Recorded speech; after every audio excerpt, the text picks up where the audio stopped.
モバイルレジェンド M6 スイスウォッチ。Kerap menggaru kulit kepala disebabkan keluh momor, masalahnya lebih mendalam. Gunalah Head and Shoulders menembusi 5 lapisan untuk membasmi keluh momor dan kegatalan. Bebas keluh momor sehingga 100%. Head and Shoulders diuji secara dermatologi. Minna! Utsumaki Naruto ga kaette kita zo!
You keep scratching the surface for dandruff? But the problem lies deeper. Use Head & Shoulders. It goes 5 layers deep to defeat dandruff and itch. Be up to 100% dandruff-free. Head & Shoulders. Dermatologically tested. 見せてやるよ。車輪ガンの本当の力をな。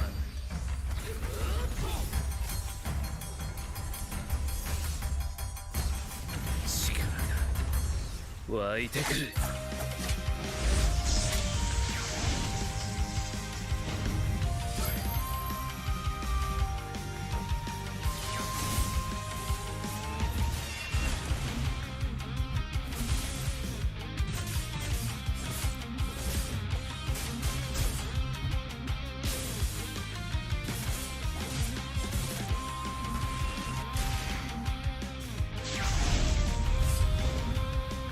相変わらずやかましい奴らだ。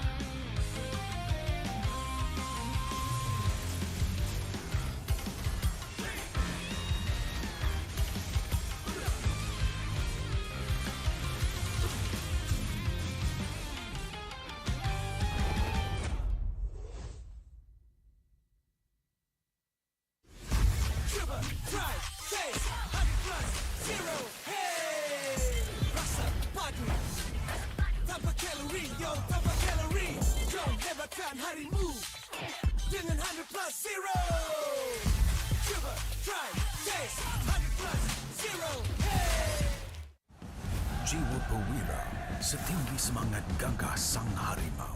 Medan bertarung walau di mana, kita berdiri sama perkasa. Biar lawangan kita bergema satu dunia. Perwira dan pertiwi, bangkitlah dan terus berjuang. Marilah kita bersorak, harapan pasti ada. Ayo Tim Mas, kita mara bersama. Kita semua Tim Mas.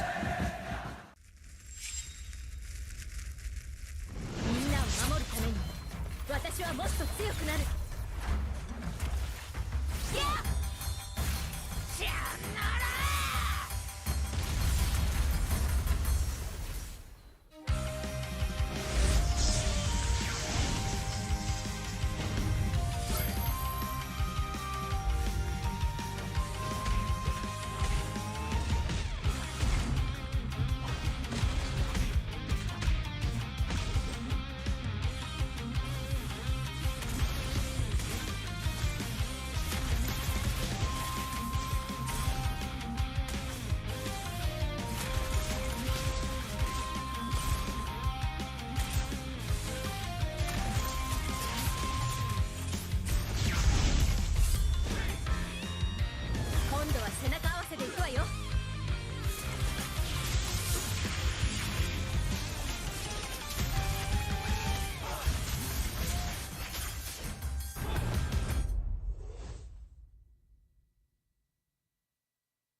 ここは俺に任せて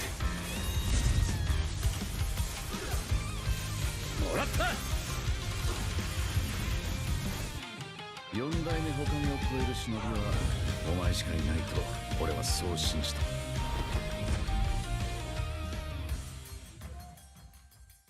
Ini 5 sebab kenapa korang kena datang tengok MPL MY di Stadium Juara. Pertama, korang dapat tengok kita orang main dan tim MPL lain main secara langsung. Kedua, boleh jumpa player depan-depan. Yang ketiga, sebab ada booth Vamos. Keempat, tiket murah, RM10 je. Last sekali, yang penting sebab ada saya lah. Jom datang Stadium Juara setiap minggu untuk tonton semua tim MPL MY bertanding. And paling penting, jangan lupa beli tiket guys kat Ticket to You atau tekan link di bio. Jangan lupa follow MPL MY.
相変わらずやかましい奴らだ。今度は背中合わせで行くわよ。よっしゃ、第7班ここに復活だってばよ。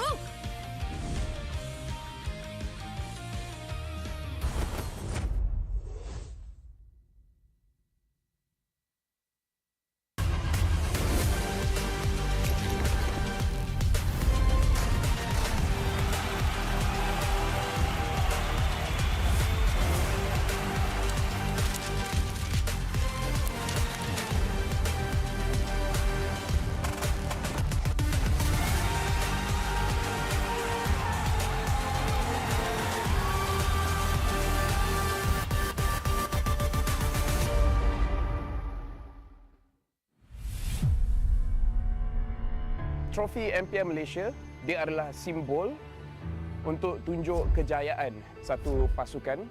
Dia membina legasi. Mana-mana gaming house I pergi, they proudly display their trophy because they know what that trophy means to them as a team. There's quite a few champion moments that I can't forget for sure. When HomeBois won their very first championship, that was a very pivotal moment because HomeBois has never really gotten to that length of the tournament. Rasanya trofi season 12 tu betul-betul bermakna untuk saya lah. Last saya dapat trofi tu season 3. So saya tunggu lama lah untuk pegang trofi tu.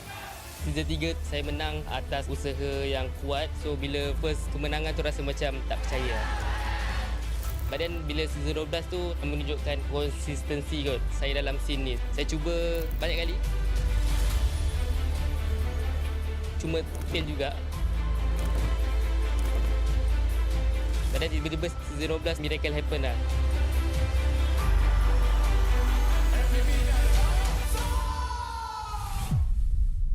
Season yang saya tak boleh lupakan is season 9 sebab itu first time saya.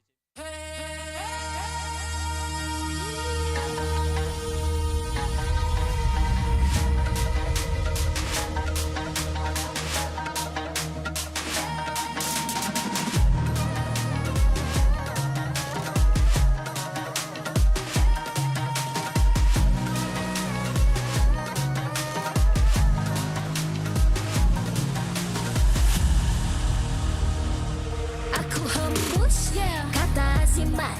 Bila terjatuh aku beringat. Jalan dah jauh cari titik bermula. Krak, krak, krak, krak. Jangan patah semangat. Semarak api bukan calon cadangan. Biar apa menghalang aku sambut datang. 1000 daya, 1000 alasan. Harungi semua sampai di akhir garisan. Eo, eo. Kami tak senang mengalah, kami luar biasa. Semangat membara, harungi bersama. Langkahlah sama-sama langkah, bergema di kiri dan kanan. Tak berhenti marah ke hadapan, tak mengalah berdepan cabaran. Jaga, jaga, kita jaga. Jaga, jaga, kita jaga. Jadi ayo. See me, watch me, hype me, gotta give it all. Don't matter how many times I fall, gotta get back up, yeah, yeah, gotta go. I can hear them calling, now I gotta serve. Mess with my clique, now you get what you deserve. We keep it tight, we keep it cool, they got me and I got them too. Rasa api tak kunjung padam. Marah ke hadapan kita, sehaluan jangan simpan-simpan. Kita anak Malaysia. Kami tak senang mengalah, kami luar biasa.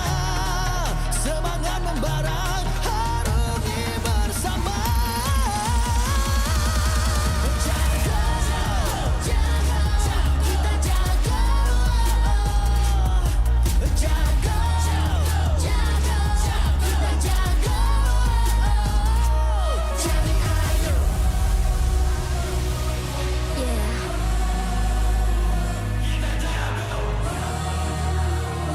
Are you ready?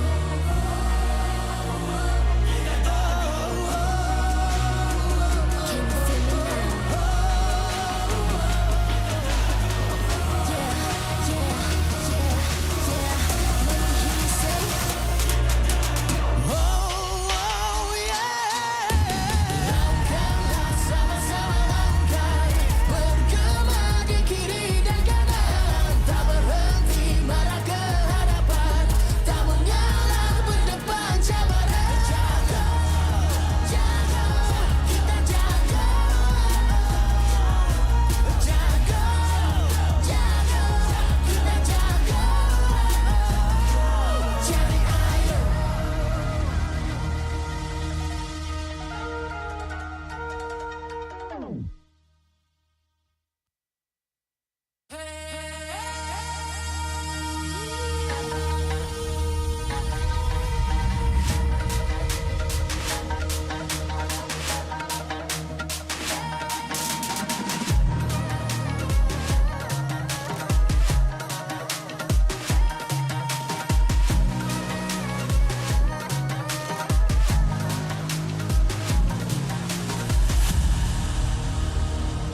Aku hembus kata simat. Bila terjatuh aku beringat. Jalan dah jauh cari titik bermula. Krak, krak, krak, krak. Jangan patah semangat. Semarak api bukan calon cadangan. Biar apa menghalang aku sambut datang. 1000 daya, 1000 alasan.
MPL Malaysia Season 15 is powered by Moonton.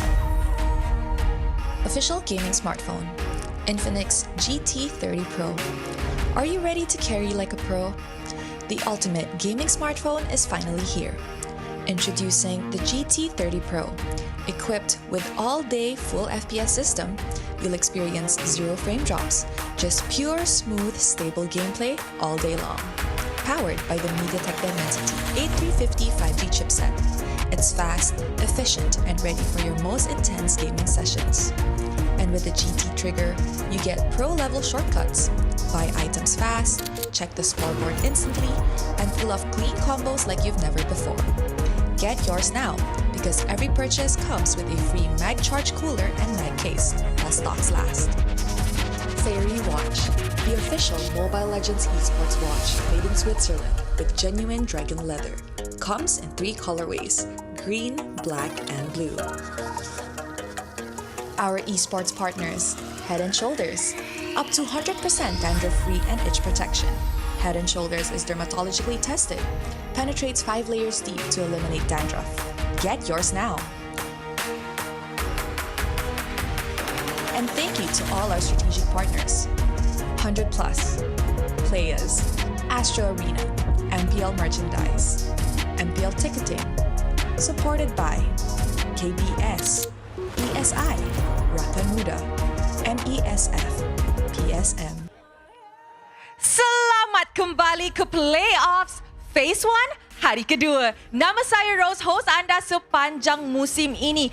Dan hari ini kita akan menyaksikan perlawanan yang penuh dengan semangat dan kejutan. Sebab perlawanan yang akan jadi hari ini ialah Upper Bracket Semi-Finals. And of course, kita pun akan main Upper Bracket Finals malam ini, which technically means kita akan lahirkan MSC wakil kita yang pertama. Pasukan mana akan mendapatkan first ticket to MSC? We will find out later. Jadi, tanpa membuang masa, mari kita tengok jadual perlawanan hari ini. Untuk match pertama, Selangor Red Giants OG Esports menentang AERO Esports. SRG masih mengingati dendam bersih mereka terhadap AERO Esports. Adakah hari ini mereka akan berjaya capai impian clean sweep 3-0? Tapi AERO sudah pun menyingkirkan naib juara musim lepas iaitu Team Vamos. Hari ini mampukah mereka sekali lagi cipta kejutan terbesar dalam playoffs? Untuk match kedua, HomeBois menentang DXO. DXO semalam berjaya membalas dendam terhadap Monster Vicious dengan kemenangan bersih. Sekarang, gilirannya adalah Vamos. Seperti yang mereka kata sendiri, all eyes are on us. Dan sememangnya, ini adalah pentas penuh tempuan. Adakah DXO akan teruskan momentumnya sebagai Dark Horse? Ataupun HomeBois akan terus bertahan sebagai bentang terakhir? Untuk match ketiga, the Upper Bracket Finals. Untuk perlawanan ketiga ini akan jadi the fast lane ke Grand Finals dan mendapatkan tempat ke MSC 2025. Siapakah akan jadi pasukan pertama yang mendapatkan tiket untuk wakil Malaysia di MSC 2025? Tapi sebelum kita mulakan, kita nampaknya ramai orang yang hadir ke Stadium Juara walaupun it's so early. So with that being said, Stadium Juara, are you guys ready?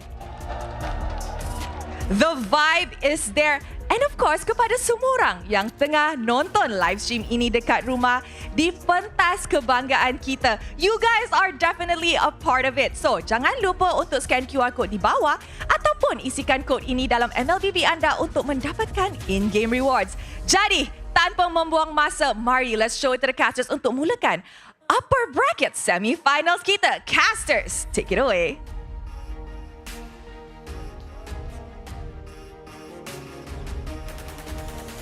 A very warm welcome and good morning to everyone, ladies and gentlemen. Welcome to MPL Malaysia Season 15. This is the first phase playoffs, day number 2, where you guys are together with us today as your casters. My name is Adin. Together with me, we have Husky. We're going to be joining you. Who's going to be the winner? Of course, every result is going to be here today. Yeah, we have 3 great best of 5s coming up. I keep forgetting that we are playing best of 5s. But most importantly, by the end of today, one team is going to book their tickets not just to the Grand Finals, but also to Riyadh, Saudi Arabia for the upcoming Mid-Season Cup happening in July. So today, it is so important for our top 4 teams to get a win. I mean, there's a lot of pressure right now, but to be fair, even if they don't make it for the upper bracket slot, they would still have another chance for the second phase playoffs. But who wants a longer road where you have a shortcut to Riyadh, right? Yeah, you get the shortcut by playing more, but if you outlast the marathon today, you not only get a shortcut to Riyadh, but also you play one lesser day in phase 2. Agree. I mean, together with Infinix as well, we're gonna be, joining with the pro players as well. The Infinix GT30 Pro, the gaming phone, the official gaming phone of MPL Malaysia, carry like a pro as well. We've seen some amazing gameplays, and without Infinix, all of those amazing gameplays cannot be shown to you guys. Yeah, absolutely. Yesterday, if anyone remembers, Hazel's 1v1 against AERO 4-4 with the Fanny is powered by the MediaTek Dimensity 83505G chipset, fast, efficient, and built for intense gaming. It also has the GT trigger that gives you pro-level shortcuts perfect for fast item buys, scoreboard access, and clean combos. Available at 1,299 ringgit onwards and comes with free stuffs. What a steal! If I would have to round it off, it's a 1.3k ringgit Malaysia for you guys to get a hands on the Infinix phones. As you guys can see now, all of our pro players are using it, looking like they are ready, they are prime and ready as well. I can't wait to start this match, but before that, I would like to know as well, because we know that AERO, they do have 2 different EXP laners. Yesterday we saw one of them already, which is Reza. Is he going to be played again for this upcoming match? Yeah, that's something that I wonder also, I think, after yesterday. But judging from AERO's result in regular season against SRG OG, where they did take one game, they were playing Aaron, right? So my gut tells me that they are going to they're going to have Aaron play. And if things go wrong, maybe Reza comes in. Okay, I would like to dive a bit deeper as well in that particular players. But before that, SRG right now, in terms of your own perspective, Husky, do you think they are prime and ready? If, let's say, they make it to MSC, are they ready? Are they better than they were before? I feel like SRG OG this season definitely has quote-unquote surpassed what they've shown at MSC, right? I think they're back at the MSC prime form. I think they are now ready to go above and beyond. Whether they are prepared to take on the international teams, I really can't tell, because there's such a big power gap between SRG OG and the rest of MPL MY. So we can only truly know when they take on regions like Indonesia and Philippines. But for now, I like to believe that we are ready for that big stage, and it's to take it to the next step when we get there. I think it's taking it to the next step. That would be the biggest question for SRG OG. And of course, with all due respect to all the teams in MPL MY, but so far SRG OG have surpassed them immensely. So the next challenge for SRG OG would definitely be to face off all of the international teams. Of course, we're talking about PH teams, Indonesian team, but we can't forget about the non-MPL team as well. Yeah. I mean, other regions as well, there could be a surprising factor for them right there. But talking about AERO right now, what is the biggest difference when we talk about Aaron, when we talk about Reza? What is the biggest difference between both of these EXP laners in your eyes? I think so far what we've seen, Aaron is more inclined to being the guy that has damage output, right? He's the guy that outputs the numbers, whereas for Reza, he's more of a meat shield. He's the one that opens up the map. He's the one that attracts attention, that draws fire to himself. So I think with that distinction in mind, AERO Esports, they want to take the fight straight to SRG OG. Aaron does have some unique pocket picks, right? He's also one of the few Benedetta players that we have in the league. I'm looking at that to be a potential X factor, a potential gacha pick if we go deep into the best of 5. Yeah, I'm not a pro player, neither am I a coach or analyst, but so far, when going up against SRG OG and bringing a very aggressive lineup, I think it might work, because you would make SRG OG feel a bit uncomfortable in the early stages, and hopefully by then you would build up a good enough of a lead to carry on to that mid game, because I feel like mid game is the strong point of SRG OG. So coming into a mid game when you have a good early lead, I think it's a very good trade-off. I agree. I think this has been the case for since season 13. I think when SRG won their first trophy, up to this point, it has always been that case. Yeah, I feel like it really depends on what kind of heroes they're going to use, and of course the strategy they're going to use, because we cannot forget, for our RRQ Kingdom fans as well, the Hazel effect is still within AERO. With the additional of local powers, we shall see what will be the result. But let's take a look at a small video of SRG OG Esports. Let's take a look together right now.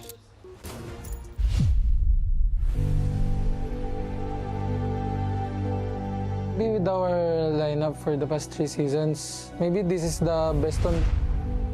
On our first season, the crowd's favorite is HomeBois.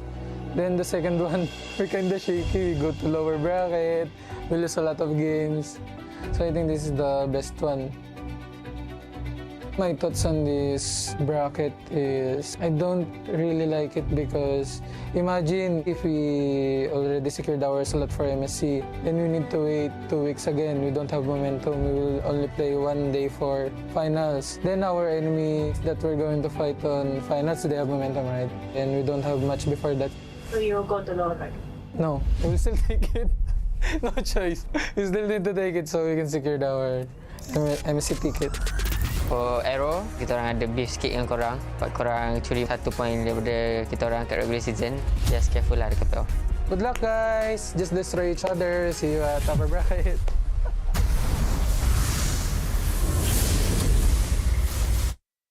I don't know about you, Husky, but I'm getting a serial killer vibes from Innocent. Yeah, let's have fun, guys. Let's destroy each other. Hey, let's go! He's a psychopath. A half man, half beast. Is the Baba Yaga. I think Innocent is ready for some bloodshed in this upper bracket. I agree, but to be fair, what he said is very, very true.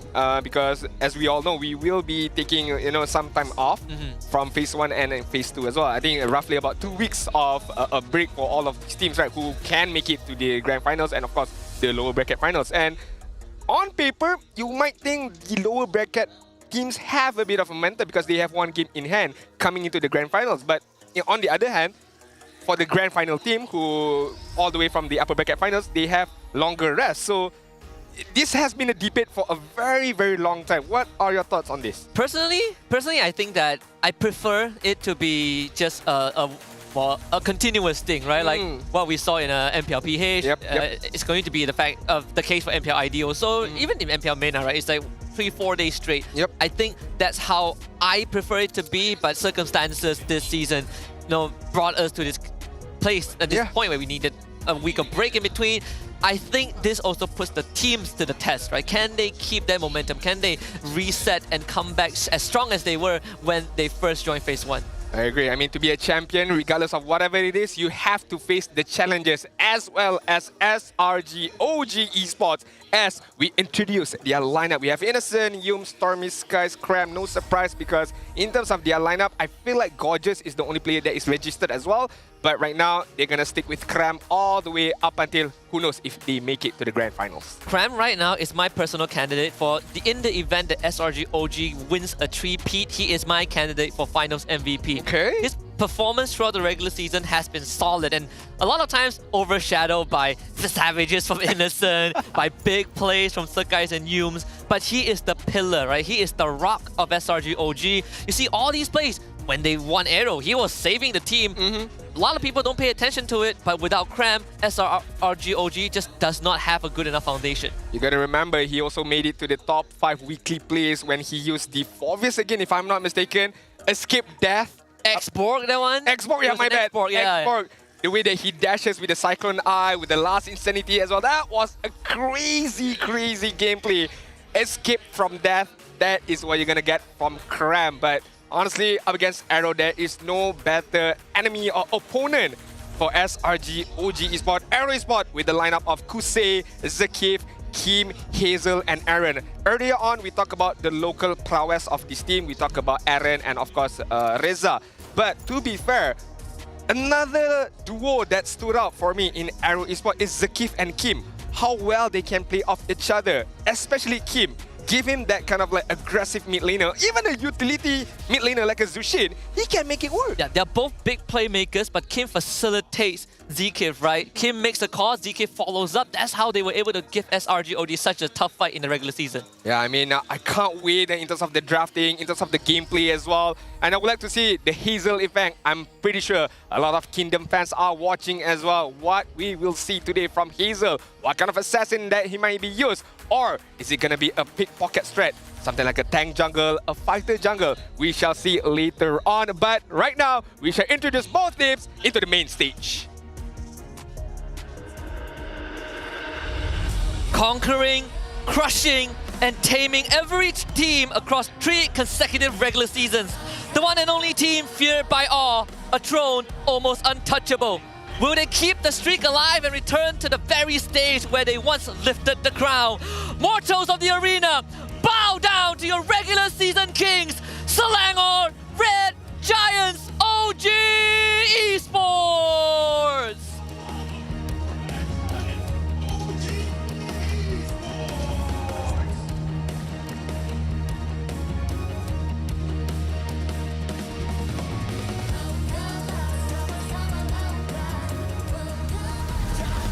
The only team that managed to steal points from the reigning champions, eliminating last season's throne contenders to advance further.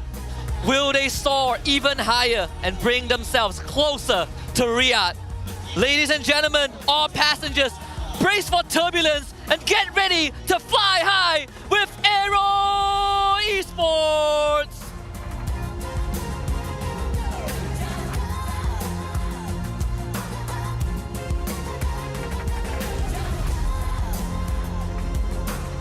Introducing the coaching staff of the 2 teams. And also Head of League Ops Franklin that would ensure fair play and professional integrity in the matches. Coach Ozoraveki and Arcadia. Facing off the coaching staff of AERO Esports, we have Coach Bam.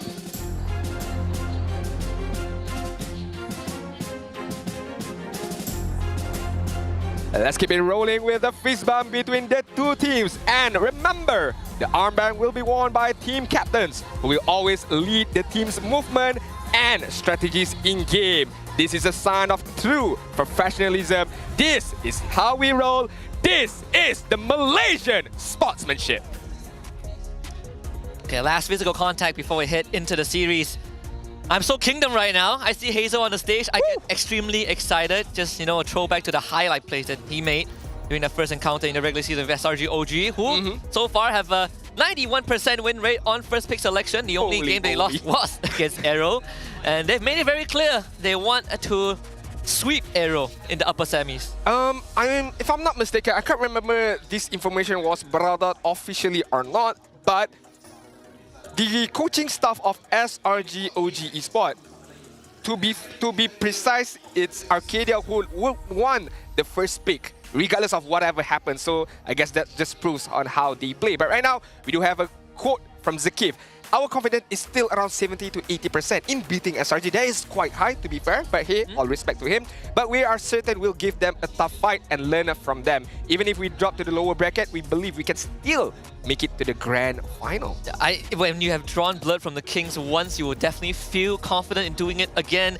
70 to 80%, like you said, is a pretty high percentage, play high number. We have to see how that game one pans out. AERO Esports is the only team aside from Ocean Black that has a singular coaching staff, right? Only Coach Bam is doing all the work, like every other team has an assistant coach. And I'm happy that ZK brought it up that they could go through the grand finals, because most of the league, we've been looking at HomeBois as the second team to join SRG OG in Riyadh, but there are there are fans out there who say that AERO might also have a chance. The performance from AERO in regular season make it a very, very good showcase, I feel like, and how they can be another contender for that second spot to MSC, to Riyadh. But as you mentioned, it all depends on this first game.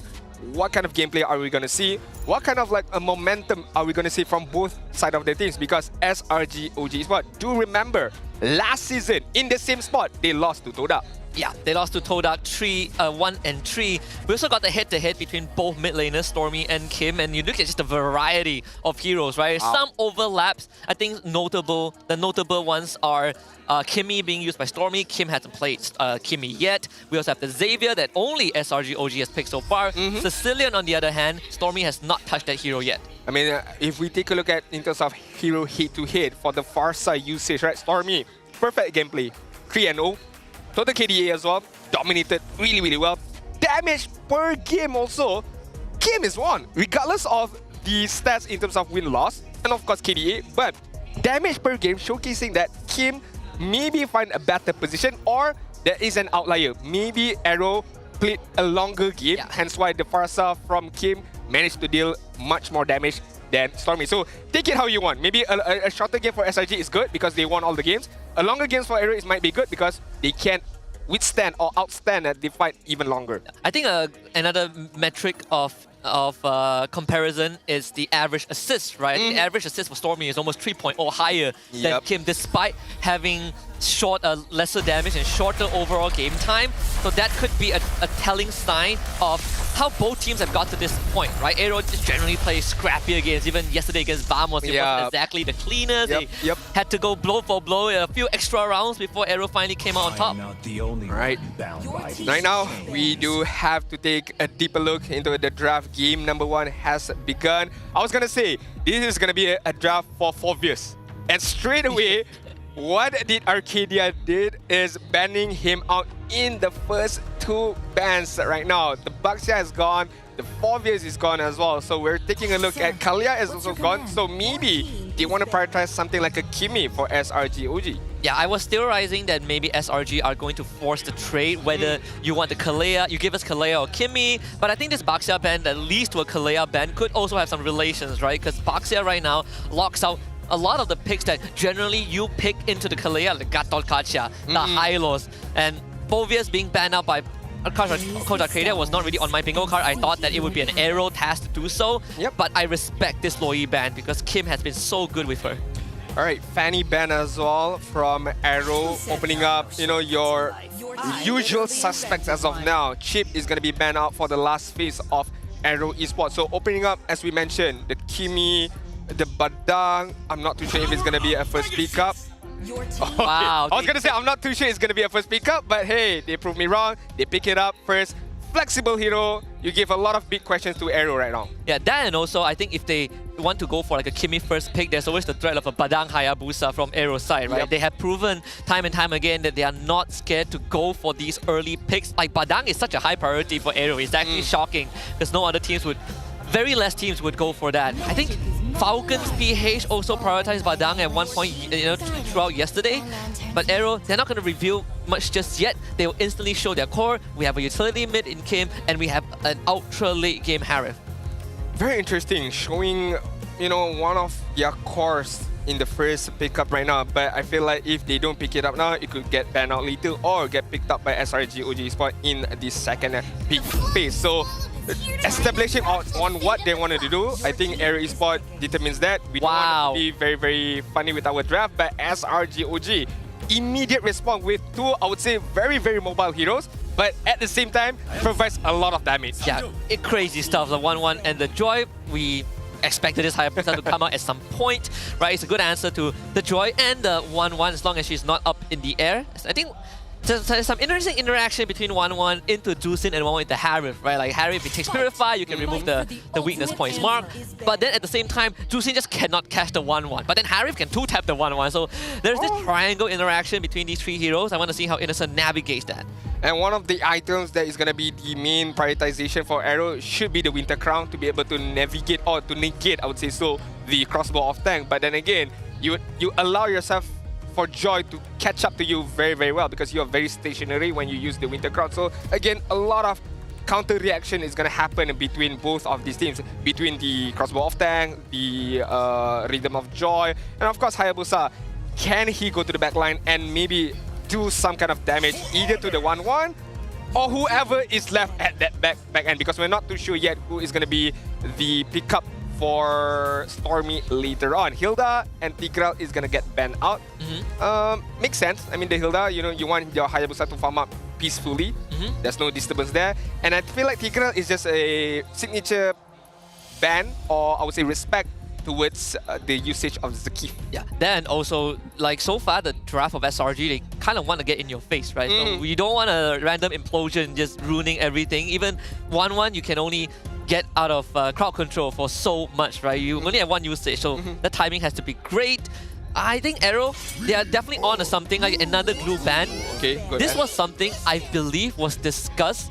I think it was discussed like on the social media, on some of the previous broadcasts, that if we look back at how teams were able to deal with SRG OG in, you know, like a Snapdragon Pro Series or even in M6, one of the direction that they lean into is to shut down Cram, right? We literally just talk about him being the pillar, the foundation, the rock of the team. You limit his access to heroes that can let him play that role, and I think you open up more openings to get on top of the rest of SRG. Alright, banning out the Gatot Kacha, last ban, so not much EXP lane is left, but to be fair, all of these EXP lane, you know, your Glue, your Gatot Kacha, your Hilda, are not damaging EXP lane. So this gives a good ample room for AERO to pick up maybe a Bennett if they want to go there. Okay, Hylos is going to get back. We're still not too sure if it's going to go towards the EXP lane or the roam side as of now. Lucas is still there. Yep. You know, can be played as well. So SRG OG right now, they have a lot of room to play with. It's just a matter of what they want to do. Chow is still there as well for Yums. Yeah, we've seen the Lucas XP. I think it was also played by Falcons PH yesterday. I think Plaid played a Lucas XP in one of the games. This is where the Badang pick kind of opens up more options, right? It's a good flex role. We've seen Cram play the Badang XP in one of the regular season games too, if they want to go down that route. I'm looking to pick something like a Kufra or Cho. There we go. Yeah, the Cho is going to come out for Yums and a Farsa for Stormy. Very, very straightforward. Big damage, great pickoffs. Yeah, I mean, we take a look. We just took a look at the head-to-head in terms of Farsa, right? 3-0 with the Farsa. Yes, less amount of damage being dealt. That's because maybe due to you know, shorter amount of games. But we all know the kill participation from Stormy is super high. Why do I feel like the Chow is going to get picked up? Because you would need someone to feed a hero to 1-1. And what better way to do that than the Chow? Use the Way of the Dragon, give the food to 1-1, get the stack, get the crossbow of tank, and then fly away to try to get a kill. So I think the Chow would facilitate that really well. Right now, AERO, last pick. I'm just going to go all in Bennett here. Hey, think of a Bennett? I don't know if it suits or not, but I'm just going to go with that. Oh, okay. Franco, it makes a lot of sense, right? Okay. Makes plenty of sense. 1-1 can get out of it. Joy can get out of it. If the Cho wants to go for a pickoff, you better make sure that ZK isn't around the corner to bite you. And once he gets that Winter Crown online, no more cancellations on the Bloody Hunt. Okay, we shall see if the RRQ effect is going to work on Zakif, because we know E-Dog is one phenomenal Franco player. Is it going to transfer over through Hazel? And we're talking about the Kingdom effect. I'm stretching it here, but I'm just going to stretch it all the way right now. Are they going to make it work with the Franco up against this, I would say, very mobile draft from SRG OG? You got the Chow, you got the 1-1, you got the Joy. We shall see. The unstoppable force against immovable objects seems to be the theme in this opening game of this best of 5 in upper bracket semi-finals between SRG OG on blue side and AERO Esports on red side. The only team who has managed to draw blood and leave a scar on the legacy of the Red Giants. It's time to head onto the land of Dawn and see how this plays out. The journey to Riyadh, the journey to MSC begins today. The playoff, the official playoffs for MPL MY. As we take a deeper look right now, Skies up against Hazel. Both are going to be using the Assassin. It matters on how they're going to move. It matters on where they're going to move as well. I would like to take a deeper look in terms of the emblem as we take a look now. Anything interesting? Movement speed mean for Franco to be able to move around very fast. Pull yourself together for 1-1. Of course, you want to get a lot more with your Inspire as well. I'm glad you brought up E-Dog because I'm a big fan of E-Dog because of his unique and wide hero pool. When was the last time we have Roma that has that action? I think Zorn was one of the few ones, right? I know Franco, we've seen a Bellaric at one point, which is also E-Dog signature. The Ruby also. So that's as close as we get. But if AERO has prepped anything, is that they have good tempo setter. That Drusin is perfect, and the game ever goes late, you always have this Harif. I think also off. One good hook to Cram. He's going to force the flicker out. Cram will survive this encounter. You got to be really careful. The damage is definitely there. Every single hook is going to lead to a kill. Yeah, I mean, early warning signs from AERO Esports to SRG OG right there. I did manage to take a look at Kim's emblem. He has the tenacity as well as Aaron. So they are expecting, okay, we're going to get dive upon pretty much. So we're going to play it safe, Stormy. And that hook should translate into first blood. Woo! Such good read from AERO, right? The hook onto Cram, force a recall, instantly goes bottom. knowing that Stormy is going to try to help Cran facilitate that wave. You grab that bottom wave, you go back the mini, hit level 4 at the same time, and now that has been staggered. With this kind of hero, right, you're talking about your Franco, your Selena, all you need is hit a few arrows or a few hooks to feel good about yourself. And you build up that momentum. Yep. And then you're starting to hit more and more hooks and more crucial hooks as well. So I would like to see how the momentum shifts for Zakif right now. Yums is going to try his best to disturb. Yeah, and he gets a 3-man Jikundo. He doesn't have the kick though. It's not about buying time. Forces the shadow out from Hazel. Yums is going to go down, but Sakai's comes in for the pickup. The shadow kill buys time, but not enough. Sakai's will get the trade back, and SRG OG will get the turtle. That is a very good scrimmage between both of these teams. It started really, really well with AERO Esports, noticing the movement of Yums right there, and Aaron follow up with that movement to be able to get a kill. But speaking of kill, Innocent. And a fresh bloody hunt from ZK for flicker into a kill conversion. Innocent punished. That is a very, very easy pick off by AERO Esports, knowing that Zakif has the bloody hunt. Move onto the back end, and there was no way! There was no way for Innocent to survive that, and there was no way as well for Zakif to survive that. Unbelievable. The recall came through at the last second. My god, it was inch perfect recall by Zakif right there. Live to save another day. AERO Esports right now are holding on to the lead in terms of kill, but so far SRG OG Esports are denying all the goals, because as we can take a look at the economy, right? It's not big of a difference, or it's not big of a lead that AERO Esports has. Yeah. And thankfully the first blood, well, at least the only kill SRG OG has was fed into Sakai's, right? And it was also a takedown onto Hazel. And if you have a Joy that can get a hit, that is a good sign. 1-1 doesn't take some time. If she gets a hit, it's good. If she doesn't, just make sure that she doesn't fall any further behind. Take a look at the mini-map right now. Look at the movement of Kusi on top. It's gonna get spotted by Yums, but Kusi knows as well Yums is in the neighborhood. Zakif right now. Notice that there are 3 movements from Yums. There's a flicker kick into a feather airstrike. Artillery fire just enough. Stormy gets jumped up by Hazel. They will all share the burden of the shadow kill. So AERO Esports gets nothing. That's a very, very solid movement from SRG OG Esports, which was noticed by Zakif, but they could not stop that movement. Once the conceal was used, Yums knows the target that he wants. It was Zakif, and they know that they have the damage between Stormy, between Skies as well. They immediately react and got the kill and brought back the goal towards themselves right now. Kusei, again, gotta be careful. 3-man of SRG OG right now. And it plays into what you pointed out earlier, Din. You feed the kill to Innocent, right? Yep. He got the collection onto Zakif. The wave's going to be shoved in, so it gives space for Innocent and Yums to start moving around and prepping for this next turtle. ZK will have his flicker and Bloody Hunt back up. Yums will try to punish him again with a kick into another collection. The wall fist crack more than enough. Hazel now with the shadows goes in for the shadow kill, finds Yums at least. Diamond Force laid down by Kusei. That's the blue carpet. Sakai actually goes down to Kim, and Innocent will be forced to retreat before Stormy picks up Aaron. 2-for-2 trade.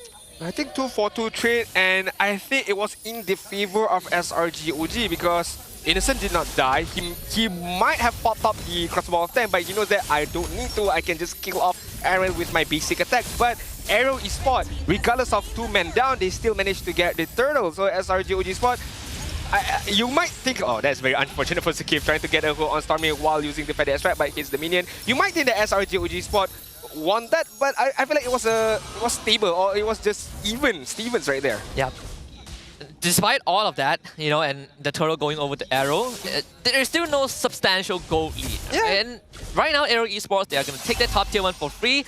It is technically a trade. Both gold laners will go for that late swap. Getting the kill earlier on onto Sakai's was good.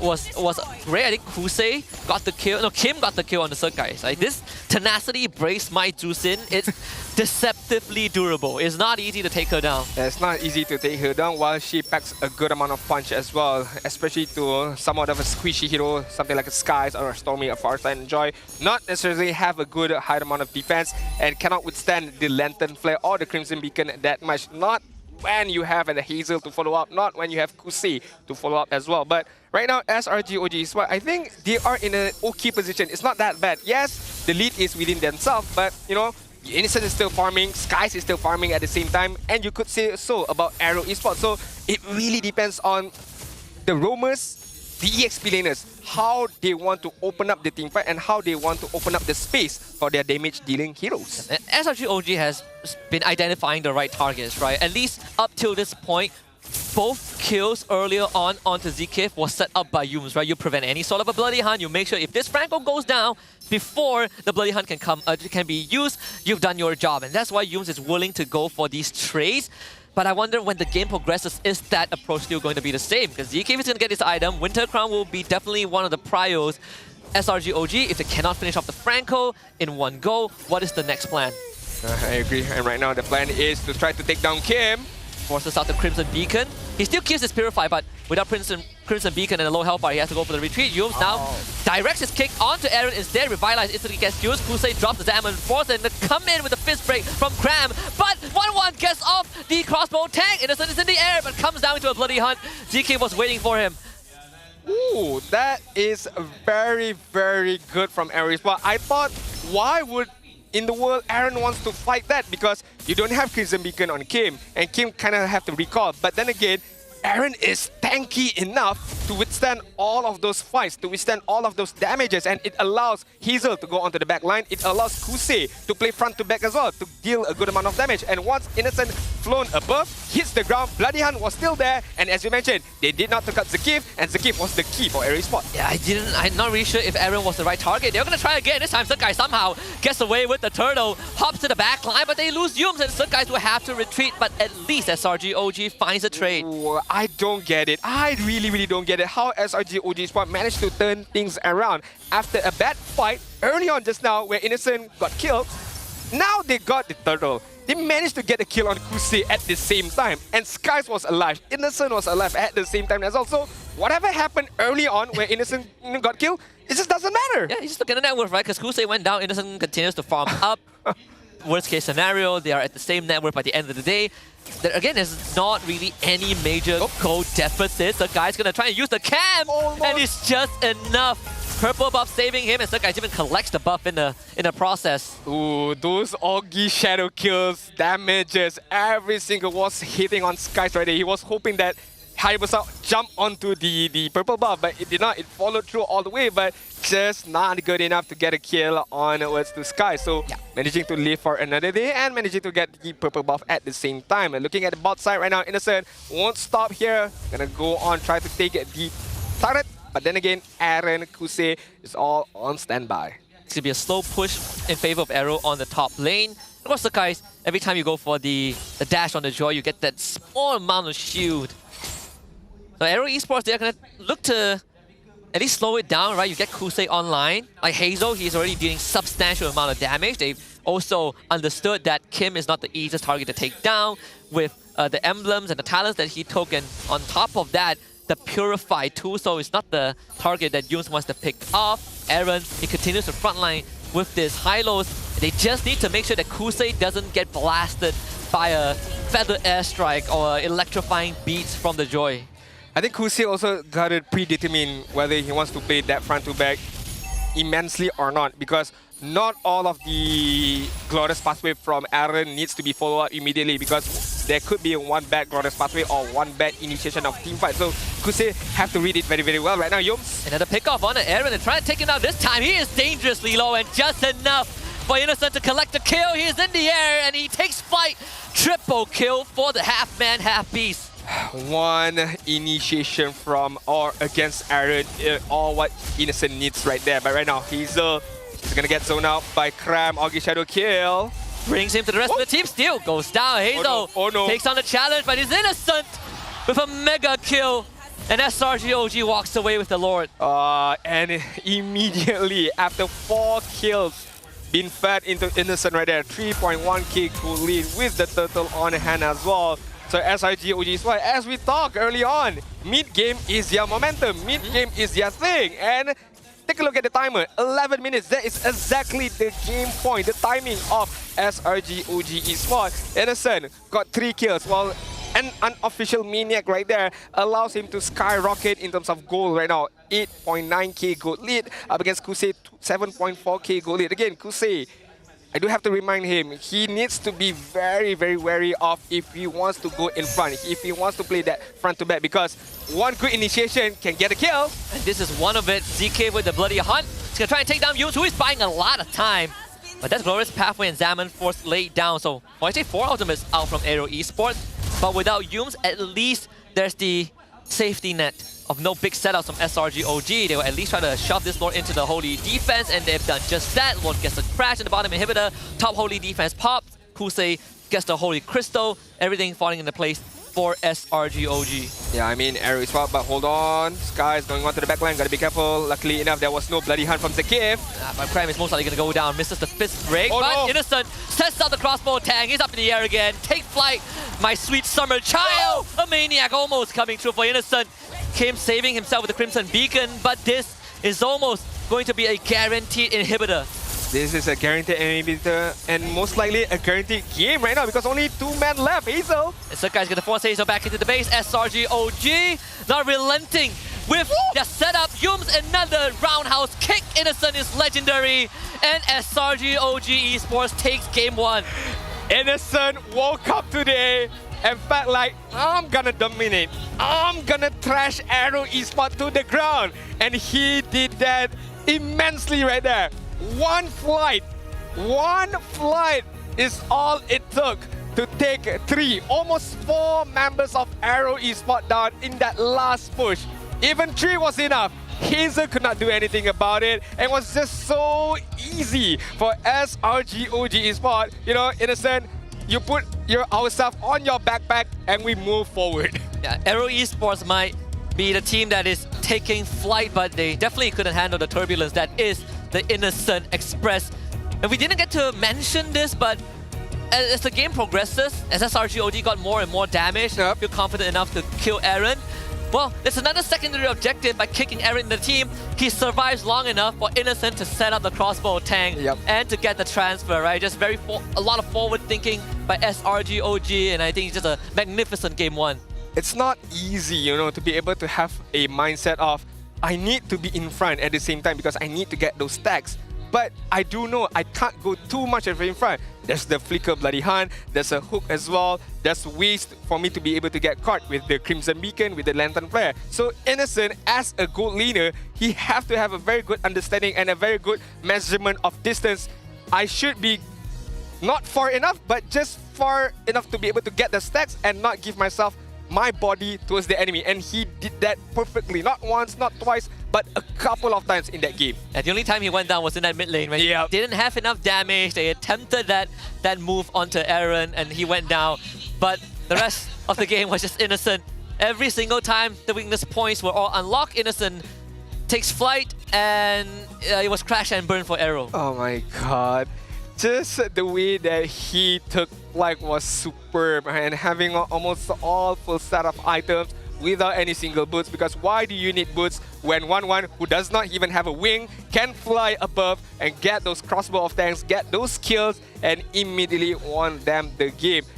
To be fair, AERO Esports earlier on, they did well, you know, get a good couple of kills from the hooks of Zakif, but they could not build a lead, as we talked about early on, how AERO Esports needs to build a good amount of lead early game to bring into the mid game, where we know this is the biggest point of SRG OG. They did not manage to do that because early on, we can see the goal differences, it did not matter too much. 100 goal on the side of SRG, 200 goal on the side of AERO, but nobody have a very definite momentum of the game. Yeah, they were trading very even, right? I think even is not good enough for AERO Esports. They, like you said, they really wanted to get ahead. They want Hazel to get ahead so that he can start, you know, following Kim and Zekith into the jungle, or, you know, to open up the map and to put pressure on SRG OG.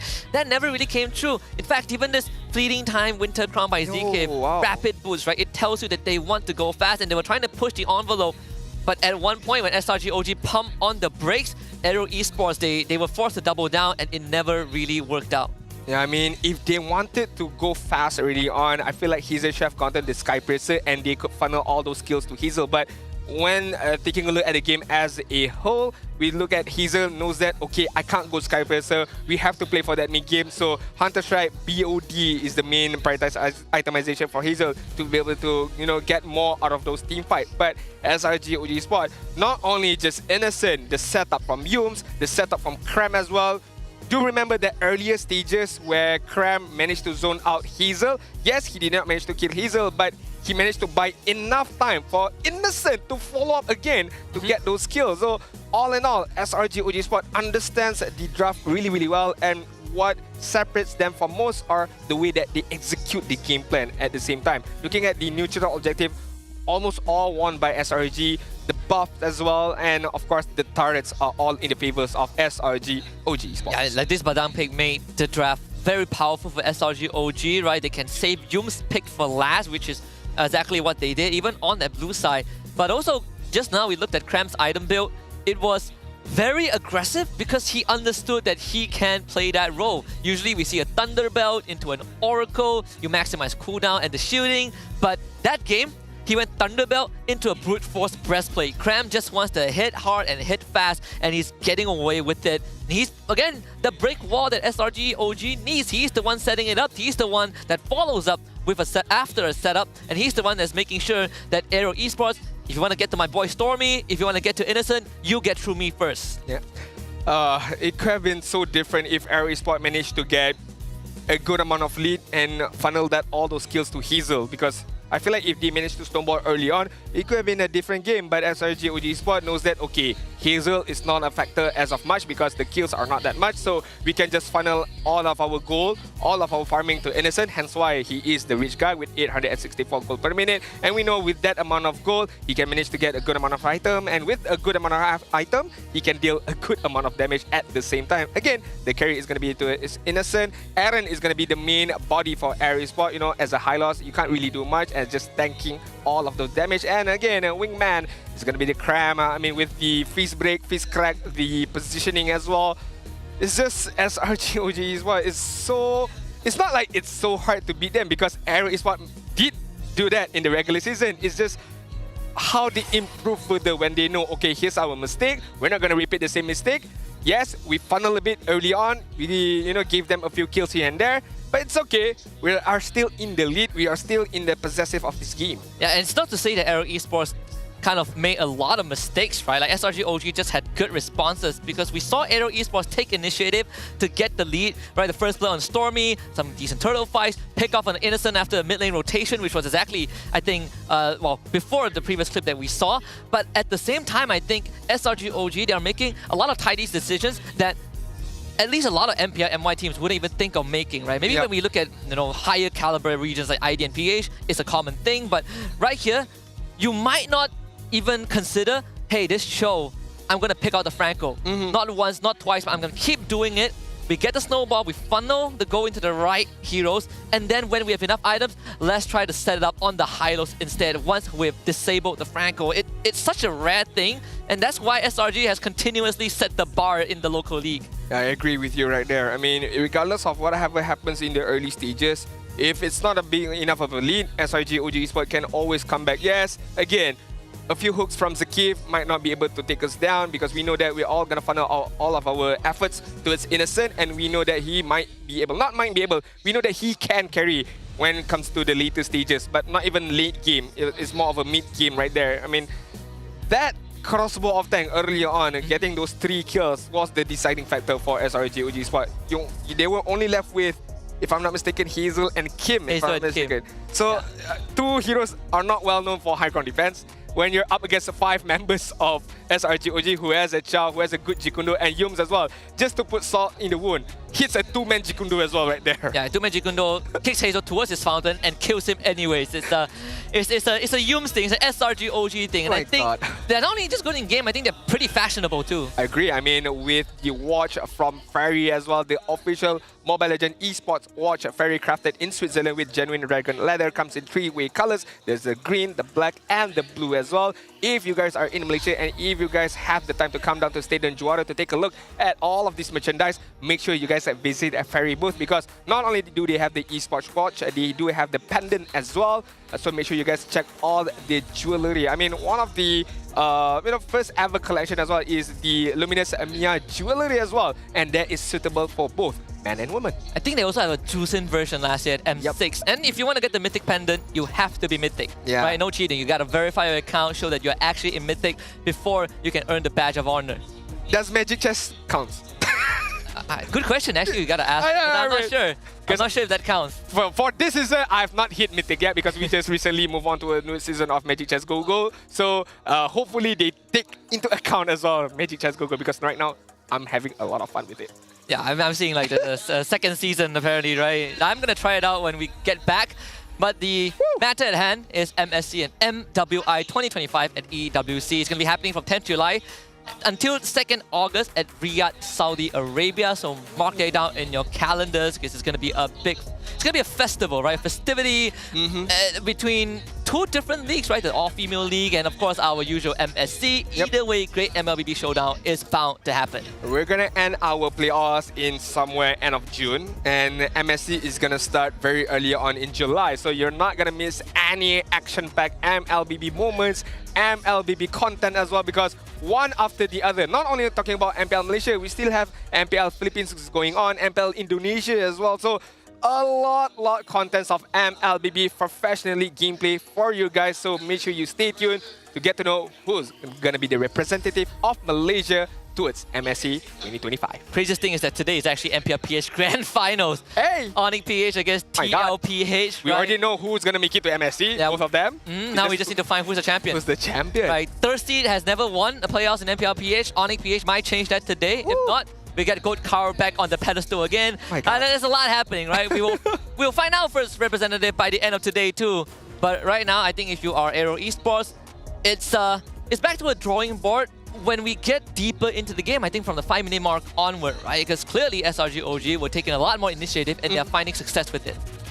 Looking at these footages behind the scenes, right? Yes, on paper, registered is Coach Bam the only guy, but I feel like he has some help in his own backroom or his coaching staff as well. Maybe not registered on paper, but we're not too sure of what's going on the back end. I'm pretty sure he has some help here and there. AERO Esports is gonna get the benefits of the first pick with a 53% win rate up against SRG OG Esports. So we would like to see right now who are they gonna prioritize in that first pick, because game number 1 we saw Badang was the main priority from SRG OG, and right now AERO, we shall see maybe a different kind of first pick. But let's take a deeper look at the quotes from Ozora Veki.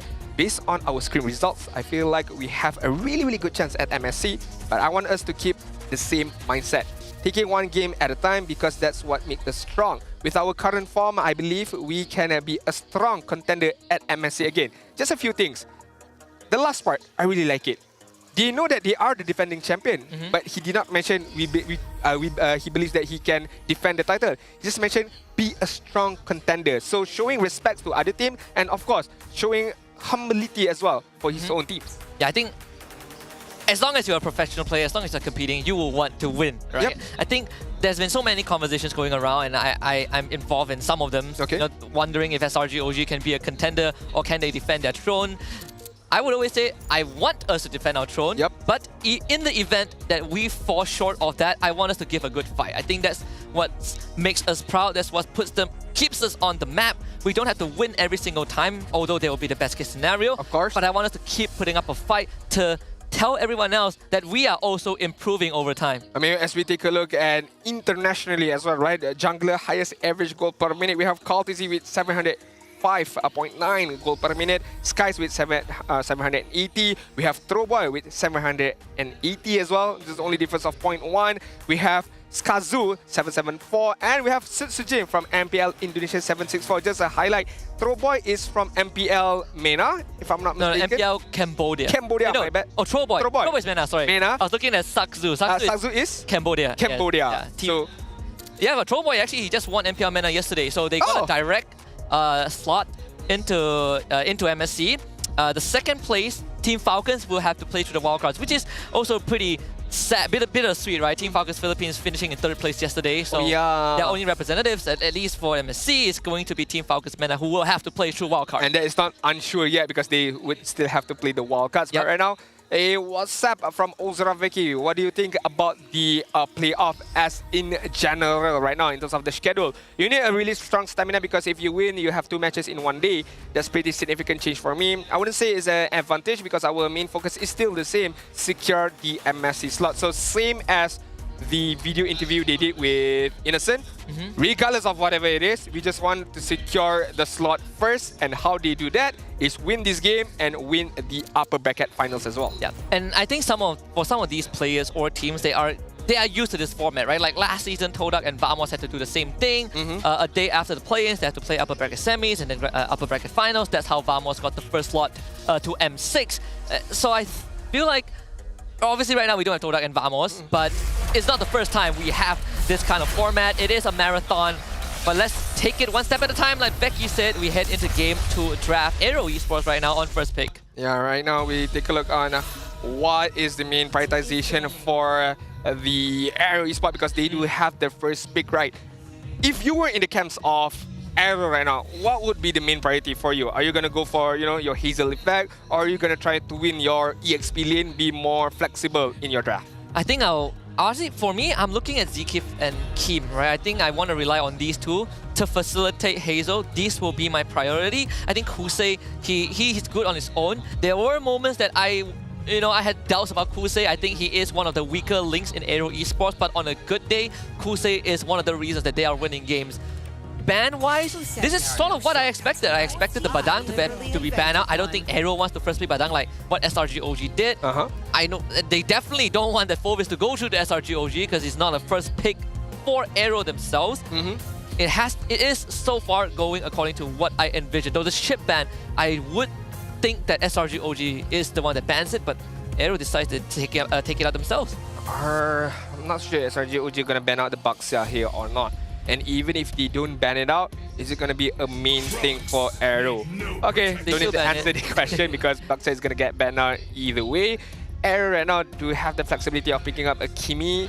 I don't think Gatot is going to be... Oh, a Joy. Okay. Yeah. Securing the jungle. Funnily enough, Kimi actually has fallen off priority, in the first big priority after regular season ended, right? Only a few teams have been doing that, like SRG OG, HomeBois. I think MV also did that. DXS. Basically following in SRG OG's footsteps. But when you look at like MPL PH, for example, Kimi really isn't on top of the list, right? It's not like there are ways to do it for her, and Baxia being one of it, but Assassin is also pretty easy to get on top of her. This is a big trade. Joy for the Harif Gatot. Alright, we have a bit of fun fact for you guys. Both millennials have their moms as their biggest supporters, but whose buff is the stronger? Yeah, I do agree with this because we've seen Mama Stormy all the time in MPL MY. Back when they were in Riyadh, they travel as well to support Stormy and the team. Meanwhile, Kim, whenever we interviewed him, whenever we asked the question of who's your biggest moral support, who is your biggest fan, the answer will always goes back to the mom, who's always been supporting him from day one up until now. So I'm happy to know that all of the parents are very supportive of their sons in their journey towards becoming the best player in esports in MLBB. So we shall see. Will that dream lives on? Even last year, like Stormy's family traveled to Riyadh without letting him know, right? It was a surprise at the venue itself. It's quite a sweet moment. Loyi goes through to AERO Esports, which was one of the picks that SRG OG did ban out last game. This time Kim gets his hands onto one of the heroes that has really made a highlight for AERO Esports, right? Setting them out for wins against SRG OG, but also against Vamos yesterday. I do remember there was one interview with Innocent once again when he picked up the clean, right? We asked him what was the clean all about, and he felt like, okay, that was the only hero that he could think of, and he forgot to mention about the Louis to the coach of how Louis can be a very, very annoying hero to face against if as in the goal laner, because you have to always watch your 6, your 5, your 3, whichever angle this Louis can come from. So Innocent gotta be careful on this kind of rotation from Louis later on. Hence why maybe the Hayabusa get picked up. If let's say they want to go from back to front, the Hayabusa can do the same thing and try to find the Louis first before any diversion can be used. Yeah, both junglers basically swapping heroes in this game number 2. I think if you're SRG OG, you're looking at Kusei. You're looking at Kusei and perhaps Zkif, right? I think I personally feel like if you are AERO Esports, you want Zkif to be a setter, a playmaker, right? Tigro, Cho, Jawhead. What else there was left? Tigro, Cho, Jawhead, probably like a Franco, something like that. So SRG OG, you're looking to first make Kusei uncomfortable, or you could look at Zkif. And I think the first goal is to make Kusei uncomfortable. Ban out the Moskov, right? Like Granger also has sort of fallen off the radar a little bit. Like we still see Granger Harris matchup, but it hasn't really been the priority right now. Teams are willing to put that Granger on the back burner. We see that 1-1 come out. We see the Beatrix every now and then. I am very, very puzzled on why Granger is not gonna get picked up as of recently, because MPL TH, if I'm not mistaken, Granger is a very active pickup from them with the Sky Bracer, with the long range damage as well. It's a very, very staple hero to use, regardless of if you're playing from behind or if you have a good lead. Of course, if you have a good lead, it will be much more easier, but if you're playing from behind, it gets a bit tricky. But with the Sky Bracer, we know that Granger can provide a very, very good amount of damage. Hilda is gonna get banned out as we take a look at the last ban from AERO. Maybe focusing on another flexible hero right here. Selena is gonna get banned out. Okay. Whenever I see Selena, Super Prince comes into mind. Yeah, I mean, sorry to say. It's a great pick also, because the Abyssal Trap can help them get vision, you know, spot a potential diversion. The Hilda Moskov is also to help protect the Hayabusa, so they do take the Farsa once more for themselves. And I do like the Moskov ban, not just to protect the Hayabusa, but also the interaction with Moskov plus Loi in the team. We saw what Falcons did yesterday with Super Marco. They're just everywhere on the map. Yep. So SRG OG wants to eliminate all that potential. Badang is out of the picture, so if you want to look for a Loi pick setup, you're looking at something like a Tigreal, like a Cho, that can allow AERO to diversion into an off angle and instantly catch SRG OG. High loss himself, I don't think is enough. Yeah, I definitely agree with you right there. Hence why the Chow is gonna get picked up for a single target pick off, and the Granger, just as we mentioned, is gonna get his showcase of playoffs appearance right now for the side of AERO Esports. So Chow, Hylos, Granger with a Loi and Joy. I can say it's an okay lineup, but I feel like it's very squishy at the same time, because Aaron with the Hylos, yes, you can you know, withstand as long as you need, but once that Harit gets a Holy Crystal, once Hayabusa gets a very good lead, even the Farsa as well, Hylos is gonna get shredded pretty easily. You take CC here, you could give Yums the Gatot, then you take a CC for Cram. Could be. You can lane, you can kind of dive a backline, it's a good mix of damage and crowd control. Or you go export. I don't think you want to go export. Let's see. So they go to Tigreal. It's the Yums Tigreal this time. I mean, how can we forget about that, right? Diversion. Oh, yeah. There's a Tigreal. Perfect. Oh yeah. I mean, you can prepare the diversion from any kind of angle, right? Regardless of wherever they come from, as long as you still have Flicker, as long as you still have Implosion, it feels that you can counter-engage back against the side of AERO Esports. And even so, with the Gatot Kacha as well, with the EOG, can always be a good skill to counter-engage any kind of movements coming in from AERO Esports. They can come in from the front with the Glorious Pathway, they can also come in with the backside with the Divergent, but I feel like whichever angle it is, SRG OG Esports have the answer. Yeah, I think they got their bases covered, right? Two big tanky front lines, great crowd control, and huge AoE. We're heading into game number 2 of this upper bracket semi-finals between SRG OG and AERO Esports. This time, both teams switching sides. AERO Esports will be on the blue side, SRG OG Esports on the red. Remember, this win puts them at match point and a step closer to that Riyadh ticket. And SRG OG in game 1 have shown total control and dominance. Let's see if AERO can bounce back. AERO Esports gotta go fast early on. They did good in game number 1, but they did not did enough to get a big lead early on. And right now, with the Joy, with the Chow at the same time, with the Loi, I do understand these kind of heroes, they need itemization. But with the Chow, at least get level 4, immediately try to rotate, try to win your gold lane maybe, or maybe try to win your EXP lane, but try to get some form of kill to build that lead upon. As we take a deeper look in terms of emblem right now, nothing out of the ordinary, I would say. Rapture for Farsa going more aggressive, toughness for Tigreal to withstand more damage. And Festival of Light, I think that is a staple emblem for a Granger. Yeah, I want to quickly point out that Cram actually went for Swift and Wilderness Blessing. We see him take the same exact loadout for heroes like the Glue, which you usually see Vitality and Tenacity, but not Cram. He wants to be able to move around and support his team, but it also helps him do this. He proxies the wave and he's like, okay, I'm out. Like, you don't get anything, right? Like, let's just agree that it's the truth, but maybe it's not a truth for Yums. Very low haze though. Can't get the kill though. Yums gets away. Those kind of moments I would like to see more from AERO Esports. Be aggressive, you know, be the front line.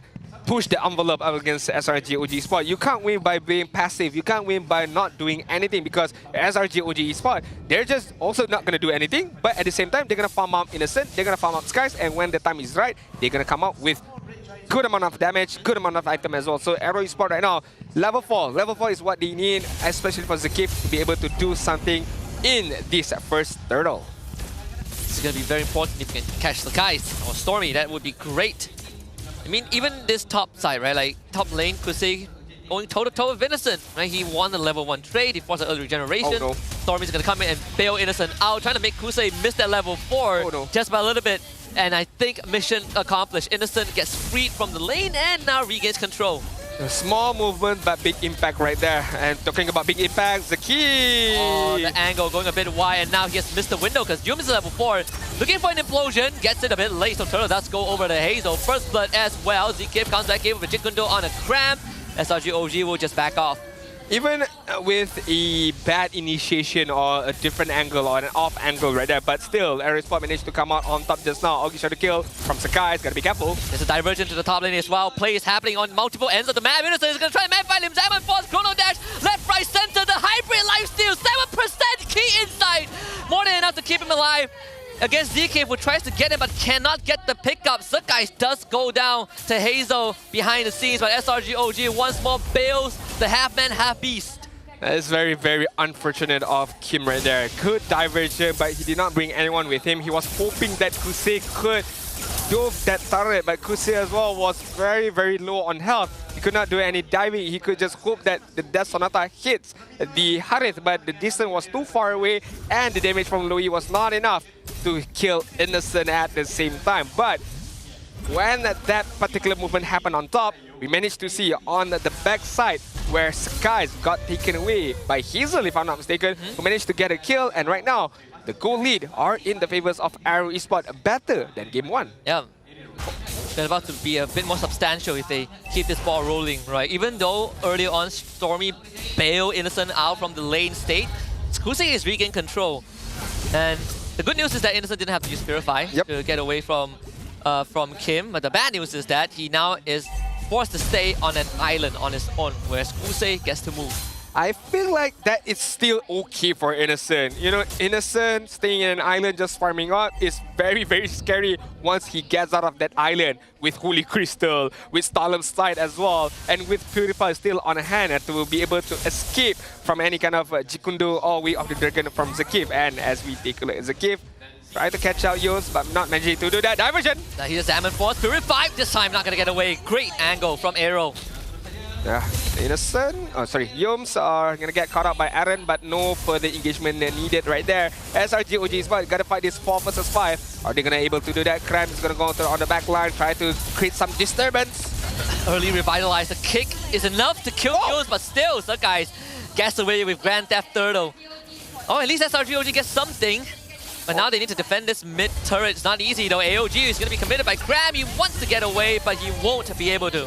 This is very unfortunate of SRG OGs. But yes, they managed to get the turtle, managing to steal the turtle away. But in the process, they let go of 2 members of themselves, which is Yums as well as Cram just now, who tried his best to be able to defend the mid turret successfully with the AOG. AERO Esports right now 2.8k goal lead. I'm not too sure. I don't think Kusei has this card piece as of yet. So it's still within control for SRG OG Esports. It's a 3.2k goal lead for AERO though.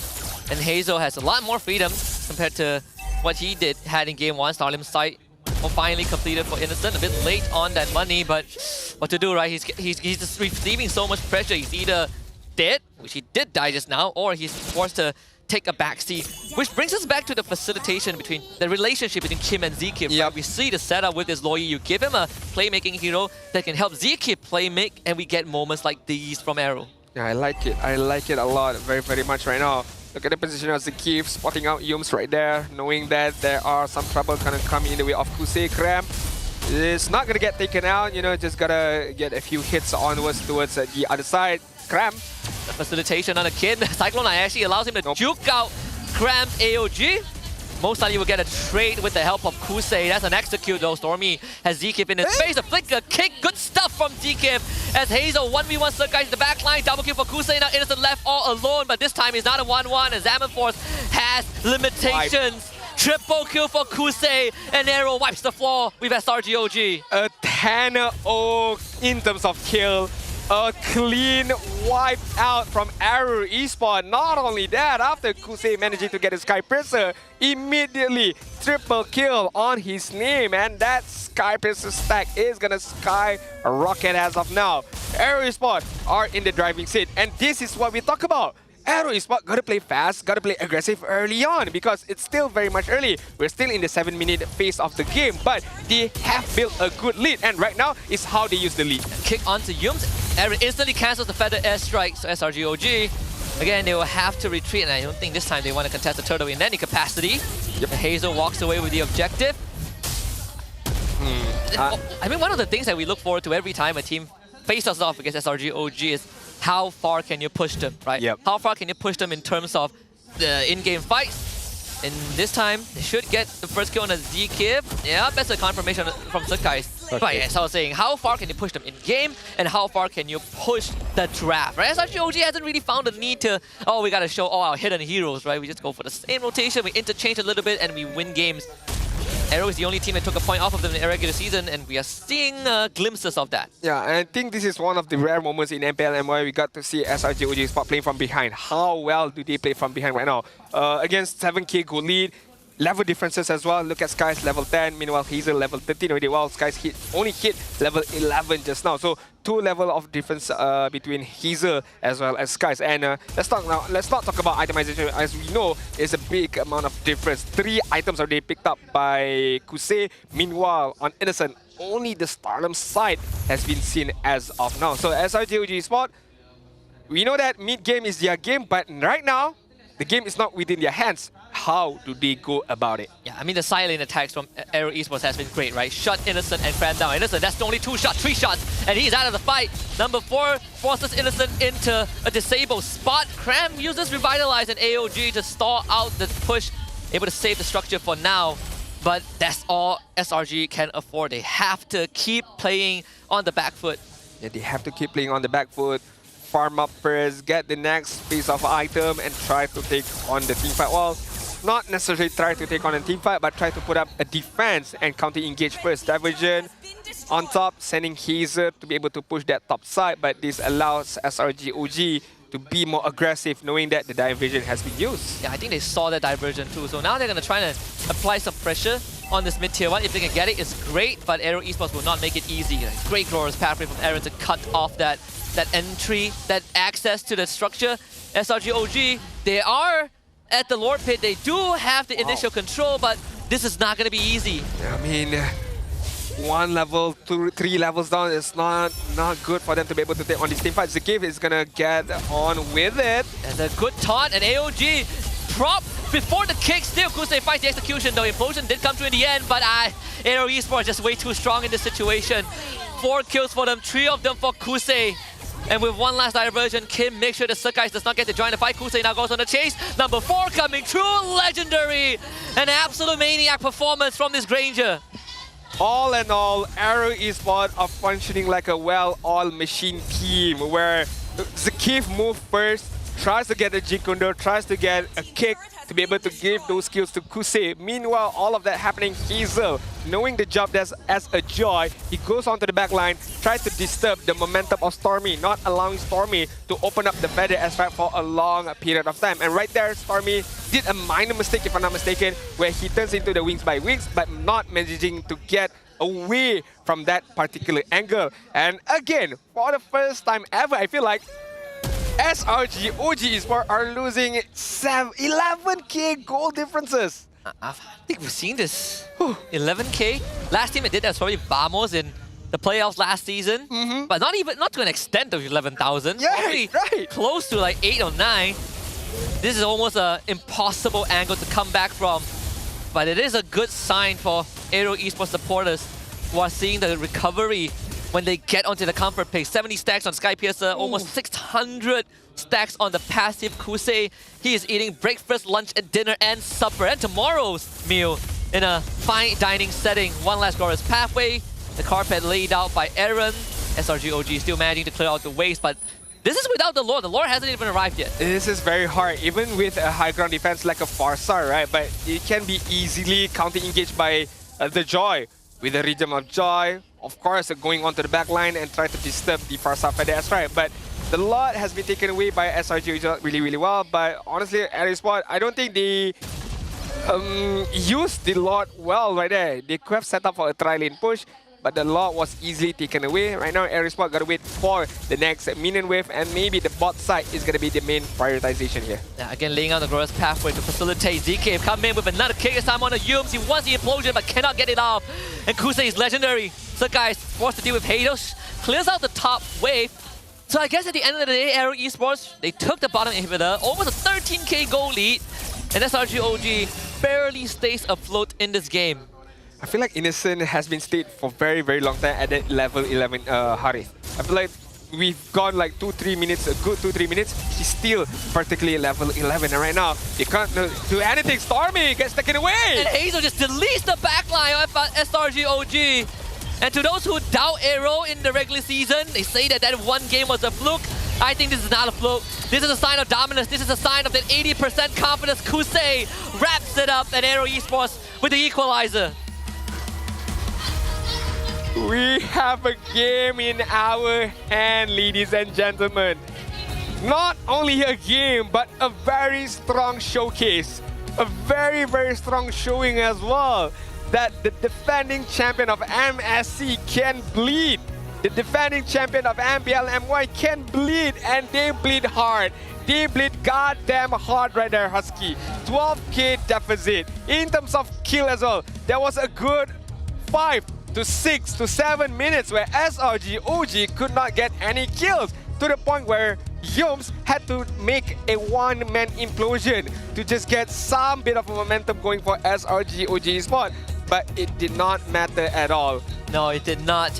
Innocent did say, hey, let's destroy each other. And they both are destroying each other, right? And SRG OG hit pretty hard in game 1. Yep. AERO came back again to it. It's like, all right, you gave me a pretty hard beatdown. Let me grab you by the neck, choke slam you, and then make sure that, you know, burst your windpipe or something. You're not getting back up after that beatdown. But in this long best of 5, they have to get back up.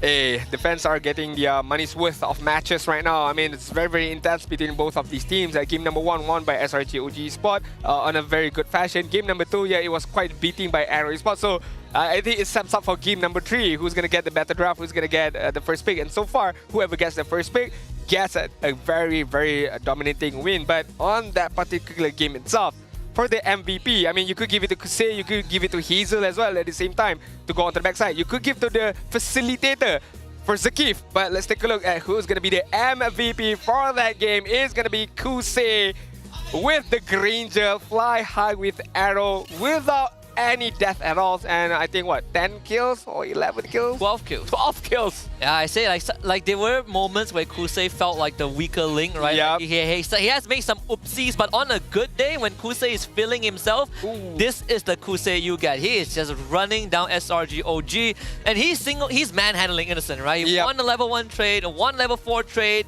Innocent got bailed out. Kusei, with the help of Zekif and Kim, continues to lay on the pressure. And once that snowball got rolling, he maximized the Sky Piercer stack. You pointed out, he gets Sky Piercer, instantly hits a triple kill, you know, a hat trick at 30 stacks to get going. And the rest of the game was just smooth sailing for his Granger.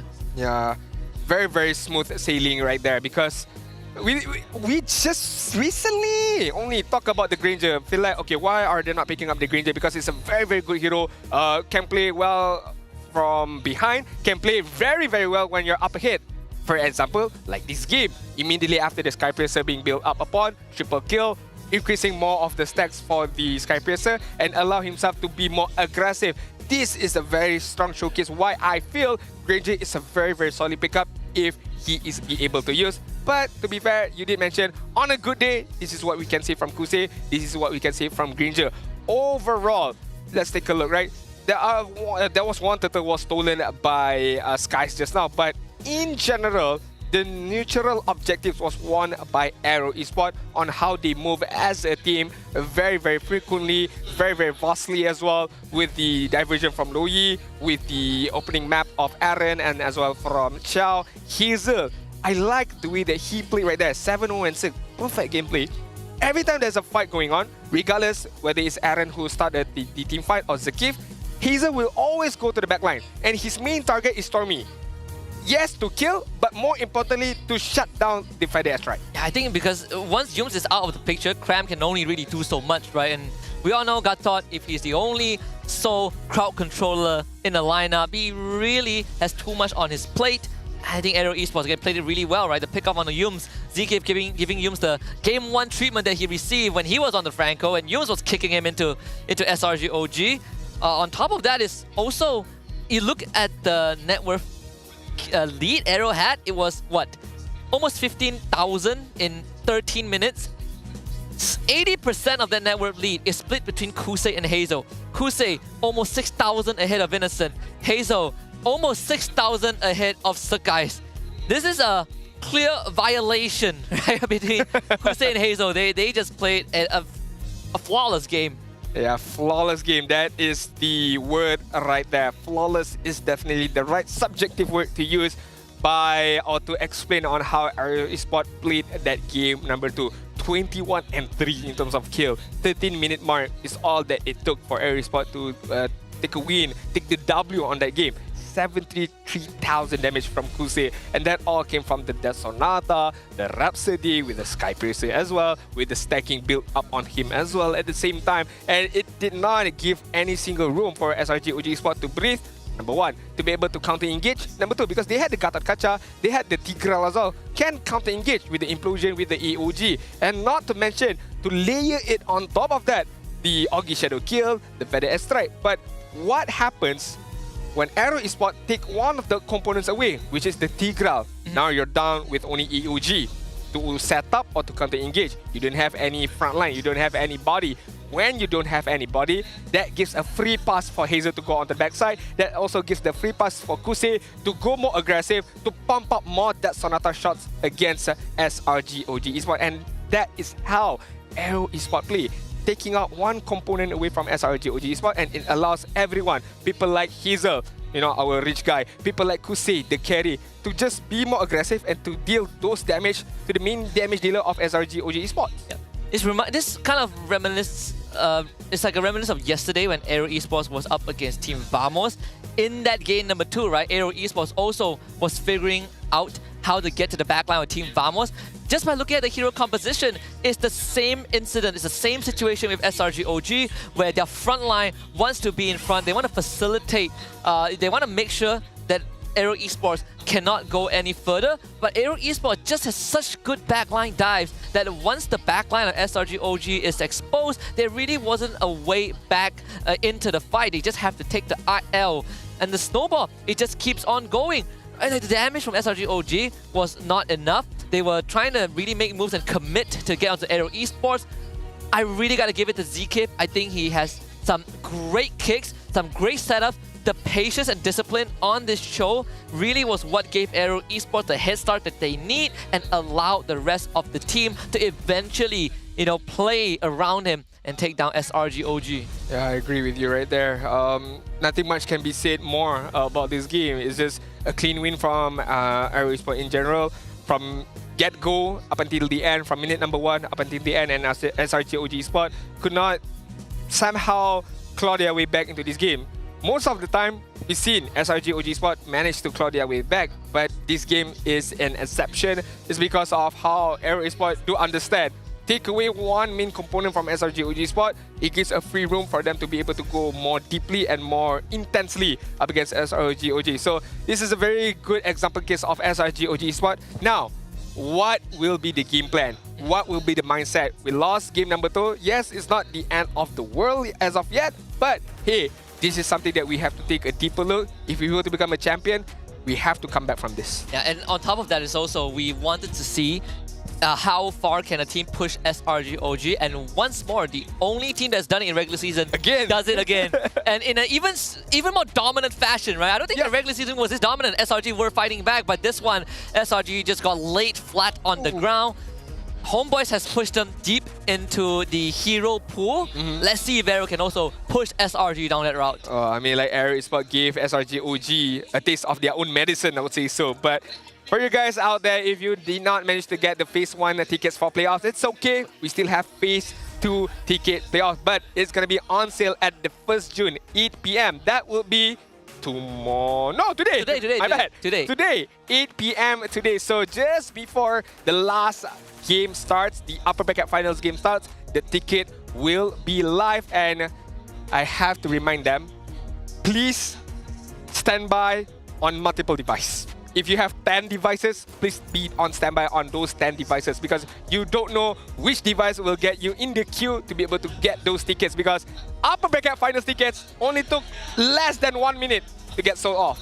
So this is, we're talking about grand finals right here, right now. It's crazy, right? Phase 2, lower bracket semis, lower bracket finals, and grand finals. It's time to put on your gloves, right? And make sure that you can just call all your families. They might not understand what MPL is, but you can borrow their device. I don't know, get the tickets.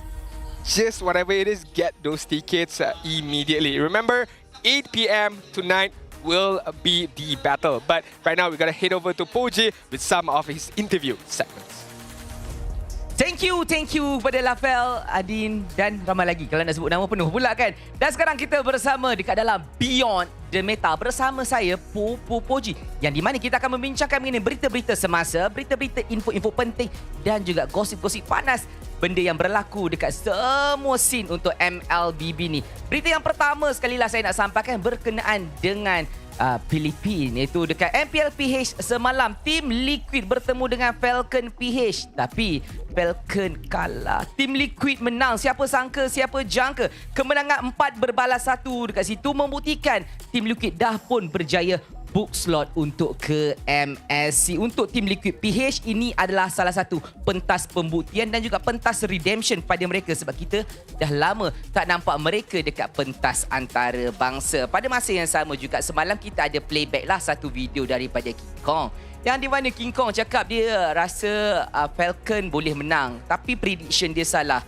Bila kita bercakap tentang prediction juga, Falcon King Kong juga ada predict yang SRG akan menang. Saya takut ini adalah curse daripada player, sebab kita sedia tahu dalam MLBB ni adalah Fel curse, dan kali ini mungkin adalah curse daripada King Kong. Takut kan? Takut. Seterusnya hari ini adalah grand final untuk MPL Filipina, dan kita akan update skor daripada masa ke semasa untuk kita berikan apa yang sedang berlaku dan siapa yang tengah leading ataupun siapa yang bakal pulang dekat tempat yang kedua. Dan bila kita bercakap berkenaan dengan Falcon PH ni, dia susah dia nak cakap sebab dia nampak promising sangat daripada awal regular season sampailah kepada playoff. Dan juga tak lupa masa dekat lower bracket hari itu dia bawakan Zusin EXP, satu benda yang pelik tapi berjaya. Mungkin satu hari nanti ada tim-tim, mungkin juga tim yang dekat MPL MY sendiri game selepas ni barangkali boleh cuba bawa Zusin EXP. Best kan bila kita cuba meta-meta baru daripada negara lain. Dan bila kita bercakap tentang Falcon, tak lupa kita ada juga Falcon daripada MENA. Falcon MENA ni dia ada satu masalah yang kita kena tengok dan faham. Dia ni selesa sangat dekat upper bracket, tapi sedar tak sedar dia pun kalah juga dekat grand final, tapi masih juga akan layak kepada wildcard. Bercakap tentang wildcard, kita kena faham berita tentang wildcard ni kebanyakan negara-negara, kalau sebelum ni kita cakap pasal wildcard, negara-negara yang masuk ni dia tak begitu kuat, tak begitu meyakinkan. Tapi sekarang wildcard adalah tempat pembuktian sebenar, bila mana kebanyakan tim-tim sekarang ni sudah pun semakin solid dan juga kuat untuk memberikan saingan dan juga tentangan kepada negara-negara yang sedang bertanding dan juga untuk merebut slot ke MSC ataupun Piala Dunia yang seterusnya. Kemudian kita ada juga Ultra Legend MENA Champion. Itu adalah pemenang untuk MENA ni. Korang tahu tak, dia datang daripada Egypt Qualifier. Tim yang tak mana-mana datang sedar-sedar jadi champion. Mungkin kat sini juga kita nak tengok AERO ke DX ke yang datang daripada tim-tim yang baru develop, mungkin boleh jadi pencabar kepada kuasa besar MPL tu sendiri. Dan bila kita dah bercakap tentang PH, MENA dan sebagainya, sekarang kita terus pergi kepada jauh sikit, iaitu berita daripada EECA. Team Spirit dah kembali. Untuk pengetahuan korang, hari ni 1 Jun pada pukul 4 ke 5 pagi tadi telah berlangsungnya MLBB Continental Championship Season 5 yang berlangsung dekat EECA region. Upper bracket final jalan serentak, di mana Team Spirit ni dah pun menang melawan Virtus Pro dengan skor 3-2. Dengan kemenangan tu sah untuk mereka book slot untuk ke grand final mereka. Dan dengan ini juga dah membuka book slot diorang lah untuk ke MSC ataupun wildcard kalau diorang champion, MSC kalau diorang kalah, wildcard. Tapi korang kena ingat juga dekat Team Spirit ni kita ada Hikomania. Masa M6 hari tu dia memberikan banyak sangat kejutan dia dengan kill dia dan sebagainya. Benda-benda ni lah yang kita nak tengok sebab pemain-pemain ni kan sebenarnya sangat-sangat lah kata memberikan kejutan kepada region-region yang sedang bertanding juga. Dan saya difahamkan juga masa Team Spirit menang tadi ada benda yang mengejutkan berlaku. Masa game yang keempat, masa bertemu dengan Virtus Pro dia dah macam dah yakin nak menang kan. Tiba-tiba Team Spirit dia pick Yi Sun Shin. Satu hero tah mana-mana datang, korang faham kan? Tiba-tiba dia pick Yi Sun Shin dan menang. Sebab kita difahamkan MPL Malaysia, Indo dan juga Filipin pernah juga pick Yi Sun Shin. Tapi kadar kemenangannya saya boleh cakap hampir gagal. Dan benda ni merusingkan meta lah dekat region kita. Tapi dekat luar boleh buat. Mungkin barangkali kita masih belum adapt. Mungkin ada meta yang kita tak faham. Mungkin juga perbezaan daripada scrim yang berlangsung untuk tim-tim ni. Dan hopefully untuk region-region ni boleh bawa lagi hero-hero pelik. Macam saya cakap tadi, kita ada Yi Sun Shin, kita ada Zushin ESP dan macam-macam lagi. Pada pendapat saya untuk bawa Yi Sun Shin jungle ataupun marksman ni masih belum lagi terbukti dekat pentas kita ni. Andai kata berjaya, mungkin dia seorang. Tapi kalau boleh kita nak buatlah sampai benda tu jadi seronok. Dan sekarang ni saya dah pun difahamkan pemain-pemain dah pun bersedia. Fan-fan semua dah sedia ke? AERO Esports, bunyi sikit. SRGOG. Semua dah bersedia. Caster dah pun ready. Let's go to the caster. Thank you so much, Puji, with the facts, with the news as well. And congratulations to all the other teams who have qualified for MSC 2025, regardless if it's the main stage or the Wildcards events as well, because that is going to be a thrilling match once we get to that stage. We do have 1 minute to go before we jump into game number 3 and the draft as well. I do have a few questions right now because when I take a look at our information that we've gotten by our production team, right? Hylos is a very, very interesting hero for the side of AERO because with Aaron, it was picked up 4 times. And with Reza, it's been picked up 5 times. So today as well, we've seen the pick-up of Hylos very, very recently. But we will save that conversation on a later time because we have to take a look at the goal in a hit-to-hit battle between Innocent as well as Kusei. In terms of average KDA, won immensely by Innocent. But average goal per minute, not that far apart. In terms of kill participation, Kusei has won that by 10%. Yeah, overall, it's just, I think the game length, it plays a part as well. But Kusei definitely racking up a bit of their score up against Innocent, who is technically the standard for MPL MY, right? The Mount Everest of his role. I think Kusei, after the game 2, definitely gained some great confidence, being able to, I wouldn't say gap Innocent, but put a leash on him, right? Make sure that this beast doesn't run wild. So game 3, just going back to what you say about Hylos, it's also a good observation overall. Like, AERO Esports loves that hero. They love to put that hero in the XP lane to make sure that you have a guaranteed body in the front line. You can facilitate not just an engagement, but you can also stop people from running at your team, and then you give ZK a playmaker, which has been the playbook for AERO, and it has found great degrees of success. Alright, speaking of success, it all begins with the draft as we take a deeper look right now. SRGOG Esports is going to have the benefit of their first pick. And as we all know, with a 91% win rate, is not something to be played around. Hylos is not going to get banned out in this first phase first. Still the same ban, if I'm not mistaken. You know, your Baxia, your Phobius, your Loyi, your Fanny, and should be the last ban from the side of AERO. Might be able to ban out the chip. So, same ban. Yeah, SRG. Are they going to go for the Badang and a repeat of game number 1 again? Oh man, it's pretty rare that we see the exact same bans come up from SRGOG. Usually there's always going to be a couple of adjustments depending on the state of the game. But so far we still got the same playbook. If anyone just came in, don't worry, this is not a replay. We are still live for game 3. So this should be Harif. No, they take the Joy Kimmy this time. A big pivot from AERO, but I do like the Joy pick especially. Very, very interestingly, because I feel like game number 2, another winning factor for the side of AERO was the Louis as well. You know, diversion coming in from different angle and, you know, allowing a bit of crowd control up against SRG OG Esports. So banning that hero out in the first place is a good idea. And right now it allows AERO Esports to go for a different route. A Kimi and a Joy. Double Meech being used and being showed upon SRG OG right now. And they're gonna, well, very, very early on, predetermined immediately. Gonna go for a utility tank jungle right now with the Fedrin. And 1-1 again picked up for Innocent. Yeah, we've seen this approach in game 1-2 where they take the jungler and that gold laner so that you can keep this Badang hidden. At least you get to see the 4th pick of AERO Esports before you decide where this Badang wants to go. And also comes down to if AERO reveals that XP laner, right? Like right now they're still going for the big flex. It is a game of who hides their cards the best, and unfortunately for SRG OG, AERO has an advantage just because they are on red side.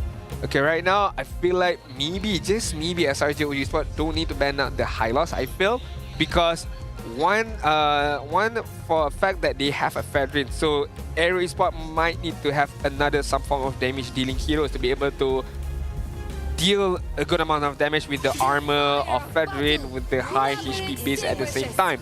So I feel like AERO Esports, maybe, just maybe, they would opt to go for a damaging kind of EXP lane, and not only just the Benedetta. If let's say CC is viable to play, maybe a CC as well. A good hero up against the Fedrin, you know, is not going to walk away from the yo-yo and can deal consistent damage towards the Fedrin. But let's take a look at the ban first. Marsha is going to get banned out. Meanwhile, SRG going to ban out the Granger. Good ban. That Granger is definitely a good ban. And there's one more pick that can help out the Fredrin, which is the Matilda, right? A very classic Matilda. But if they do go down that route, then it definitely does change a bit of how SRG OG wants to play the game. There's no more Matilda, AERO Esports. Very good read into that, no Matilda. It did get me wondering, do you think SRG OG is gonna has practiced like a Fredrin XP or something? Only HomeBois has done it, right? In two different ways. Yeah, in MPL only HomeBois have done it so far. I feel like they have practiced because we're talking about multiple scrims, you know, per day and per week at the same time, right? So I'm pretty sure they slid in 1 or 2 Fredrin on the EXP side. But right now they have a Badang at the same time, so a lot of question mark is going on in the side of AERO Esports. Which is this Fredrin gonna go? Where's the Badang gonna go as well? Because imagine if they pick up a Meech, well, technically they're gonna pick immediately, right? I mean the 4th and the 5th pick, so everything is gonna get predetermined. So AERO Esports gonna play a gamble right now. Yeah, and the Farsa pick isn't really the safest pick for SRG OG anymore, right? You got Gatot, you got the Joy, a very hard-hitting Bruno, so 1-1's life is not going to be smooth sailing. You know, a couple of crits in the face in the early game is going to end that laning phase for Innocent. And again, we don't know where the Gatot goes. I think for SRG OG right now, Stormy, do you go for something like a Valentina? I suppose you could go for like Vexana, also not too bad of a choice. But if you want to go for a long range, you still have the Xavier. You still have a Jushin for a utility, but that's true. Up against a Joy who can immediately gun you down with the, again, Renown of Joy. I'm not too sure about that. Or a Vexana is a safe, I think it's a safe pick for Vexana. Counter engage really well with the Eternal Guard. So Jushin, okay. So Zusin Show, I like it. I think they both are good. Zusin, we've seen how hard it is to deal with her, and if AERO goes for something like a Hylos Gatot, and then you have a Zusin to deal with that. I think the approach is almost the same as game number 1. This time though, everything is put into the Innocent basket, right? Like he's the only main damage dealer. In fact, their magic damage isn't even that great with the Zusin. Yep.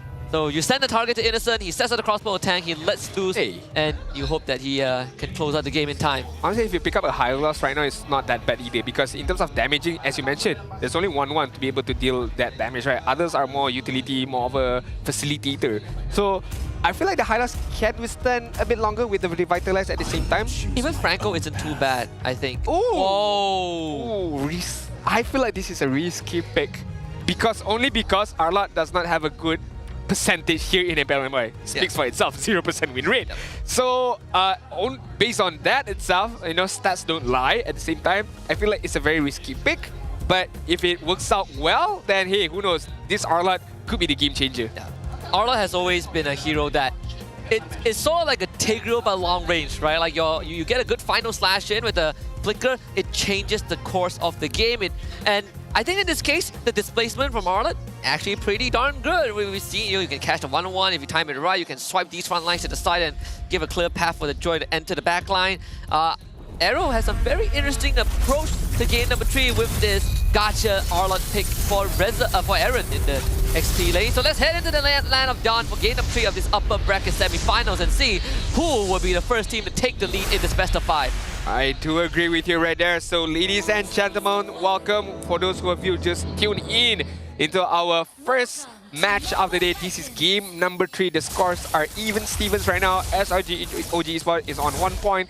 Meanwhile, AERO Esports, who recently just managed to tie the game in game number 2 just now. So we're jumping into game number 3. This Arlott, right? Yes, I do agree. You know, can disturb the 1-1 with the final slash. Not only the 1-1, anybody from the side of SRG OG Esports, but I do have to remember you are going up against a Badang, who is going to be a very, very disturbance. Arlott is a very mobile hero, can dash front to back quite well, but with one punch from the Badang, it can just disturb the momentum, the movement of this Arlott. So you do have to be careful of that. But we take a look at the emblem setup right now. A lot of movement speed I can see from the Badang, from the Zushin, from the Chow at the same time.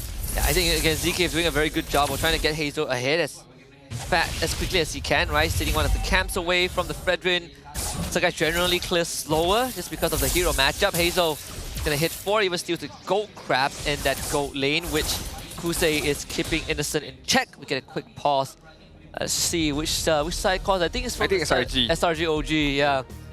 Take a look at the mini camera right there. I saw Cram who was holding up his hand, but as we take a look at Marshall heading over towards his desk, probably some audio issue I'm guessing, so hopefully it gets fixed immediately.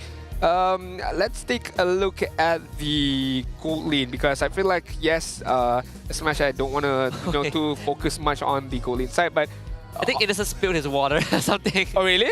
Yeah, we saw. Oh yeah, the tissue coming in. So it's a tight 1 pause. Okay, no worries. No Innocent, no issues. No issues right there. No issues. It's okay. As long as you carry for SRG are fine with it. Yeah. Like don't let Kusei scare you, okay? Don't let Kusei scare you. But yeah, the gold lane matchup is going to be very, very interesting, because game number 2, we saw how Kusei dominate in terms of laning phase really, really well up against Innocent, and not many people can see that, right? We know that Innocent is a monster when it comes to laning phase, but right now, Bruno up against a 1-1, I feel like on paper, Bruno can annoy the heck out of this 1-1, especially even with an item, right? But imagine with an item as well, the 1-1, 2 crits from that Bruno 1-1 is gotta go back off, gotta go reset his positioning again. So again, I would like to see the matchup, how does it unfold as we take a progress in this game. Yeah, especially when the Malefic gun gets purchased by Bruno. Oh, those shots are gonna not just hurt, but come from even further away. When 1-1's range isn't exactly the longest, unless you also get a Malefic gun for her. Funnily enough, I think the win conditions, the keys to victory for these two teams is almost the same, right? You attack the side lanes, and against SRG OG, we've seen teams attack Cram and Innocent, especially Cram. Even yesterday, when AERO fought Vamos, we were also hoping that Vamos can attack Kusei and Reza in yesterday's case, which, you know, I think there are some core similarities. You know, AERO showed that in game number 2. So we head back into the game. No more a spillage issue for SRG OG, thankfully. Hopefully, no more such issues right now. As we take a look, Hazel reaching level 4 already, if I'm not mistaken. Yep, Sky's on the way there. Just hit level 4 before the first turtle is gonna pop out at any time soon. And right now, Aaron is gonna get gunned down immediately. You did mention about the side lane focus, and this is what happened. Aaron really patient, holding on to his flicker, knowing that it's not enough damage from SRG OG to kill him. Even if Stormy shows up, right, he doesn't really have the most burst damage. They're not dealing with Farsta. It's completely fine. Hazel is going to just go back into his farm with his orange buff. He will be ahead in terms of experience for sure. All good, but just, a bit of pressure from SRG OG right now. Level 4 being reached on the Badang as well as the Zushin. So Crimson Beacon is online right now, and this is going to be a free turtle for Skies, because Hazel is not able to find any angle to move forward right there. Just got to be patient, just got to respect the distance right there. I like the approach from the side of SRG OG. Instantly start the turtle. They have good blockade, so Hazel can come in from it steal. Do get a control on the Stormy. Good bailout from Yums with the Dit Kundo. Jetpack Joyride, not enough. Yums and Stormy both back off. A very, very good initiation from this mid duo on the side of AERO Esports, forcing Stormy to recall back towards the base, and that is going to lose some precious times in terms of involvement of any other team fights. Top lane right now is not going to get disturbed as of much. Meanwhile, on the bot lane as well, 1-1. So far, farming up well up against the Bruno. Feel like it's even Stevens on that side, because as we take a look at the goal in general, only SRG or G-Sport are in the league with like 400 goal as of now. Yeah, fist break into a fist crack, and Hazel will crack first blood for Guys. And we're starting to see a bit of that innate weakness of that Arlet, right? Like, your setup has to be impeccable. Yep. There's so little room for error, and Aaron, sure, like, he got staggered at the start, but he really wanted to stop SRG OG. Him himself was not enough. Yeah, I mean, it's very hurtful that the only thing that you could do is just watch and run away, because you know that even if you participate, you can't do much. And in fact, what's worse, you give another kill towards SRG OG. Hence why Aaron just walked away from Hazel getting killed right there. Zekif right now is going to get a focus on. It's going to force out the Revitalize into a lift up. Zekif will survive this encounter for sure, but it does take away that crucial battle spell. Kim with the Traction Pulse, only there's a minor chip damage on the Yums. SRG OG, they slowly are gaining control of the map, right? It's not a substantial goal lead just yet, just like 1 to 1.2k. But let's see if AERO Esports, if they can contest this turtle. Traction Pulse. That is one of the biggest skill from Kimi that cannot be wasted by AERO Esports, I feel like. And that could be a very, very key winning factor for AERO Esports to use and to manipulate the Traction Pulse towards their own benefit right now. Another fist crack into a break. Zekif down on the low. AOG still goes off. Cram survives the Slither of Hell, but the Wordy was enough to take him out. 3 Magic Kundo into a kick. Zekif wants to get away, lifted up, taken out by Stormy, but Kim is going ham alongside Hazel. They take out Innocent and Crab. A good energy eruption brings Aaron back. So guys wants to take down Stormy. Another lift up and a double kill for the Tusin. And then Brazos Rap slams down on the Kim. He is gone, but Kusei is still alive. Forced to back off. And it's an even trade turtle for AERO. I think that is a big win for AERO Esports right there. Yes, they lost a couple of members of themselves, but you know, losing a few members but managing to get a turtle is a big win for me. And not only that, it's just a showcase of what can happen in the future. Right now, Kusei, even without any efficient items to be able to take down the Fedrin, still managed to get it done. Although it took some time, but so far, Innocent! It gets the crossbow tang off in time! Innocent! Oh no! Still goes down, but at least there is a trade. Unfortunate for Innocent right there, managing to get that crossbow off tank, but died in the same process, and at the same time, Cram got taken away on the top side. AERO Esports are moving very actively right now. Yes, Hazel got taken away, but he still managed to get a kill from the graveyard up against Innocent. And the top side, immediate movement, immediate reaction from AERO Esports. Take a kill away from Cram and allowing them to get the turret on the top side. Yeah, Innocent didn't press Inspire, I think, right? That Inspire would have made all the difference, but he wanted to save it. Kusei gets a third kill just now on the Cram, takes top tier 1, Yun's flicker kick onto Aaron, needs to kill him out before he can get anything off, and Aaron controlled to oblivion. Killing spree for Stormy, that's what SRG OG needs to do. And this is why I feel the Arlot is not the greatest of pickup in my books, but I can still be proven wrong. I do know that the coaches and the analysts and the players as well understand why this Arlot is getting picked up. Because if they were to pick up a much more tanky heroes, maybe even if they get crowd control, it will still take some of time to be able to kill that, and that time can be used for AERO Esports to counter-engage. But so far, Arlot is just a sandbagging hero right now. Can't do much for now. Final slash to clear out the minion wave. Would have been nice to get used, but it's fine. Kusei, free tier 2 top lane. Kusei is just having a breeze in the, not just in game 2, but also game 3. Traction Pulse, hits Cram, but look at the top side. Never-ending pressure from Kusei to be able to win that top lane, but this allows Skies to get the turtle without any particular problem.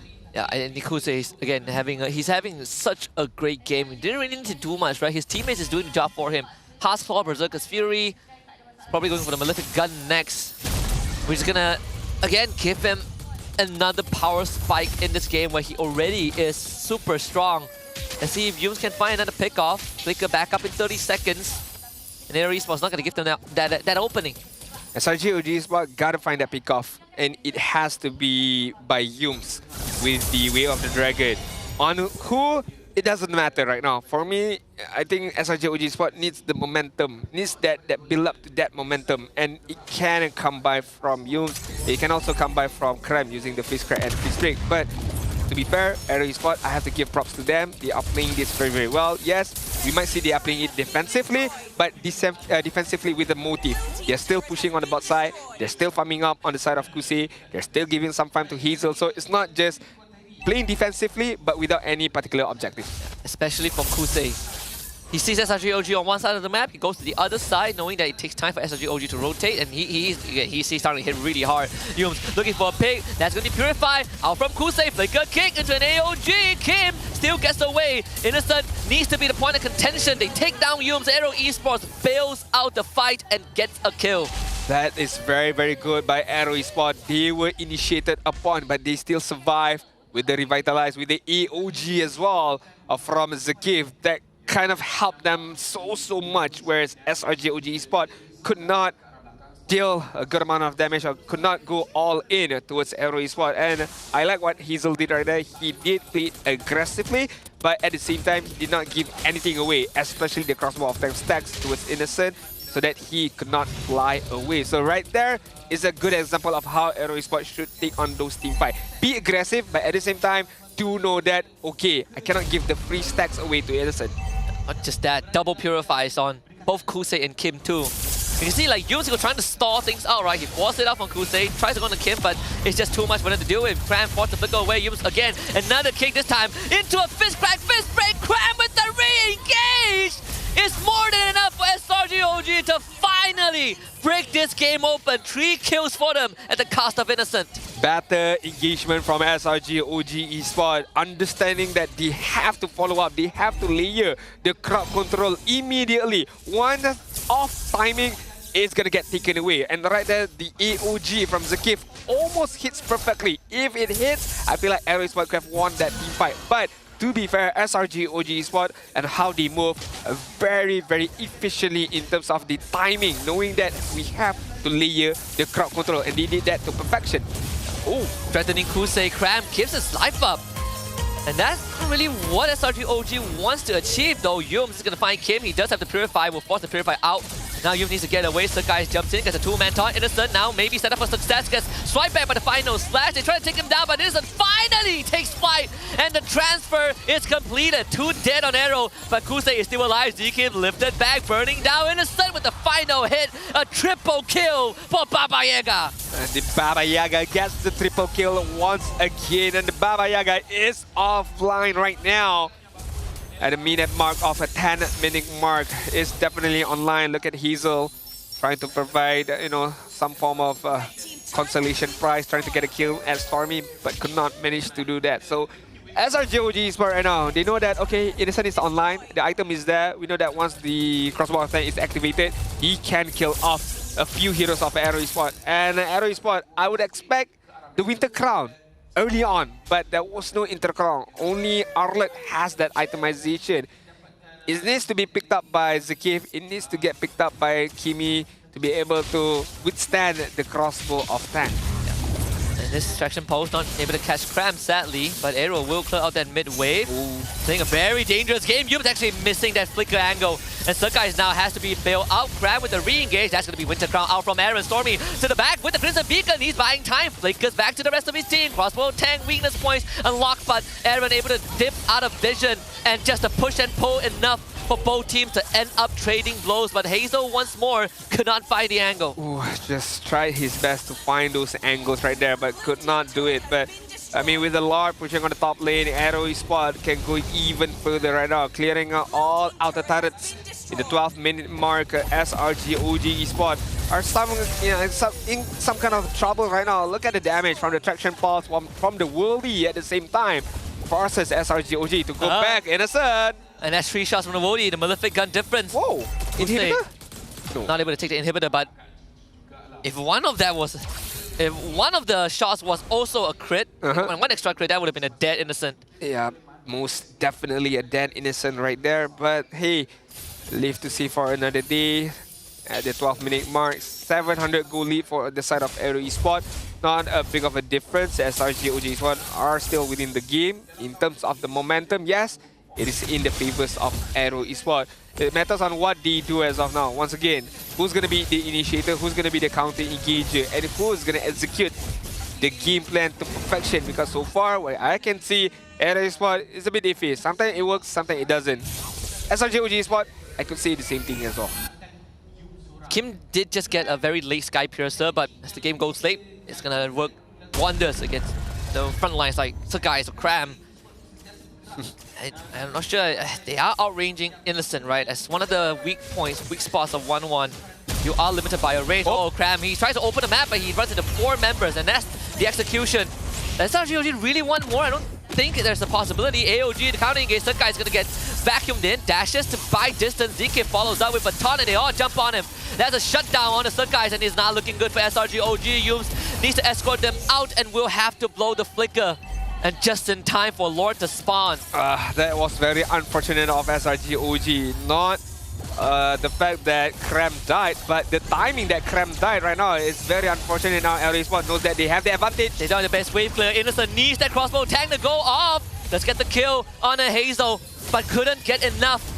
Sakai still needs some time to come back. ZK goes for the taunt, presses the Winter Crown. Cram misses the re-engage, but it's enough to buy time. Cram saves the game, and Innocent will also join. Unstoppable on this 1-1. And Kim, where is the escape route? He's gonna take that recall. No way. Stormy's gonna check it, Kim. No way out from this one. Purify is used. Stormy follows up a Crimson Beacon to end it all. No way. And a turnaround for SRG OG. 7 seconds. 5 for Hazel. And a crystal inside. This could be an angle. As Innocent and Cram, Muhammad Ehsan, Muhammad Ikram, they won the win. They won the match point. And they will complete the comeback. What a turn of events. The table has not been turned, but it's lopsided, upside down right now. What happened? AERO Esports. The world was at their fingertips at one moment, but golly. I think they dropped the ball at the end. Golly, what happened? That is a showcasing of inexperience, I would say. Yeah, this is what our netizens would say, the lack of discipline, right? Yep. Like, the lore was on the table. I think that lore would have been a safer play in my books. Definitely. They tried to go for the end. I can respect the effort, but they started throwing bodies and it wasn't worth it. It just was not worth it. They could have gotten at least the inhibitor turret. That could have what they have gotten right there. At least an inhibitor turret, I would understand. But to end the game at that moment, I don't think so. Maybe if they could have gotten a kill against Innocent, yes. Yeah. But once Hazel started to throw his body against Innocent and not managing to get a kill, and not only that, if I'm not mistaken, I think it was Zakiv. He was the one who gave the crossbow of 10 stacks. And when that 1-1 took off, it was GG over for AERO. And to that extent, to that moment when, as Husky mentioned, they could have backed off, go for the Lord, or at least just get the inhibitor turrets, you know, set and stone.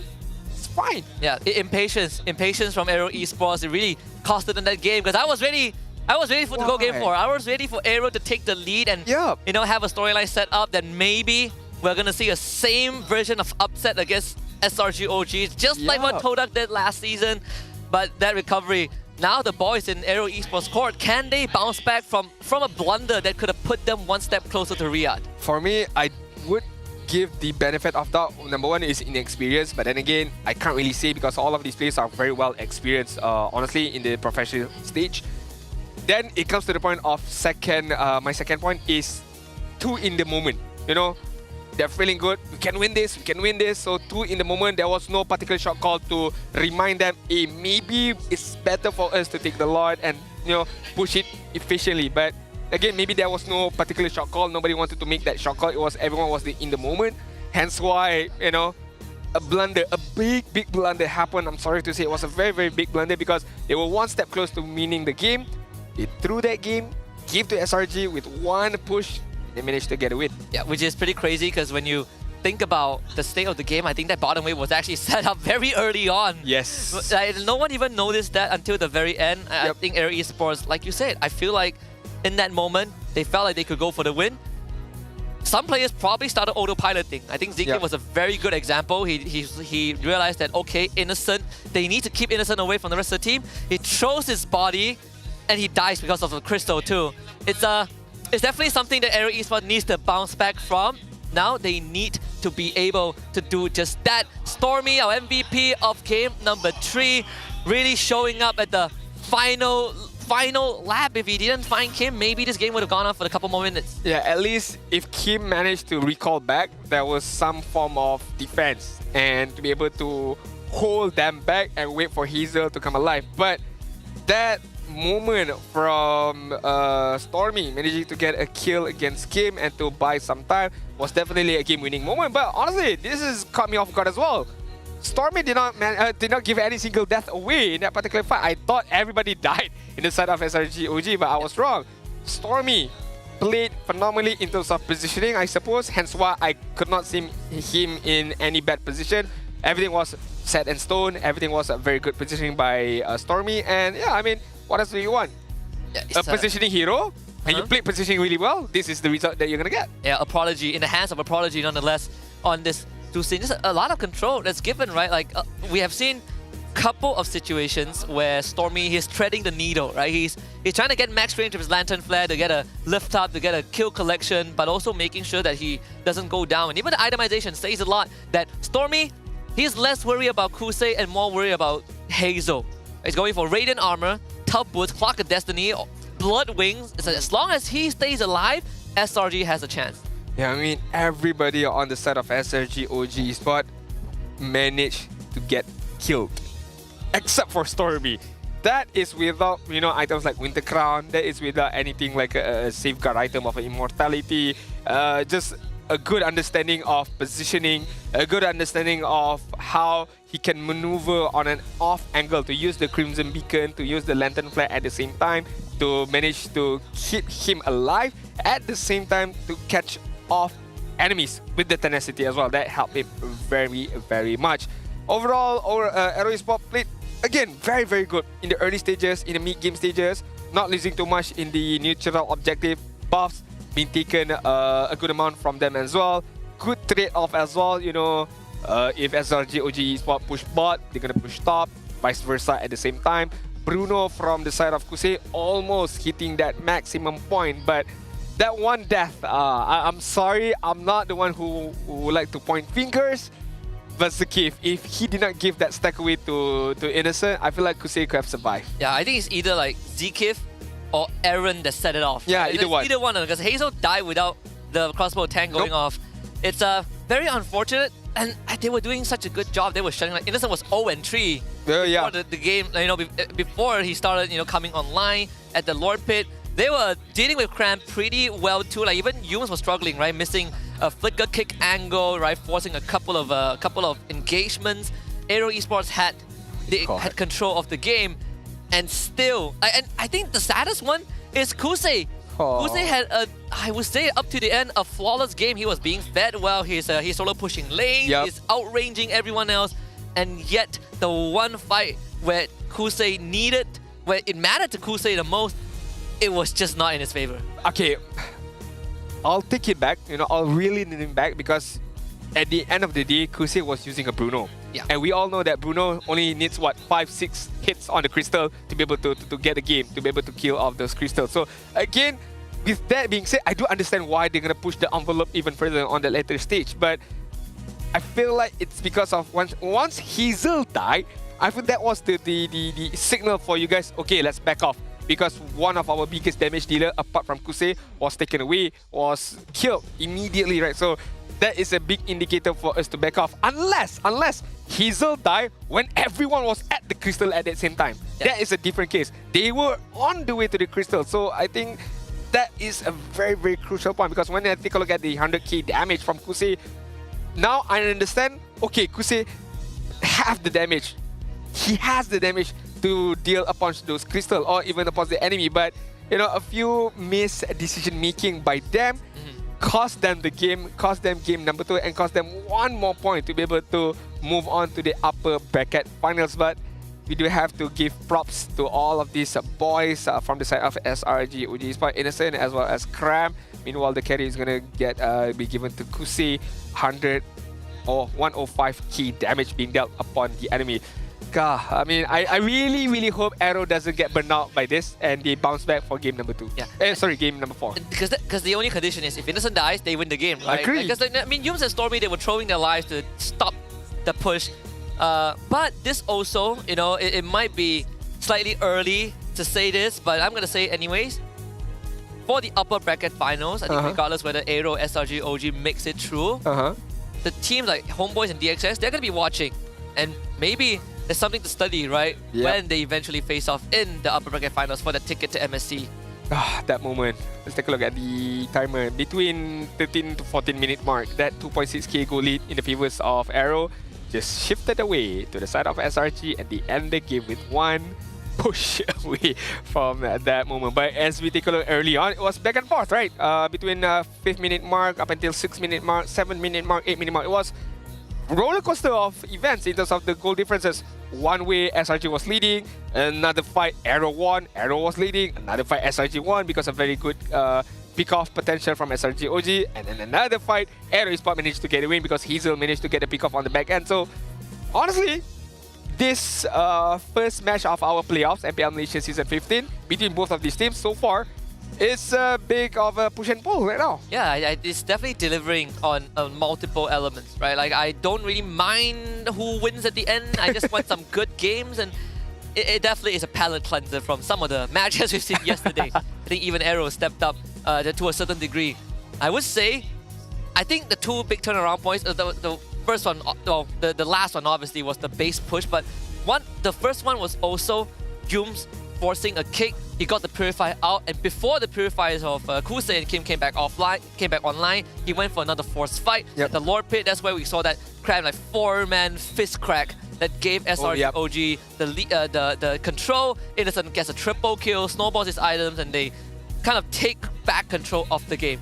Very good observation by Husky, but we do have to take a deeper look at the highlights, especially that last moment right there. But as we talk about bit of push and pull, you know, from 4th minute mark up till 8th minute mark, one way SRG OG was leading, another way AERO Esports was leading. This was when Kusei just, you know, with raw damage, kills off Skies, almost killing off Stormy, but just need that one crit probably to get a kill. But other than that, this one is Hazel trying to take away the life of Innocent, but managing to get the kill, but get killed as well at the same time. This was the fist crack combo, if I'm not mistaken. Yes, it was this one, right? Like, oh my so God. Beautiful. Kusei being caught in a crossfire at the edge of the wall too. So this was the moment that SRG OG managing to come back into the game, right? They did lose Innocent for the 3rd time, but again, once the crossbow tank goes off, it is very, very hard for AERO Esports to formulate a proper response without Winter Crowns, especially. Yeah, definitely, but good fights as well at the same time. This was the moment. Let's take a look, right? Okay, Hazel tried to go in. I managed to get a kill. There was only Zakif here. Aaron on the backside gets Winter Crown. Yeah, Kusei was going for Stormy. Yeah, okay, Zakif, Winter Crown as well. In the hit. See? Oh. He did not deliberately give the stack away, but he was too deep already. I think the saddest thing was that it probably triggered on Zkif the same time he dies. So the first take of the crossbow attack was directly on Kusei. Yeah, it could be the case, right? Like that first direct take on the Kusei. So Kusei ate the full crossbow attack. Poor guy. Unfortunate. Again, I thought then again, Zakif could have gotten back, but he was Winter Crown under the crystal. Yeah, he was really trying to buy time. He was stalling out Innocent. The rest of AERO were trying to kill Stormy, and Stormy was just like, you cannot kill me, I'm gonna buy time. That's the thing. If he Winter Crown under the crystal, at the same time Kusei is hitting the crystal, it's a whole different scenario. But Kusei was on the back end as well. He was trying to get Stormy at the same time. I feel like if, let's say, he just forgo about Stormy and just focus on the crystal, could have been a different game. But I'm not too sure about the minion wave situation. I have to take a look at it again. I think they have like a catapult or something. Yeah. It was a It felt like they could have, if they want a straight end, then you just tower lock, right? Right. But if Hazel got the kill against Innocent, that would be endgame. That would be endgame, right? 100% endgame. So I can't blame them for pushing the envelope because we have to take a look of things on both ends. If they had the kill against Innocent, could have won the game. But unfortunately, they did not manage to get a kill on Innocent, and it causes them the game. So again, it was a high risk, high reward situation. Yeah, it's a gambit. But thankfully, it's not the gambit that sends them to the lower bracket final. Yeah, true. It does put one of their foot through the door, though. True. And for AERO Esports, again, I mean, if you support your teams, regardless of who they are, no one is going home today. They just go down to the lower bracket. True. And now we need AERO to bounce back. But this shows that so far in MPL MY Season 15, only AERO Esports managed to push SRGOG to somewhat of a limit. Which is crazy, right? It's such a crazy thought because like before, okay, AERO Esports took a game of SRGOG and everyone was like, okay, we want to see how HomeBois does it. HomeBois got completely swept. Yeah, completely swept. They just packed HomeBois up and sent them home. And then AERO comes back in and they do it almost 2 games in a row. Yeah. And SRGOG really, you know, AERO Esports really gave them a run for their money.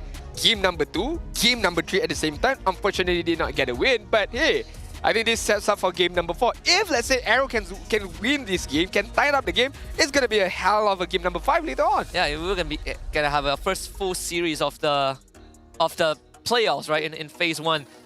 I think AERO, again, they have been consistent with some of their movements. Like, I think these early game quick rotations, these very proactive moves has been getting them leads, right? They've been, again, punishing Innocent alike. Innocent has had a very rough game 2 and 3 because of how AERO Esports were prioritizing their movements, and they were also able to really keep Yums in check, they were able to keep Cram in check, and that's the good thing. Even on a loss, they still were able to consistently pull that off, and now it's just about cleaning up some of the rough edges.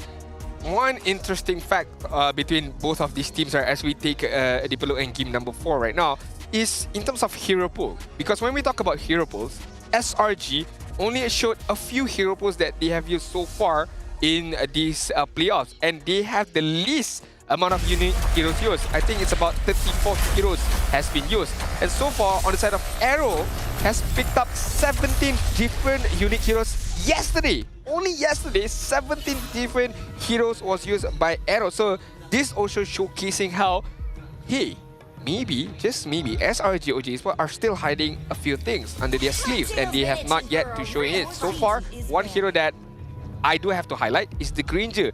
Remember back in M6, when Innocent used the Granger up against RRQ Fushi, he broke 4 world records on that particular day. So you have not seen as of yet the Granger by Innocent. Yeah, the 19-0 result, oh, that was a nightmare for the Kingdom. They just got completely demolished. Bans are the same, well, across the board. I don't, The Badang? The Baxia was let through, right?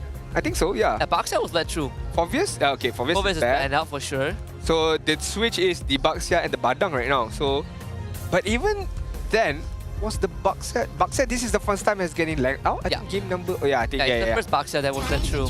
But still not gonna get picked up. The Baxia still gonna be the joy. I mean, honestly, based on last game performance and of course game performance number 2, I don't have any arguments on Hazel's joy. So far, been phenomenal. A few tweaks in terms of decision making, but I think like it's not a big of a problem. That's just me nitpicking. But so far, played really, really well with this joy. I do wonder if the Baxia now is going to be picked up by SRGOG. Baxia Kimi. Baxia Kimi is one way to do it. Or you could take Baxia +1 so that the Kimi, since it's already an answer to the Kimi anyways. Oh yeah, true.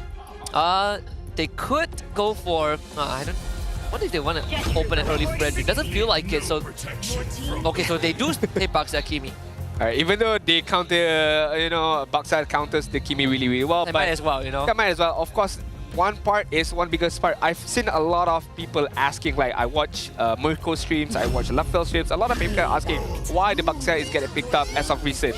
Number 1 for me is because of the flexibility. You can put Baxia at 3 major roles right now. The jungle, the EXP, as well as the robo. That gives a big question mark to the opponent. Second of all, you disrupt a lot of movements from the side of your opponent. You disrupt the Kimi, you disrupt heroes like Moskov as well, where you just be in the face of these kind of heroes and you won't feel anything. especially if you are a snowballing Baxia. Yeah, it is there's a double flex potential, right? Like we've seen Kimi in a go 2. AERO responding with this glue Farsa, plenty of it covers a lot of bases, right? Long range artillery, you have a glue that if a Baxia goes XP, I'm gonna eat you up, good. So SC, I think for SRG OG, go for the Hayabusa. I think it's this one is pretty much expected. Can't really go for Fredrin anymore, thanks to the glue being around. And one of the few heroes that deals with the glue, or of course other than the Faramis, I'm looking at something like a Granger.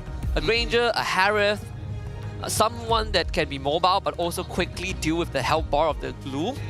And making sure that the glue doesn't stick onto you.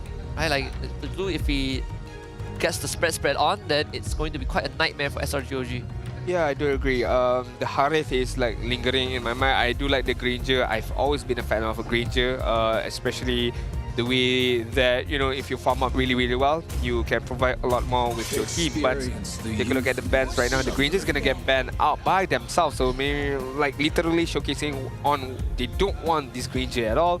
They might just go for a Kimiko late and they might pick up a different mid laner from themselves, which there are still a lot more viable heroes. We're talking about Sushin, if I'm not mistaken, is still there in the game, but showcasing that you provide, you know, all-in magic damage, except for Hayabusa in the jungle side. Yeah, I do wonder if they are going to go for the 2-sit again, right? This Ranger ban could indicate that they are considering something like a Kimi go, or at least they want to eliminate Kusei, because Kusei is having a hot series so far. Yep. Even in his losses. We saw on the Bruno, we saw the Granger, we saw the Harrier from Kusei too. The SRG OG, they have a good, they have like consistent damage. They have some burst. Per se with the Hayabusa, AERO removing big setups like the Tigreal. I would ban out the Gatot Kacha here if I were SRG OG, because a lot of counter engagement potential that can come up from this Gatot Kacha.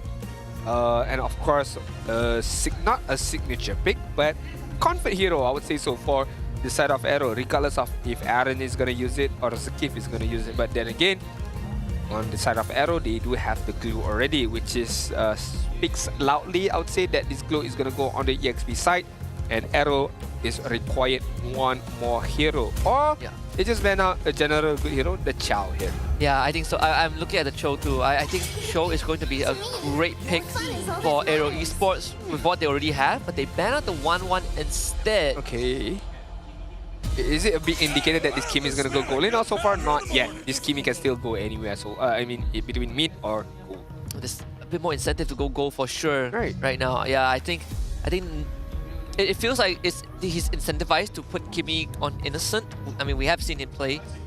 Was it the game against HomeBois, right, where he got Sky Pierce the first item and he just ran down HomeBois? See, I think right now you need a mid laner. You could keep this Baxia flex hidden. Yep. Pick a mid lane now. Celine, maybe not the best. Valentina, I guess. Can still the Fedex, right? But then again, you give a stationary target for the Joy. Unless you go for Xavier again. But the thing about Xavier is that you don't really have the best heroes, at least at this point in the draft, to make use of the Xavier, right? To make sure that he's always at safe distance, throwing up Mystic Fields. I think that's why you have the Baxia to do that job, I feel like. Wow, okay. That can jive well, but Moskov is going to get picked up for SRG OG. Long-range utility with the SOD.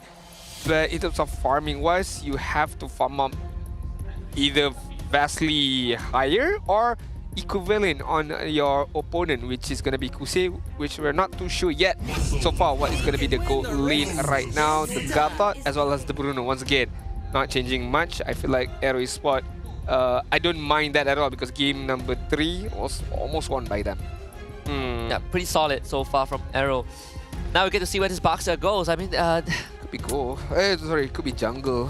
Yeah, they need some sort of sorry, jungle the Hayabusa, my bad. They need someone to set things up more. I think Baxia himself is not enough. They don't really have the best crowd control. True. You could put Baxia XP, but you give it a bad matchup, and then you take a Cho. It's a big sacrifice, or you can go export. But then again, you lack the crowd control, right? Like, export would be a big sandbag in the front line. They pick up. I think I like the Xavier. No, sorry, you have a me already. The Chow. Okay. So they pick Chow. As you mentioned, not much pick-off potential just with the Baxia alone. So hence why the Chow is gonna get picked up. For AERO Esports, I don't think it's a big problem for them because they faced the Chow of Yums a couple of times already, and they know how they're gonna play it well. One is from positioning itself. Second of all is how they can counter-engage with the heroes that they have on their hand. With the glue, I feel like a glue, you know, with good movements, good mechanics, pretty sure you can counter-engage. And Gatal Kacha, of course, with no-brainer with the EOG. Yeah, with how fast AERO Esports has moved, they again once more have a draft that allows them to do that, right? Like great presence around the map.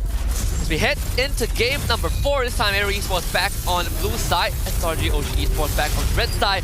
And SRG OG, the Red Giants, 1 game away from getting the ticket into the upper bracket finals later tonight. Let's see if AERO can bring it back and recover from last game's blunder, because they need to equalize this. All right, this could be the game-winning match for SRG OG Esports. But if AERO Esports ties things around, we are all forced to go to game number 5. With the heroes get picked up by both sides, I feel like in terms of damaging-wise, early on, Hayabusa and Kimi is a very, very scary combo. You can traction pulse, Hayabusa can just dash with the shadow, and Augie Shadow Kill tries to get a kill. So do expect that kind of combination coming up from SRG OG Esports. As we take another deeper look at the emblem setup, Master of Assassin for both Moskov and Bruno, you know, trying their best to win the laning phase as much as they could. Oh, I didn't really get the gold crap, I think. Husei forcing Innocent away from the lane, and this is not good. Lane frozen in favor of Husei. Meanwhile, here comes a 2-man Jikundosa. Guy tries to fight first blood for Stormy, and they find a second one. Zkif goes down. That is what we want from SRG OG. Very, very good start. Very clean start at the same time. That is the power of the Baxia from Krem, who knows that, hey, I can participate in team side because with the Baxia Shield Unity, I can rotate immediately back to my lane and not lose much gold nor experience. But the biggest part is, the biggest benefit is, I can assist more kills for my own team. AERO Esports do have to suspect that kind of movements coming out from Krem once again. So the map control or the observation towards Krem has to be multiplied, so you know where is the movements coming in from Krem. Yeah, Krem feeding himself with the emote. An attempt on his life is not going to be easy. They want to push him away, but here comes the rest of SRG OG. Stormy and Yums joins in, and Aaron, he is forced to flicker away, but the enhanced Starlim attack more than enough. Krem picks up the kill. Zkif late to the party. SRG OG finding that third, and now Turtle is on the menu. Yeah, I mean, the rotation against coming from SRG OG, this is just vintage from them. Oh, traction pulse, gets a kill with Zkif. Hazel knows he can't contest that. Innocent doing a lot more better. Fighting Husei in the bot lane, you know, it's been a tough game 2 and 3. Kim shows up to put some fear into the hearts of Innocent. The first turtle for SRG OG, and look at that, Adine, 2.5 minutes in, 2.1k goal lead.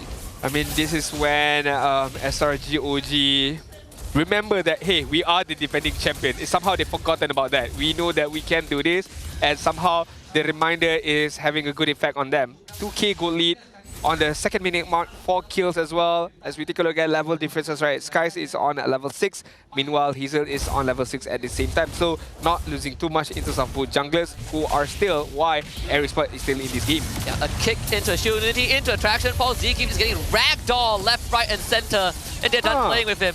We don't want to play this toy anymore. Zkif goes down, and SRG OG continues this this choo-choo train. If you can use the AOG right just now, just how showcased by Zkif, why would you AOG back into the fight? Why you just not try your best to AOG away? You know, just gamble. I know that I'm gonna get killed. If I AOG away, if I get out, that's a big win. So not too sure why the AOG went back towards the side of SRG OG, but maybe they were anticipating counter engagement from the side of AERO, but it did not came through for Zkif just now. Yeah, not at all. And this is what SRG OG wants to do, right? Take control. A lot of the times SRG OG, they usually aren't the fastest team in the early game, but once they get that ball rolling, it can be quite unstoppable. Yoon's very deep in the enemy territory with Cram joining him as well. Another kick on the Zkif. Let's see if Zkif gets out this time. AOG used appropriately to escape, but it does force them to relinquish control of the jungle.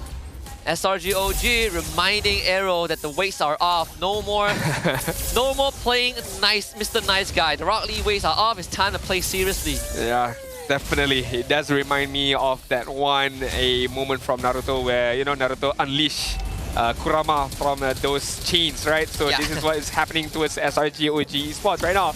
The chains are off. Traction balls. Big one on two of them. That is going to force AERO Esports to back off, and once more turtle control given over to SRG OG. I mean, on the bot side as well, yes, Kusi is doing phenomenally well. Look at the positioning of Innocent. Gotta play it safe, gotta back off, but Kusi, gotta be careful. Yums is there to be able to, you know, help Innocent out, but so far, not a problem for Innocent. How Kim and Zakif react as well once they saw the Baxia, once they saw the Kimi at the same time. Zakif actually saved himself because Yum was about to go for the kick, but the animation was cancelled by the taunt. Not too big of a deal if you're SRG OG, right? It's a steady 3.1k lead. Hazel on the recovery route. Kusei actually losing out the trade against Innocent. With the rest of SRG OG hovering around the bot lane, Aaron is forced to help. Not too sure how does AERO Esports goes about this. Like, you would think that Hazel might be able to go on the back end and to get some kills towards his team, but even if you go to the back end, who are you gonna find? Who is gonna be on the back end? Like, Kimi is very, very hard for you to catch her. That means you have to go through Baxia as well as Chao, Innocent at the same time, with the Purify, with the SOD at the same time. So Hazel is having a difficult time because back in game number 3, you have stationary targets like the Farsa. So it's easy for Hazel to go. Right now, nobody is stationary. Everybody is on the move. Everybody is mobile. Makes the job of Aaron slightly harder too. Yums with the first item, Radiant Armor. Top tier 1 goes down to Sakai's. And the Stardom Beam on the Aaron. Yeah, those Goblins aren't going to survive for too long. So as much as this game has, you know, kind of slow boil a little bit, SRG OG are still finding minor Ws on the map, right? 4k gold lead. Third turtle coming up in 20 seconds on the top side. Cram doing mighty fine. Innocent with the golden staff in the hand. And SRG OG really just feeling good about themselves. Captain Cram with his infamous emote. With the level differences as well. Stormy level 9, meanwhile Kim level 8, Hazel level 10, Sky's also level 10. Okay, so far Hazel is farming up really, really well. Just matching up with whatever Sky's is doing as of now. Yums, gotta be careful. AOG just to force Innocent away. SOD, are they gonna go for it? They wanted to take the tier 1, but Innocent cleared out with SOD too. So in the end, it's AERO Esports forced to use resources. They ended up using Revitalize. They will still get the structure, sure, but SRG have bought enough time. Stormy arrives, got the airstrike used by Kim. Traction Pulse pulls Aaron back. SRG OG slowly just toying around. And they're not going to go for full commitment. They got the turtle, they got what they want. They can continue to play this slow and steady. Yeah, there was no need for them to go for the kill right there. Enough of them to get the neutral objective and force the movement away from AERO Esports to defend this mid turret. Meanwhile, look at the top side. The switch has happened. Moskov understands that, okay, by staying for far too long in the bot side, I cannot farm well. Not only that, the turret on the bot side has been gone, so the protection is not there for the Moskov. So switch side, farm up even more right now because as we take a look at the individual goal, he is ahead by a fine margin. And Kim disappears, man. The Sky Piercer doing a work. And Stormy finds a double kill, a kick on a Hazel. Courtesy of Yums, delivered on a silver platter. As Zekiv runs away, tail between his legs. SRG OG unrelenting. SOD will just brush past them, but the job is done. 3 kills for SRG OG and a mid-tier 1 to boot. That is classic SRG OG, where they fight as a 4-man on the mid side, and they won as well. At the same time, Innocent was pushing on the top side just now.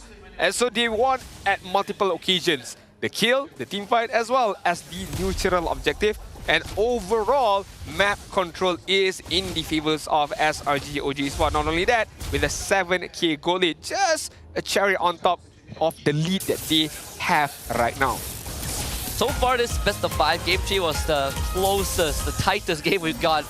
Game 1, 2 has been a blowout.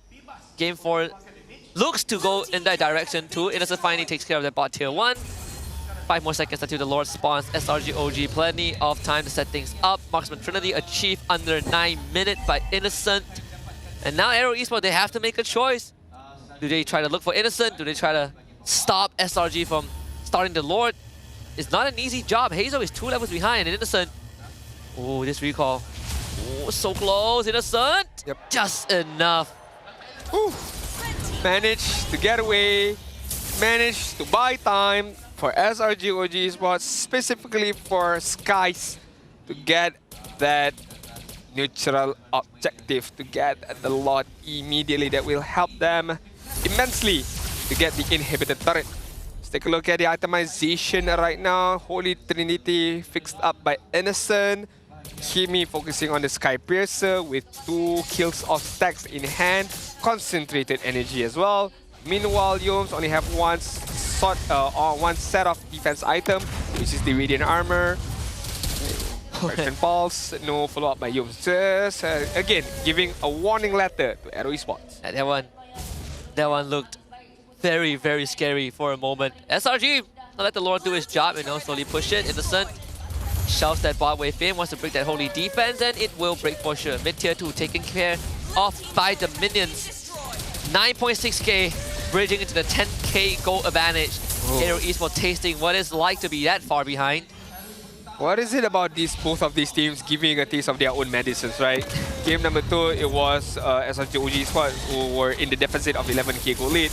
And right now, it's looking like AERO Esports are going to be deficit more than 10k gold as of now. The top turret that was inhibited by the Lord was taken care of, but I can't see the same on the bot side. Inhibited turret has been taken down, and right now SRG OG Esports gotta prepare conceal, but conceal in the face of SRG OG where they know what you're gonna do. I'm not really sure what the plan was.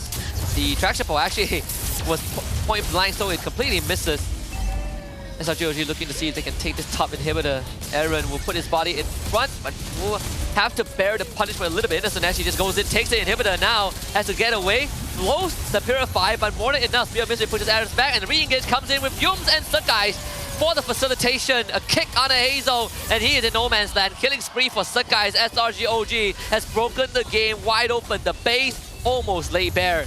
That was very unfortunate of AERO Esports. They know that Innocent used the dash already, so they went all in. They went in trying their best to get Innocent, but Innocent knows that his friends are there to back him up. This is going to be a potential coup de grace for SRG OG. Unstoppable on Stormy as DK falls. Aaron comes back in time. SRG OG takes about temporarily. As key items comes up from AERO Esports, Malefic Gun for Kusei, Aaron with the Radiant Armor. Damage is still permanent though, no base structures. Lord coming up in less than 15 seconds for SRG OG. This is almost surely a checkmate.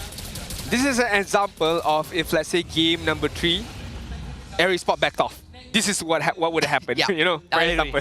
If they did not push the envelope, this is what would happen. So we get to see an extension of game number 3, but in the side of SRG OG Esports right now. 12k gold lead. Yeah, in terms of itemization, I don't need to spend too much time because we all know with 12k gold lead, most likely they're gonna get 1 or 2 items up ahead in comparison to AERO Esports. I would like to take a look at level. Sky's hit level 15 already. He's on the way on level 13, but by that strike by Kim, zone out the enemies. He's gonna get kicked back, uses his own Purify to get away. ZK is completely isolated. SOD Innocent! Once more shows up at the right time. Triple kill for the half-man, half-beast, and SRG OG Esports.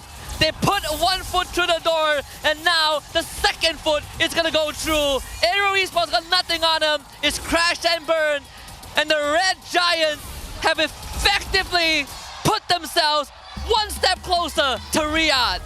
1 step closer to Riyadh. 1 step closer to defend their title back in MSC 2024, but in 2025. SRG OG Esports look more dominant, look more well prepared to face off anybody. But it all started with this match where AERO Esports, to be fair, they gave SRG OG a run for their money. Yeah. Game number 2, game number 3, but overall, SRG OG is still on top. There's a universe we could have gone 5 games, but I'll settle for 4. I'll settle for 4 good ones. SRG OG upper bracket final secured. They will play later tonight for that first ticket to Riyadh. But props to AERO, the only team to draw blood from SRG, and once more, they've proven it twice. As Zakif already mentioned, it doesn't matter on how we qualify for MSC. It could be from the upper brackets finals. It could also be from the lower bracket.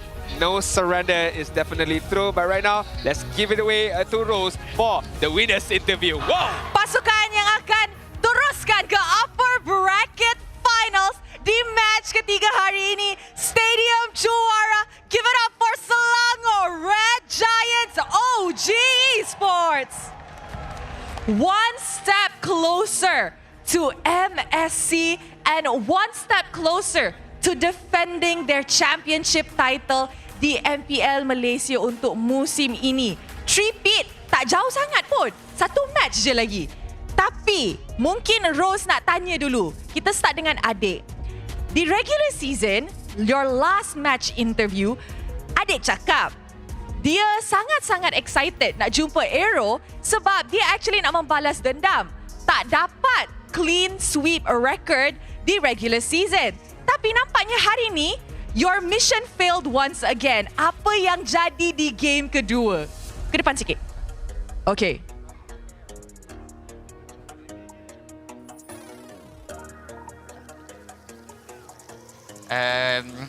I think kita just bagi 1 point je kot dekat dorang. So, supaya dorang tak sedih sangat, bagi stay semangat sikit lah. Wow, bagi 1 point macam tu je. So, lepas game kedua tu, game ketiga yang macam okay lah, cukup lah. Like lebih-lebih tak best pula macam tu ke? Betul. Okay.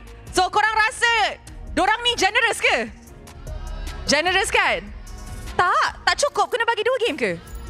Tak. Okay, mungkin next time kita boleh try 2 game lah kot. Kalau nak lagi generous lah kan. Mungkin. Now, I'd like to ask Becky actually.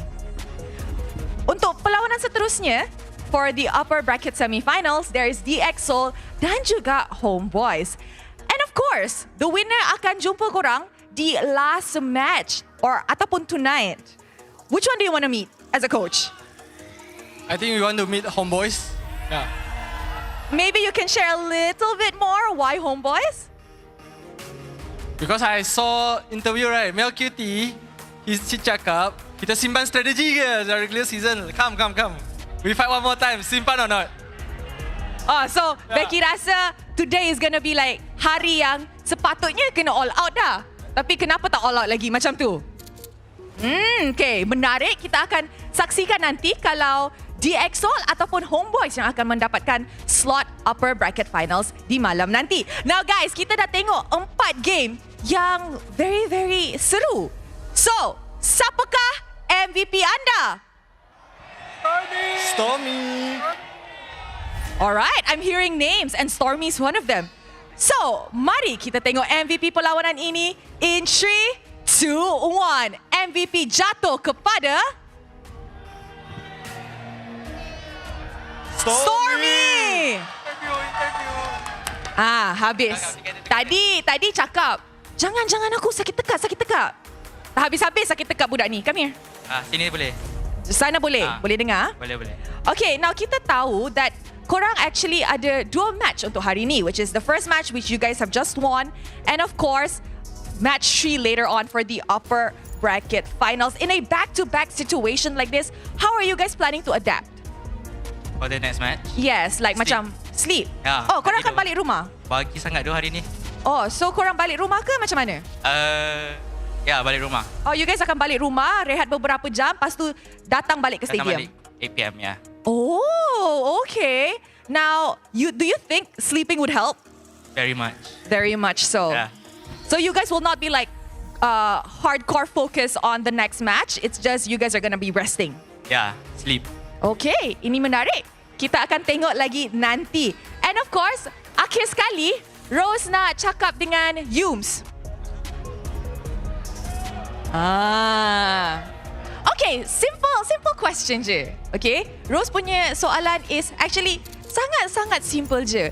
It's more like, what do you think SRG akan bawa ke match ketiga untuk ensure that you guys dapat MSC tiket yang pertama? Apa yang beza yang SRG akan bawa? Sebab tadi cakap donate 1 point. Tapi kalau next match tak akan donate lagi.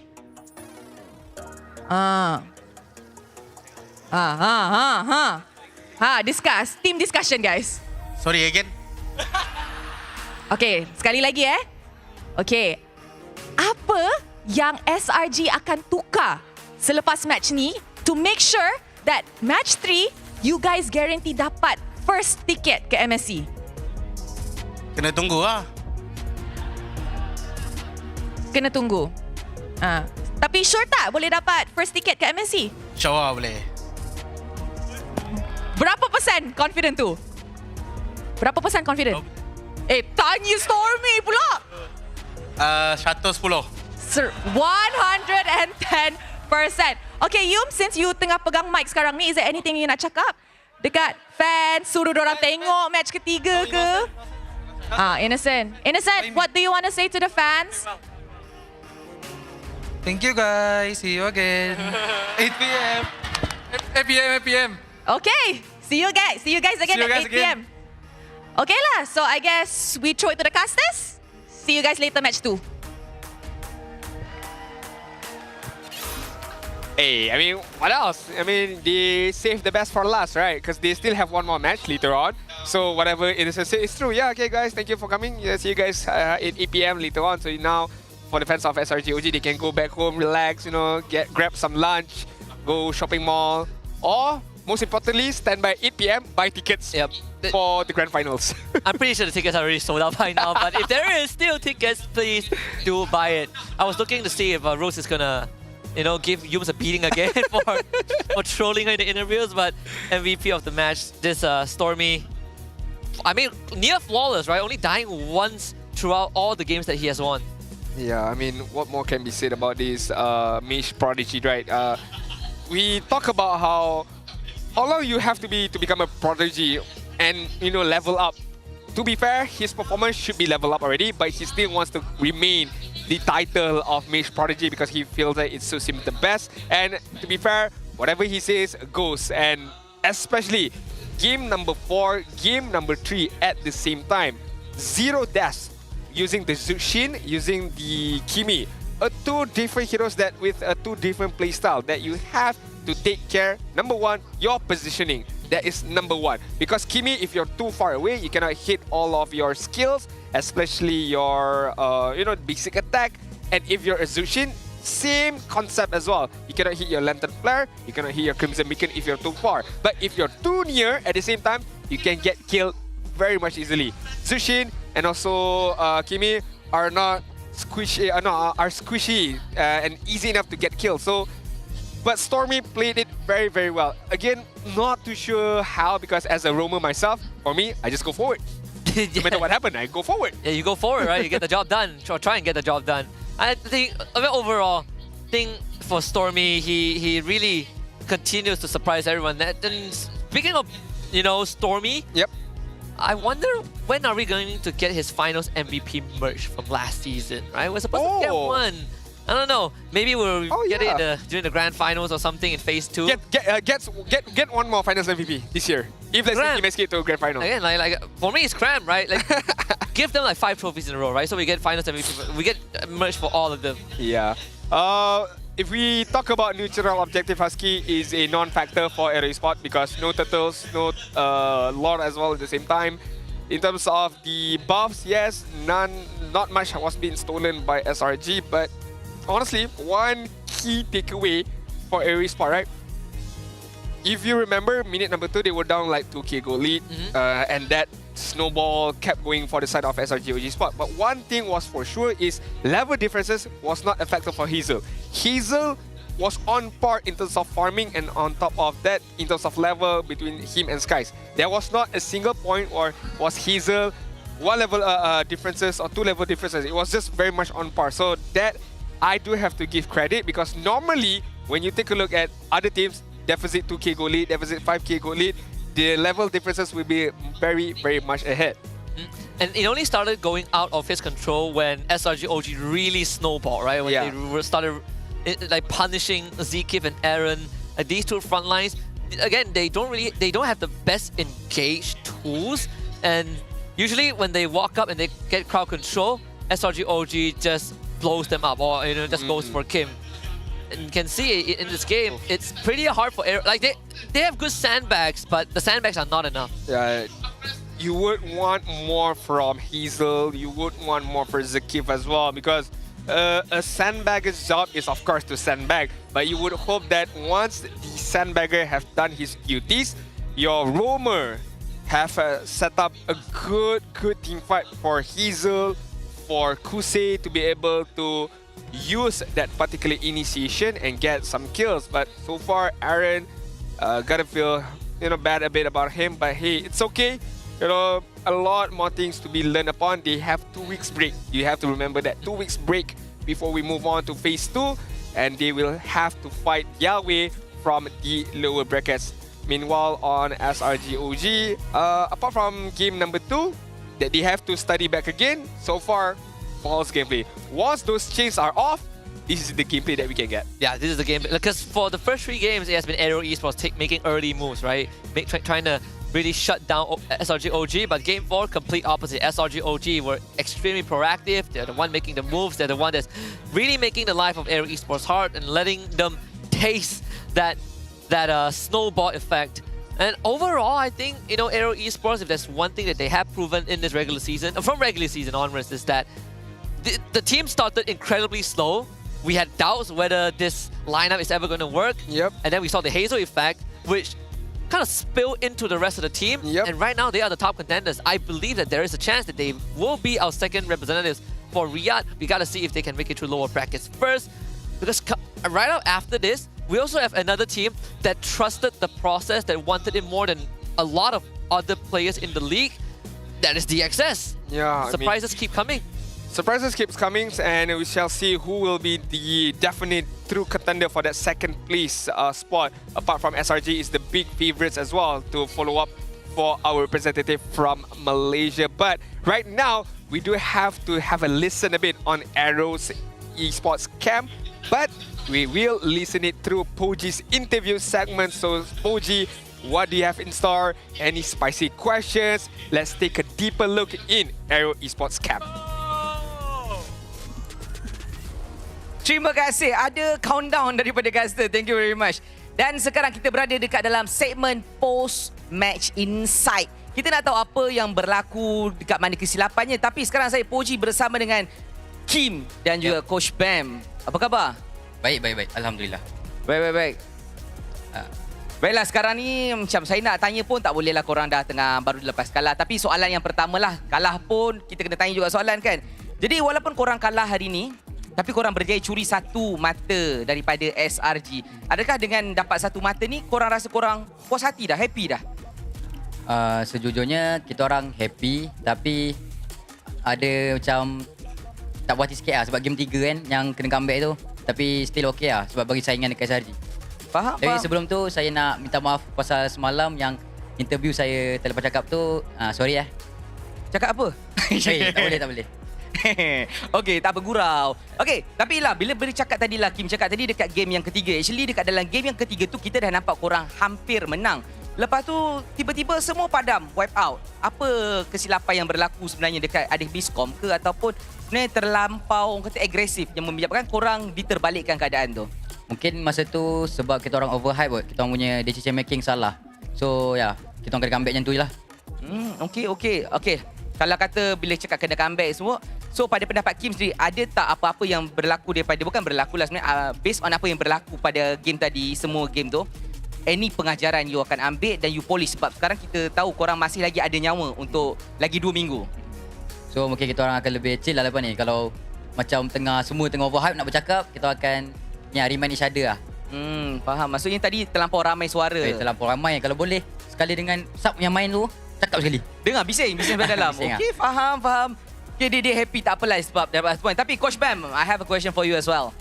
So Coach Bam, it's still a good thing because you're qualified to lower bracket. But then again, you still have another maybe 1 week plus or almost 2 weeks. 2 weeks. So what's your plans to go on the lower bracket? Is there any threats that you still haven't revealed to the public yet? Actually, we just need to adjust our drafting, especially on our last game. That's the only thing that we can adjust, and even the play style that we do in our game and decision making improvements. So on your end lah, do you think your player all already perform well, or they still have any part they have to have to perform well yet? I think they perform well today, but in our scrim days, still not reflecting in our tournament. But yeah, consistency is a must for us. So we need to be consistent in our matches. That's all. Faham. Sebab saya tanya dia, sebab dia ada masa lagi dalam 1 minggu lebih ke 2 minggu untuk buat strat yang baru sebab dia dah jatuh ke lower bracket. Dan dia cakap dia akan polish balik semua benda tu dan dia akan bawa semua strat-strat yang dah dijangka akan keluar, tapi masih orang kata untuk dicuci semula. Ada lagi kesilapan kecil yang perlu diperbaiki. Dan saya rasa itu sahaja daripada kita. Kim, ada anything nak cakap dekat fan-fans yang datang hari ini, keluarga? Kita nampak ada juga ahli keluarga yang datang. Pada fans yang datang hari ini, support AERO dengan SRG, thank you. Sebab bagi MPL lagi seru. Untuk especially mak saya, thank you sebab hari-hari datang. Okay, I love you, Mom. Terima kasih banyak kepada Mak. Terima kasih juga kepada fan. Terima kasih kepada Kim dan juga Coach Bam. Terima kasih kepada semua yang hadir, fan-fan. Itu sahaja daripada saya untuk Postmatch Insight. Jom kita tengok apa pendapat caster tentang game tadi.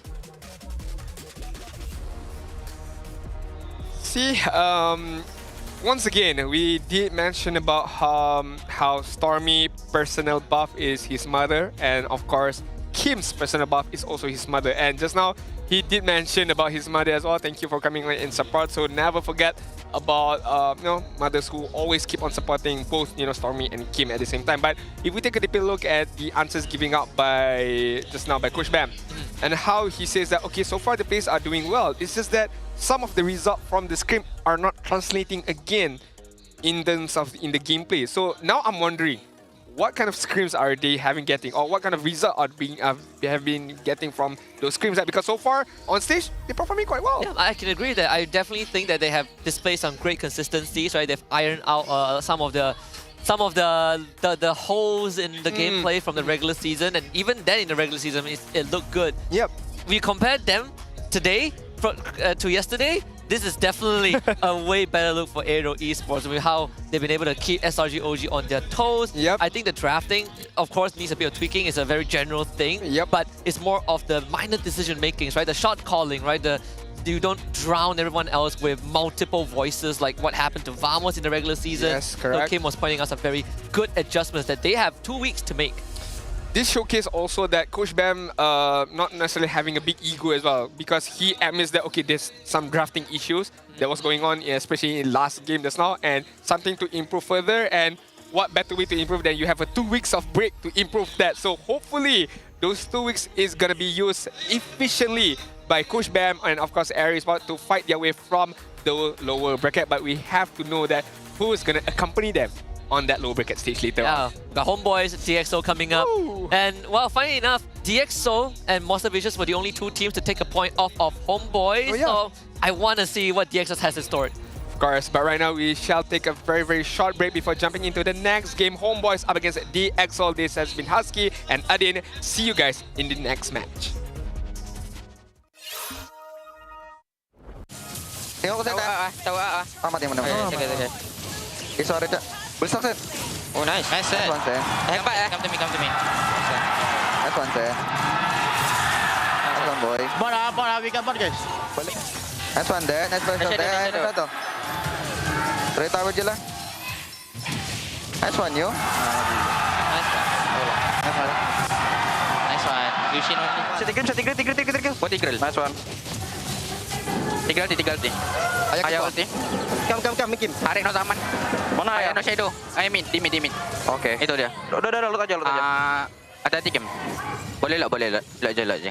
Kita dah bracket game ini guys, sudah dapat game ini guys. Mati sih. Nice one sih. Mid sih. Nice one Dose. Nice one sih. Mahal loss. Go me. Try Harin. Nice one. Nice one boy. N. Boleh N. Itu bro, shadow ya, protect shadow ada. Nice one. I tank tower. Ya, mana. Already N. Nice one. Guys. Nice one guys. Nice one boy. Wow. Tahu. I start. No kick bro. One glass floor. Mana. Careful barang. Buatan. Sabar. Cannot. Top play. Boleh. Kiting bro, kiting. Cannot say. One man ke 2V. Gago. Mana? Back. Oi guys. Back. Nice one, Sen. Chill. Aman. Ada minit nah. Dia nak fokus tower. Itu salah, Cok. Ada minit nah. Aman. Dirong. Aman. No Winchan. Nice one. And the ball lah. Amit. Boleh. And double ball guys.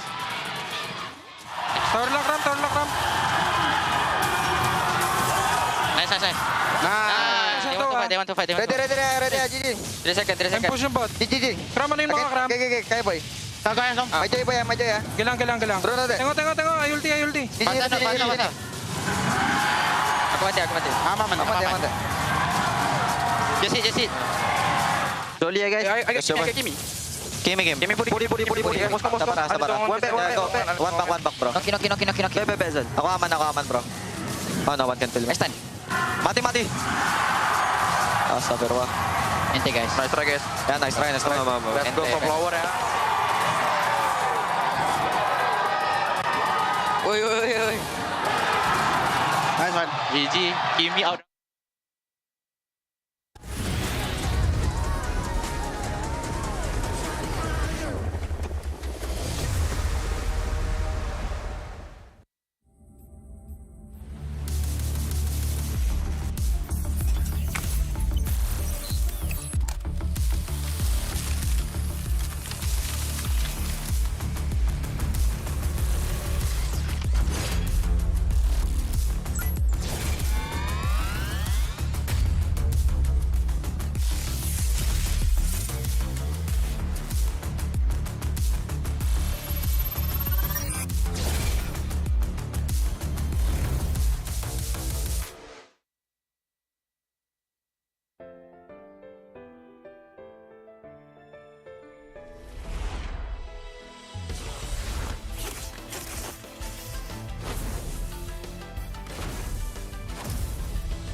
ultimate glory starts now.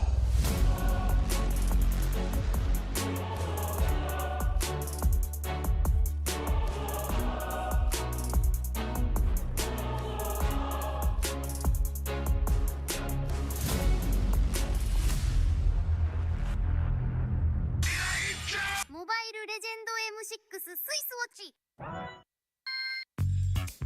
Kerap menggaru kulit kepala disebabkan keluh mumur, masalahnya lebih mendalam. Gunalah Head and Shoulders menembusi 5 lapisan untuk membasmi keluh mumur dan kegatalan. Bebas keluh mumur sehingga 100%. Head and Shoulders diuji secara dermatologi.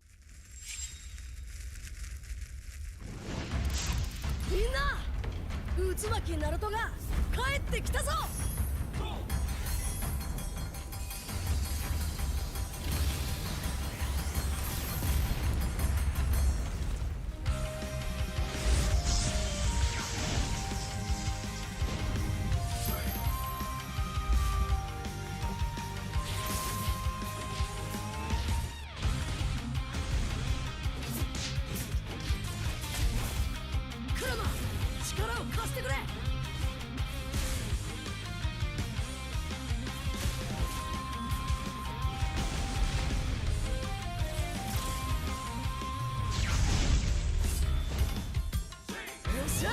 第7班ここに復活だってばよ。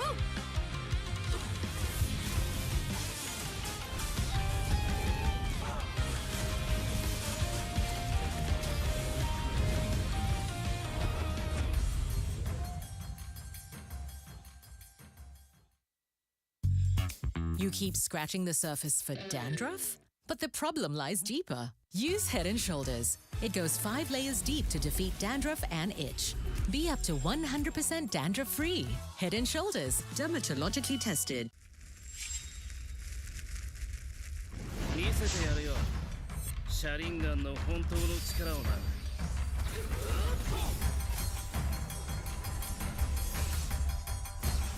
力が湧いてくる。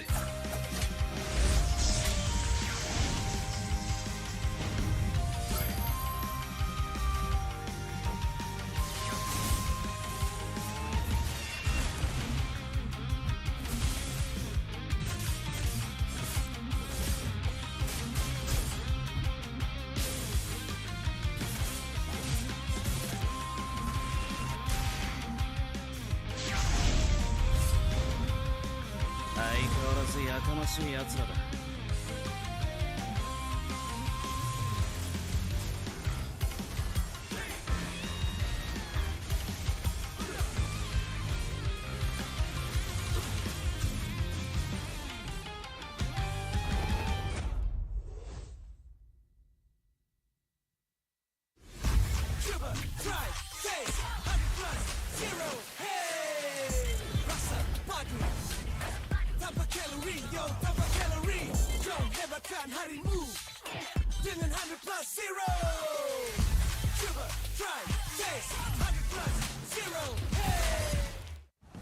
Jiwa perwira, setinggi semangat gagah sang harimau.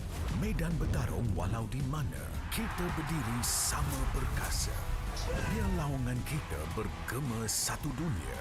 Perwira dan pertiwi, bangkitlah dan terus berjuang.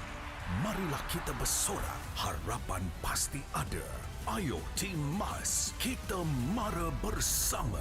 Kita semua Tim Mas. みんなを守るために私はもっと強くなる。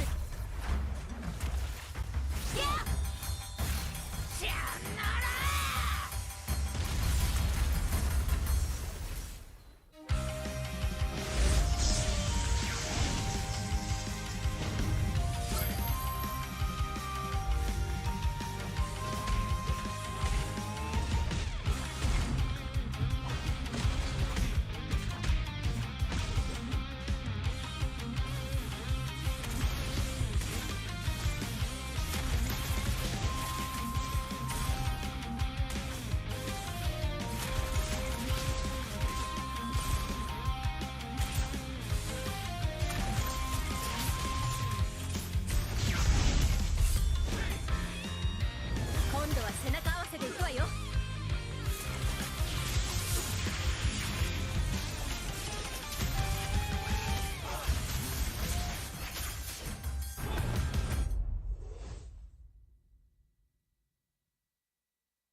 Rakan muda, coba cita murnimu. Rakan muda, oh yeah.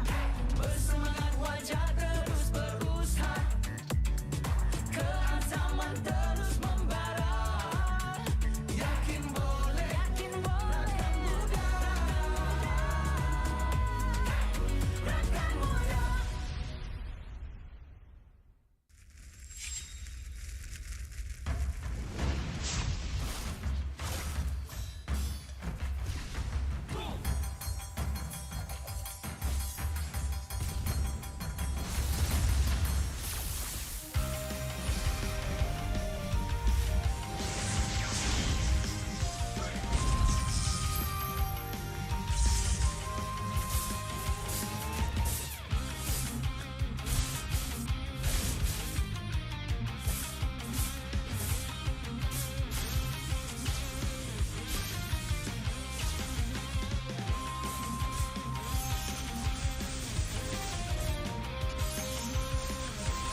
は俺に任せて。もらった。4代目他目を超える忍びはお前しかいないと俺はそう信じた。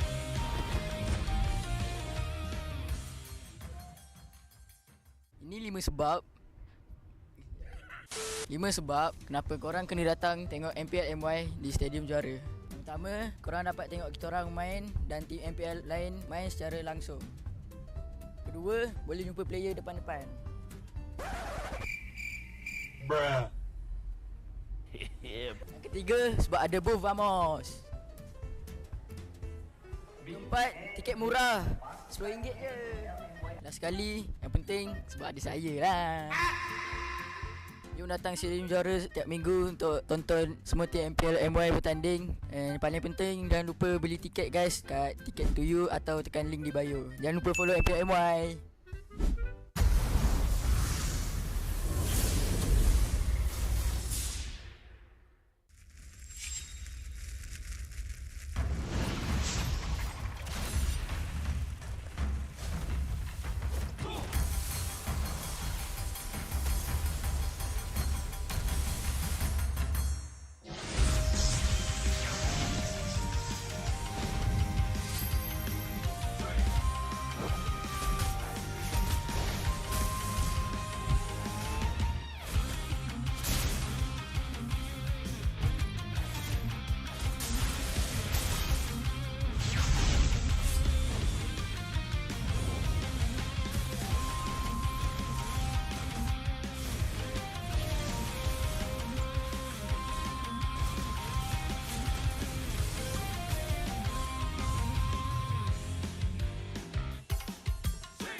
相変わらずやかましい奴らだ。今度は背中合わせで行くわよ。よっしゃ第7班ここに復活だってばよ。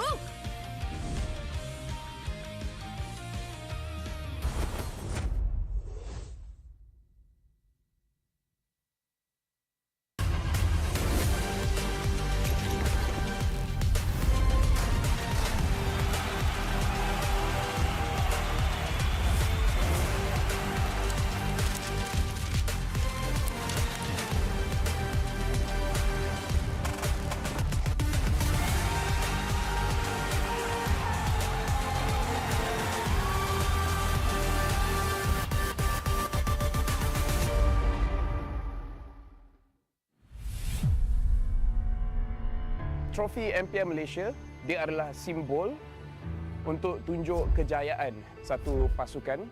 Dia membina legasi. Mana-mana gaming house I pergi, they proudly display their trophy because they know what that trophy means to them as a team. There's quite a few champion moments that I can't forget for sure. When HomeBois won their very first championship, that was a very pivotal moment because HomeBois has never really gotten to that length of the tournament. Rasanya trofi season 12 tu betul-betul bermakna untuk saya lah. Last saya dapat trofi tu season 3. So saya tunggu lama lah untuk pegang trofi tu. Season 3 saya menang atas usaha yang kuat. So bila first kemenangan tu rasa macam tak percaya. But then bila season 12 tu menunjukkan konsistensi kot saya dalam scene ni. Saya cuba banyak kali. Cuma fail juga.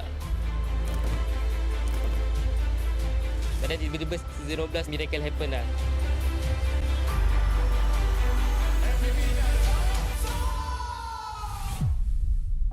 Season yang saya tak boleh lupakan is season 9 sebab itu first time saya champion. Dan saya dapat MVP pada season tu lah. Masa Grand Final season 9, saya ada teman Momo sebab dia gunakan sniper. Tapi sekarang saya baru sedar yang kita orang dua tak communicate dan saya pun nervous jugalah. So yeah, sorry Momo. SRG did it so handedly as well. Haven't had like champions who've dominated that hard in quite some time. Time season 13 bermula, Maria from WTM datang interview saya dekat sekolah saya and saya ada cakap saya boleh kalahkan Chibi or be better than him, then it's just come true lah what I said.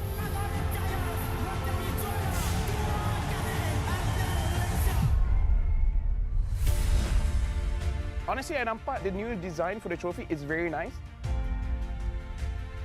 For me, trofi baru ni adalah signal kepada semua pasukan that kita kena tinggalkan cara yang lama and start bergerak dengan cara yang baru. Disebabkan kita dah nampak usaha berkali-kali, hanya SRG je yang betul-betul boleh bawa nama Malaysia dekat international.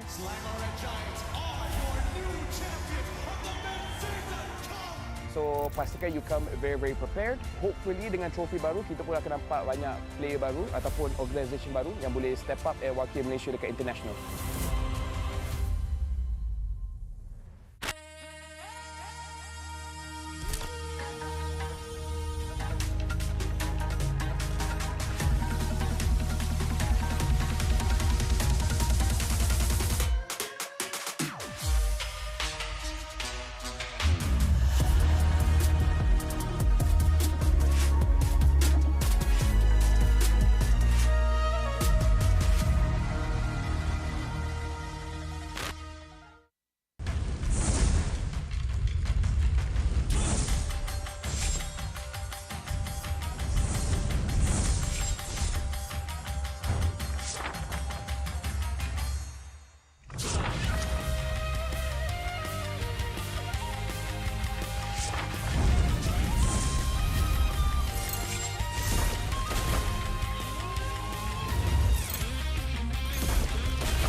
They said there's a limit in the Women's League.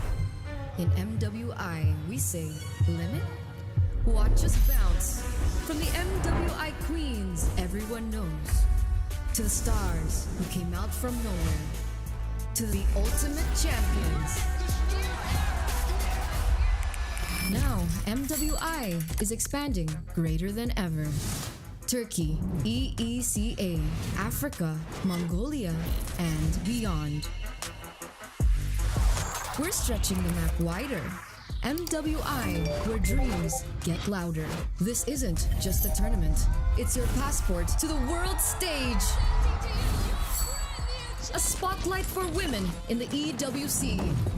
No rules, no ceilings, no limits. Just this. We're vibrant. We're ready. We're limitless.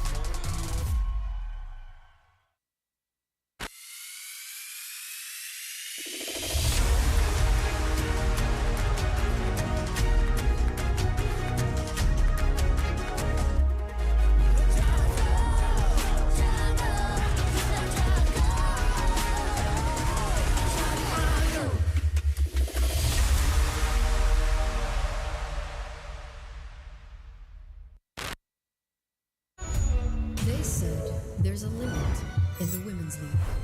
In MWI, we say limit? Watch us bounce. From the MWI queens everyone knows, to the stars who came out from nowhere, to the ultimate champions. Now, MWI is expanding greater than ever. Turkey, EECA, Africa, Mongolia, and beyond. We're stretching the map wider. MWI, where dreams get louder. This isn't just a tournament. It's your passport to the world stage. A spotlight for women in the EWC. No rules, no ceilings, no limits. Just this.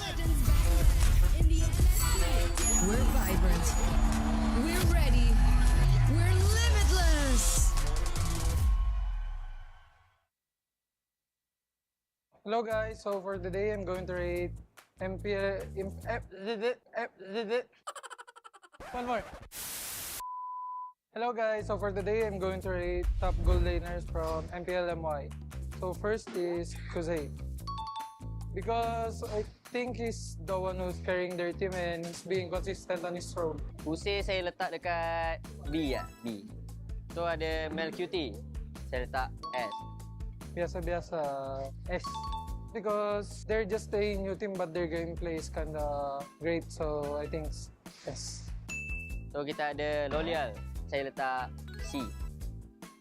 Hey, because when I'm watching their ISF, when they won, I think you just really need to have some good teammates that can help him carry the game. Lepas tu kita ada Super Z, saya letak A. Sebab dia selalu gendong-gendong. Sky Z. Oh, okay, remember. Because he got savage. That's why I put him at S+. Ada Innocent, the one and only. Letak atas ni. Innocent kita letak dekat sini lah. So dia God, kita letak dia S. Me? F. Getting carried by teammates. Lepas tu ada Trap. Saya letak Trap dekat A juga. Sebab Trap dengan SkyZ sama. Diorang selalu gendong tim diorang. Trap. Because he wants to solo kill me, so I'll put him at S+. Aduh, Trap ni dia kawan aku lah. Kita orang rapat. Sorry lah Trap. F.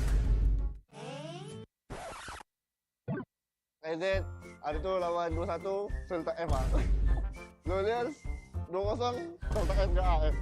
Kuse 2-0, okey, 2-0, F ke A. Let's Presco, saya letak B.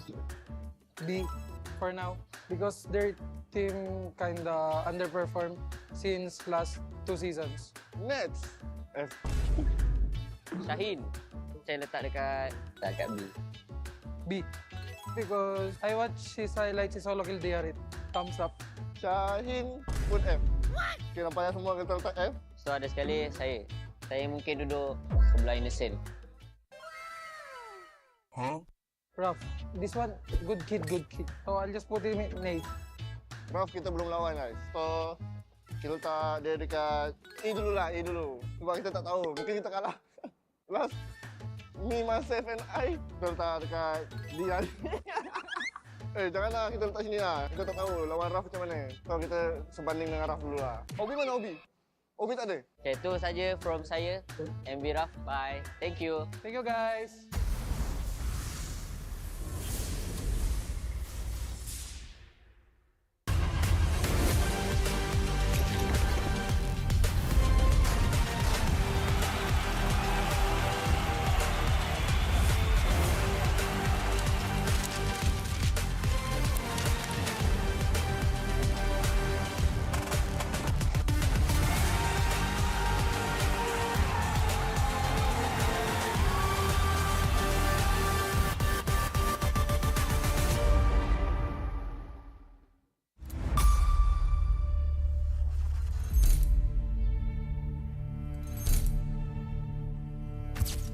Kami dekat regular ni selalu menang 2-1 dan kalah pun 2-1, dan boleh jadi kat playoff ni kami boleh menang 3-1, boleh menang 3-2. So lebih banyak match, saya rasa tim kami lebih kuat.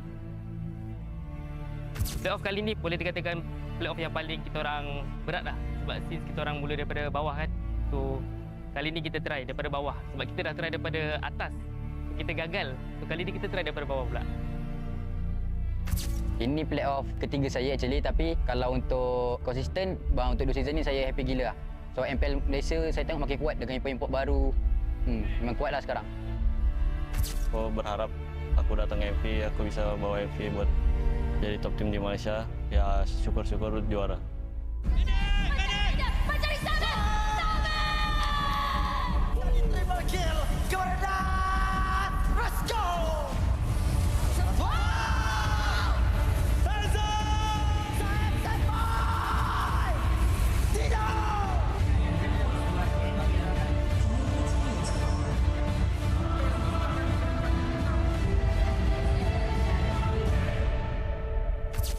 Untuk playoff ni kami memang betul-betul all out sebab season ni adalah season Esports World Cup and saya rasa semua tim pun memang target untuk capai target tu and kami pun tak akan buang-buang masa lah, kami akan betul-betul all out dalam 1 bulan ni.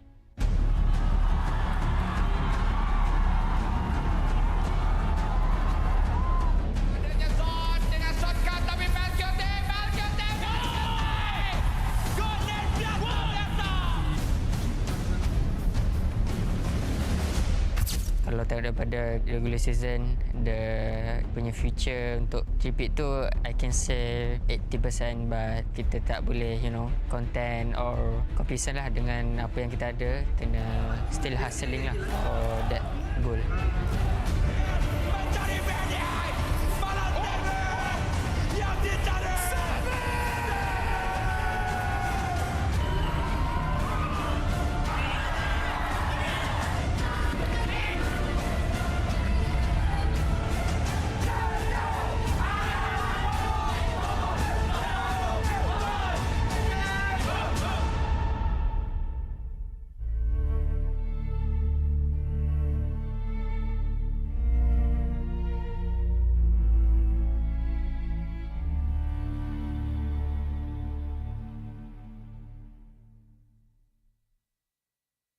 Hello guys, saya AERO 44 and hari ni saya nak rate siapa jangga paling padu kat MPL MY season ni. First, kita ada RRQ Hazel atau dia kena kali AERO Hazel sekarang. Dia solo kill saya banyak kali, so macam seram dengan dia ni. So saya kena letak sini kot. So Hazel is the king of jungle right now. So I will put this. Hazel sini kot. Power. Next ada Emal, tengah-tengah A, B, C. Mungkin saya tak C kot. Jahat lah. Dia nombor 2. Tak boleh lah. Biar B. Emal, I think A. Emal ni padu juga. Maybe A kot. Max, saya dah lawan ke? Oh, dah. Saya tak D lah. Reason, tak payah cakap. Max ni rasa kurang bila saya lawan dia. C lah. Oh, Kimin. Uish, dia dah house. Saya boleh letak C kot. Kimi ni juga dia bagi impact kat team DXO lah. So maybe A lah. Ush, siapa ni? Oh, tak kenal ni. Ni out of data. So saya tak tahu. Saya letak bawah. Skies. Dah ada S. Final boss. Sky sini lah. Ush, Team Ray. Saya tak A. Lazir. C. Lazir. Sini kot. Sekarang kita ada Chibi, The Goat. So The Goat kita akan letak S. Dua ni Goat kan? B ke A ya? B lah. My idol. Alamak, ada Goat yang kedua. Ketiga. Kita letak A lah. AERO, C lah. AERO 44. Sini lah. Weh, ada Prime Zahid juga. Respect sikit lah. Zahid, B lah. Zahid ni power juga. S. Weh, GB. Saya geram dengan dia. Tak apa. JB D lah. JB A lah. Ronaldo guys. King of Fanny. I think he's the good lah. Boleh tukar-tukar sikit tak?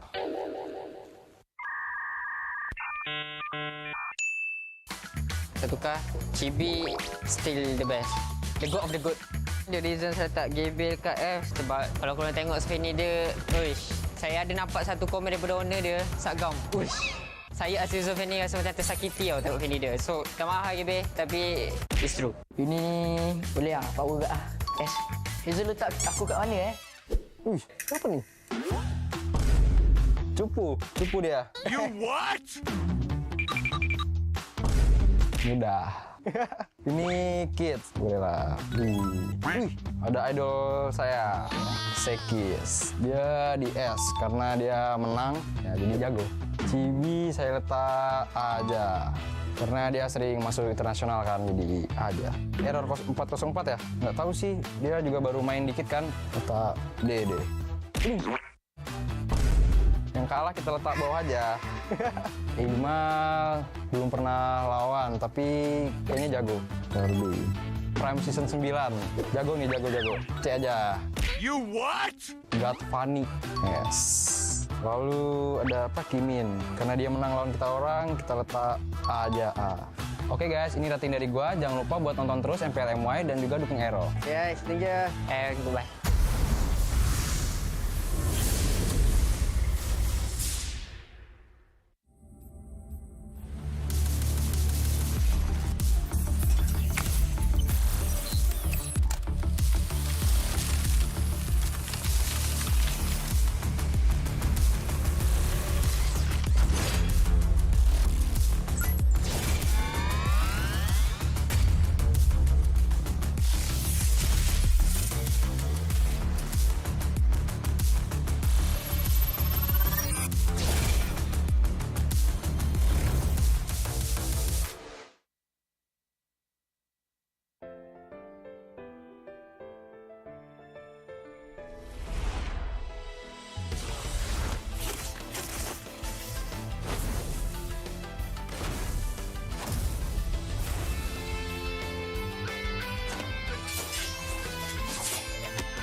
For ultimate glory starts now.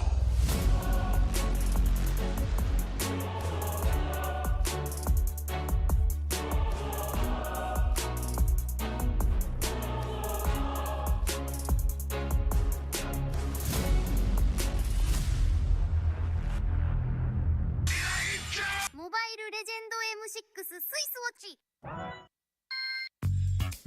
Kerap menggaru kulit kepala disebabkan kelumumur, masalahnya lebih mendalam. Gunalah Head and Shoulders menembusi 5 lapisan untuk membasmi kelumumur dan kegatalan. Bebas kelumumur sehingga 100%. Head and Shoulders diuji secara dermatologi. Minna! Utsumaki Naruto ga kaette kita zo!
You keep scratching the surface for dandruff?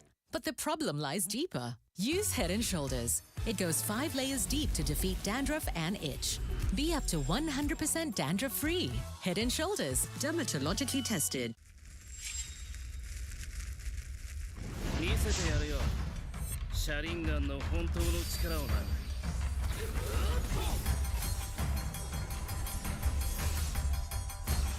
力が湧いてくる。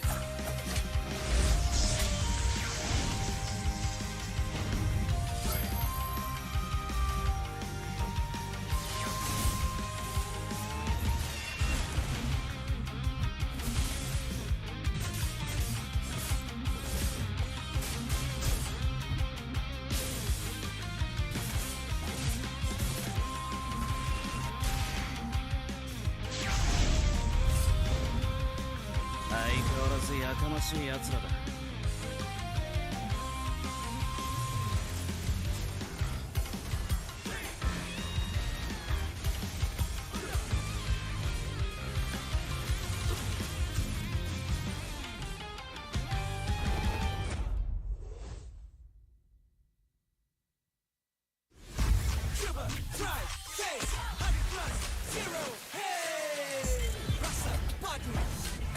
Tanpa kalori, yo, tanpa kalori.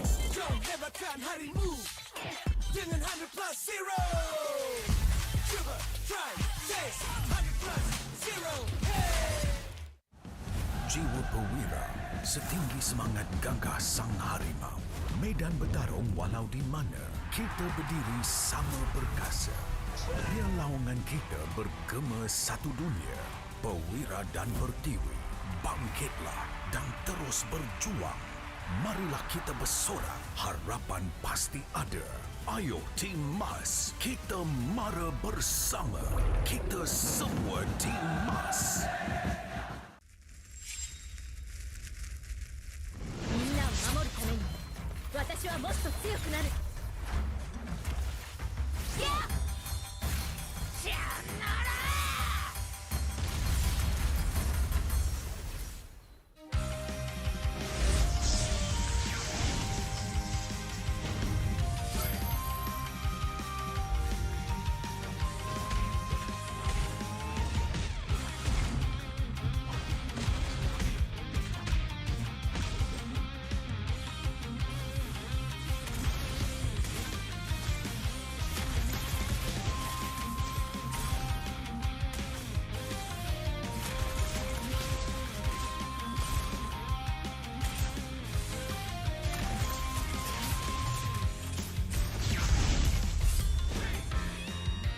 今度は背中合わせでいくわよ。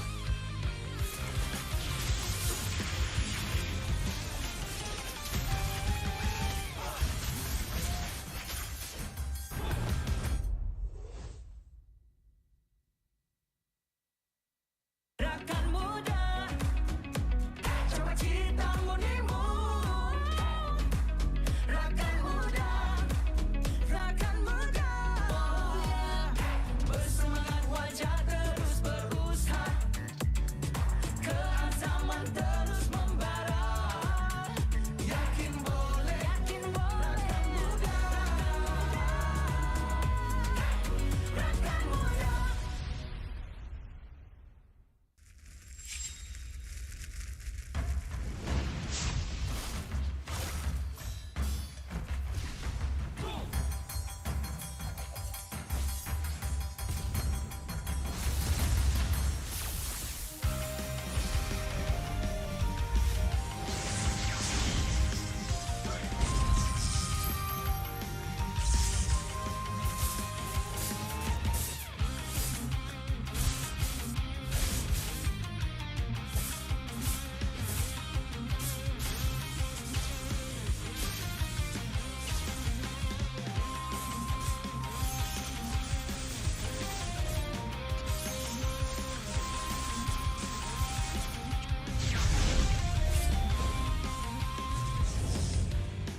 ここは俺に任せてもらった。4代目他目を超える忍びはお前しかいないと俺はそう信じた。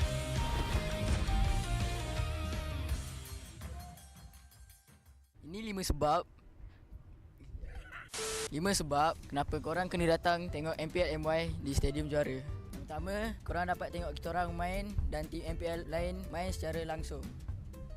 Kedua, boleh jumpa player depan-depan. Bruh. Yang ketiga, sebab ada booth Vamos. Keempat, tiket murah, RM10 je. Last sekali, yang penting sebab ada saya lah. Jom datang Stadium Juara setiap minggu untuk tonton semua tim MPL MY bertanding. And paling penting, jangan lupa beli tiket guys kat Ticket to You atau tekan link di bio. Jangan lupa follow MPL MY.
相変わらずやかましい奴らだ。今度は背中合わせで行くわよ。よっしゃ第7班ここに復活だってばよ。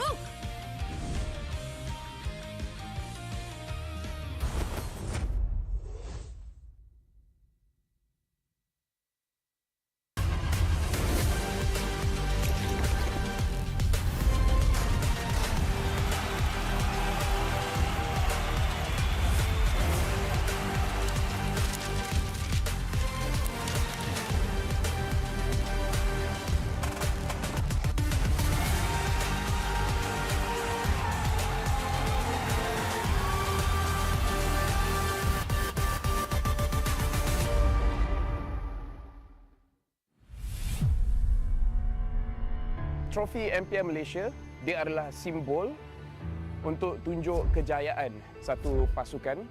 Dia membina legasi. Mana-mana gaming house I pergi, they proudly display their trophy because they know what that trophy means to them as a team. There's quite a few champion moments that I can't forget for sure. When HomeBois won their very first championship, that was a very pivotal moment because HomeBois has never really gotten to that length of the tournament. Rasanya trofi season 12 tu betul-betul bermakna untuk saya lah. Last saya dapat trofi tu season 3. So saya tunggu lama lah untuk pegang trofi tu. Season 3 saya menang atas usaha yang kuat. So bila first kemenangan tu rasa macam tak percaya.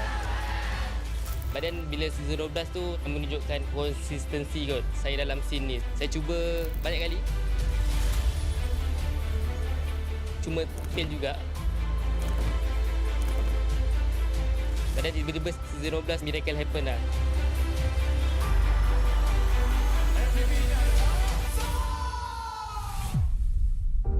Season yang saya tak boleh lupakan is season 9 sebab itu first time saya champion. Dan saya dapat MVP pada season tu lah. Masa Grand Final season 9, saya ada teman Momo sebab dia gunakan sniper. Tapi sekarang saya baru sedar yang kita orang dua tak communicate dan saya pun nervous jugalah. So yeah, sorry Momo. SRG did it so handedly as well. Haven't had like champions who've dominated that hard in quite some time. Time season 13 bermula, Maria from WTM datang interview saya dekat sekolah saya and saya ada cakap saya boleh kalahkan Chibi or be better than him, then it's just come true lah what I said.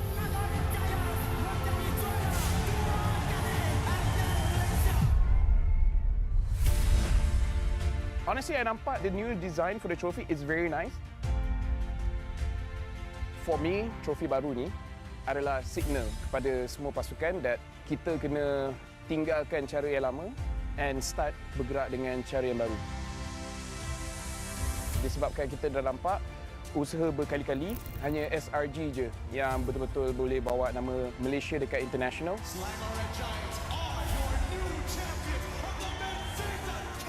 So pastikan you come very, very prepared. Hopefully dengan trofi baru, kita pun akan nampak banyak player baru ataupun organisation baru yang boleh step up and wakil Malaysia dekat international.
They said there's a limit in the women's league. In MWI, we say limit? Watch us bounce. From the MWI queens everyone knows, to the stars who came out from nowhere, to the ultimate champions. Now, MWI is expanding greater than ever. Turkey, EECA, Africa, Mongolia, and beyond. We're stretching the map wider. MWI, where dreams get louder. This isn't just a tournament. It's your passport to the world stage. A spotlight for women in the EWC. No rules, no ceilings, no limits. Just this. We're vibrant. We're ready. We're limitless.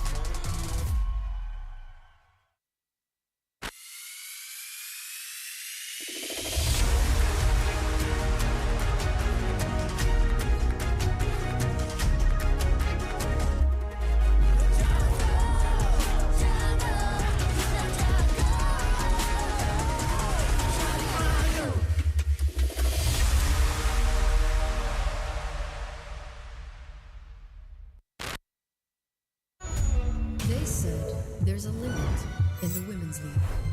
In MWI, we say limit? Watch us bounce. From the MWI queens everyone knows, to the stars who came out from nowhere, to the ultimate champions. Now, MWI is expanding greater than ever. Turkey, EECA, Africa, Mongolia, and beyond.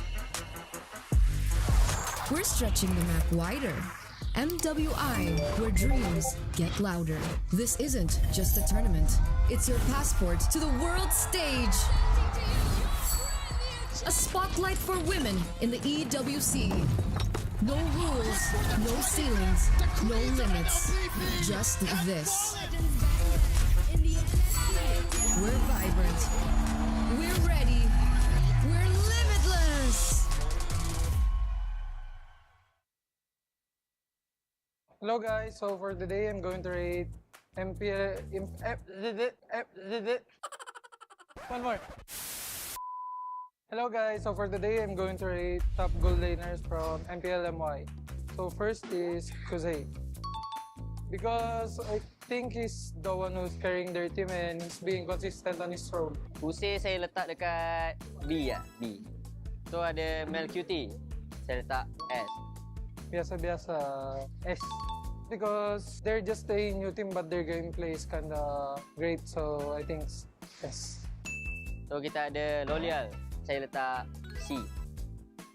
Hey, because when I'm watching their ISF, when they won, I think he just really need to have some good teammates that can help him carry the game.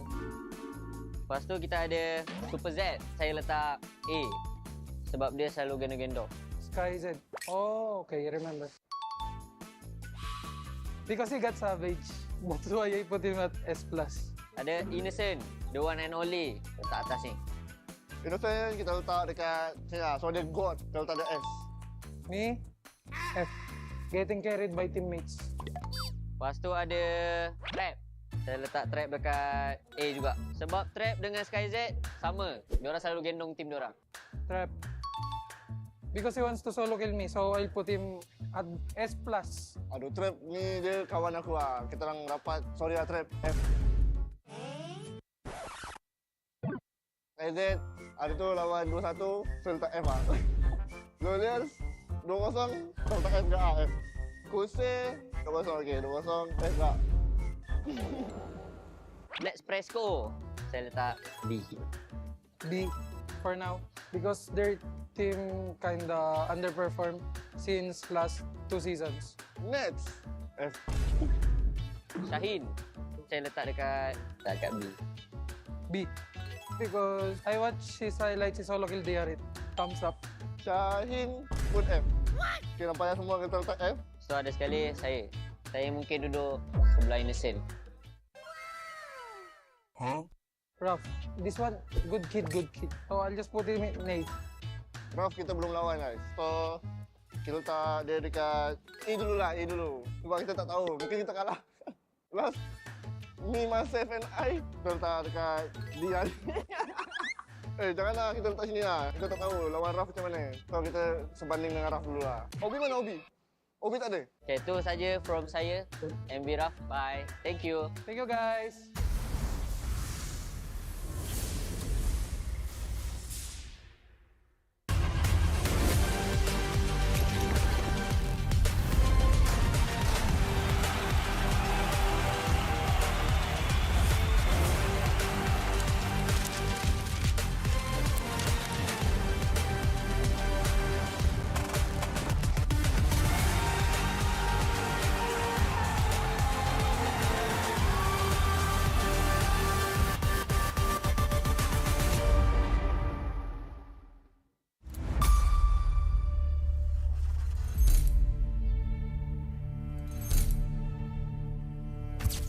Kami dekat regular ni selalu menang 2-1 dan kalah pun 2-1, dan boleh jadi kat playoff ni kami boleh menang 3-1, boleh menang 3-2. So lebih banyak match saya rasa tim kami lebih kuat. Playoff kali ni boleh dikatakan playoff yang paling kita orang berat lah. Sebab since kita orang mula daripada bawah kan. So kali ni kita try daripada bawah. Sebab kita dah try daripada atas, kita gagal. So kali ni kita try daripada bawah pula. Ini playoff ketiga saya actually, tapi kalau untuk konsisten, bang, untuk 2 season ni saya happy gila lah. So MPL Malaysia saya tengok makin kuat dengan import baru. Memang kuat lah sekarang. Aku berharap aku datang MV, aku bisa bawa MV buat jadi top team di Malaysia. Ya syukur-syukur juara.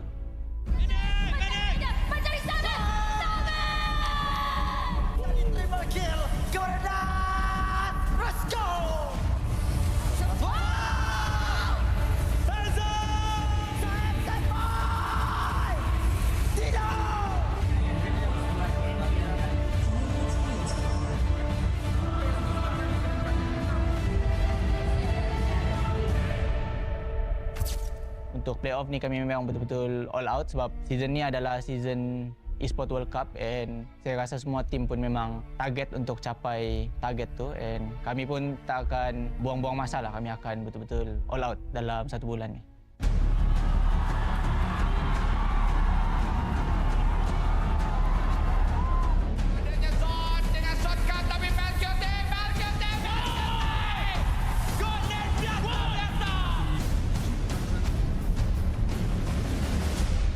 Kalau tengok daripada regular season, punya future untuk repeat tu I can say 80%, but kita tak boleh content or complacent lah dengan apa yang kita ada. Kena still hustling lah for that goal.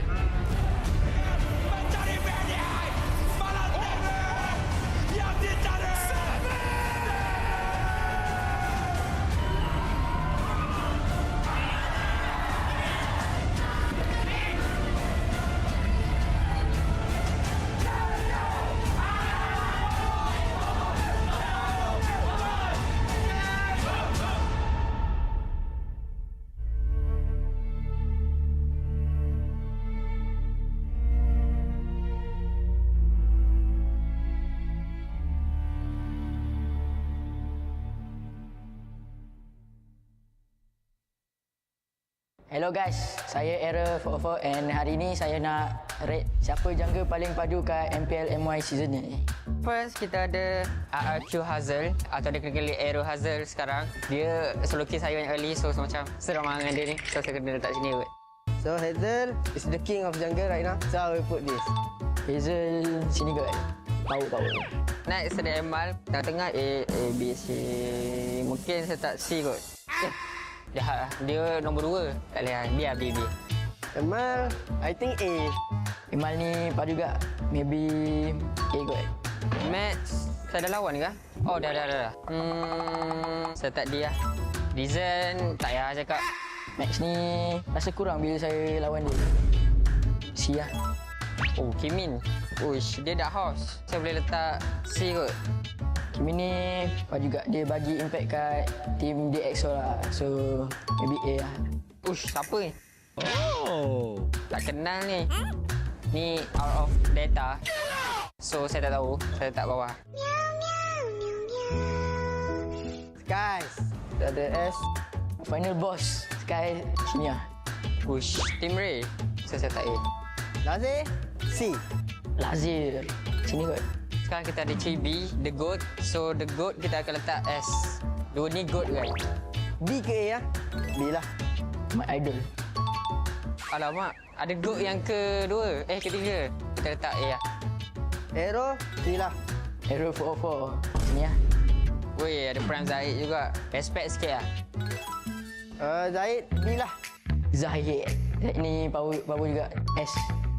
Weh, GB. Saya geram dengan dia. Tak apa. JB D lah. JB A lah. Ronaldo guys. King of Fanny. I think he's the good lah. Boleh tukar-tukar sikit tak?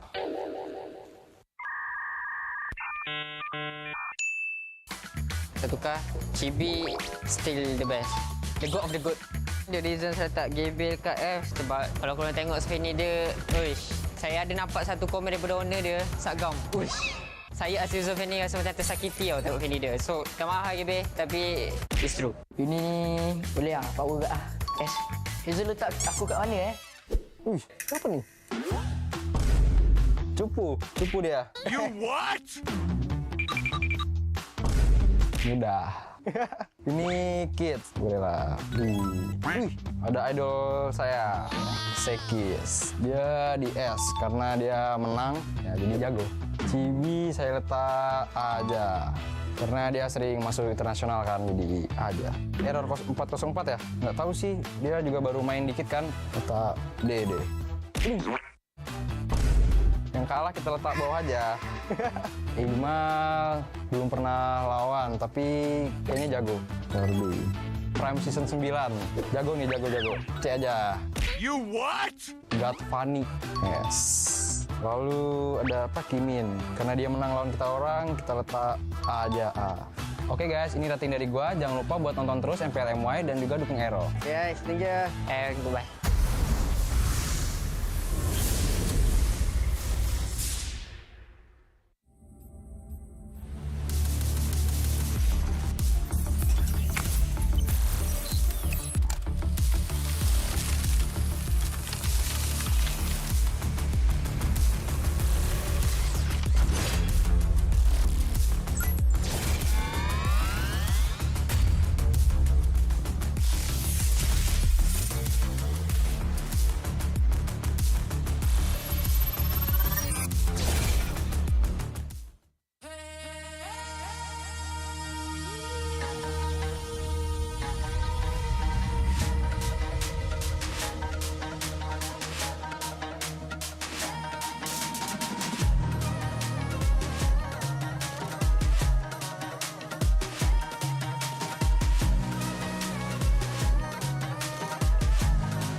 musiman.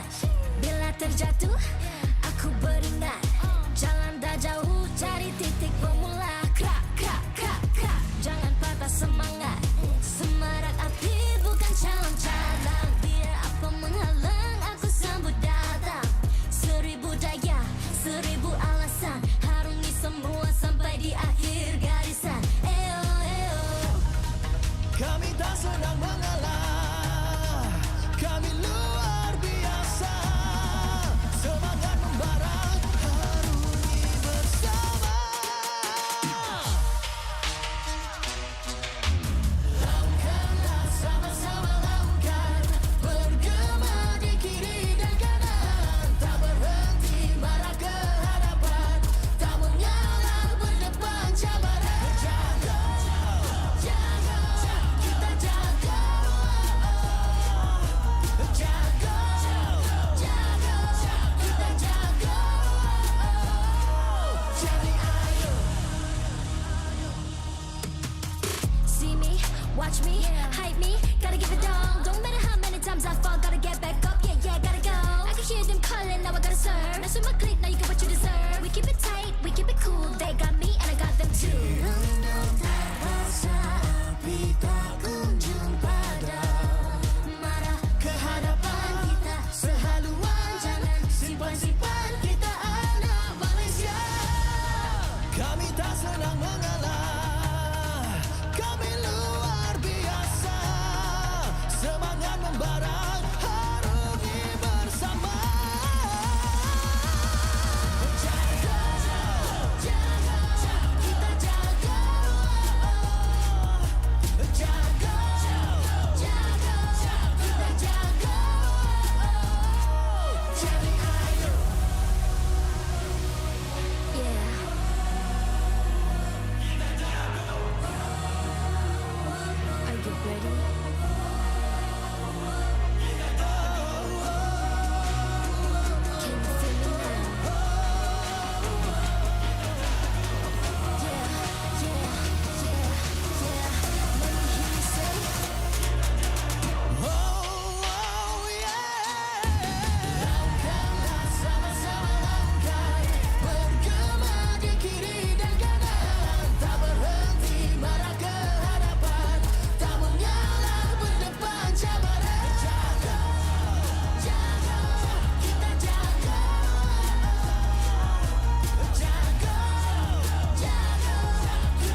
MPL Malaysia Season 15 is powered by Moonton. Official gaming smartphone, Infinix GT30 Pro. Are you ready to carry like a pro? The ultimate gaming smartphone is finally here. Introducing the GT30 Pro. Equipped with all-day full FPS system, you'll experience zero frame drops, just pure, smooth, stable gameplay all day long. Powered by the MediaTek Dimensity 8350 5G chipset. It's fast, efficient, and ready for your most intense gaming sessions. And with the GT trigger, you get pro-level shortcuts. Buy items fast, check the scoreboard instantly, and pull off clean combos like you've never before. Get yours now, because every purchase comes with a free mag charge cooler and mag case, while stocks last. Fairy Watch, the official Mobile Legends Esports watch made in Switzerland with genuine dragon leather. Comes in 3 colorways, green, black, and blue. Our esports partners, Head & Shoulders, up to 100% dandruff-free and itch protection. Head & Shoulders is dermatologically tested, penetrates 5 layers deep to eliminate dandruff. Get yours now. And thank you to all our strategic partners. 100 Plus, Playas, Astro Arena, MPL Merchandise, MPL Ticketing, supported by KBS, ESI, Rakamuda, MESF, PSM. Peace be upon everyone. Good evening and welcome to MPL Malaysia Season 15 Playoff Phase number 1, Day number 2, where we get to see who will make it to the upper bracket finals and of course, the first ticket to MSC from the Malaysia representative. My name is Adin and together with me we have Sadafa, who's going to be accompanying you guys throughout the day for this upcoming match. And it is going to be yet another exciting match, hopefully, here at the MPL Malaysia Season 15 playoffs.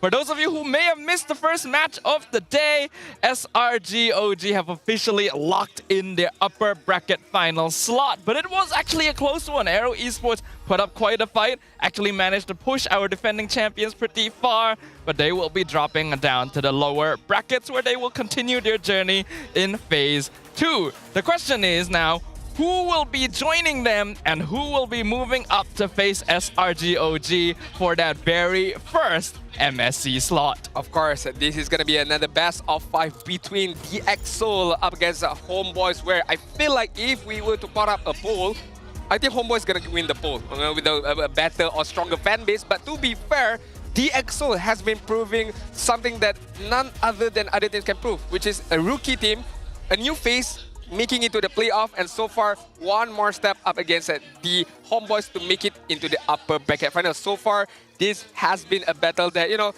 made me scratch my head a little bit, you know, a bit of jitters, a bit of jitters, a bit of dandruff as well. Got some itching in your head. Itching in I feel then like I got a product for you, what sir. Would that be? That would be our official shampoo partner, Head & Shoulders, because they provide up to 100% dandruff-free and itch protection.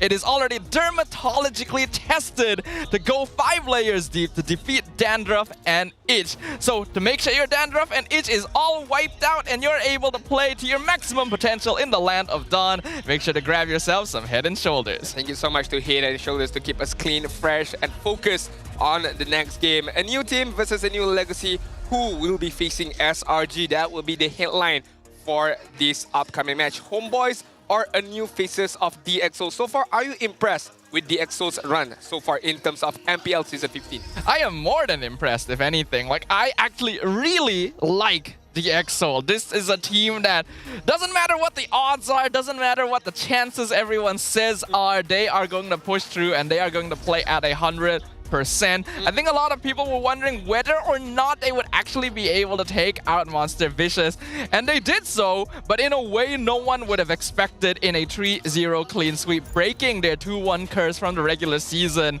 in their very first playoffs ever. Correct. So HomeBois may be quite the titan. They've done really, really well this season, but DXO has proven to be the ultimate definition of a dark horse team this season.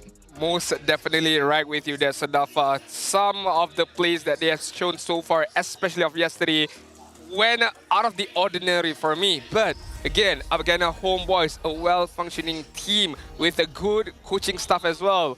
Coach Jasmine, right, and also, as well as Coach Erpang guiding the teams with the addition of Val and of course Ivan, as we can see right now. So far, in terms of HomeBois, do you think that in the regular season they have shown everything that they have, or do you think that they have something up their sleeves right now? I think it's definitely possible that HomeBois have been keeping something under wraps a little bit, but I also don't feel like they were trying to hide strategies specifically during the regular season. It's a new lineup after all. They want to prove themselves. They want to get the best ranking possible. Yep. I'm very sure that when they faced off against SRG initially, they got completely caught off guard.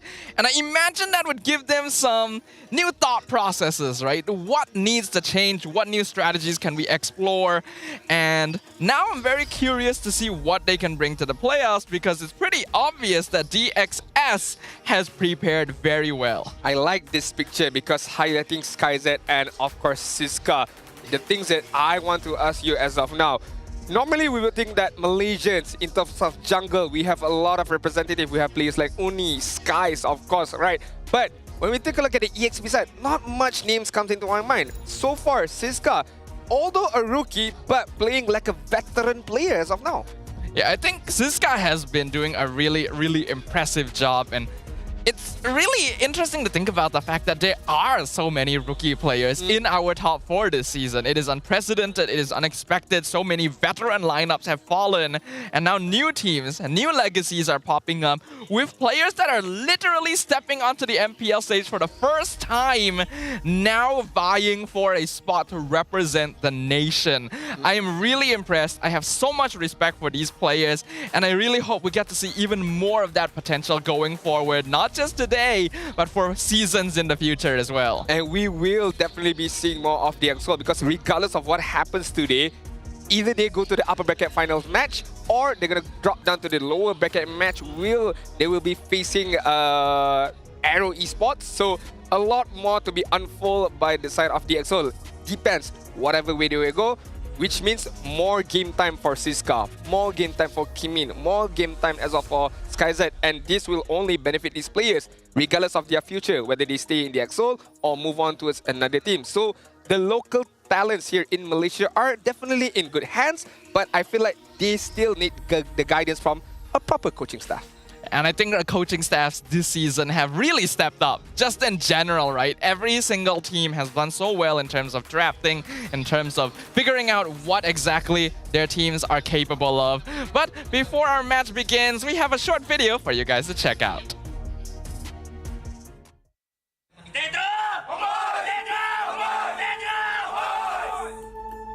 Aku yang binakan roster HomeBois dengan Bang Abe, dengan Bang Botak sekali. Sebetulnya aku ada try banyak di tim di MPL Malaysia, dan time itu HomeBois lah yang paling bagus buat offernya kan. Cumanya waktu itu yang udah fix Izanami aja. So dari situ aku dengan Bang Abe hari-hari kita try out player. Terus yang kedua fix itu 2 EVOS, Veldora dengan Ivan, lalu Imal, yang terakhir Mel Kitty. Saya pun season 11 rookie. After that, season 12, delegate, terkeluar dari MPL. And then, saya macam hilang dari scene MPL. It's EVOS Legend. Dari awal aku kan di EVOS kan awal. Terus aku langsung diganti ya. Terus di HomeBois, aku kan lihat trial potensial timnya, jadi aku try HomeBois. Yang gue tahu tuh, Chespen masih bikin jadi analis dulu. Kebetulan Erpang tuh trial di kita juga. Pas kita lihat Erpang, wah ini kayaknya oke lah, worth to try lah. To talk about it even more, we got 3 imports on one team that is currently undefeated in MPL Malaysia. It's 3 total. One of them, our boy Erpang, Veldora, and Van Strong. The 2 EVOS rejects, the 2 EVOS failures that have never really performed well on EVOS, but now are finding a lot of success on another team. Kalau pendapat tentang statementnya Mirko, menurut aku mungkin terlalu jahat ya, bahasanya buangan ya. Di MPL Indo mungkin kita tak dapat banyak kesempatan, tapi sebab MPL Malaysia dan sebab HomeBois, akhirnya alhamdulillah aku, Erpang, dengan Vel, dengan Van Strong boleh buktikan lah. Aku tak expect kita sampai sini, kita semua dibuangan semua rasanya. Aku, Veldora juga, Erpang juga, Jesven, Mel juga kan. Terus sebelumnya Izanami mah Emal juga, maksudnya recordnya juga nggak sebagus lah itulah. Kita banyak yang dibuang-buang lah. Kita juga realize lah ya, anjir kita semua hampir buangan semua. Cukup jujur gue nggak expect sampai di titik ini. Ya semoga kita konsisten aja.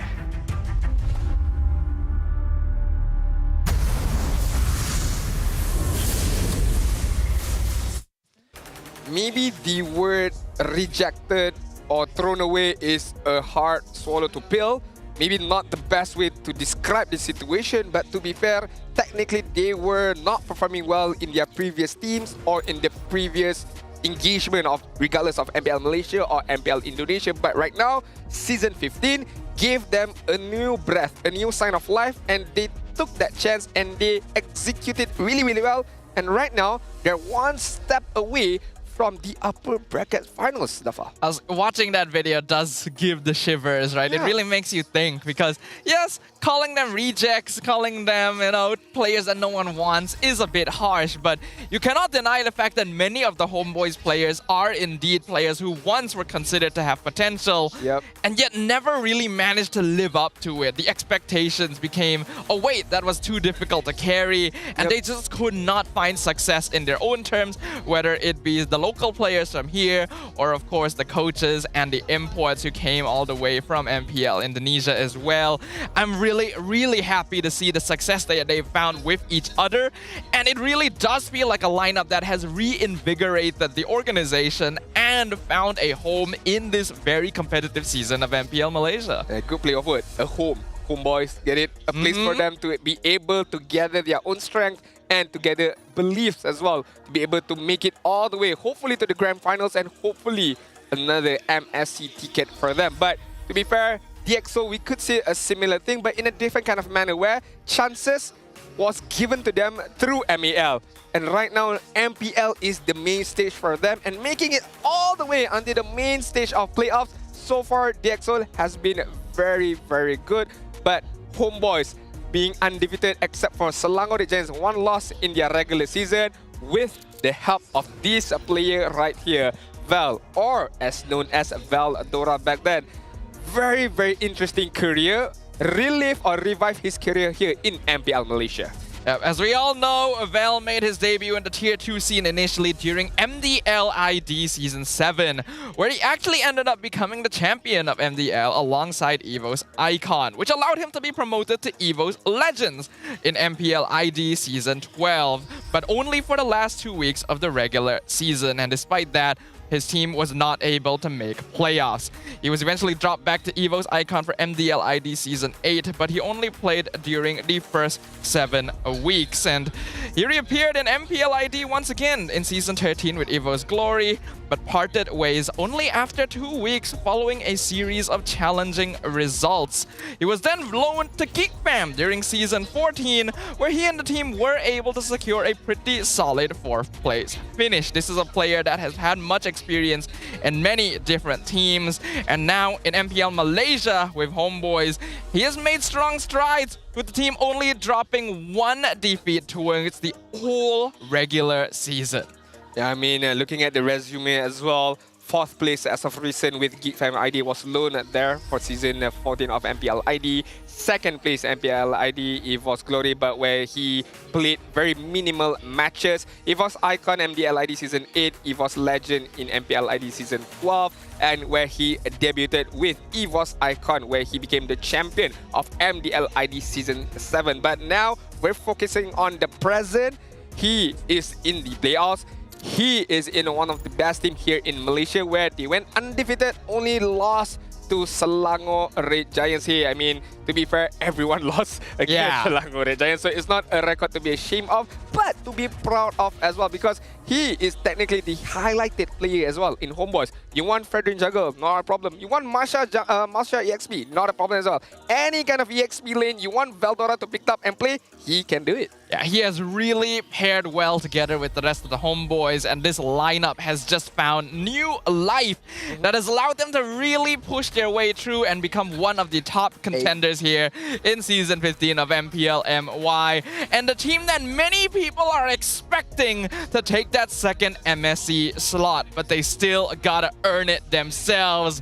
Let's kick things off with the homeboys. We've got Mel QT, Ivan, Izanami, Amal, and Bell. If it's not broken, why fix it? If it's a bit difficult, you improve that lineup. This is what the homeboys did with the coaching staff of Erpang as well as Jasmine as well. Izanami, Amal is going to be a very crucial mid duo as well to control the map, to be able to win all of those little scrimmages alongside with Ivan. And of course, the ordinary marksman Mel QT is going to have a very, very tough match, I would say, up against SkyZ later on. But it all depends on whoever gets the first pick and what kind of heroes is going to be given to these players. This is an aggressive lineup. They love their combo synergies and the communications are clean.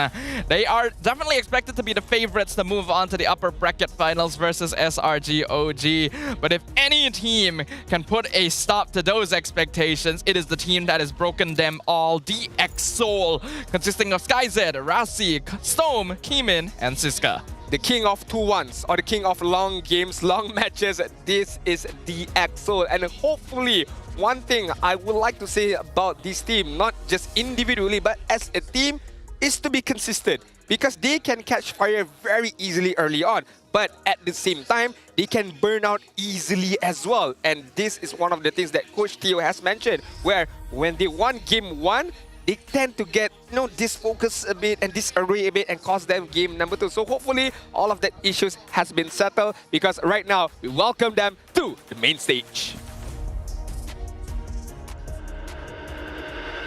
With only one loss in 9 matches this season, a phenomenal resurgence after the downfall of the previous season. On a mission to bring their name back to the international stage, can they carry this winning momentum to the next level? Ladies and gentlemen, give it up for HomeBois!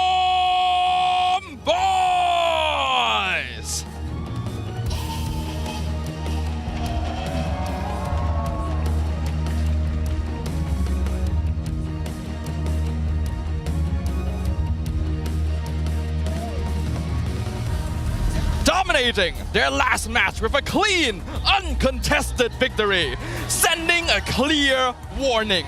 They're here to challenge the throne. Will HomeBois be their next victim today? Please welcome DX Soul!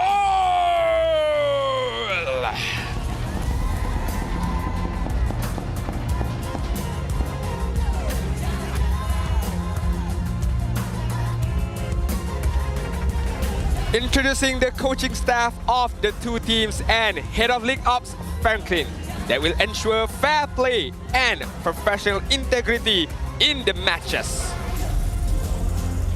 To introduce Coach Erpang, Jasmine from the side of HomeBois, to introduce as well Coach Theo and Backdoor for the side of DXO.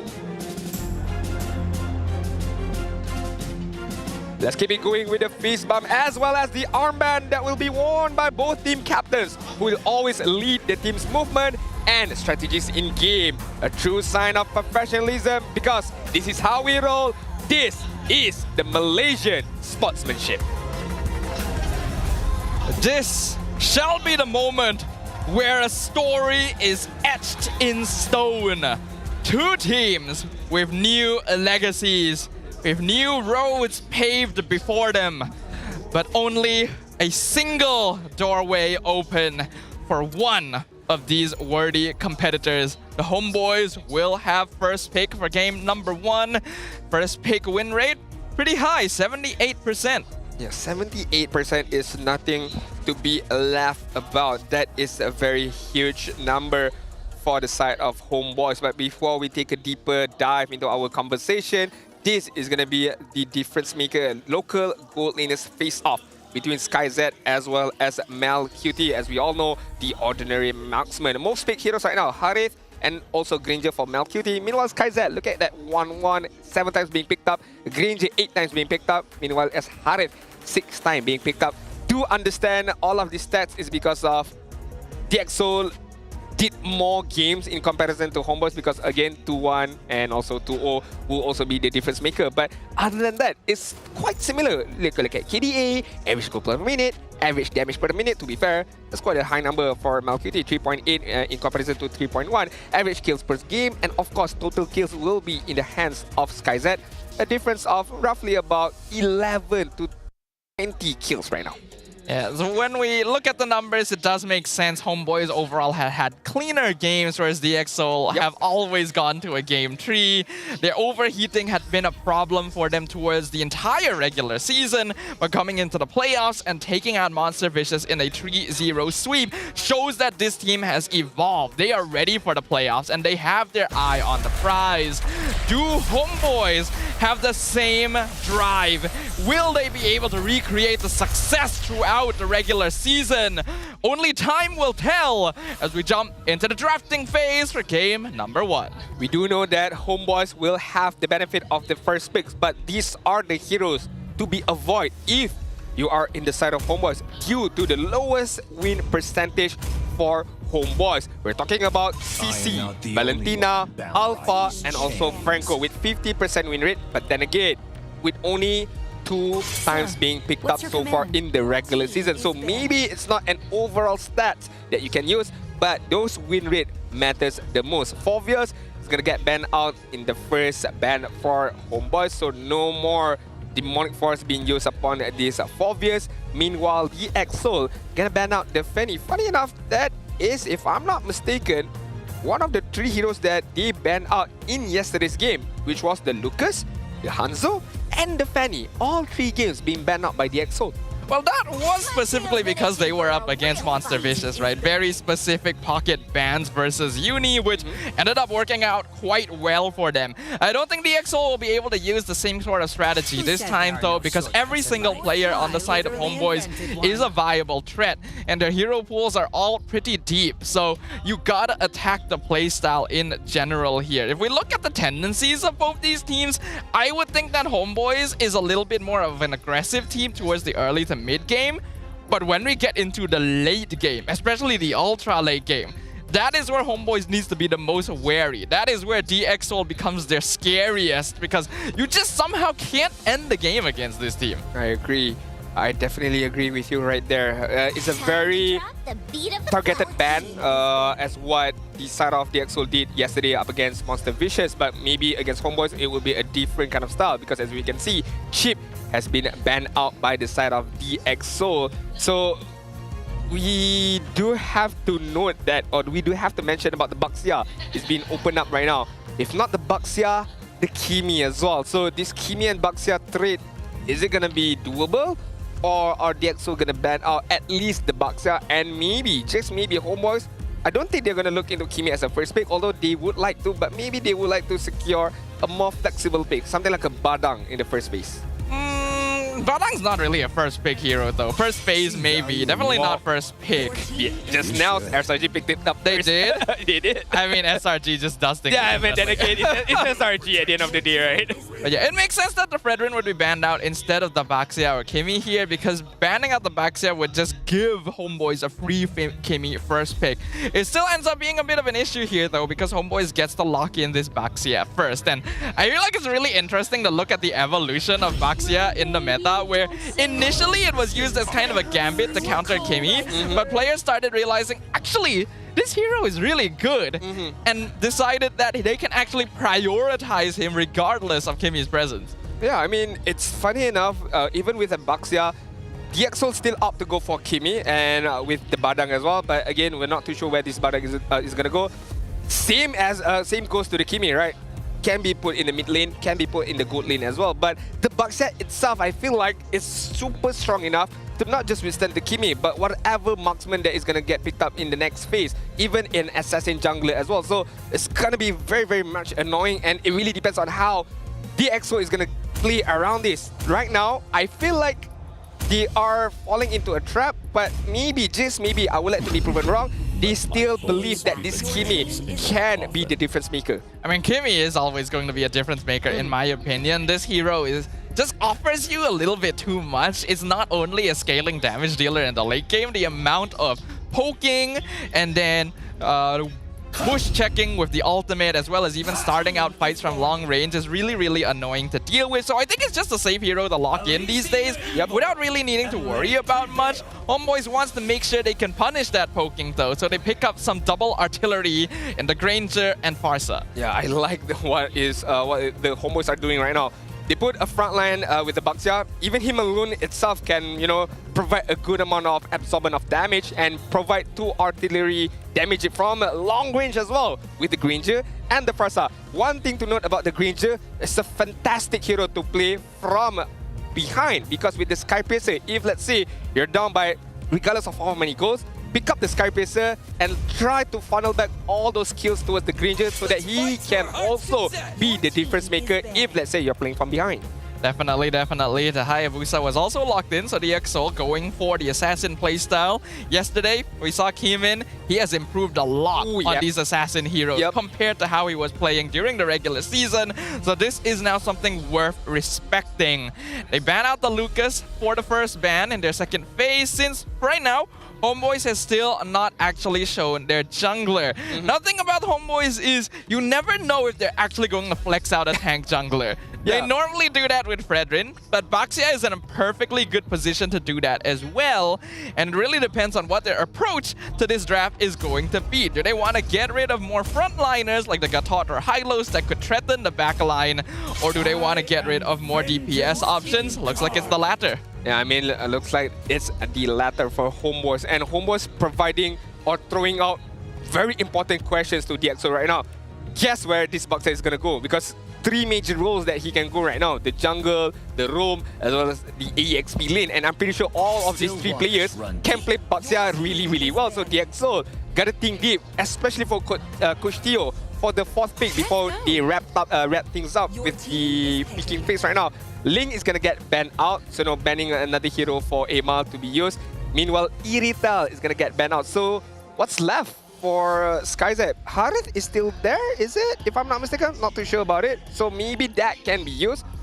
Or they put Kimi on the goal side and they pick up a different mid laner, Azushin. I still feel like Kimi mid lane is always going to be the best choice. If we're looking at comfort, then yes, Hardif is there, but there is also SkyZ's signature 1-1, right? Oh, yep. It hasn't been banned out just yet. Looks like they go for the safer option, since there's not a lot of good heroes for a crossbow of tank to be set up on right now on the HomeBois side.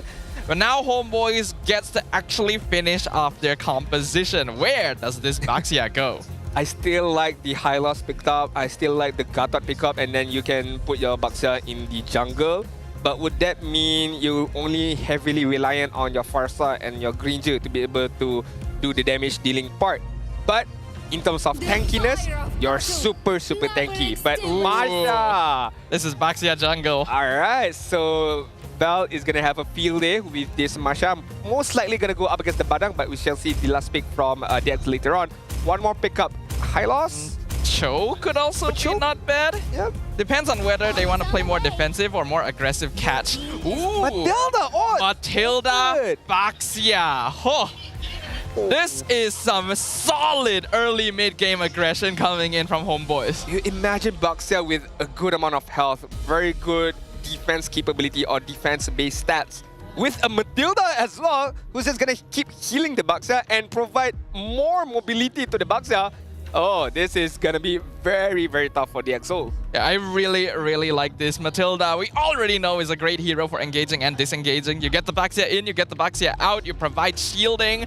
Looks like Glue going to be the final pick on the side of DXS. Honestly, both teams are pretty solid, right? I think both sides have good damage, have good bulk, but I really like this combination of Matilda Baxia from HomeBois. It has been such a long time since we've seen this. The only way, or one of the only way for DxO to go onto the back line, try to catch the Granger or try to catch the Farsa, is of course with the Hayabusa, with the Augie Shadow Kill. Secondly, maybe a Flicker Fist Crack Fist break combo by Rasi. That is one of the ways they can do, because I don't see a way of SkyZ going to the back end so much. Not to say Storm as well. Glue, maybe. Maybe. These are all possibilities, but only one true future will come to pass. Depending on how the game goes for both these teams, they are going to be able to set their first foot through the door into the upper bracket finals. Let's find out if it's going to be the HomeBois or DX Seoul who take the first victory in the Land of Dawn. Ladies and gentlemen, for those of you who just tuned in, welcome. This is match number 2, game number 1 between HomeBois up against DX Seoul to determine who's going to go to the upper bracket finals and go up against Selangor Red Giants later this evening. As we take a deeper look at the emblems and spells, is there anything that catches you off guard? Let me see. Tenacity, movement speed for Glue. Okay, Badang Tenacity. So a lot of 2 tenacities for the side of DX Seoul, expecting there is a lot of damage that they need to be able to absorb. So hence why the tenacity. Other than that, I think is set in stone right now. Tenacity makes a lot of sense for DX, and Rasi gonna be forced to flicker here. They know, based on the draft, HomeBois are gonna be the aggressors. They're the ones gonna be looking for fights a lot of the time. And DX, their goal is really just to survive it. Kimin's going in, has the Ogi Shadow kill, forces a flicker out from Izanami. Amal gonna be caught out, stunned against the wall. First blood going to Kimin. That is a very, very good. Oh, good shield. Good shield from Rasi himself right there to be able to escape death from Ivan in terms of the early stages. But as I mentioned early on, Kimin managed to get level 4, immediately went forward to try catch a kill on Amal, knowing that, okay, the guiding winds has been used. Amal still doesn't have the ultimate, so it's so easy for him with his friends to just bundle up and go up against the Buxia just now. Yeah, that was actually really good timing from DX Seoul as well. They saw that Amal was level 3. Kimin was able to clear just a little bit faster since HomeBois didn't give much of a initial leash. So they used that initial Ogi Shadow kill to get a kill. And they were able to find one on the most important target. Kimin now has a level lead up. He has full control over the turtle. And there's nothing HomeBois can really do to catch up to it. Bell gonna be dropped to his last HP bar. I don't think he can escape. Yep. Oh, never mind. Guiding. Oh, grab. Siska getting pulled out really far though. Thunderclap connects. He's gonna flicker over the wall. Amal gonna try and get this glue taken down.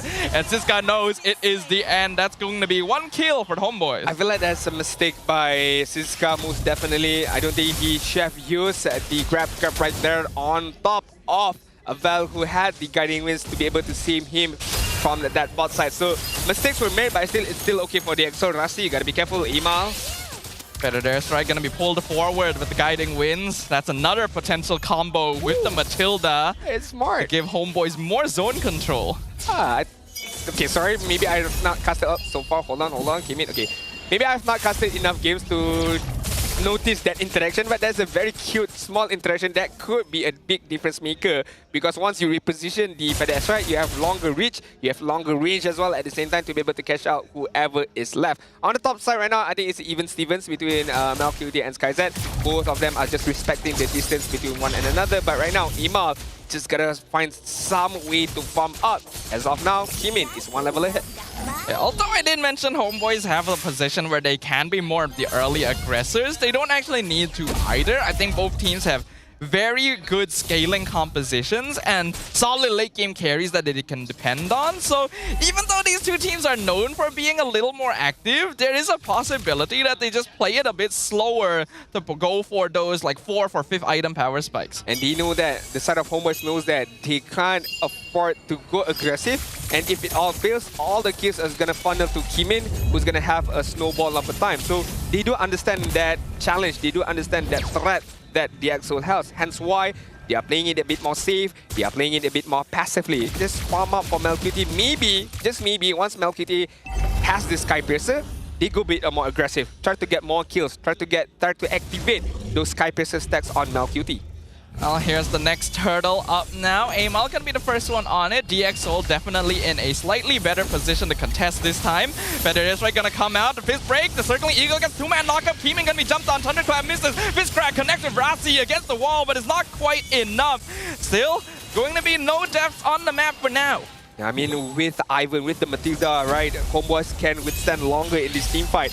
the healing capability, the zoning capability at the same time. DX Soul, Siska is gonna move forward. Siska going for the stun up front. Vel gonna be taking the back thunderclap on Keeman, forces him back to half HP. Izanami dealing with the glue on the grab. He will be able to walk away as Amal is taking a lot of abuse from Stoma on this Kimmy. He's still alive for now thanks to the shielding coming out. Circling Eagle gonna go for the knockup on Stoma. He actually misses it out and Feathered Airstrike a little bit too far back to follow up on it. Keeman secures the turtle. Amal gets caught with the fist break, pulled out with the guiding winds, alive with literally no HP. No HP, still alive, but lost the turtle fight. Rasi right now gonna go in, try to get a kill on Amal, but Amal reposition himself. Rasi with Kimin at the same time. Looking for it. He will find it. The two-pronged attack. They weren't ready for the second one. I think that they should be ready. They noticed Amal was there as well, but I'm not too sure why Amal...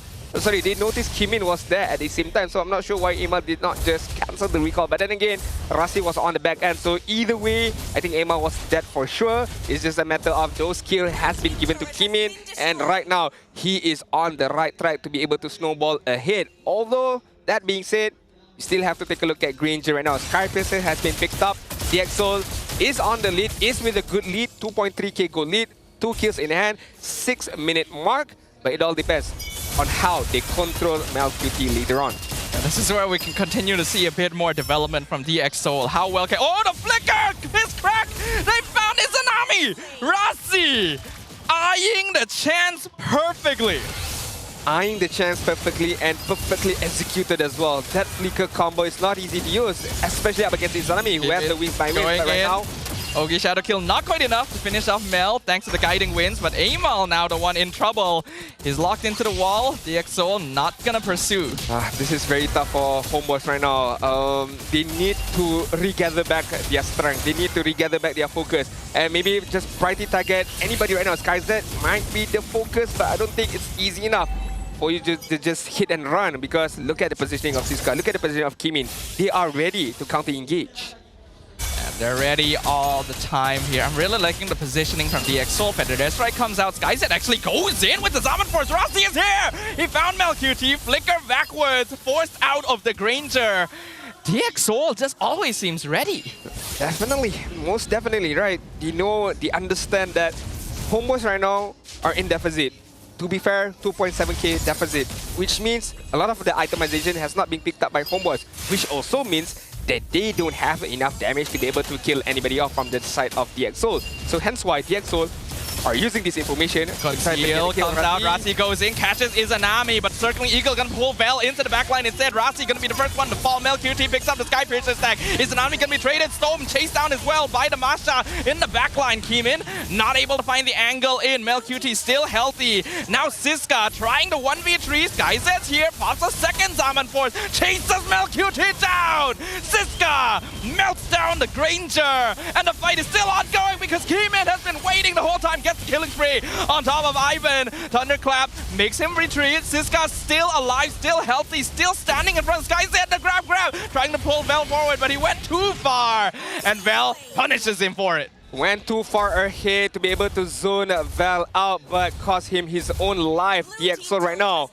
he need to be able to get some kind of victory right now. On the bot side, the turret has been taken away by the minions, but HomeBois so far are not able to find this angle that they always found in previous matches, where Izanami's Feather Airstrike is always going to get taken care of. Izanami is always going to get crowd control, is always going to get zoned out. Meanwhile, MelQT tries to find the Skypiercer stack, but unfortunately couldn't do it enough. So HomeBois need to regather, need to refocus back. Who are they going to prioritize target? And of course, the positioning. To be able to lock down that positioning for Izanami is very, very crucial. Yeah, I think the DX Soul has been very precise so far. They know the targets they need to aim for. Traction Pulse forces a dash out of MelQT. Good reaction, making sure DX Soul cannot engage. HomeBois cannot afford to lose more ground. Definitely cannot lose more grounds. And in terms of ground, it's not much for the side of HomeBois, right? They have to play it very passively. They have to play on their own side of the map as of now. Meanwhile, DX Soul can be more aggressive, more freely. Ivan gonna go on forward. Yep, Circling Eagle gets a knockup, but Keeman just going the Quad Shadow away.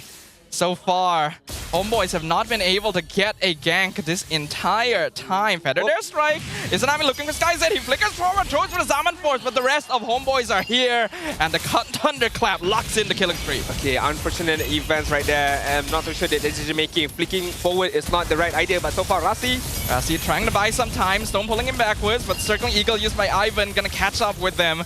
Stone doing some good poke. Bell looking for an entrance, but the poke actually a little bit too annoying from this Kimmy. Yeah, I mean, Valve gotta be careful. We know that the Thunderclap can be very, very much annoying to be able to zone out enemies. Emal is gonna showcase himself right now because the Lord is pretty low in terms of health. They're trying to engage on him. Feather Ezra comes out once again. Rasi gonna be stuck, forced to use the Fist Crack defensively, and he will lose his life. Kimin not able to find the angle. Ogi Shadow Kill, does he have it? He does not. He has to get away because this guy's buying time. He goes in, he catches Melqte. That's gonna be one kill. Emal falls as well. The Exo trade for 2.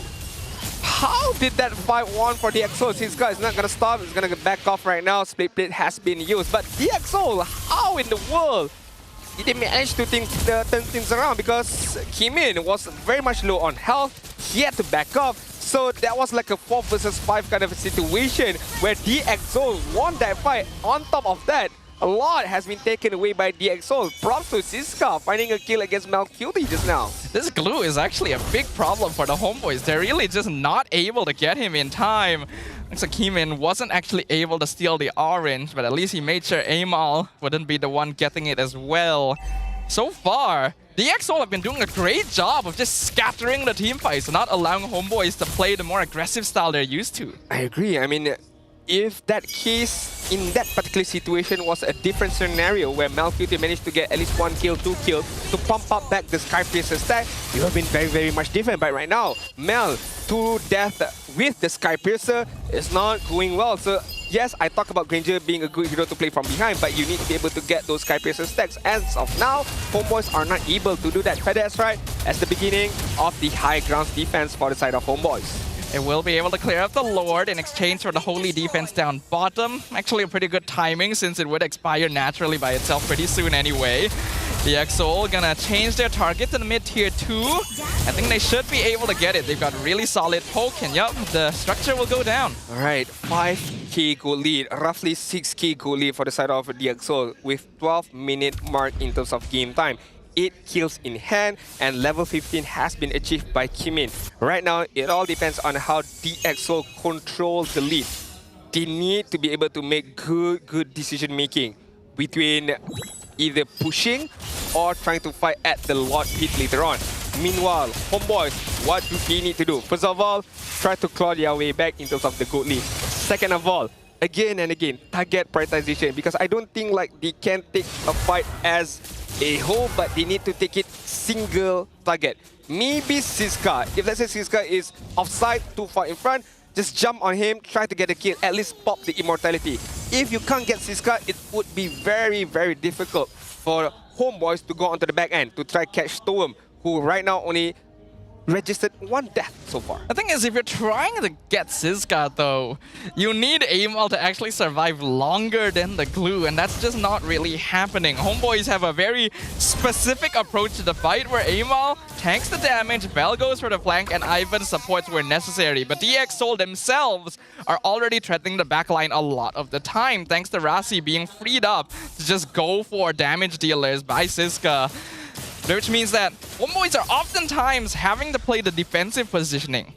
I do agree, but as long as Siska is alive, again, HomeBois will find it very, very difficult for them to maneuver around, regardless of they want to play front to back or try to catch the backside of the side of the EXO. Even Val right now, yes, without any death, 3 kills, but it seems very, very hard for him to find these thunderclaps against Kimin. He did a phenomenal job, but he needs to do more. And how does he do that? Emal got to provide roof space. But then again, Emal, level 13 only, itemization is not filled up yet, so he's not that of a tanky of a hero. Maybe with the help of Ivan, maybe they can do something, but it really depends on how or what they do about it. We can see the lack of catch on the Baxia is actually affecting HomeBois' ability to play around this tank jungler. Unlike the Predrin, Emal doesn't really have a way of starting the fight on his own, and every time HomeBois tries to engage, DXO just needs to slowly kite backwards, and that is making things a little difficult. Alright, the Lord has spawned on the top side. Minutes to go from the Lord dance between both of these teams. Winter Crown has been purchased by Malcutie to just be able to maneuver around, counter-engage or outplay certain situation. But in terms of outplay, we do have to take a look into Rasi right now. Fiskrai has been used by the Astra at the same time. Not too sure was that even necessary right now. Here comes the flank. Came in with the Yogi Shadow kill. Gonna be denied with the Winter Crown from Melcutie. He's gonna flicker away from Siska, but here comes Skyzed. He's aiming for the Granger. He gets pulled out with the Guiding Wind, but pulled back with the grab into the mega kill. And Skyzed is melting down Amal. The EXO have found two of the most important members of the HomeBois, one after the other. And let's get a shutdown on Bell just for good spirit. I mean, not only two, but three members of HomeBois was taken care of by DXO, finding a way to go on the backside, especially to go on top of Amal just now, as well as the Melcutie. Nothing that they can do about it. Ogi Shadow kill. Actually ends up getting dragged back. That's a mistake. He goes down and they catch his Anami as well. The crystal is wide open. DXO are doing it. Unstoppable wipeout on the HomeBois. The MAL team have drawn first blood and take game number 1 versus the HomeBois. A new face, a new legacy has begun for DXO. Taking game number 1, taking point number 1.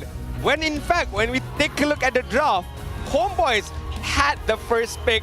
DXO was just counter-engaged, was just reacting to whatever is going on in terms of the draft. But once the draft has been said and done, it's all about execution, baby. And boy, I tell you, the execution by DXO, especially Rasi, with that Badang, with that flicker combination as well, is superb.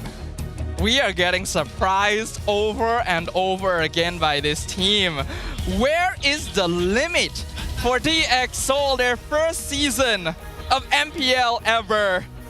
And it was already impressive to make it this far, and now they have taken the first game off of one of the top contenders of the season, Nadine. I am speechless, Rafa. I'm very much speechless because I wasn't here yesterday, but I did manage to get a glimpse of the gameplay of DXO, and I was in disbelief.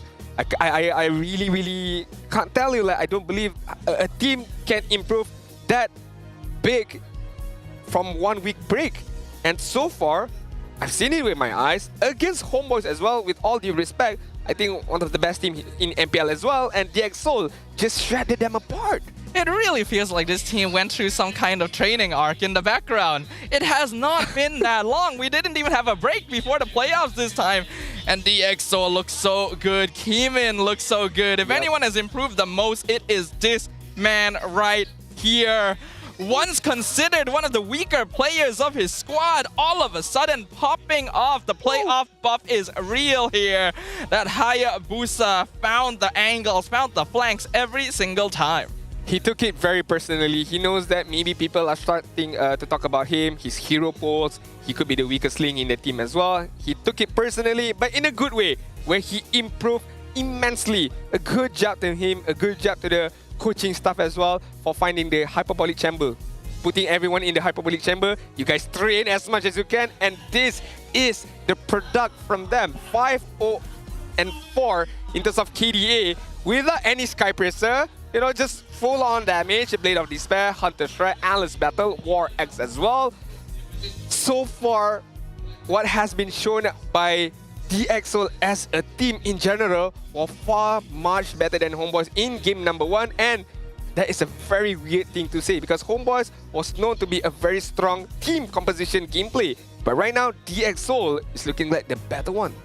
It really does seem that way, and I think it really just comes down to adaptation. It comes down to flexibility in their thinking and their execution. HomeBois, this is a very common style for them. The artillery, tank jungle with damage EXP laner. And it is usually able to get them a pretty notable snowball towards the early and mid game, which they can use to end quite quickly. But the problem with a composition like this is that it will usually approach fights in a very distinct way, a very predictable way.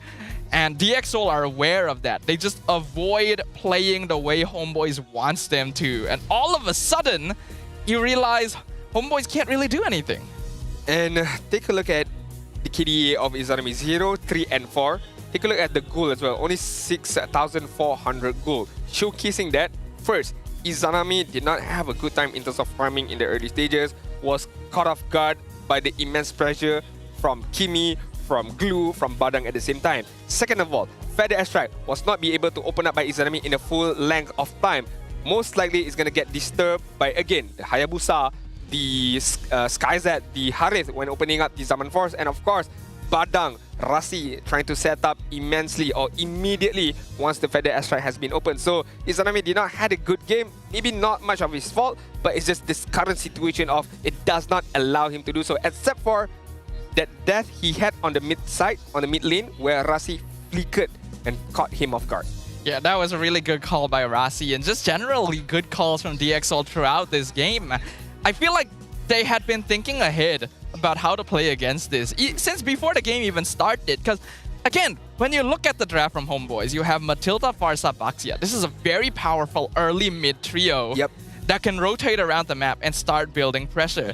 What do the EXO do? They immediately lock down on mid lane priority. The moment Kimin hits level 4, they gank mid. They got lucky getting a kill on Amal. I don't think they were expecting to do that. The goal was just to pressure Izanami, but they got even more as a result of really smart gameplay. Very unfortunate events for Amal with that death as well, because that death delayed that level 4 from the Baxia, and once it was delayed and the kill was given to Kimin as well, so it's like a knife to the heart for the side of HomeBois.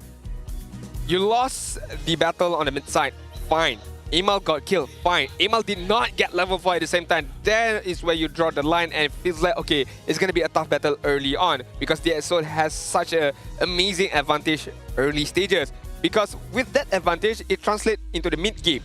Look at the number of turtles, look at the number of lot, look at the number of turrets they managed to get. From that one particular victory, they managed to translate it even further. And to be fair, for the side of the EXO, a lot of teams, once they had this amount of lead, it's easy for them to throw that lead away. But DXL kept it very, very close between one and another, hold it down, and managed to win the game. They did. And I think they've consistently shown this for the playoffs that they are the team that actually does this best. I think even SRG OG will have moments where they'll overheat a little bit and throw bodies when they didn't need to, but DXL recognized that this was their biggest issue during the regular season. That's why they ended up always dropping game number 2, because they overheated. They got a bit too ahead of themselves. I don't know what training they did in this 1 week, but that discipline has spread across every single game they play. And now this team is actually really scary. And so far, Sadafa, they have a 100% win rate coming into playoffs. Yeah! Cleans 3-0, and right now 4-0. It could be another clean sweep, but hey, maybe I'm talking too much, you know, ahead of time. DX clean sweeps HomeBois? We don't just have a dark horse anymore. We have... It's not even a horse anymore. It's not even a horse anymore. You can't consider it as a horse. This is a true contender for that upper bracket final spot. But again, as we take a deeper look at the game just now, how clean the gameplay was, right? And you did mention about how DXL managed to separate everything apart. They did not allow HomeBois to bundle up into one particular play, but they managed to spread things apart and hold it down back together with the Fist Crack, with the Fist Break combo, and Skyzet. He knows the timing to open up that Zaman Force. Okay, no more crowd control from the opponent. Nobody can catch me off right now. There's nobody gonna come from the back end. It's a free way for me to open up my Zaman Force and to just, you know, deal any kind of damage to the opponents. This was a mistake by Ivan, I would say. Yeah, that's unfortunate. But at this point, I don't really think there's anything HomeBois could have done anyway. DXO literally has everyone pushing into the base. So really well done by DX in game number 1. HomeBois needs to go back to the drawing board. They tried to play a comfort draft. Didn't quite work out. I think they need to respect DX's capability to adjust and respond appropriately. Wouldn't that be scary though? You played a very comfortable draft and yet you still lost. Right. Against a team I don't think you'd expect to lose to. I agree, but what can you expect is the tickets as well for MSC 2025 playoffs. They are on sale now. Now! Okay, 31st July up until 2nd of August. In Riyadh, Saudi, of course, you guys can go to the webook.com to be able to book your tickets right now, so you guys don't miss out the chance to watch we crown maybe a new champion or maybe the defending champion at the same time. Hey, who knows? Anything can happen in the world of Mobile Legends Bang Bang, and anything can happen in MSC. Yeah, MSC going to be really, really exciting, you know, whether or not we get to defend our title after SRG won last year. I feel like the competition's just gotten even more intense across the entire region. Every single MPL looks so much scarier now, so make sure you guys grab some tickets to go watch MSC. Because if you do, you also can get free entrance to MWI happening over there as well. You guys do not want to miss your chance to witness the pinnacle of women's esports live, because it is a celebration of skill, passion, and progress. I mean, 15th of July up until 19th of July is the duration of MWI. So basically, what you're trying to say is you buy one, free one, technically. Pretty much, yeah. Right. You buy one ticket for the MSC, you get to watch MWI for free at the same time. But of course, you do have to extend your stay a little bit to be able to catch all of these games. But hey, once you're there, you're why already not? there. Why not just extend the stay, right? To just enjoy the fulfillment of MSC, of MWI 2025. Because 2024 was lit. 2025 is going to be even more litter, I guess. Yeah, I get the feeling it's... I don't even know if it's a word, but I don't care. A litter is usually what they ask you not to do. Yeah, correct. But that's all the information that we have in terms of MSC. Let's go back into the game where right now, HomeBois, yes, I do agree, they need to go back to the drawing board. But honestly, what do they go back? Because that was Comfort Hero. You did talk about the Frosa on Izanami, Masha being used by Val just now, Ivan with the Valora, Ivan with the Matilda. The Buxa is a very, very strong hero, but hey, things just doesn't work out, I guess. Really, there's nothing wrong with the draft coming out of HomeBois, actually. It was not a draft issue. It really came down to DxSoul understanding what they needed to do and punishing the usual habits of HomeBois, right? Because HomeBois likes to play team fight pickoff style. They'll usually kind of split in half. They'll have like 3 members here, 2 members trying to flank, cause some chaos. And then DxSoul just decides, we're not gonna let you do that. We're gonna split you up on our terms. And that denied HomeBois from playing how they wanted to. I do have to bring it back to Kimin, right? Because I'm not saying that I'm the biggest hypercritical about him, but so far in the regular season, we know that, okay, Hayabusa is like his go-to hero. And right now, it still is, nothing has changed, but he has improved immensely in terms of the decision making, of course the target prioritization as well, and just in general a retribution battle at the same time. Not getting caught out, not getting killed, helps a lot of junglers out there to be able to farm out really, really fast, at the same time provide a lot more towards the team. But before we take a deeper dive into the game, we have a quote from Jasper. I had experience coaching Rins and Edok back in MDL, and that season we became champions. Right now, I'm passing on what I have taught them to Izanami and Ivan. That's why you can see some of Rins' playstyle in Izanami, and Ivan has been picking up Edok's signature, Franco. We have been seeing a surprising amount of Franco this season, actually. The hero has always been kind of hit or miss, but considering the amount of mobility you have on the map these days, having a press one button, lock them down for 3 seconds kind of skill is actually very, very valuable. And I definitely agree with Jeswin. I can see the playstyle coming in from Izanami and Ivan, and just generally how the HomeBois likes to approach the game. If I'm not mistaken, HomeBois was the one who brought up those the cheese threat of Kimi Franco. You use the traction pulse, we called the Iron Hook, right? So that is very, very cool. But Coach Theo, we asked him, any message to your ex-players, Val and Ivan? I'm happy that all of us made it to the playoffs. Even though we didn't have a good start in MPL ID, at least now we're proving that we can perform in MPL MY. So good luck and give a good fight. That's a very good interaction, because Theo was with them back in MPL ID. But right now in MPL Malaysia, they are both our enemies, and both of them made it to the playoffs, but only one can make it to the upper bracket finals. And perhaps Coach Theo has a little bit of information, right? A little more knowledge as a coach who has worked with the players on HomeBois before about their habits, right? About how they want to play the game, because I still don't know what happened to this team. What did Coach Theo do? What did Coach Backdoor do with DXS in this short week between the regular season and the playoffs to turn DxSoul into this? Maybe it's just a mental thing, because we know that, or they know that these boys can do it. These boys can do it.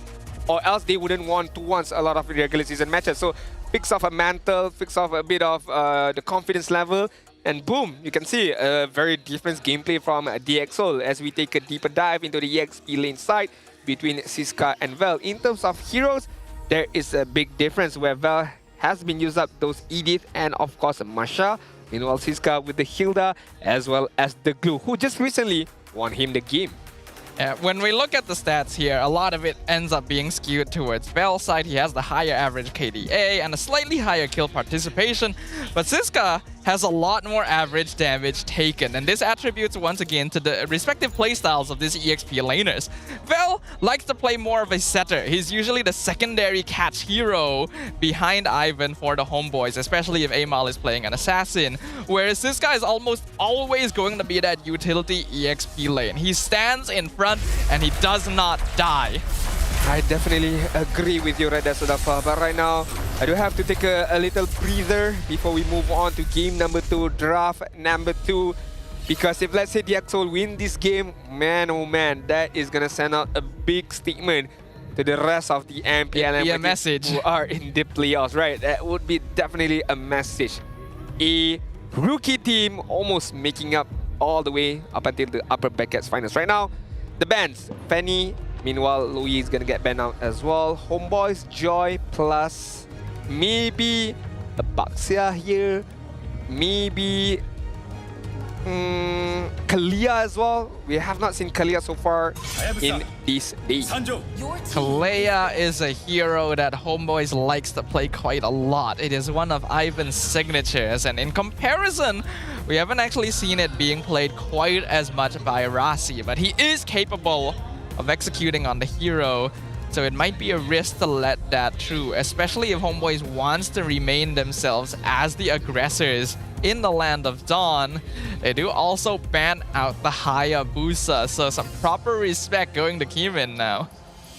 Proper respect to Kimin, but so far he still has the Suyo to be played around with, you know, a lot of other assassin as well to be played around with, but we shall see what kind of assassin that is going to be given for Kimin later on.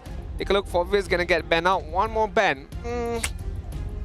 I feel like Baxia still should be banned out. Still a strong hero regardless of what happened in the first game, because a very momentum based hero. If not, like I said, the Kalia, I don't think HomeBois would want DXL to have the Kalia. So just force them to trade. Either you want the Kalia, or you want the Baxia, or you want the Kimi. Yeah, I think those are the 3 heroes that would be contested. Chip, of course, makes sense as well, but it means that all 3 are going to be let through, and that's actually not too bad for the HomeBois. Since they are on the red side, they will get the chance to lock in 2 for themselves. Yep.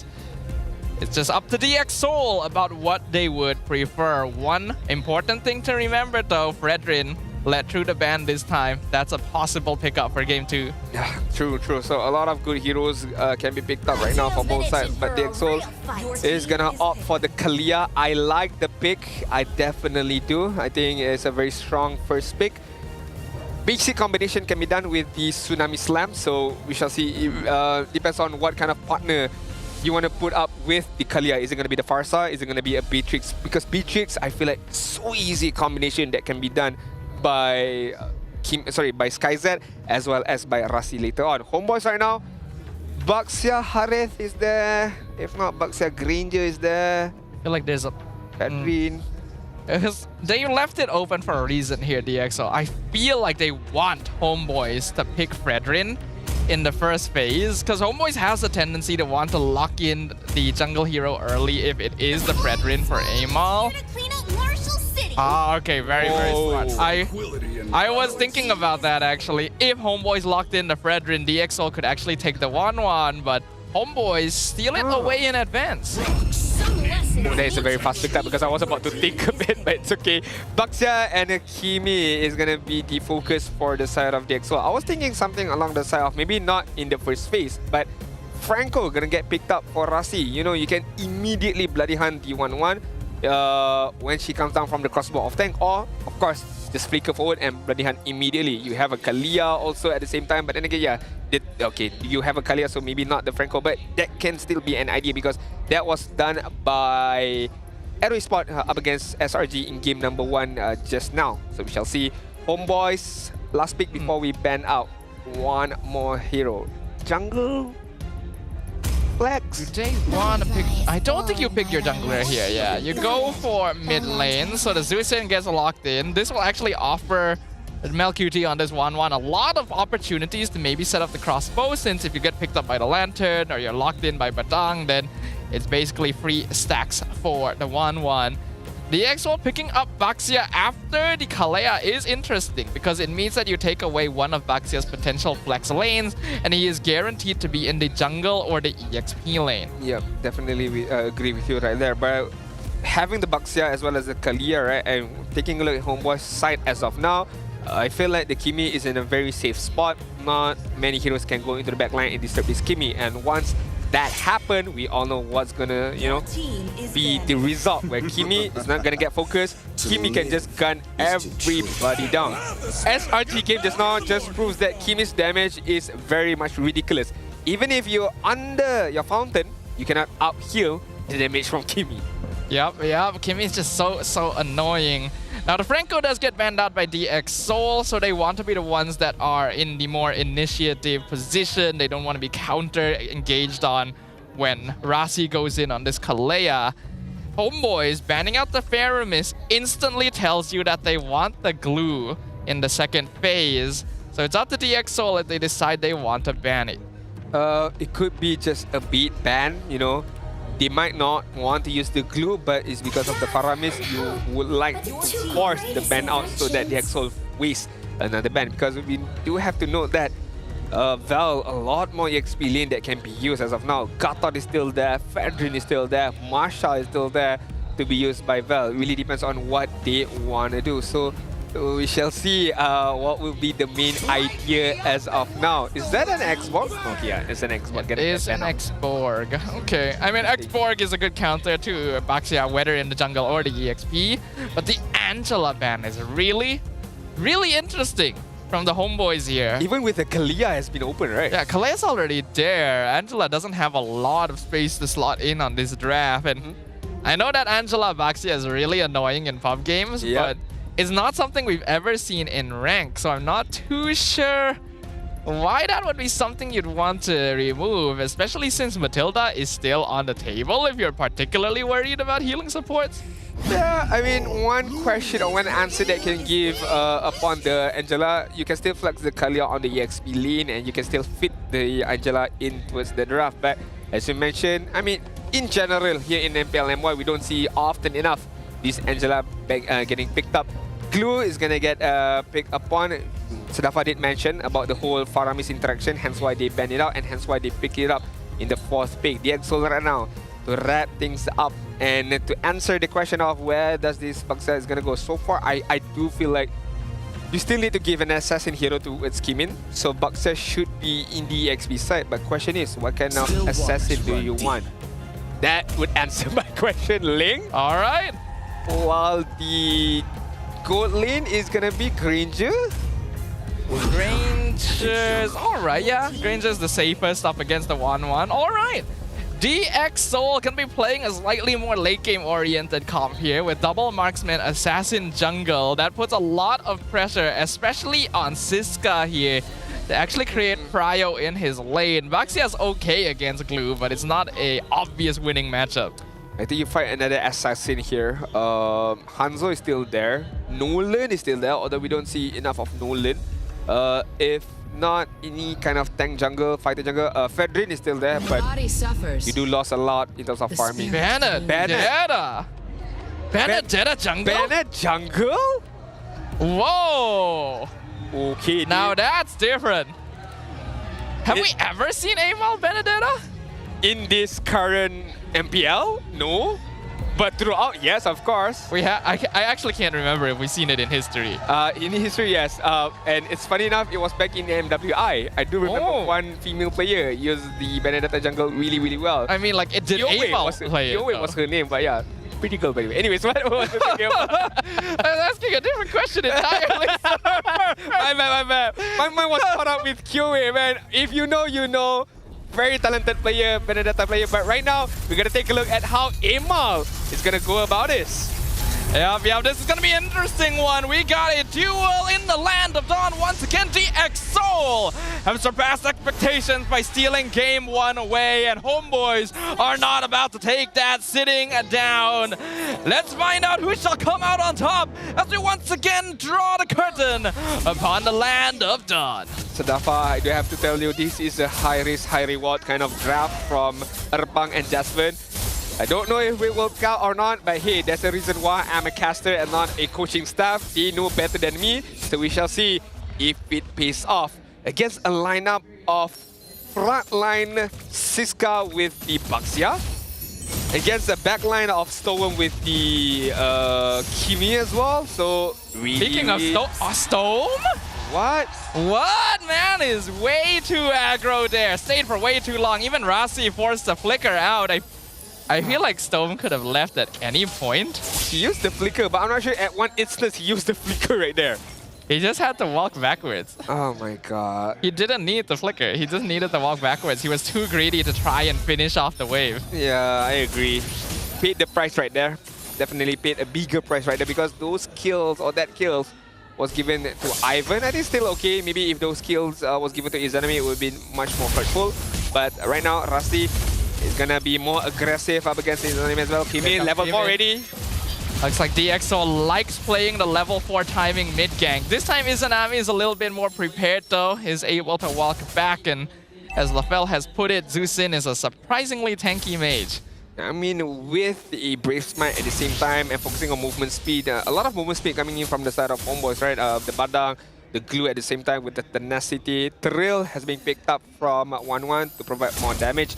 Meanwhile, of course, Festival of Blood for Granger. So Skyzak should be able to survive once he get a good number of kills in his own name. Right now, the turtle is going to get taken away by Emal, but take a look who's on the backside. Final blow comes out. This guy's inside the pit. Emal secures the turtle. Kimin a little bit too late. Has to use the Tempest of Blades. And now the Baxia is stuck. He gets Lantern pulled to the other side of the turtle pit. Bell dropping low, though. He has to flicker away. Kimin jumps on top of him, but he doesn't have enough energy. Bell will survive, and Kimin will fall. And now the grab is on top of Ratzi. He gets pulled back into the rest of the HomeBoys. This guy's here, but what can you really do, sir? That's a double kill for Emal. And Ivan even finds Storm in the 1v1. This is mistakes were made by DXO. Not only that, Vel almost getting killed against his car there. Mistakes were made. Mistakes was definitely made right there. Not only once, but from the get-go, right? We've seen mistake from Storm, you know, getting a kill. We've seen mistakes as well from Kimin, not having enough energy to move even forward. But right now, Emal stealing away that buff immediately. Traction pulse cancelled with the eye for an eye. Kimin gonna get pushed backwards by Ivan, but Emal will still fall to Storm. And now the Tempest Blaze knocks up Ivan. Can he be taken down? No, they actually aren't able to follow up, and the Purify comes out from Izanami, so the Tsunami Slam does not connect. And now Kimin is stuck again! Punched into a wall and taken out.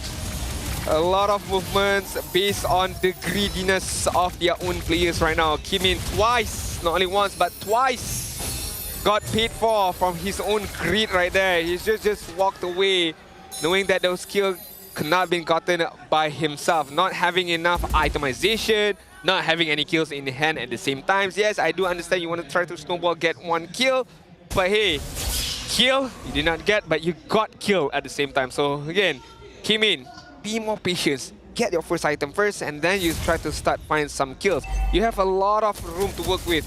You have Rasi using the Kalia. You have Storm who has good amount of crowd controls. You just need to follow up. But right now, HomeBois are reaping the benefits from the mistakes of DXO.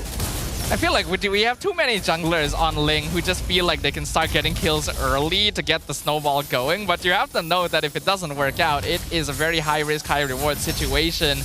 The XOL, again, are playing the more late game lineup. They just needed to wait and play it safe. And now HomeBois have picked up another turtle. And they are really making their presence known. They're now really just contesting buffs in the jungle too.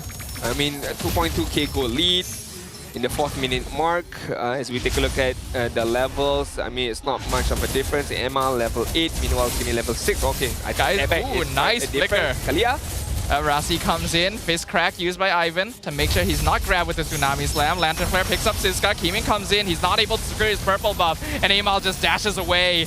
Kimin this time gonna make sure not to throw away his life, but the damage really starting to add up. I mean, Kimin right now is in a world of trouble, I feel like, because the damage is not there as of yet for Kimin. At the same time, he is not that tanky enough. He's very, very much squishy. Even with Val alone can zone him out immediately. So they also do have to play for time a bit, at least get some form of item for Kimin and also SkyZ.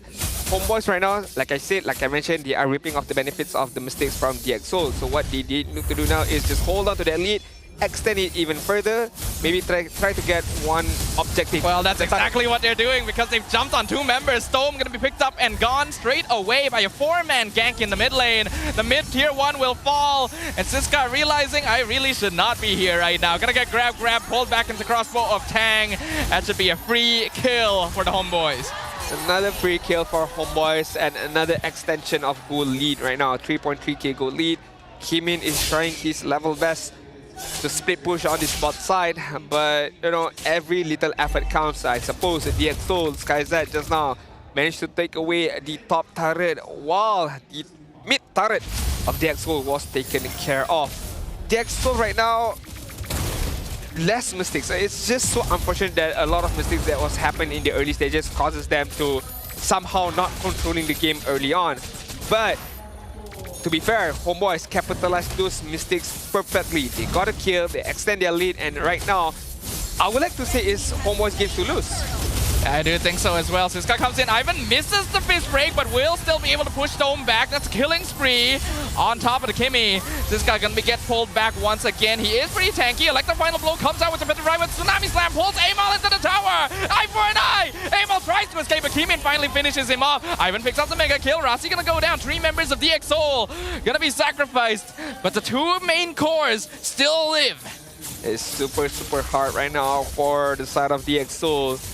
Look at that skirmish just now. A lot of things that happened, but HomeBois still withstood strong, still standing strong, alive with a couple of members on their own side. The only man who went down was Amal, who we all know lack mobility. Once he gets caught out, it's very, very difficult for him to be able to walk back safely. At the same time, DXOL, as we take a look at their itemization, Skypiercer and also Hunter Strike for Granger should be able to farm up well right now in terms of kill. Gotta activate that Skypiercer stack. Meanwhile, in the side of Kimin, still, I would say, a long, long way to go. Yeah, DXOL are notably behind in items and in levels as well. Amal, 2 full levels up on Kimin. This Benedetta jungle was definitely something that DXOL were not prepared for. This is one of those secret strategies that the HomeBois have been holding on to, and we considered might be a possibility, and it is certainly working out right now. Even Ivan on the Rombadang is 4-0-6. He has been setting up really well against the X. I mean, to be fair, a lot of this lead that was thrown by... Oh, hold on, HomeBois. Now let me slam. Forces the Purify from MLQT, and he's just gonna run forward. Picks up the crossbow tank stacks, forces the flicker on Stone. Siska still in the backline. Kimin joining the fight a bit late. The fist break comes out, forcing out the Tempest Blaze as well. DXOL not able to find anything, and HomeBois coming out on top. HomeBois coming out on top. Well executed game plan right there. Not losing out, especially the life of their team members, and immediately on the 8-minute mark, knowing that it's gonna take some kind of quite some time for the DXOL to be able to catch this Lord. So they managed to do it immediately and very, very quickly.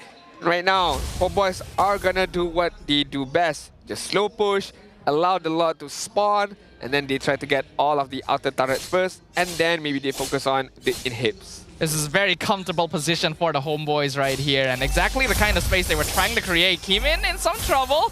Amal chasing him down. He runs into MLQT. Tempest Blaze comes out. I'm not sure if he can escape. MLQT punishes Kimin. We have a game 3 in hand, Sudafa. I feel like this is set in stone already. Game set match for the side of HomeBois. Nothing much DXOL can do. I mean, even SkyZ have not gotten any Skypiercer stacks. In terms of high ground defense, the fact that Kimin went down, they do have to rely on SkyZ as of now. And I feel like with just the Desorata shot. They managed to do that. They managed to protect the inhibitor turret for the first wave. The second wave is going to come immediately. The early game decisions from DX Seoul really hitting hard now. HomeBois is not a team you can allow to get a lead, and now that they've managed to find that, this is just back to their regular season shenanigans all over again.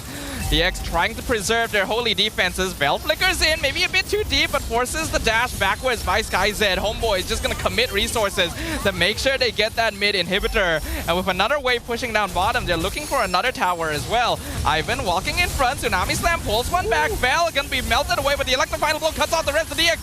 Rasi will fall, crossbow tank comes out, as Mel QT takes over the skies. And there's going to be Tempest Blaze comes out, Kimin still alive. But DX no longer have their frontliners. Yeah, no longer have their frontliners. Meanwhile, HomeBois still have another set of minion wave. They're going to focus on the bot inhibitor turret with Ivan, with Izarami at the same time. But now QT is lacking a bit of damage, but still managed to get that turret away under safe control. 8 for 9k gold lead for the side of HomeBois. 13 kill up against 3 right now. This is a beating by HomeBois. It's a very one-sided massacre right now, and we can see that they're itemizing well too. Amal actually going for more of a semi-tank build with the Thunderbelt and then the Blade Armor, even going Dreadnought, War Axe, literally the only damage item that he has. So he is still playing a little bit more of a utility role, just being able to match up in macro against Kimin as well. While HomeBois are heavily in the lead, this is now a very crucial timing. They gotta make sure to keep their composure about them, because DX Seoul have been able to come back from situations like this before. I do agree with you right there, because once coming into the mid stage, there are a few slots left for both of these players of their own teams respectively to be able to finish up all a full set of items. Meanwhile, the closest one I feel like is Granger right now. 4 items being picked up already. There is Hunter Strike, Skybracer, Malefic Roar, and of course Sea Halberd. One more item to complete the set of item. Maybe a Winter Crown, maybe a Wind of Nature. It really depends on what he wants. If there's full on damage, go for damage. If he wants for utility, he can do that as well. Uh-oh, they found SkyZ. He wasn't able to recall in time. This is now a really bad position for DX Seoul. They're coming to try and save him, but they cannot. Unstoppable streak for Mel QT. HomeBois have found the prime target. I think they could have waited that a little bit, I feel like, before the Lord just comes in on the mid side, just so that SkyZ won't have enough time to respond to be able to protect the crystal right now. So HomeBois have a 19-second time window. 5v4 defense. Tsunami Slam gonna pull Ivan backwards. Rasi very low on HP. Kimin and Siska trying to hold the front with Tempest Blaze coming out, but the monster kill goes over to Mel QT and the double kill as the crossbow of Tank fires down DX Seoul. The Lord collects with the crystal, and HomeBois have taken it. It is now 1-1. The HomeBois are not ready to let this go without a fight. Game, set, and match. 1-1 right now. HomeBois managed to tie the game efficiently with a good draft. I can't lie, but even better gameplay. And although those early stages was, increased or was found by HomeBois, but I feel like it was DX Seoul who gave them that lead. All of the mistakes that was happening, all of those mispositioning as well. So HomeBois, gotta count your blessings, man. They definitely made mistakes with the way they approached the game there. Again, when we looked at the draft, this is very clearly meant to be a late game composition coming in from DX. Double Marksman Ling, you don't really need to fight early, but they decided to do so. Yeah. And they ended up losing too many resources as a result. If, let's say, those mistakes did not happen early stages for the side of Kimin, for the side of Storm at the same time, I feel like it could have been, of course, different, but if they had that early lead stage, it can be a similar gameplay number 1 between both of these teams. But with those mistakes happen, and HomeBois, again, just capitalize on those mistakes where, okay, fine, Storm doesn't want to flicker early on or just walks away from my Lantern Flare, we're gonna punish him. Kimin, very, very greedy in trying to get certain kills, but he did not manage to get it. How the opponents managed to outmaneuver him. So these are the things that the DX Seoul have to be a bit more careful coming into game number 3. But before that, we do have to announce our MVP for the game, because for the side of HomeBois, a lot of players deserve that MVP, but we do have to select one player, and that player is gonna be Ivan, the roamer of HomeBois. I'm pretty sure he did actually die that entire game, and the Badang had a pretty ridiculous score line overall. Let's look at it again. Yep, 4-0 and 9 on the roamer. By the way, Ivan was really doing a great job of punishing DXOL for overextending themselves, and a lot of times these situations were just basically fed to him. I imagine Ivan himself is a little bit confused. It's like, oh, you're approaching me. Where most of the times I will need to be able to approach you. Hence why the flicker is one of the spells that is being used to be able to catch the opponent off guard. But when you see how DXO played, you know, they themselves when trying to catch Ivan had much more easier job to set up those team fights with the fist break, fist crack combination. So yes, what HomeBois did was very, very good in terms of the decision making, in terms of how they went on the team fight, but this game was just the battle of mistakes of DXOL, and they were punished for it. And we had literally been praising DXOL so much throughout the playoffs here and after game number 1, and I feel like we saw some of the overheating issues that caused them to go 2-1 the entire season here. Really, again, there is no need to force early fights. There is no need to put yourself in such risky positions when you should know that you don't have enough damage to deal with HomeBois in the first place. And I do think this Benedetta pick was very, very smart. A big surprise that no one could have seen coming. It matches in damage, it matches in macro with the Ling, and just generally has a bit more presence on the map early. Yeah, I mean, 16 kills in the favors of HomeBois. 12th minute is the age of the game.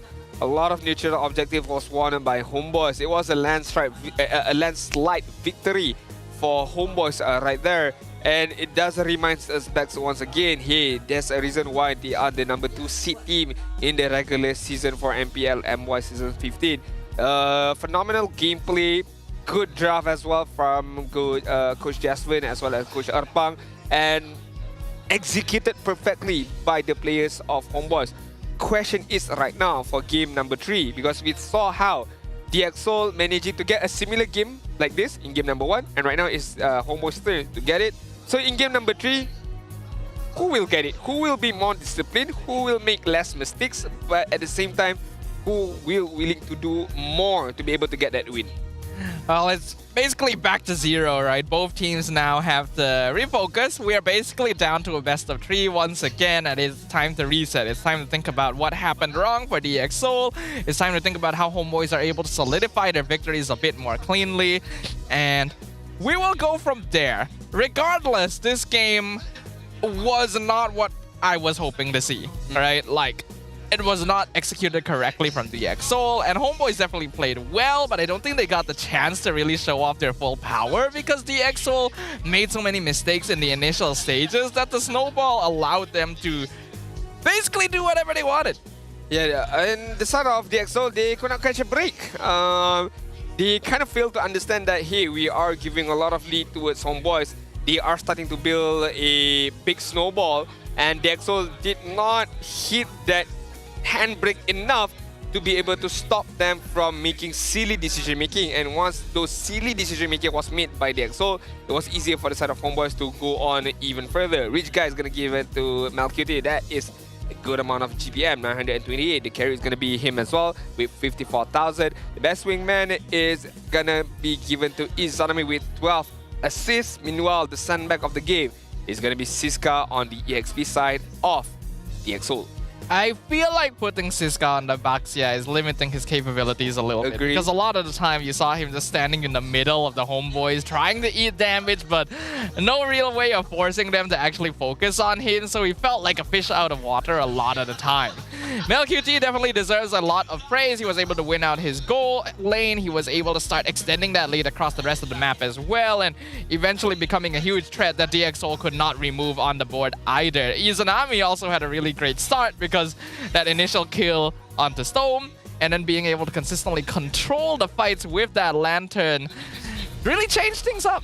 Yeah, I mean, not only there, when I take a look at the draft of HomeBois, I still can't accept the fact that they went for a Benedetta jungle and it worked. It worked to perfection with the eye for an eye, managing to catch people off guard. At the same time, it's just a good snowballing hero, provides a good amount of damage at the same time. But I think this is what Coach Erpang and Jasmine have something up their sleeve. You know, a Bennett jungle is one thing that they can play around with. It's a big surprise. It's something that all the other teams watching now are going to need to be prepared for when they do play against the HomeBois, and I'm really happy to see it. I was wondering if Amal had even more heroes stored in the back. Turns out he does. So that is very, very good for a player who has been having a lot of trouble across the more recent seasons of MPL MY. I think we've said it many times before, but just to really lock it in, this game was a result of mistakes from DX Seoul. Mistakes that should not have happened. Mistakes that, if they did not exist, would have resulted in a closer game.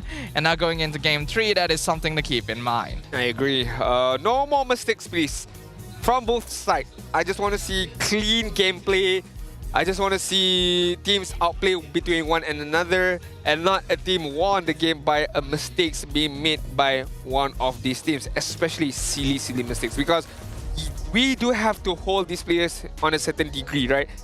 That's the reason why they are called professional players. That's the reason also why they are called the professional coaches as well. So we would expect more from them to be able to, if let's say there's a Selena, if let's say there's a Franco, you need to be able to dodge all of these hooks, all of these arrows to be able to provide a winning chance for your own team. Man, our teams are just not consistent at the end. I feel like this has been a problem for a very long time here at MPL Malaysia, where our teams just don't always perform at full potential. Even the strong I don't understand teams. why. So weird. I feel okay. We can give the EXO a bit of a pass because again, it's their first season. They have made it so much further than anyone could have expected. But after what we saw from them yesterday, I thought that they had grown.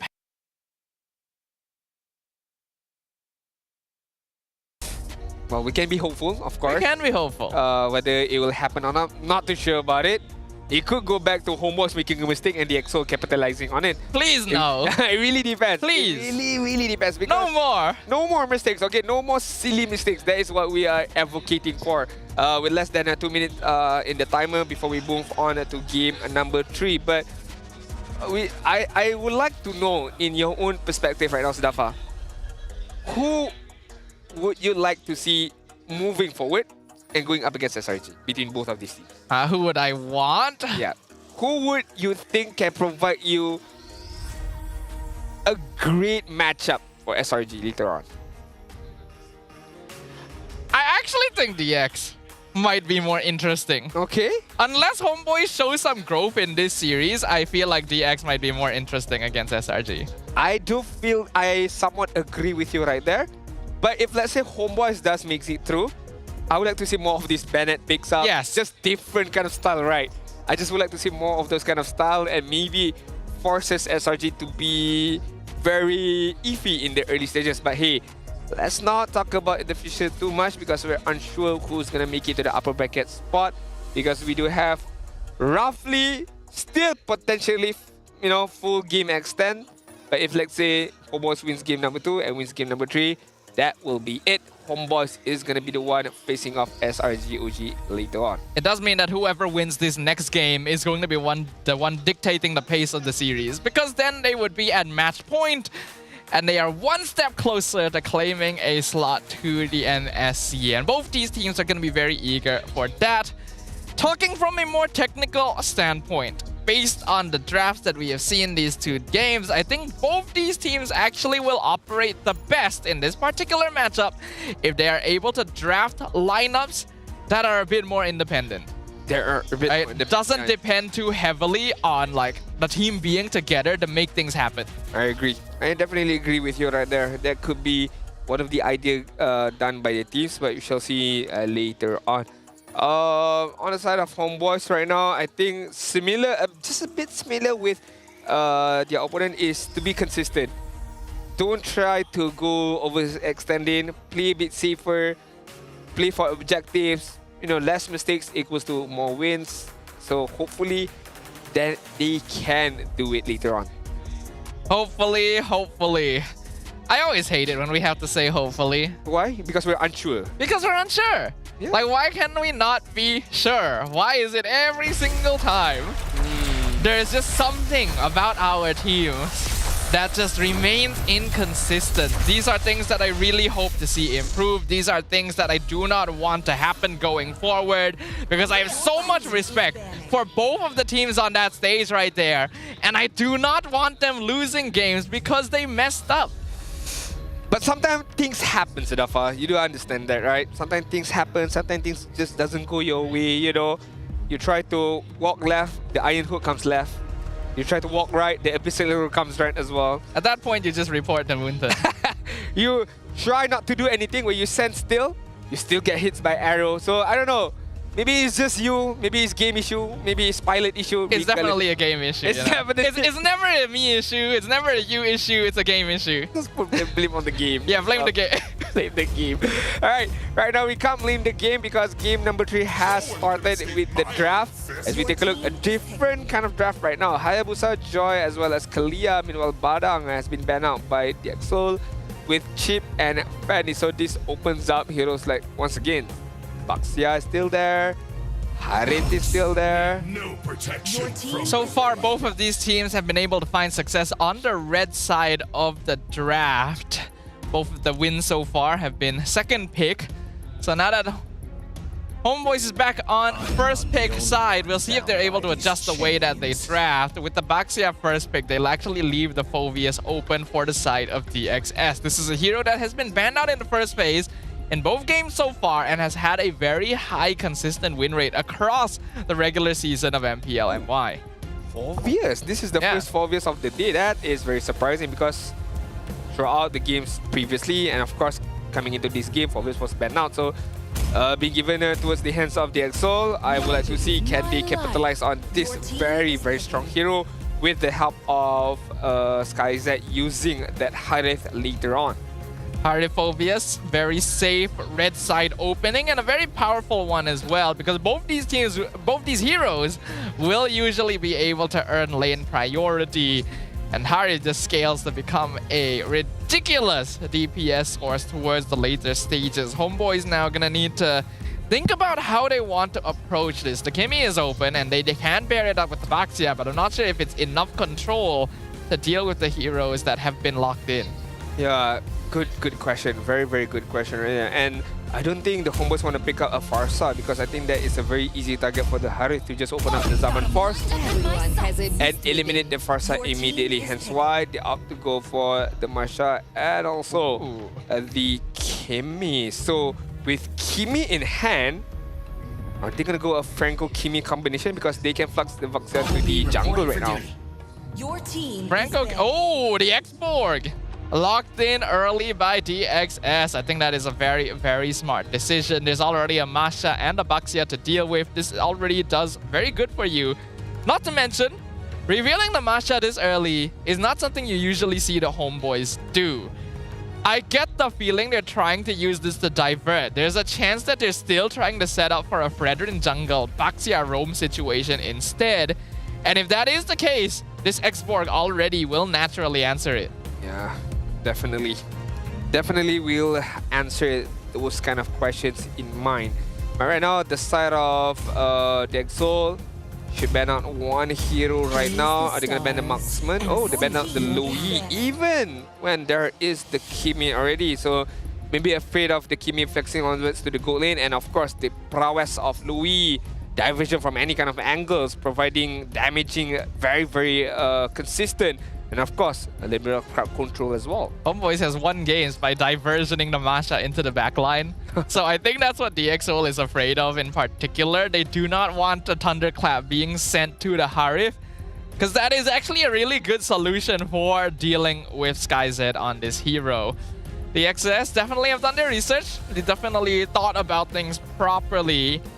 The possibility of the Fredrin coming in for the HomeBois does still exist, but DX might be willing to let it through because they already have the export. Yeah, the Jawheads gets banned out as well. Another pick of potential that can provide the Exol, can provide the Exol some sort of engagement as well with the Harith. So not wanting to see the picked up ban out immediately right now. They're not focusing too much on the gold lane, right? They are, banning out utilities, other lanes, heroes right now. So gold lane heroes is still viable. I mean, it makes sense for the EXO, maybe not to ban. No, maybe HomeBois doesn't need to ban it out because they already seen the Harith. So maybe the EXO can somehow ban out one gold lane as lanes, or are they gonna ban out a Zushin here? I don't think you need to ban out Zusin. Okay, so they are particularly worried about the Angela-Baxia combination, which I guess is understandable. The EXO also respects the fact that HomeBois is a snowball team. If they're able to get an early lead, which Baxia Angela almost will get anytime, then it makes the game very difficult. But I'm not too sure if it's really something that HomeBois would be considering a lot of the time. So let's see. It's very, very troublesome for me to think about. It's like so many ways to go about it, right? If they want to ban out another kind of utility hero, a Chow maybe. If they really, really want to ban out another set of crowd control or Tigral or Gatot. Sand rises when I give the word. Makes sense. Make perfect sense because Rasi used that yesterday and won them the game. Okay, this is interesting. If HomeBois was playing Baxia in the jungle, they wouldn't actually need to ban Khalid.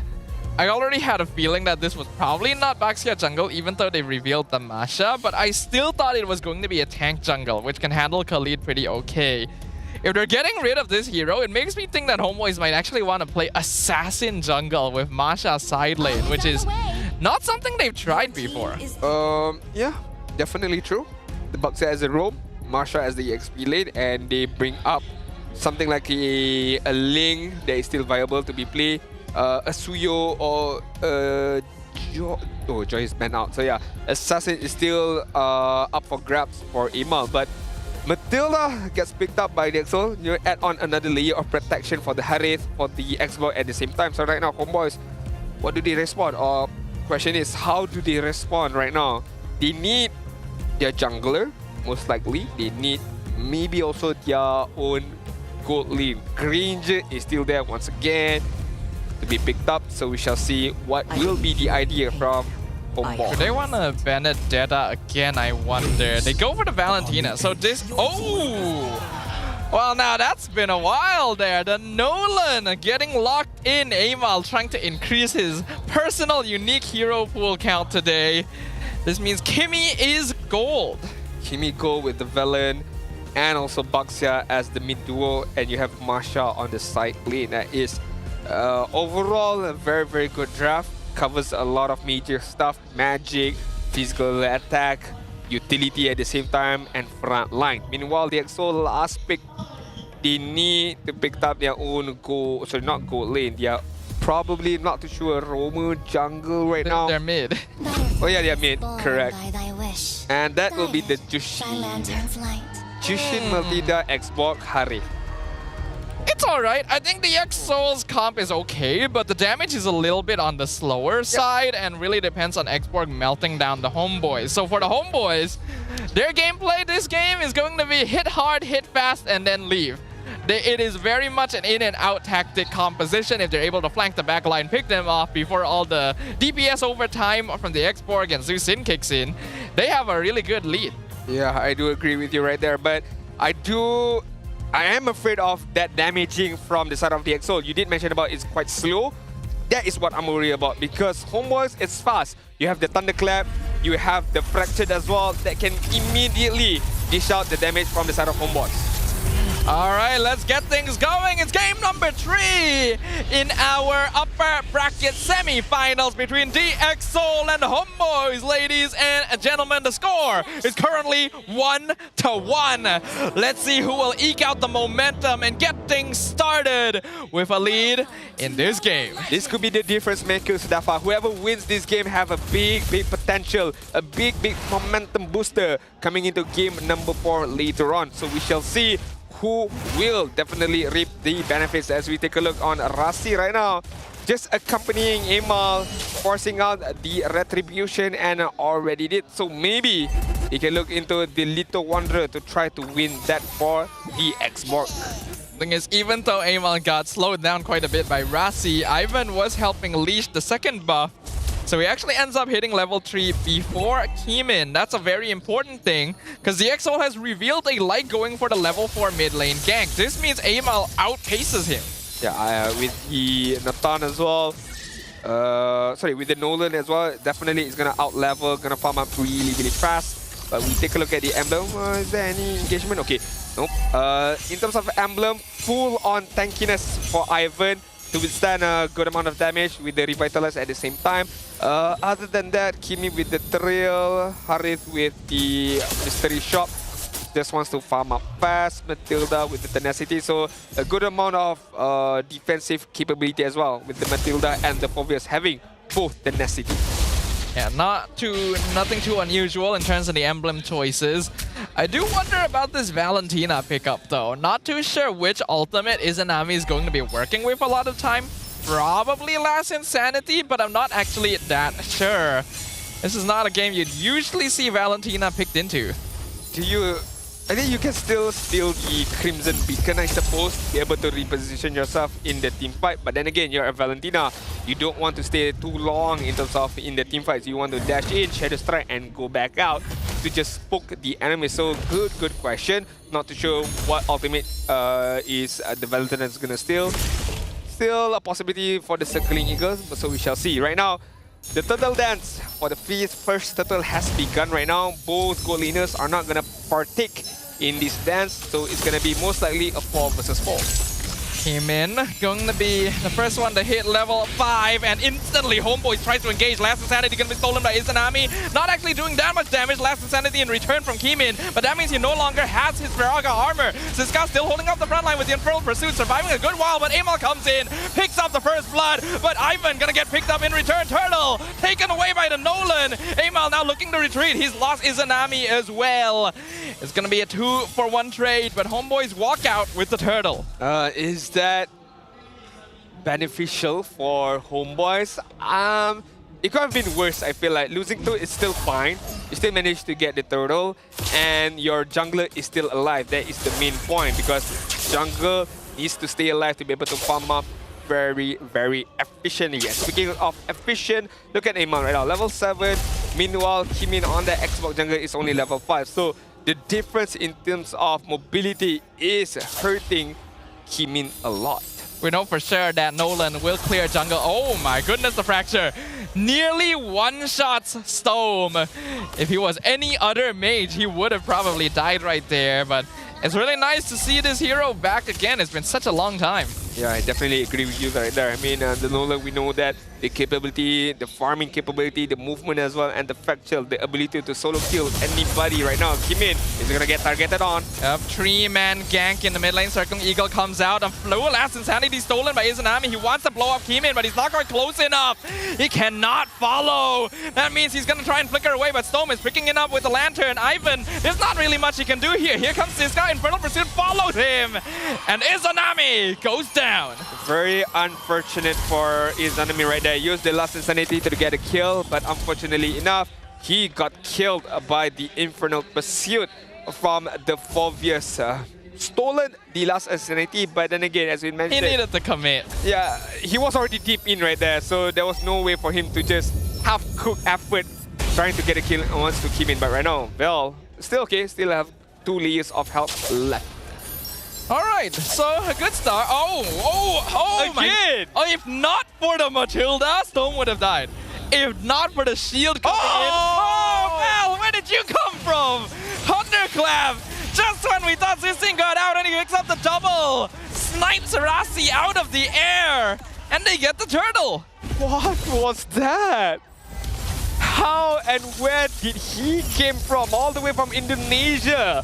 With the flicker, the thunderclap, and not getting a single kill, but a double kill at the same time. Keemin, the buff got stolen if I'm not mistaken. It did. Yeah. HomeBois are playing hard and fast, and that's exactly what I said they needed to do against this composition.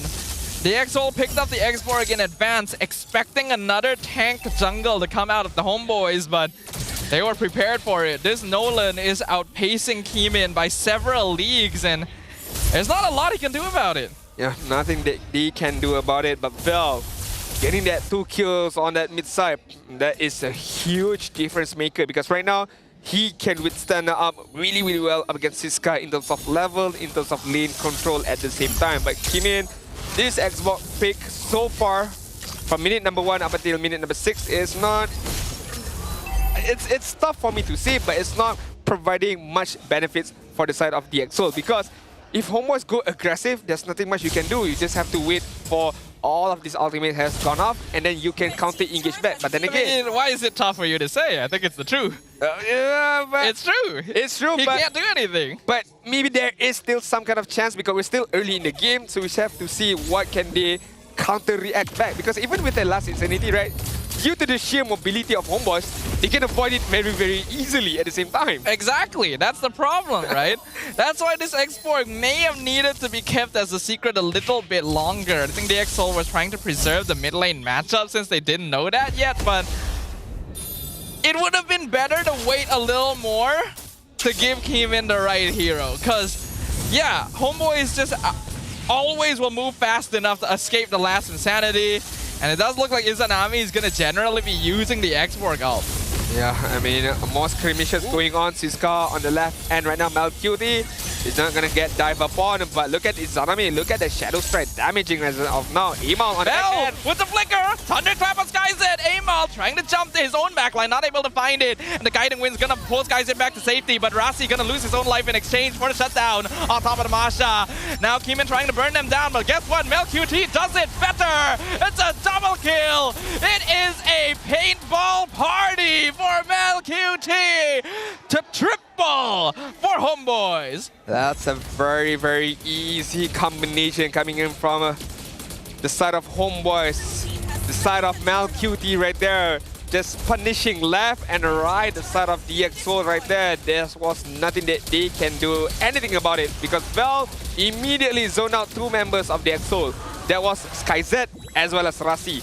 And left 3 other members of DXO to fight against Malcutie, to fight against Ivan, Amal at the same time, and also Izanami. So that won't work out well for DXO. So HomeBois right now, the understanding of their own job desk is providing a very, very much benefits for themselves. We said we wanted to see adaptations from the HomeBois, and they are doing that in droves. I'm loving the creativity and how they're approaching this, because you are right, Adin. Having Vel take away the main DPS of DXL was worth it, even if he lost his own life. We can see that Malcutie actually burns down DX faster than Kimin can possibly do. Definitely, definitely. I mean, it's a win in the books of HomeBois, right? Even if Vel sacrificing his own life, but managing to zone out the Harith, that was a big win for the side of HomeBois. And right now, my goodness, get that damage! That's a phobious, Amal. You're not supposed to be able to do that. Ouch. But he is nearly level 14. That is a 5-level difference on Siska. One combo and almost all of Kimin's armor just disappears. And this is a red flag for DXL, right? I mean, if a Firaga armor from the Xbox can immediately be taken care of, it's so bad as of now. In Siska. DXL gonna try and force the circle eagle. They found Malcutie with the shutdown. But here comes Amal from the flank. Fracture gonna be flickered away from Thunderclap. Finds the SkyZ. Forces Zaman Force. He's gonna try and escape. Siska buys time for him, but loses his own life in exchange. It was a very intense fight immediately popping off. Immediately when they noticed that Malcutie opened up the ultimate, everyone dove on that Malcutie. And right now, Storm again! He's keeping death like it's nothing right now. That's cheating of death. Thrice is the amount of time Ima tried to get a kill on Storm, but still not managing to do it. But so far, in terms of the stability, DXL proving that, okay, they still have the damage. It's just a matter of timing right now. What is the optimal time for them to go and try to get a kill against HomeBois? I think it really isn't an optimal timing. This comp is very slow. That is the big problem. And you know how we mentioned the team that drafts heroes that are more independent will probably have an advantage here? That is HomeBois in this situation. And they are doing a lot with the heroes they have. Yeah, I mean, as we take a deeper look at the itemization, right? A Sky Piercer on Malcutie, wow, that's very, very greedy to be fair. Holy Crystal as well, and also Concentrated Energy. But hey, if it works, I can't complain right now. Rasi is gonna get caught out Here comes the last insanity. Izanami wants to engage, and Val is in the backline waiting for a chance to thunderclap in. Rossi explodes! Kimin gonna use his own last insanity, chases down Val, gets a kill in return, but he puts himself in a really bad spot, and Amal will slice him in half. That's why I said, Val, it does not matter. For one single death of Val, he took away two members of DXO, and that's, again, a big, big win in my book. Lot is gonna march on in the mid side. HomeBois are gonna be well prepared to try to take at least one inhibitor turret out of the side of DXO. Lord gonna be crashing in mid lane. Amal working on the top inhibitor as well, circling Eagle to chase him. Rasi just gonna play it safe, go back home. The mid inhibitor will fall. HomeBois should be happy with that. And they are gonna be happy with that and back off. There's no need for them to go deeply, you know, try to engage more or push the envelope. They have won that fight. They need to be able to wait for the next Lord. Meanwhile, DXO, it's super hard, man, because even SkyZ also, I don't see any way for him to be able to open up the Zaman Force and to just dish a good amount of damage without getting disturbed by either Baxia, by either Val with the Thunderclap. So that is one of the biggest pinpoint that DXO sells right now. A biggest problem that they have is SkyZ is not free enough to dish the damage that he can. I think the big problem is that DXO have just been outdrafted here. HomeBois have flexed their capabilities, they flexed their hero pool, and I think they've selected the correct composition to deal with DXO in this game. I was wondering about the Valentina initially, but the last Insanity is actually really good for controlling team fights for the HomeBois as well, since you can do it without running out of health compared to someone like Kimin. So, like you said, Adin, I don't think DXO has really any way of opening fights. So basically what we're trying to say as well, it's HomeBois game to lose right now. And the only way for HomeBois to be beaten is by themselves. If they make a huge blunder, if they make a very huge mistake, and DXO capitalize on that mistake. But so far, it's tough for me to say that they would make a mistake. Although it's not within the realm of possibilities, but we shall see. Look at the back line. Here comes the conceal. Ivan rolls in, collides with Siska. Vel just waiting for a chance to enter from the back line as well. Siska taking so much damage, tries to escape, but no, Melcute's waiting for him. Last Sandy comes out. Melcute with the double kill. SkyZ blown up by Siska in the back line. Kimin trying to run away, but it's not going to be quite enough. Loses the immortality. HomeBois are still 5-man strong. Vel blows up another one. Was that a hero? It wasn't to this Masha. HomeBois have done it. They have broken through. It is now a 5v1 defense, and there is nothing Kimin can do. Game number 3 goes to the HomeBois. Game, set, and match, boys and girls. That game was immediately won once the draft has ended. How HomeBois draft, how they flex all of their heroes really well and brought a very long lost hero of that Nolan, and that proves to them they managed to get that victory. And once again, DXO back to the drawing boards. That was a drafting issue, unfortunate for them, and really depends on how they fix up next. That was a very good demonstration of how you play around with the draft here. It was a good adjustment. It was good understanding from the side of the HomeBois to know what DX is trying to do with this lineup and just deny it. Yeah, I don't understand. You still want to stand up? Are you still hyped right now? I think it's pretty good. It was pretty good. I mean, we got to see the But I stand on the desk. I don't think it's a good idea. Watch me. I don't think it's a good idea. But they brought that Nolan once again, providing to be a very big trouble hero for the side of HomeBois. Not only that, the farming capability. Okay, we all know that Nolan, how does he snowball in terms of level? The fast farming capability that he has. It does not help the issue for the side of DXO. They brought in an Xbox jungler who is super slow. But right now, we can't be slow because we have to be fast to nominate or to give away our MVP of the match. It's gonna be Amal. Who else?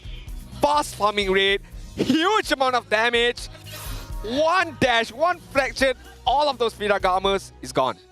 Benedetta jungle in game 2, and now the return of Nolan. in Game 3. Like you pointed out, Adin, Heimal was able to get a really big advantage for himself because his farming speed just far outpaces what Kimin is capable of on this Xborg. Yep. I think DxSoul allowed themselves to be convinced a little bit too long that there was going to be another tank jungle coming out of HomeBois when they saw the Masha EXP. And that is exactly what HomeBois wanted them to think. That is why they picked the Masha so early on, even though it's not something they usually do. You would think that it reveals too much in the draft, but for them, it revealed exactly what they wanted to. This is the benefit of having players within your team who are capable to play multiple heroes that well. And this is one of the biggest advantage that HomeBois have this season. They have a player who can play Masha EXP lane very, very well. You have a few Baxia players, I would say so. Ivan can do it very good. Emal could do it very, very nicely as well. And then you pick up a Kimi, who again, you're not unsure where she's going to go. Is it going to be the gold lane or is it going to be the mid lane side? And all of these flexible heroes possess a big question mark to DxSoul. Where are you going to go? Because different heroes goes to different kind of lane, have different strategy to be counted upon. So DxSoul, they just had to gamble, and unfortunately, they gambled wrongly, I would say. I mean, first of all, lacking of speed in terms of farming, that is main priority for Kimin right there. Second of all, damage. Where does this damage come from? You might say, yep, SkyZ with Harith. Makes sense. But then again, SkyZ, Harith cannot go in this team fight. Even if he opens up the Summon Force, he's just gonna get eaten away by the Baxia. I think it was just very creative, the way HomeBois approached this draft, and they read DxSoul like an open book, and that made the game a lot easier for them to play around. DxSoul, again, are just a bit too slow. They don't have enough damage. All of it relies on SkyZ, really. Everyone else can only really DOT over time, and HomeBois do not have that same issue. Emal can just walk in, blast most of someone's HP gone, and then leave. Vel can do the exact same thing. When you play an Xborg composition, you usually want to play it front to back. The Xborg is there to slow down and control the pace of the fight, but if he's not able to do that, then it really doesn't do anything. Yeah, that is very true. A bitter truth, but hey, that is the truth right there. He can't really do anything about it. You would think that he would rely on the Firaga armor. That is a non-existence because one fractured can immediately take away that Firaga armor. Not only that, consistent damage from Izanami, consistent damage from the Thunderclap from Vel can do the same thing as well. And while all of this is happening, nobody is focusing on the backline, which means Mel QT is free to be taken care of. So Mel, knowing that nobody can focus me down unless I messed up, unless I miskill, I can still be safe. I can just do I do best. Just hit from the back end. I mean, no one's really threatening Mel QT. The only time he actually died was when Rasi pulled his teammates forward, literally the entire mid lane to catch him. And that is such a number of resources that has to be utilized. It also means that your backline is just completely undefended against Emal and Vel. So the topic that I brought up remains constant. The team that is able to play a lineup that is more independent will be able to do more on the map, because every single one of these players is actually quite mechanically skilled. Agree. They are capable of handling themselves. So if each player is able to do that in the game with the right hero, then you can really see the full power come to bear. With that being said, this is going to be the nominees of our highlighted players. Rich Guy is going to be given to Emal with 823 GPM. The damager or the carry is going to be Izanami with 51k damage. The sandbag is going to be given to Siska, 87,000 damage being taken. And the best wingman is going to be Ivan with 10 assists in his own hands. I think for DxSoul, right? I think this is just a food for thought. Go back to the basics. You know, let Kimin play the assassin. Let Siska play maybe a damaging kind of XP lane and try to play a pick-off style composition right now. I think just go back to the basics and what's best for them. Play aggressive but with a pick-off potential hero, regardless if it's a single target pick-off or an AoE pick-off. I think that is what they need to do right now. But because I feel like DxSoul they are just playing it a bit too pretty right now. They're just trying to make it a bit more complex for their own good, and it's not working out for them.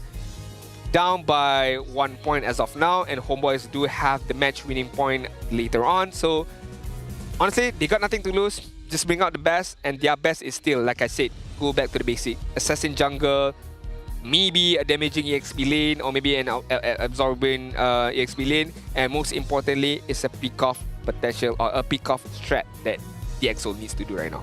I mean, if they wanted to play tank jungle, they actually still can as well, though. It's something that DXO has done in the past. We know Siska is capable of playing damage EXP, but I do agree with you. Going back to basics, going back to comfort should be important here. I feel like DXO, while they definitely prepared very well for the playoffs, there is always the possibility of over-preparing. I feel like there was a bit too much thought being put into how they wanted to play against this draft from the HomeBois, and that affected the style that they actually are more used to executing. Not to mention they just came off of a previous loss, so the momentum was not really in their favor. Yeah, we shall see. We shall definitely see whether game number 4 would have any difference maker for DXO, because they still have the potential to tie things up. We saw that how they managed to win game number 1 very effectively, very convincingly as well. They could roll back that time into game number 1, but so far in terms of momentum base, HomeBois definitely have the biggest momentum, winning game number 2 and winning game number 3 in a convincing fashion. So in game number 4, I feel like Coach Erpang and Coach Jasmine also kind of understand already, okay, this is how DXO is going to draft, this is what their main priority is. We let them go of this hero, they don't pick it up. We let go of this hero, they pick it up immediately. So they do understand a bit of the prioritization in terms of the draft for the side of DXO. So in favorites, if again I would put up a poll, I feel like a lot of people would vote for HomeBois, but I'm still not counting DXO out as of yet. Yeah, we definitely can't count them out. This is a team that is capable of coming back from deficits, but I think this is going to be a pretty new situation for the team. While they were the team that always got 2-1 in the regular season, playing from the back foot like this, being in a position where one more loss could send you down to the lower brackets is not really something that they're particularly used to. So hopefully they can prepare for the next game a little bit better. But we also want to remind you guys to prepare for what is going to be coming up soon, and that is Playoffs Phase 2. The tickets are going to be released at 8 p.m. on the 1st of June. That's today. That's today, right? Yeah, that's today. Today! Less than 3 hours to go, I feel like, so be ready with, you know, multiple devices. Make sure you have a lot of devices logged in, try to get the tickets, so good luck to you guys. But right now, we do have to head over to Poji because we do have a small segment for him to introduce to you guys, maybe some news. So let's hear it from Poji. Betul, Lafel, betul. Tapi ini bukanlah berita daripada semua pelosok negara. Ini adalah berita pasal semangat ketiga untuk pemain DXO. Dan bersama saya sekarang adalah kawan-kawan daripada Tadika untuk Kimin. Percaya tak? Percaya tak? Percaya tak? Saya Poji sekarang bersama dengan kawannya. Siapa nama bang? Zarif. Zarif. Okey, dekat sebelah ni siapa? Link, Lolita, Balmon, Belerik dan sebagainya. Kawan-kawan dia semua adalah orang-orang Mobile Legend bang-bang. Okey, Abang Zarif. Apa perasaan tengok Kimin dah sekarang main dekat pentas terbesar? Bangga lah, bangga sebab Kimin dah lama dia nak try masuk MPL ni. Oh ya? Yeah. Boleh cerita tak sejarah macam mana kawan dengan dia daripada sekolah rendah ke, Tadika ke? Daripada sekolah rendah sebab dulu kecil-kecil selalu main game kat CC je. Lepas tu kena marah dengan mak ayah ni. Tapi dia teruskan bermain? Teruskan bermain. Abang baik balik? Terpaksa balik lah. Tapi okey, kalau ikutkan kenangan manis lah abang dengan dia. Mungkin ada panggilan manja ke untuk kawan-kawan sembang dengan dia? Tak ada, memang panggil Kimin juga. Panggil Kimin juga? Dulu tak ada, memang panggil Kimin juga. Okey. Kalau bolehlah abang nak cakap something dekat dia yang tengah senyum-senyum dekat atas tu. Apa yang abang nak sampaikan dia? Kimin, kau kalau tak main elok-elok, balik buat rambut mulut macam abang. Mungkin. Nak cakap apa kat dia? Semangat bang, semangat. Min, kalau boleh menang lah masuk MSC kan. Sebab kita orang dah banyak kali viral ni. Jadi itulah semangatnya semuanya sebab diorang dah banyak kali datang. Pada mereka yang tak tahu, dia datang daripada jauh tu. Datang dari mana bang? Dari Senawang. Dari Senawang, bukan dekat malah nak cerita lah. Semangatnya sampai bukan sahaja kawan, ada ahli keluarga juga dekat belakang ni. Ada juga fan-fan kelab yang dah mula tercipta demi DXsoul. Mana suaranya dekat belakang ni, DXsoul fans? Inilah semangatnya, ini pentas kebanggaan kita. Fan, keluarga, semuanya ada. Pentas dah pun bersedia untuk pemain-pemain kita. Inilah masanya pembuktian match point untuk DX dan juga HomeBois. Tanpa melengahkan masa, let's go to the caster. Hey, it must be fun to have friends, you know, supporting you on stage. Yeah. Bringing up banners, you know, childhood story friends, you know, playing in your own cyber cafe and such. So it must be good to have friends, right? What's a friend? What's I've never heard of this term before. This is a new term to me. Could someone explain to me what is a friend? A friend. Oh my god, so hard to get one of those DZs, right? Where do you buy them? How much does it cost? How much does it cost? Does it come with a pack, or how does it work, right? I don't know. Okay, to be fair, what I know is HomeBois, whenever they get first pick, they can win. DXsoul as well. So right now, if we rely on that fact itself, it looks like it's going to be a HomeBois victory. But hey, let's take a look at the keys to victory, because DXsoul, they need to be able to play towards SkyZ. I do agree with that. Keep ML under control so far with the Nolan. Very much uncontrollable. Don't let HomeBois take initiative. Siska and Rasi needs to keep Ivan and Vel in check. And they need to go back to basic. Don't complicate the draft too much. I mean, all of this makes sense. SkyZ is going to be the main carry and has proven himself to be capable of really turning games around as long as he's given the space. Amal, as a player, should not be allowed to have as much freedom as he did in these past 2 games. His jungle pickup was being kept until the very end, which is very smart from the side of HomeBois to make sure that he can just basically do whatever he wants. Even Ivan and Vel, Siska and Rasi are all very important players that play very similar roles of holding space and creating opportunities for the rest of their team. So there's a lot of things that the DXsoul needs to keep in mind going into game number 4, but they've proven that they are capable of winning. It's just whether or not they can adjust to the new surprises that HomeBois has thrown at them. Definitely, I agree with you right there, 150% Sadafa, but we have to dive into game number 4.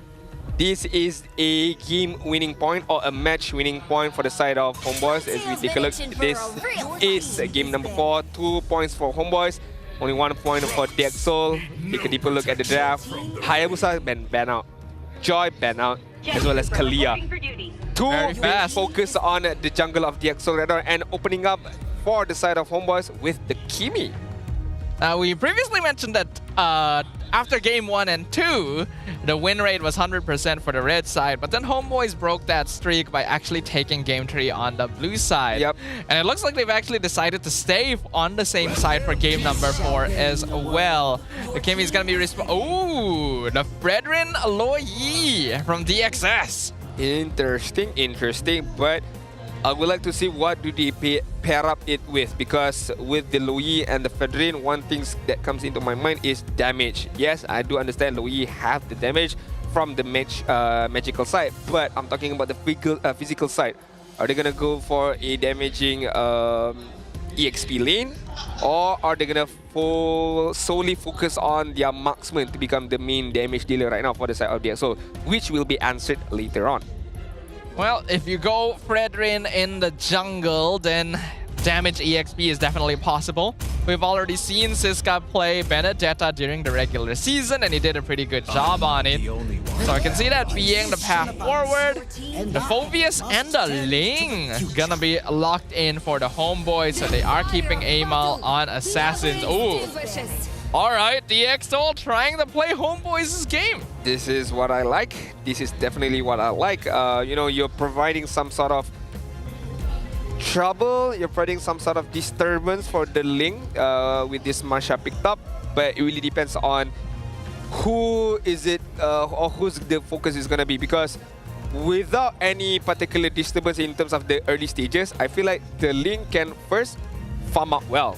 Second of all, gather all the purple buff that he can, and once the first item has been picked up, that is when the moment for the Link to shine. But so far, a lot of the Links that I've seen nowadays, they don't need to wait for that first item. Immediately once they get level 4, they can rotate mid side, try to win that lane, or try to go for the side lanes. And that is a possibility, definitely. I'm just hoping that we don't see the Ling throw himself a bit too much. Yep. That's what cost the EXO Game 2 in the first place. I imagine Amal should have better composure there. And we'll see if HomeBois can rein that in. Because if he is able to get an early lead, then HomeBois are almost guaranteed the late game. Yeah, definitely with you right there. As we take a look at bans from both sides, Matilda as well as Badang is going to get banned out. So no Fedrin Airlines for the side of DXO. We know that it's a very, very scary combination. Badang, I think, is a very good ban in general. We know that the disturbance that he can provide with the Fist Crack as well as Fist Break at the same time, just to disturb the positioning. And of course, Link, if he gets hit also, he can get knocked out of the the wall. That allows him to not be able to jump around immediately. 1-1 standard ban, I feel like, and of course could be a respect ban at the same time. But couldn't DX picked up, play 1-1 themselves? Could be. Like, yes, 1-1 is a good counter to the Fredrin, but if you just lock it in, then Fredrin actually kind of works with you instead. So DX is planning a different gold lane matchup. Jawhead going to be the final ban from the side of the HomeBois, and now the EXO need to make a decision. They're looking for their roamer and their gold laner. Roamer and gold laner right now. They're gonna go for the roam first. That is gonna be the Chow. Now you make sense because you pick up the Chow. If let's say you did not ban the 1-1, you could pick it up in the 5th pick. Yeah. And then it pairs up really, really well with the Chow. You know, giving you a target for you to be able to get your crossbow attack. So I'm not too sure. Maybe they just feel like this 1-1 will disturb their own idea that they have right now. We shall see later on. At least they are setting up for SkyZ, right? That was one of the keys of victory. Play towards SkyZ. They're specifically keeping his hero until the very end to make sure that he has a good laning experience. I think they probably just want to make sure whether the Kimi is mid or gold or not. But is that really going to be the most crucial issue? Let's see. Right. Last 2 picks for the side of HomeBois. They're gonna get picked up the Beatrix and the Franco. The traction hook is back, boyos! The traction hook is definitely back, and from the side of the EXO, gotta be careful about it. Not only that, with the Beatrix as well, the Bennett Rage, the Render's Apathy at the same time, a lot of damage that can come from any kind of angles. You have the Link, you have the Kimi, and you have the setup from the Franco as well. Gosh, that is very, very scary. This is a HomeBois original right here. But the funny thing is, when HomeBois tried to do the traction hook combo with Beatrix, they actually lost that game. Yeah. So it looks like they're looking for a little bit of revenge for this particular lineup. Their scaling is just really good in general. And the Bruno going to be picked up by DXS here. Bruno, huh? Okay, I don't mind. I'm not saying that it's a bad hero. With the Louis as well, are they gonna focus on split pushing? Are they gonna focus on just turrets for now? You know, just sending the Bruno in an off angle on the top lane, on the bot lane. Just try to win their way in terms of the map control. That could be an idea, but you have to be careful with the HomeBois draft. You know that they are gonna be very, very active early on. They are going to be very, very active, but DXO actually has tools for stopping activeness and a good amount of damage on their hands as well. So I think this is actually pretty balanced. It all comes to execution. Which of these two teams will be able to outmaneuver the other? Which will be able to solidify their position in the upper bracket finals? Only one path lays forward as the curtain draws once again on the land of Dawn. Game winning point for the side of HomeBois. All they need is one more victory, one more point to secure the upper bracket spot, and they shall face Selangor Red Giants OG Esports. Ivan very early on, protecting Amal, ensuring that he has a good time farming. But look at Storm. Storm, you need to stop doing this. Storm. Just back off. I know you want them. Oh, Ivan! What? What? Oh my god. Holy! That was incredible! You did warn Storm, to be fair. You did warn Storm, to be fair. Storm, please stop. Just back off immediately. But not like that. What technique is that even? That's like the unseen hook. He didn't even see it coming. A flicker hook combination that allows Ivan to get the first blood, and he wants more right now. He's Ooh, so scary. So close. So scary. So close. Playing mind games right there with SkyZ. But good lead right now from the side of HomeBois, managing to get that kill. As we take a look just now, I saw Fovius with a lot of fighter emblems, but we take a look at the Oh yes, please, thank you. The flicker combination right now. A lot of damage, and just waiting for the time. And wow! Perfect. That was perfectly timed. Perfect combination. If the timing of that was just, oh no, it's got, oh my god, Ivan! Wow. Ivan, stop it! Yep. This is definitely true. What Coach Jasmine said is definitely true. Kimin gonna get knocked off. The taunt falls on Amal, but he'll just dash away. Infernal Pursuit doing good damage. Kimin has to dash away. Taker forward fell. Unfortunately, Ivan jumps to the wrong person. Hook going to miss. Kimin still in trouble though. But here comes the rest of the Soul to punish Val. Can they find him? Yes, they do. One more hit is all that it was needed to kill off the Fedrin, but Val could not find those hits up against Fedrin just now. But to be fair, what Jasmine said is true. He is training Ivan to become somewhat like a E-Doc right now. The Franco hooks are now is just very insane, and the Soul gonna be more wary right now. So I'm gonna eat a lot of damage, but Izanami used his ultimate there. So HomeBois are not gonna try and contest this turtle. They give it over to Kimin. Give it over to Kimin and just walk to live for another day to focus on the next objective right now. HomeBois with a good amount of lead in terms of kill. Oh, one more hook almost hit against Storm, but HomeBois, I can say they are somehow controlling this the momentum of the game, but the Soul is still within grasp because in terms of goal lead, it's not that far of a momentum or far of an economic league. In terms of kill as well, it's only 1-4-2, so the Soul still can claw their way back. It's just a matter of how they want to do it. And I feel like the answer to that, it should start with Rasi with a Flicker, Jikundo, and Way of the Dragon combo. But gotta be careful. If you mistime it, I think Ivan can immediately bloody hunt you away. To be honest, this game's already kind of... Oh, the Flicker hook! Backwards into the Bennett's Rage! Way of the Dragon does land on MelQT into the yin-yang reaction. MelQT got a Flicker away, but he's not able to escape. Rasi ends up finding a kill on Ordinary Marksman. Yeah, Ordinary Marksman gets killed away right there. MelQT gotta be more careful, I would say. But I think it's even Stevens right now because Kaizad also got killed once. MelQT also got killed once, so it's a fair trade so far between both of these teams. Ivan just gonna clear up the wave using the Iron Hook, and HomeBois playing it very, very patiently, very, very passively so far. DXOL at the same time can't do too much because they need to be able to get a few more items, especially on the Bruno. And then maybe we can see Rasi being a bit more aggressive later on. MelQT just completed his BOD in 4 minutes. That is actually really, really fast right there. He was able to get the entire gold shield in the goal lane, so that somewhat explains it. And it's actually kind of bad for SkyZ as well. When you pick up Bruno, you need to be winning lane. I agree with you right there. You need to be able to win all of your lanes. That is the biggest factor right now. But we've not seen the Traction Pulse combo with the Iron Hook right now between Izanami and Ivan. Or we'd like to see more of it.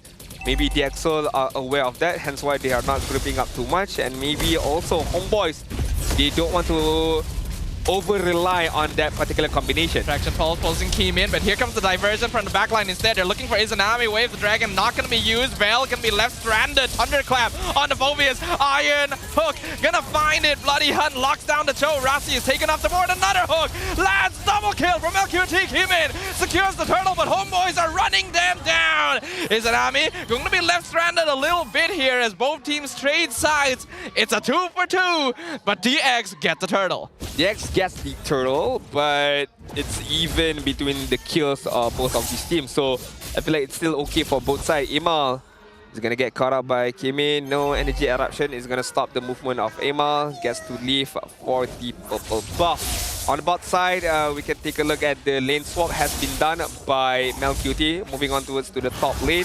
Meanwhile, leaving the Bruno on the bot side. Ivan and Izanami is within vicinity. Tries the traction pulse combo. Did not manage to do it. Here comes another diversion. They're going to look for Vel. Retri is going to be used here. Catches him into energy eruption, but Bennett's rage zones out DX Soul. Looks like there's going to be no kills up here. No kills, but good effort to be fair. Good effort from them trying to get a kill. But there is the kill mid. Bloody Hunt locks down Rasi. And Izanami pelts him to death. That's a very easy combination from the side of HomeBois and very good interaction as well. Knowing that, okay, nothing is going to happen on the top side, so we focus on the bot side, on the mid side. Trying to get a kill of Rasi, knowing, again, one Bloody Hunt is all that it needs to take him away because they know the damage is there right now. There's the traction hook. Kimin gonna be the unfortunate target. No Bloody Hunt though, so he's fine. And Siska comes in from the flank to chase HomeBois away.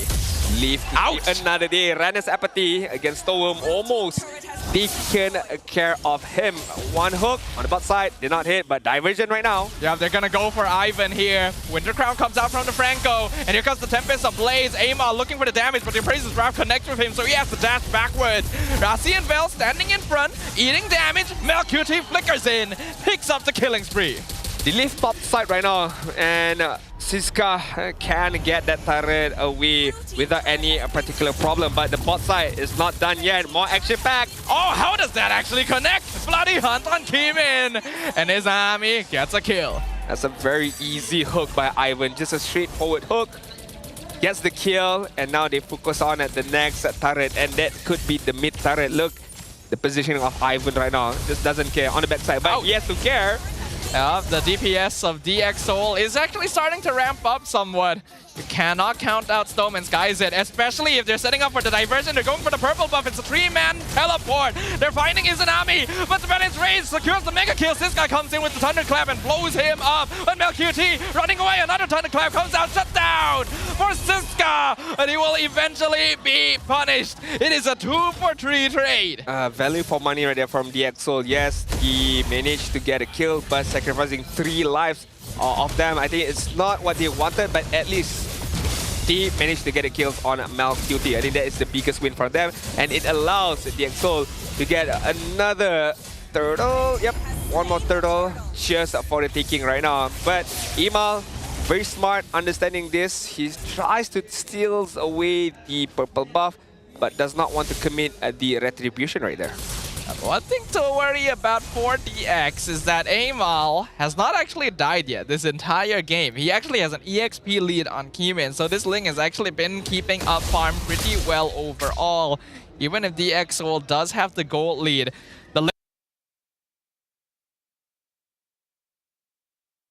the shoulders, and whether he can actually blow up the cores before they become a problem. I agree with you right there. Not getting a kill onwards to HomeBois junglers, which is Amal, is going to be a bit of a problem. Diversion, nobody's going to come in. But they do find one. Vel a little bit too deep. He's already dead before the fight can even get started. That's a very good kick. That is a very good pick-off from DX Soul. This is what I mentioned about going back to, something much more basic for them right now. Rasi! He's in danger. The damage from Izanami ramping up, but he's able to get out. Yeah, more stable draft. Basic components being taken by DX Soul. Pick-off potential is being done by them, and look at what they did. So this is a very, very good for them. Kudos to what they're doing so far. Hopefully, they can provide a bit more of a benefit right now, because DX Soul, at one point, HomeBois was holding on the lead, and right now, it's DX Soul's game. So far, I'm really liking the way that DX Soul is approaching this game. It hasn't been perfect, but like you said, it has been back to basics, and we can see that they're a bit more composed compared to what we saw in games 2 and 3.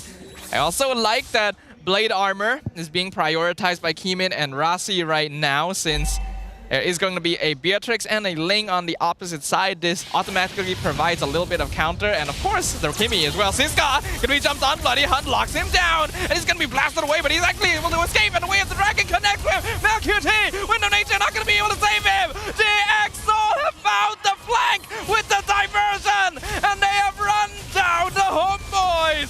Vel, all by his lonesome, gives the double kill to SkyZ, and that will break the game wide open.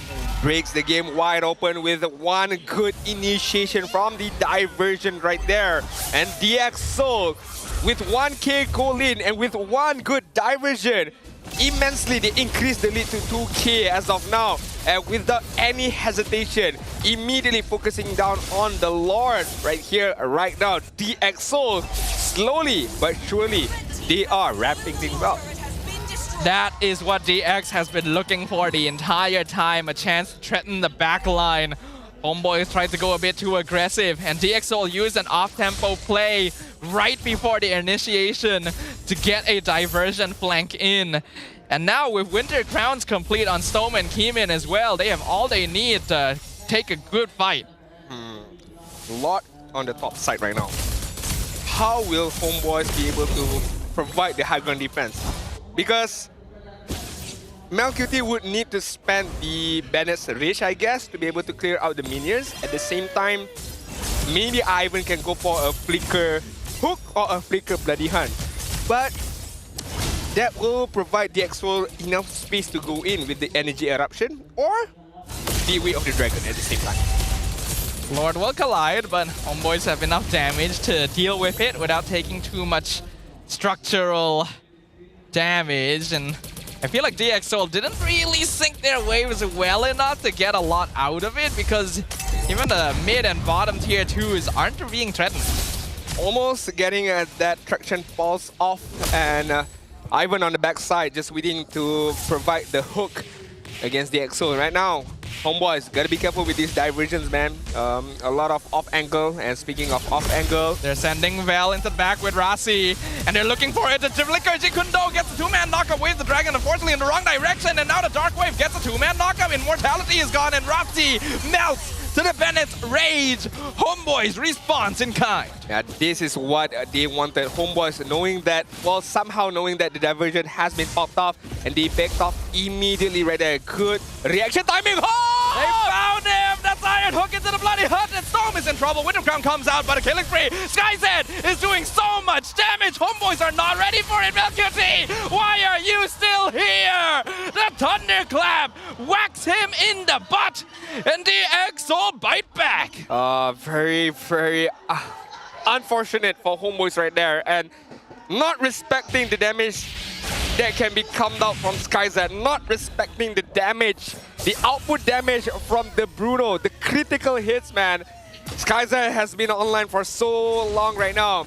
They need to be able to control this Bruno immediately. Good hook from Ivan, no doubt, but just the damage is not enough, and the target, it was not the Bruno. So Ivan right now gotta shift his focus, gotta try his best to find the Bruno and immediately take him out. We're now at the point of the game where Keeman is actually willing to get hooked if his team is in the right position to follow up on it. Especially since he also has that Winter Crown to potentially keep himself alive if things get too dicey. HomeBois need to be close together to really follow up on Ivan's catches, but that puts them vulnerable to the diversion flanks from Siska. This is something that DXL themselves were afraid of in the previous draft. That's why they banned out this Lo Yi when Vel locked in the Masha. Another diversion. They're looking for the backline once again. This time, they actually decide not to take it. They keep HomeBois scared, and Keeman gets the Lord for free. Izanami's already used his Wind of Nature, but Rasi did use his kick as well. Keeman pops the Winter Crown. Dark Wave lands on 2. SkyZ gonna be the target of Vel. He's trying to follow with the Infernal Pursuit, but it's not quite enough. SkyZ Satsamo flickers forward, gets a 2-hit combo. Double kill for SkyZ, and they found MLQT as well. It's a triple for the Bruno. A maniac for the goal laner of DXL. Wow. Wow, wow, wow.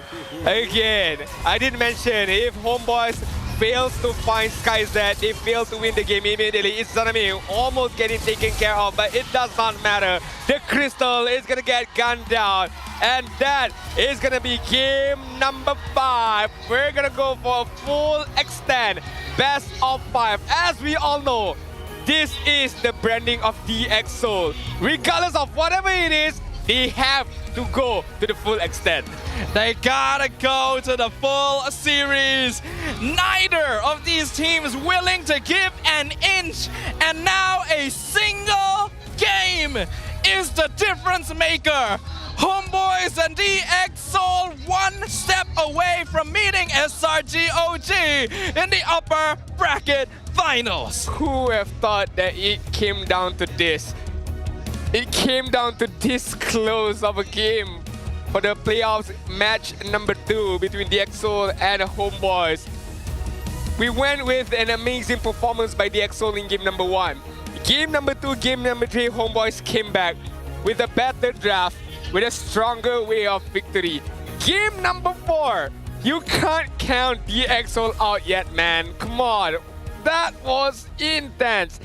HomeBois brought in their A game. HomeBois brought in their A strategy with the traction pulse iron hook combination, a link for Amal as well, but it did not matter because Bruno, once he was all farmed up, that's what he does. 2 hit damage, immediately kills off the opponent and immediately provide the space for DX Soul. This is the composure we were waiting for from DX. They just needed to lock in. They just needed to wait for the right time. And well, that was one of the keys to victory, right? Play for SkyZ. Yep. And his Bruno was really hitting hard. Unfortunately, we did not get to see a lot of traction hooks at all. We also got to see not the Savage. That's unfortunate. I thought we were about to get a third Savage from the same player in the same season, but I think he's perfectly happy with this victory. So we are gonna go ahead and give him the MVP as well. If Izanami is Lafel's boy, this is my boy. This is my guy right here, SkyZ. Give him whatever maximum is there out there. Give him the space that he needs. And this is what he's gonna do. He's gonna demolish. He's gonna deal a good amount of damage to the opponent right there. And one of the things that DX Soul did in game number 4 is goes back to basic. Go back to basic, man. Pick up the Chow. Look at how the pickup potential did them really well, and how they counter engage even if they get hooked. As long as it's not SkyZ, they're happy about it. Seriously, man, when we see this game, we really understand why DX banned the Luoyi in game 3. Yep. Those diversions were such an issue. HomeBois had no way of dealing with it because this is a front-to-back comp. Franco's just supposed to hook, and then while Phobius handles the rest, the DPSs just do their damage from behind. But there is no behind. If Vel and Rasi are constantly like breeding up the back, not Vel, Siska. So that was really smart. I think DX Soul handled this draft, handled this game really well. I definitely agree with you right there. I mean, you can't, not see the efforts from Siska with the Masha as well, providing damage, providing vision, just providing the overall presence to not allow Izanami to participate in much of the team fights, to not allow Malcuti having the best in terms of positioning, and of course, once HomeBois did not manage to find where SkyZ is or to be able to lock him down, that is when the trouble starts to brewing with the amount of damage that he has, the Berserker Fury, the Husk Claw, and of course the extend range with the Malefic Gun as well. So all in all, HomeBois on paper and what they did early on is good. Got a few hooks off, got a few kills in their own hand, but they did not. One thing that we know that they can do well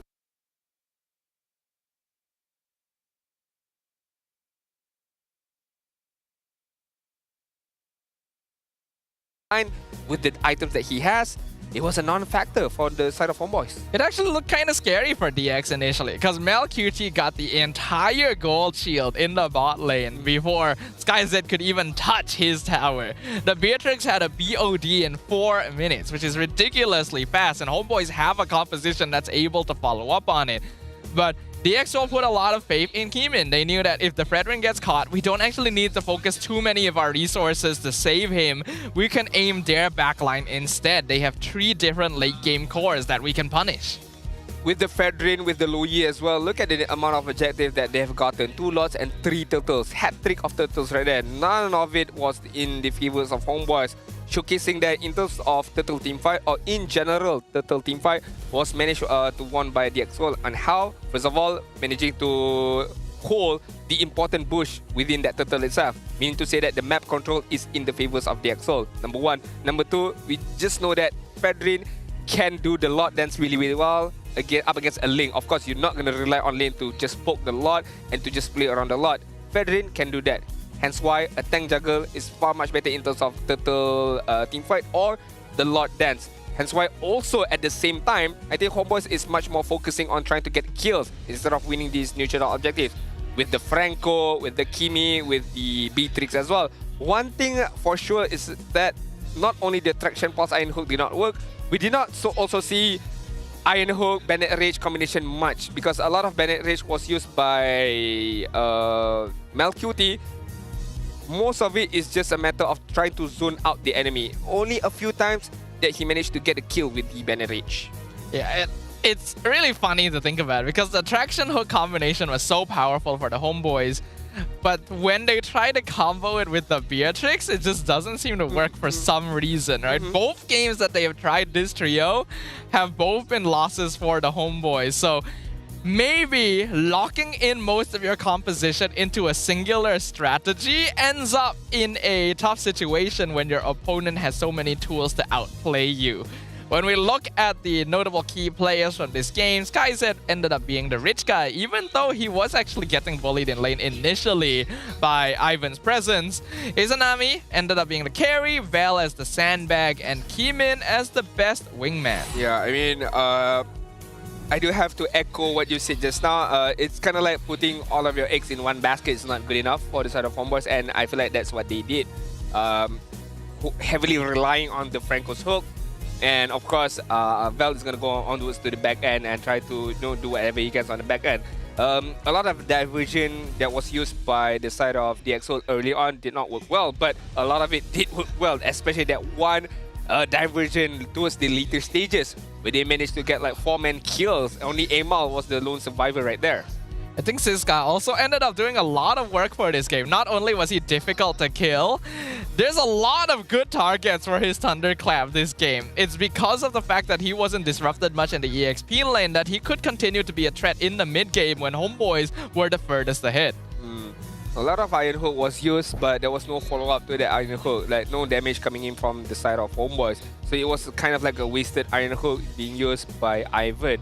To be fair, DXO understanding that, okay, they are heavily reliant on this Bloody Hunt, on this Iron Hook, so Winter Crown is the main idea of the game. But then again, SkyZ, who was not focused as of much, hence why, again, move forward, kick the ball. Move forward, kick the ball. Out of nowhere, Maniac was gotten. And once that Maniac was gotten by DXO, it was already too late for HomeBois to be able to do anything about it. So close to a Savage. So close to a third Savage from SkyZ in the same season. What a story that would be. But this is already an incredible story for DXO as well. It is now one game. Whoever wins the next one moves on to the upper bracket finals where they will face SRGOG and potentially get the direct ticket to MSC. One thing's for sure, regardless of whoever it is, DXO or HomeBois, the mental fortitude is going to be a very, very big issue right now. And of course, the physicality as well, my bad, is going to play a big role in that upper bracket finals. Yes, they are going to have 1 hour and 30 minutes of rest time before the last game starts or before the upper bracket match starts. So we shall see how they move on forward to it. But you know, just a shout out to our re-streamer as of now. We have Fix Official in number 1. We have Obot, we have Ombong, XK Penjahat, Vin Official as well. So our top 5 re-streamer ranking leaderboard. Thank you very much to everyone who's currently tuning in, regardless of whichever stream you are tuning in. We are glad to have you here, and we are one match away to know that who's going to be the opponent for Selangor Red Giants OG Esports. Thank you to thank you very much. Yeah, it's a long day. Yeah, I don't know. It's a long Thank day. you very much to everyone who's watching these streamers. And if your favorite streamer is not on this list, make sure you guys go show them more love so that they can go up in the leaderboards as well, because this is a very, very exciting game. It's been so unexpected that I'm literally tongue-tied. You know, we're all speechless. We had to sit down because our legs just cannot handle the intensity of what is happening. That or we're old, but but we're having a good time. Hey, to be fair, this is what my 8 games right now. Coming into my 9th game of the day. This is your 5th game of the day. Yes. So I am burnt out, but hey, the show must go on. And I would like to see, and I would like to know who's gonna get that victory, who's gonna get that way to the upper brackets. We appreciate your sacrifice. Nah, man, it's okay. It's all good for the better good of Mobile Legends. Everyone show Adin some love. Nah, it's all good, Hashtag love Adin. It's a long day. I mean, to be fair, this is our first day of playoffs because yesterday it's more of a play-in spots, right? So true. To start our playoffs season 15 with the best of 5 in a full stretch of games, that is showcasing how tough it is kind of in MPL MY, especially we want to know who might be that first ticket holder for the MSC spot. But it also brings up something concerning, right? Okay. Because if we are already tired, oh yeah, they have to be tired too. And the winner of this series has to play another best of 5 against SRT right after this. If you want to be a champion, it does not matter, right? You have to go the distance. You have to go all the way to be able to get that victory. So there is no excuse. If they can do it, we can do it as well. So we should be standing, right? We should be standing. Do we want to stand? We'll do it later. We'll do it later. All right, never mind. Okay, let's see if the teams are going to be prepared. They're discussing things. They're talking about the strategies and the gameplay that they're going to bring to the forefront. Again, we have to highlight both these teams are new eras, right? This is the first time DXS has been in MPL. This is a brand new lineup for the HomeBois, and this is a brand new exclusive merchandise for MPL MY Season 15, which is now on sale. Yeah, I mean, talking about new, right? New merchandise, new outfits, new fit as well. Hopefully, you know, our Munton Malaysia gives, you know, a special love for us as well, as we want new merchandise as well from MPL, right? I mean, all the lineups. I do like the other color, the beach color. It's not chocolate. Again, it's beach. I like that color more than that one. But hey, if I were to receive any jerseys from anybody, I don't mind at all. If LaFell was here, he would definitely say he was colorblind. Yeah, I don't even know. He doesn't even know what color it is. Yeah, what color is that? It doesn't matter to him. You give him red, you see it's blue, he might I believe would you like guys. one of those shirts, actually. Those are really nice shirts. Of course. You think they'll give them to us if we offer to, you know, model on the stage as well? Most definitely not, I guess. Because why not? Because we're not that attractive in comparison to whoever was on stage. All right. That's very unfortunate. Yeah, what to do? Hey, you win some, you lose some, and sometimes you lose a lot as well. But less than 30 seconds to go before we jump into game numero 5 right now, the determining game for this matchup. So that's what we like to see. You've seen a lot right now, but what more do you want to see, my guy? I want to see good gameplay. Okay. I want to see interesting hero picks. Okay. I want to see good drafts. Yeah.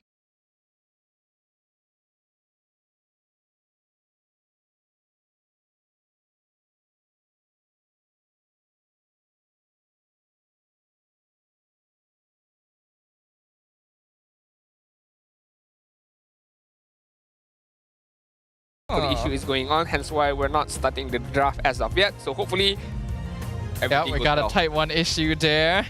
So it shouldn't take too long to troubleshoot. If it's going to happen, then may as well get it over with right now rather than in the middle of game 5, right? I agree. Definitely agree with you right there. But if I were to be in the side of HomeBois, right? If I were to be Coach Erpang or Coach Jasmine, I would be puzzled a bit. Like, okay, this guy just won't go off.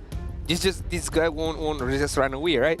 We brought in this kind of strat, we lost. like one of the comfortable heroes for the side of HomeBois with the Farsa in game number 1, with the Ling at the same time, and we brought it again in game number 4, and they lost it again with the traction pulse combination. Also, it did not work. So, they need to go back to that game number 2, game number 3, and to know that okay, what will work for them and what will work for my guy right here. Naruto skin. Let's go. Naruto skin. No, Naruto skin. Exchange. Not enough yet. Okay, no, one more spin. Let's go. Oh, this is their last spin. They don't have enough diamonds for more, I think. Yep. Okay, Oh, that's a lot not of tokens. But yep, enough to be exchanged. Oh. Enough to be exchanged for a Kalia. Sakura. Oh no, not Wait, enough. what? Not enough? Not enough. Not Oh, enough? no. How Oh, many no. do they have? Don't panic. Don't panic. One more spin. Oh, they have 1,000. They are missing 4 tokens. Oh, one more spin. They Should be need enough. 4. Okay, that's enough.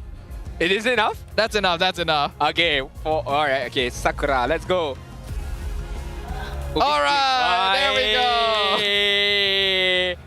Sakura for Kalia.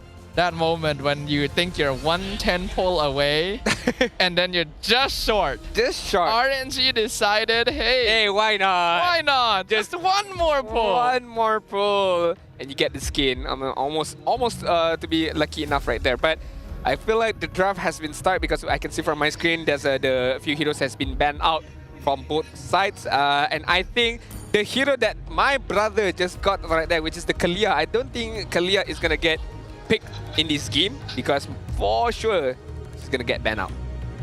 There are some bans on the stage right now. I'm not too sure if it is going to be... Okay, yeah, they are locked in. So it is Benny, Kalea, Masha, banned by DX Soul. Okay. And then Chip, Loyi, Hayabusa, banned by HomeBois. No more Loyi. No more diversions. No more diversion. We want to play front to back, not coming in from any off angles right now. DX Soul, Badang, Fovius is the main idea here. Baxia is still there as well. Or are they gonna opt to go for something different rather than the 3 heroes that I mentioned just now? Okay, Baxia. Safe opening. Baxia can be locked in here. For the Exol, HomeBois have the option of going for the Kimi. There's also the pretty safe opening of Fovius Harif. Wondering what else. Was anything led through the bans? Because there's a lot of heroes that wouldn't normally be banned. The Masha especially. The Brethren is also an option. I think Harith +1. That +1 can be anything right now. Can be a Fedrin, can be a Masha has been banned out. Can be a Sushin, can be a Badang as well. Or they want to go for a pick-off potential. Chow early on, I don't think so. They could go for a Gatot Kacha here to just counter-engage whatever comes their way. So my guess is Harith +1. Oh, okay, never mind. No, oh yeah, the Joy. The Joy has been banned out most of the games this series, so HomeBois gets to play it. Amal can be bringing yet another new assassin to the table. I think Amal has played a different assassin every single game this match. With the Ling, with the Joy right now. Did he play Hayabusa? Can't remember, it just happens just now. That I can't was remember. Kimin. Yeah, Kimin played the Hayabusa game 1, right? Yeah. He's played Joy, Benedetta, Nolan, and Ling. Oh, yep. I can't remember what was the other hero. Yeah, slipped my mind as well. Did he play Fredrin? Oh, yeah. I can't remember. Yeah, he played Fredrin just now, right? I've completely forgotten. No, whatever. Chat is yelling at us right now. Whatever. It's okay, we're old. We're old. We have excuse, right? Okay, 1-1 plus Fovius. Good pick up by Dexol. Picking up the Fovius to just navigate the Infernal Pursuit to be catch on the 1-1. But when you have a 1-1 on the side, you need to have someone to be able to feed certain heroes to be able to get that Witness stacks or the Crossbow tank. So my biggest concern is, or my biggest, I wouldn't say concern, my biggest decision would be the Chow that is still viable if, let's say, it doesn't get banned out. Chow is still open. Fredrin actually still is an option if the Baxia is flexed into Rome instead. Because we have seen teams try to go all in on the 1-1 setup. I believe SRG OG literally did it earlier today. 4 Protect 1 strategy where 1-1 was the only source of damage and everyone else was just crowd control. I think it's a bit risky to go for that, but DX can go for triple frontline. They can. they definitely can. But if you go for a triple front line of, you know, very tanky, very high base defense, you would risk the thought of your damaging heroes. You would heavily rely on your mid lane and your 1-1. If 1-1 is not able to take flight, it's gonna be trouble for you guys. Valentina is getting banned out, Glue as well. Last ban coming in from the side of HomeBois. Since they ban out the Valentina, are they gonna ban out another mid laner here? If they do, Zushin would be my go-to ban. Not sure if Zushin is really something you'll be that worried about. Yes, it would set up well for 1-1, but you would really be lacking damage still, and a good Joy will usually outpace it. Most definitely, that's definitely true. I mean, the Joy with the mobility, with the fast farming rate, can definitely negate that that movement. Good ban coming in. I think this is the third time, if I'm not mistaken, banning out the Angela. Does not want to see this Baxia Angela at all. Even without the Baxia, the Angela gets still banned out by the side of HomeBois. It's very interesting, actually, because Angela is annoying, yes, but is it really a hero worth banning every single time? It's a very curious trait from the side of the HomeBois. Maybe they got traumatized by someone in pubs. But now, final ban for DXS, going to be the Edith, actually. All right. So it opens up Masha. Oh, sorry, Masha banned out for the third ban by the side of DXO. My bad right there. So it opens up Gatot Kacha. Badang, if I'm not mistaken, is still there as well. So hence why they're being picked up by HomeBois. So we have not seen much of Hylos in this matchup, if I'm not mistaken. I don't think this is the right game for Hylos. DX can maybe play it. I don't think it's very good for HomeBois. HomeBois needs a hero that is able to catch, and DXS knows it. That's why they banned out the Edith. That's usually the EXP laner HomeBois will play if they want to go for combo style. And they have the setup for that with Joy and Farsa. But without it, they need a different option. Franco again. Your team is Okay, they're gonna go for the Moskov first. Pairs up well with the Badang. If the Badang manages to catch off the certain heroes, Moskov can immediately jump in and to start that team fight to dish the damage that he has. And of course, the Farsa as well. So a lot of zoning capability as well in the side of HomeBois. Meanwhile, the Exol, like I said, I think Chow is a staple pickup. You know, just basic combination. You can kick the Badang, and you can let the 1-1 get the stack out of Badang and just fly away. Before we take a look at the final pick from the side of HomeBois. If not, Matilda is still there, but I don't know if it's honestly, Fredrin is still not bad here.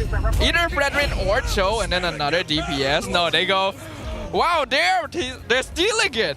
The traction hook in the hands of DX Soul this time. Okay, but I do understand the Kimi, I suppose, because they have a Baxia, they have a Forvius, so damaging wise, they are lacking of it. Hence why they pick up a very much more of a damage dealing type of mid laner, apart from picking up someone like a Zushin or a utility mid laner here with the Franco as well. Got a heavy, not heavy relying upon him, but you have to hit those hooks to get 1-1 at least some kind of chance to take flight. And not too sure if they can, but hey, again, I would like to be proven wrong, so we shall see how Rasi plays it out. Last pick. Oh! I was wondering if we might see this when HomeBois banned out the Valentina for themselves. It definitely works better here compared to when DX played it previously, because there are 3 pretty bulky frontliners for the HomeBois to play around, and they actually have a lot of damage. Yeah, I do agree. They do have a lot of damage. But can they funnel that damage well? Number one, can they layer that damage well to be able to get the kills before they themselves get kills with like Iron Hooks, Bloody Hunt, and of course crossbow off tank later on. And not to mention the Baxia is going to be very, very tanky with the Forvius. So I think items like Sea Halberd, Dominance Ice is definitely the main picked up, or the Glowing Wand at the same time. So anti-healing is the main priority for for the side of HomeBois. That is true. I can see where you're coming from there, but I think the main priority for both these teams here is to secure victory in game number 5. This is our first full series of the MPL Malaysia Season 15 playoffs, ladies and gentlemen. DX Seoul and HomeBois both eager to vie for that upper bracket final slot. The winner goes on to face off against SRG OG. The loser drops to the lower bracket to face AERO Esports. We have an issue before we jump into the game. The coaching staff have not went back yet, so let's take a look at our Marshal is trying to communicate with the teams. So far, we have not seen any signals as of yet. Is it Oh, okay, he's gonna do the start. No, yeah, no. Are we good? Are we good? Are we Gucci? No. Oh, okay. Type 1, okay. Type 1, okay. I thought he was gonna do the resume signal, but it's a type 1 issue, so should not be big of a deal.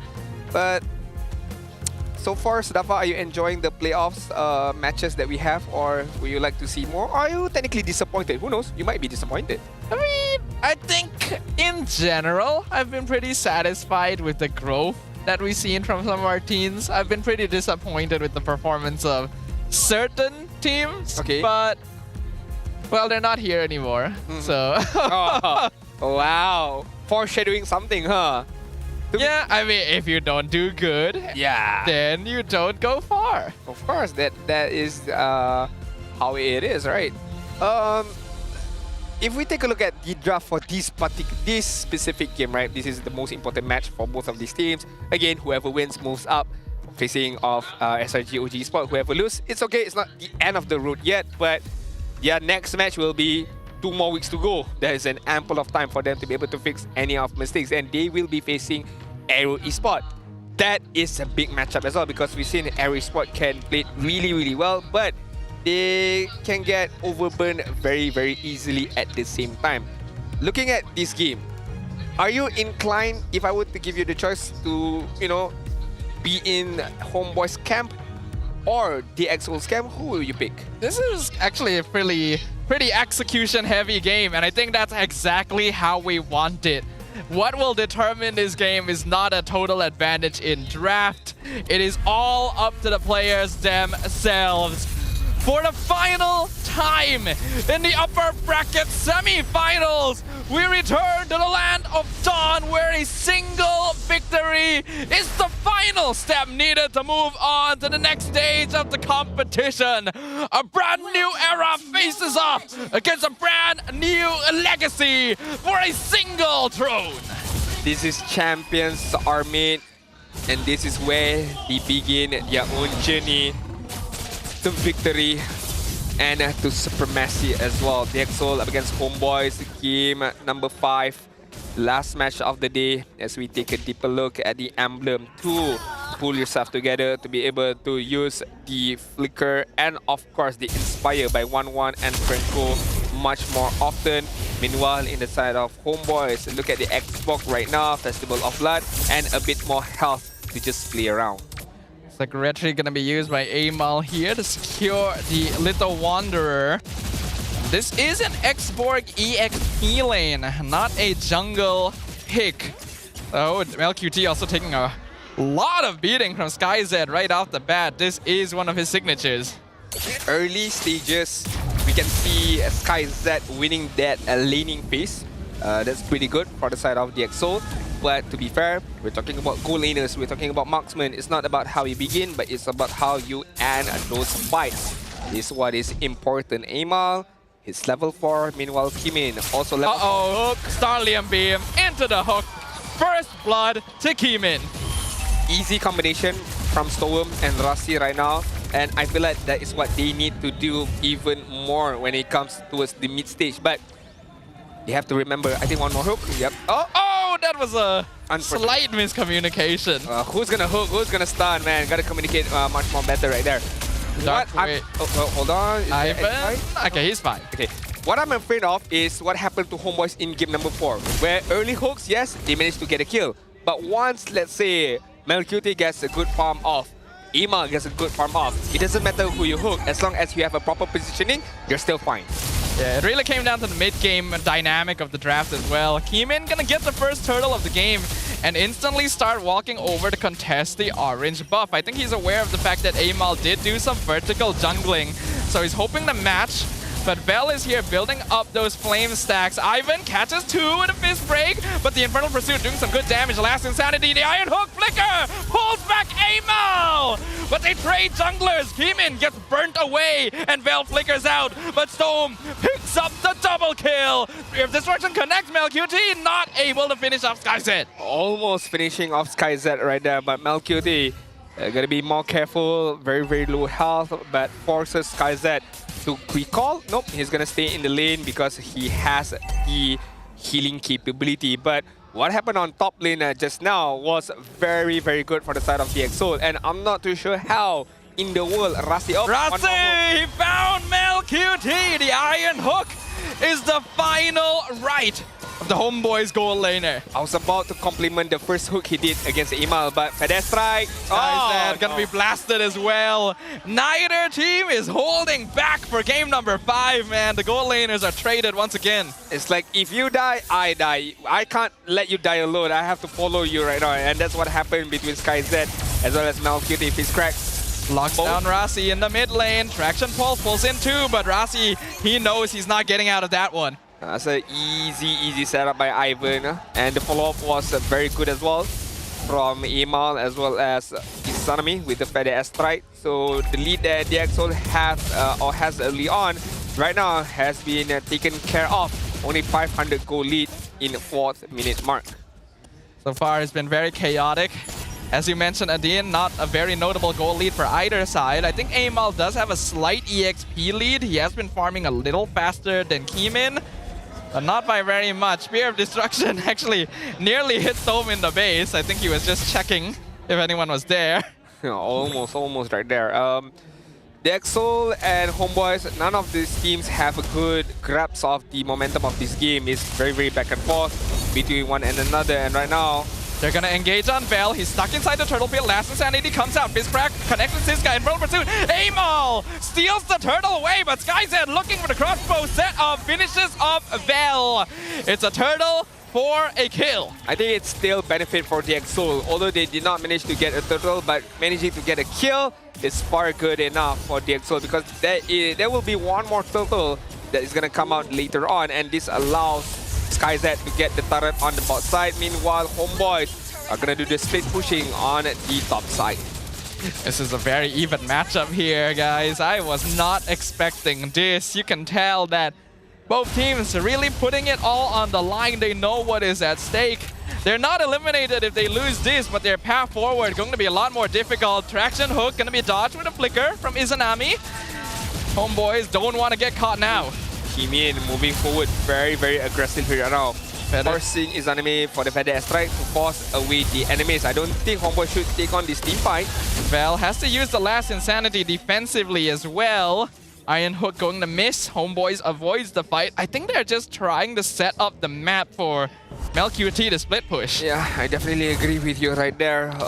But look at what the EXO are doing right now. They are sending in Siska on the top side to just scout out those movements by the Moskov and to make sure that the lane does not push too far in the side of the EXO. Meanwhile, HomeBois are just playing with momentum right now. Conceal play, they're looking for Vel and they get it. The crossbow of Tang is set up. Spear of Destruction will connect. MelQT joins the fight. Purify forced out from SkyZ. Fistcrack connected with Rasi. Storm gonna be melted away. Amal chasing the backline and the cores are gone. It's a double. It's a triple for Amal. And they'll find another as well. Make that a maniac for the HomeBois. Another maniac for the side of HomeBois. Just now we got a maniac from the side of the EXO.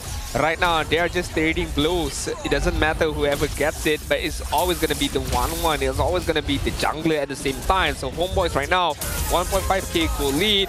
Meanwhile DXO are losing a grasp of this game, and finally we get to see at least one team holding on towards the momentum, and that team is HomeBois. Yeah, things were pretty back and forth up until then, but I think DXO committed too many resources to picking off Vel. This is an X-Borg after all. He basically has 2 health bars, and that time allowed HomeBois to come in and finish them off. They need to take care of their backline a little bit more. Amal should not have been given so many kills. I mean, Amal found the space and he just tanked everyone immediately, right? Electrifying bits away, Rhythm of Joy away. Easy enough to get a kill against the DXL. At the same time, SkyZ, we cannot count him out just of yet. We do know that 1-1 is one of the signature heroes for DXL, for himself. So there will be a time where DXL, if they can create that space, somehow DXL can come out on top. Under conceal, Ivan commits a fist crack onto Siska. Feathered Airstrike comes out as well. Kimi gonna go and cancel it out. Vel loses his Viraga armor. They're gonna continue the Infernal Pursuit, and they'll crush the X-Borg. Electrifying Beast doing good damage. Spear of Destruction. Looks like Melcutie will not jump to it, and that's gonna be it from DX. Another movement from the side of DXL, managing to get a kill against Vel, and then immediately the shot call was to disengage and focus on the next objective. Meanwhile, Melcutie, since nobody is focusing on him, he took the opportunity to take care of business on the bot side. Meanwhile, DXL as a team taking care of things on the top end. HomeBois still have control of the gold lead, but it's not quite large enough for it to be a guaranteed victory just yet. If we look at the items, neither marksman has actually completed their Eternity yet, and SkyZ went for a magic dagger just to get that extra shielding in. Holy Trinity has not been completed as of yet from 1-1, focusing on those magic blade, knowing that the damage coming from Amal is just too much, so would like to provide a bit of magic resistance and of course the shield that he may get. In the side of Moskov, Holy Trinity has been picked up immediately. I think the next item should be a Wind of Nature to be able to withstand any amount of physical damage from SkyZ or from Rasi for that matter as well. Like things are gonna slow down a little bit. Both teams this game do have pretty solid late game scaling. So there's not going to be any particular point where a team just drops off in terms of relevance, and HomeBois does have a better ability to split push thanks to Melcutie as well. I'm very, very scared. Every time I see Baxia jumping into a bush, I am very, very scared because the Baxia, if there is nobody, then it's fine. But if comes in, Ivan with the flicker, fist crack, finds two, locks them down. The Lord is secured by Amal. Brave Destruction comes in, Melcutie gets bloody hunted in the backline. Guys looking for the crossbow tank, was not able to set it up. All of his teammates are falling, but he will at least trade Melcutie. Siska still alive, 1v4, the Infernal Pursuit trying to stay alive, but it is not enough. The HomeBois take out 4 members of DXL.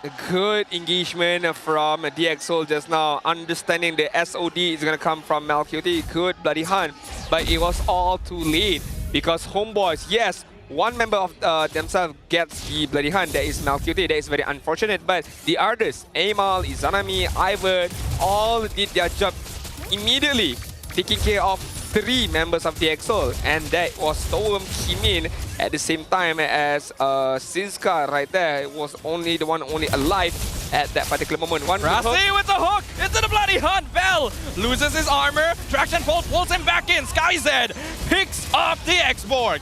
Good hook once again from Rasi, be able to buy some time for them to able to defend the top inhibited turret, and at the same time one last outer turret for themselves is still up alive. HomeBois, it's okay, still a win in my books because they managed to even further lead ahead.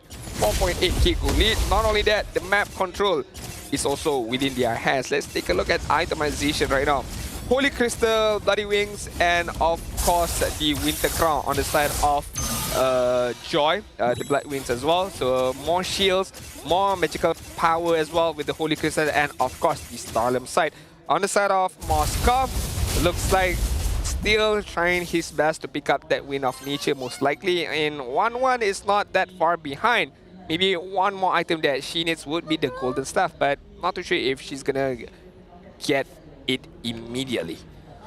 Looking at the situation right now, even though HomeBois have a roughly 5k lead at this point, the game has lasted long enough that it's still not really guaranteeing anything.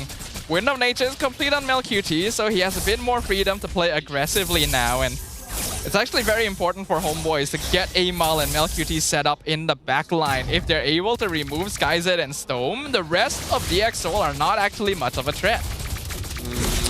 I think they still need to wait for the next slot. D is in the HomeBois. But to be fair, you gotta be careful. If they wait patiently or they wait just passively, it won't work out well for them. You would need to be able to scout out where the opponents are.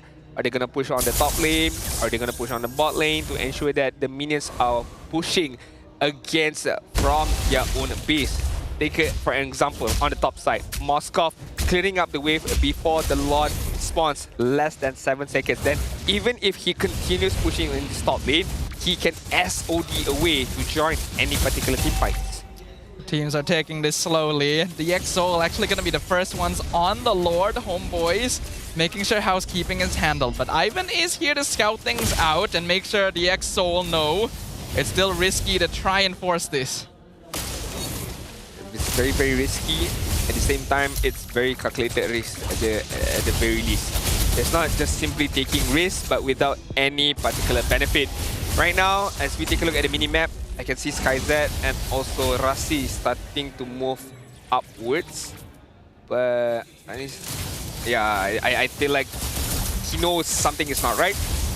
So the Moskov does not need to push even further right now. Emal gonna commit electrifying beats. Darkwave knocks him up. Better Dare Strike. Zones out Siska. Last Insanity by Vel. But the Winter Crown denies the damage. Here comes Rasi and SkyZ from the top side. They're looking for a setup, but HomeBois will walk out the other way.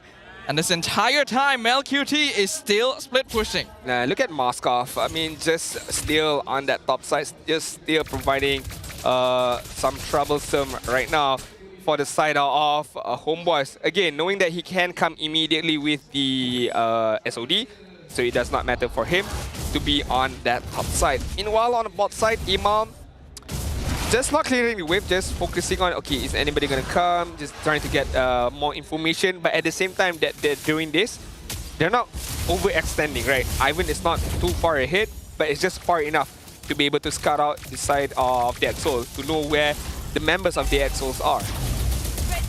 Things are tense. HomeBois are actually starting to lose a little bit of wave pressure themselves, but the EXO still have to deal with Scythe wave pushing. SkyZ and Rasi trying their best to find MelQT at some point, but he is playing very smart. Yeah, look at Vel. Doesn't matter. He can withstand the Lord fight really, really well. He can tank the Lord damage.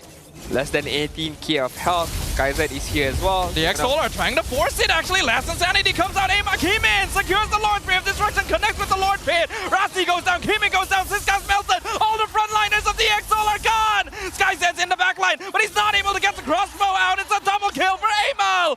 And HomeBois have broken it wide open. Storm is now 1v5. And you know what that means, ladies and gentlemen. The path to the upper bracket finals is wide open for the HomeBois. Storm all by himself. Picks off 2, but the last Insanity, the Winter Crown comes out. He still has to try and defend, but it's not going to be enough. The crystal is open, and the work is done. HomeBois takes the series. They will be moving on to the upper bracket finals. Very patient gameplay from HomeBois right there. That Lord dance, that was very, very crucial. They withstand, they played very, very slow. They know that they can withstand it even longer with the Xbox as their front line. And once the decision was made by TXSoul, they wanted to end that Lord immediately. Yes, they gotten the Lord, but as you mentioned, Sadafa, all of their frontliners was gone. There was no more Forvius, there was no more Baxia. It was tough for them at that point, and it was easy enough for HomeBois when Storm was the only guy right there. The 2 top seeds of the regular season have maintained their grasp upon the competition. The upper bracket finals will be between HomeBois and SRGOG. One of those 2 teams will be our first MSC representative. But before that, let's talk about this game by passing it over to Rose. Inilah dia pasukan yang akan jumpa Selangor Red Giants OG Esports di upper bracket finals. Ladies and gentlemen, HomeBois! Wish, itu adalah game yang seram, seru dengan sengit. Val, how are you feeling right now? Senang sebab menang lah. Rasa hype tak? Biasa je. Biasa aja. Mungkin lebih hype nanti lawan SRG. Nanti lawan SRG. Okay, now Val, mungkin kita boleh discuss sikit pasal perlawanan ini. Adakah Val expect that perlawanan ini akan, main 5-5 game? Kita expectnya 3-1, cuma tadi kalah di game berapa? Game 4, kita silap. Jadi ya udah, nggak apa. Nggak apa-apa. Nggak apa-apa. Okay, so sekarang ni dah main 5-5 game. Rasa penat tak? Tak. Rasa tak penat? Sebab kami tadi tak ada warm up. Jadi ini warm up untuk SRG. Wow. So nanti bila lawan SRG ada semangat penuh lah. Ya. Okay. Now mungkin Rose nak cakap dengan Izanami. Izanami. Hello. Hello. Looking good guys. Honestly nampaknya HomeBois hari ni memang nampak like they're so ready for the upper bracket finals nanti. Ada aura dia yang agak lain macam ya. Now speaking pasal rematch dengan SRG malam nantilah kan. I've asked Val kalau dia rasa penat ke tak. Tapi nanti it's gonna be a big match. So, how ready are you guys for SRG nanti? Kalau bagi pendapat saya, kami just ready untuk kami tak kisahlah DX ataupun SRG, kami just try untuk main lah macam mana kami main. Sebab match tadi lawan DX pun kuat juga ada orang. So lawan SRG pun nanti kami kena expect yang SRG kuat lah. Tapi kami pun kuat lah, boleh harap boleh fight lah. Amin, of course. And Rose perasan kan, setiap kali pasukan mana-mana yang dapat jumpa DX Seoul ni main full game. Kenapa ya? Bagi saya mungkin sebab DX ni tim yang banyak otak lah kalau bagi saya. Sebab diorang player-player yang makro tinggi lah, terutama Storm. Sebab Storm sebelum ni pernah jadi roamer saya kan. So saya tahu yang dia ni menggunakan otak lah dalam game. So sebab tu lah. Menggunakan otak? Ya. Okay. I don't know how to feel about that, Okay, now you lagi suka Storm as roamer ke mid laner? Mid lah. Supaya saya boleh lawan dia. Oh, bolehlah bagi saingan dekat mid lane lah kan? Betul. Okay, hopefully kita boleh nampak lagi Storm punya prestasi yang hebat di fasa kedua playoffs. So, kita dah tengok full 5 match, full 5 game. Korang rasa puas tak beli tiket hari ni? Puas kan? So, siapa yang you rasa sepatutnya jadi MVP? Wow! So, apa kata kita tengok MVP perlawanan ini? In 3, 2, 1. MVP jatuh kepada...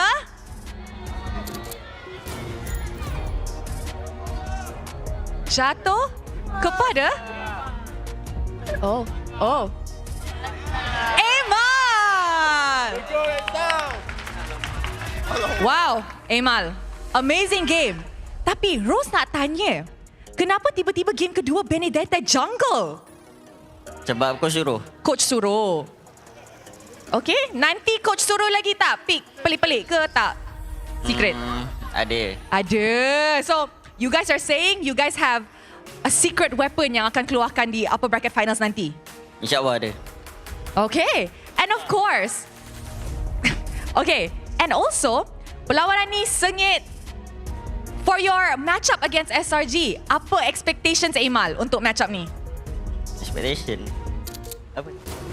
Apa yang you expect? 3-2 ke? 3-1 ke? 3-0 ke? 3-2. Kalau tak kita orang 3, dia orang 3. Tak tahu. Betul juga, tak salah. Tapi tak apalah. Maksud tu bagi fight lah kan. Sampai hujung. Alright, tak ada pasukan yang akan balik rumah hari ini. Kita kena ingat ada lagi fasa kedua playoffs mana the losing team will still play in the lower bracket matches. And of course, everybody's favorite, Melcury. Mel. Apa? Sabar, belum lagi. Jangan nak gaduh. Tak. Okay, Mel. Tadi Rose borak dengan Yums kan? Lepas tu Yums cakap dia 110% ready untuk upper bracket finals nanti. Kalau Yums 110% ready, Mel berapa persen? Ready je lah, ready. Tak ada nombor? Tak ada nombor. Tak ada? Infinity. Wow! Wow! Korang yakin ke dorang infinitely ready? Apa? Tak, I tanya dorang. So, nanti ada match lagi, suruhlah fans datang, tengok. Okay, nanti datang lagi ya guys. Okay ya guys, datang nanti? Datang tak nanti? Datang. Alright, so, you know what? Thank you very much. Okay. Yes, thank you. Jumpa nanti ya. Okay. Jumpa nanti. Rest well. Okay guys, so, yes. Oh, ada. Okay, go. Boleh? Boleh. Takkan tak boleh? Okay guys, terima kasih sebab datang. And Alhamdulillah kita dah secure top 3.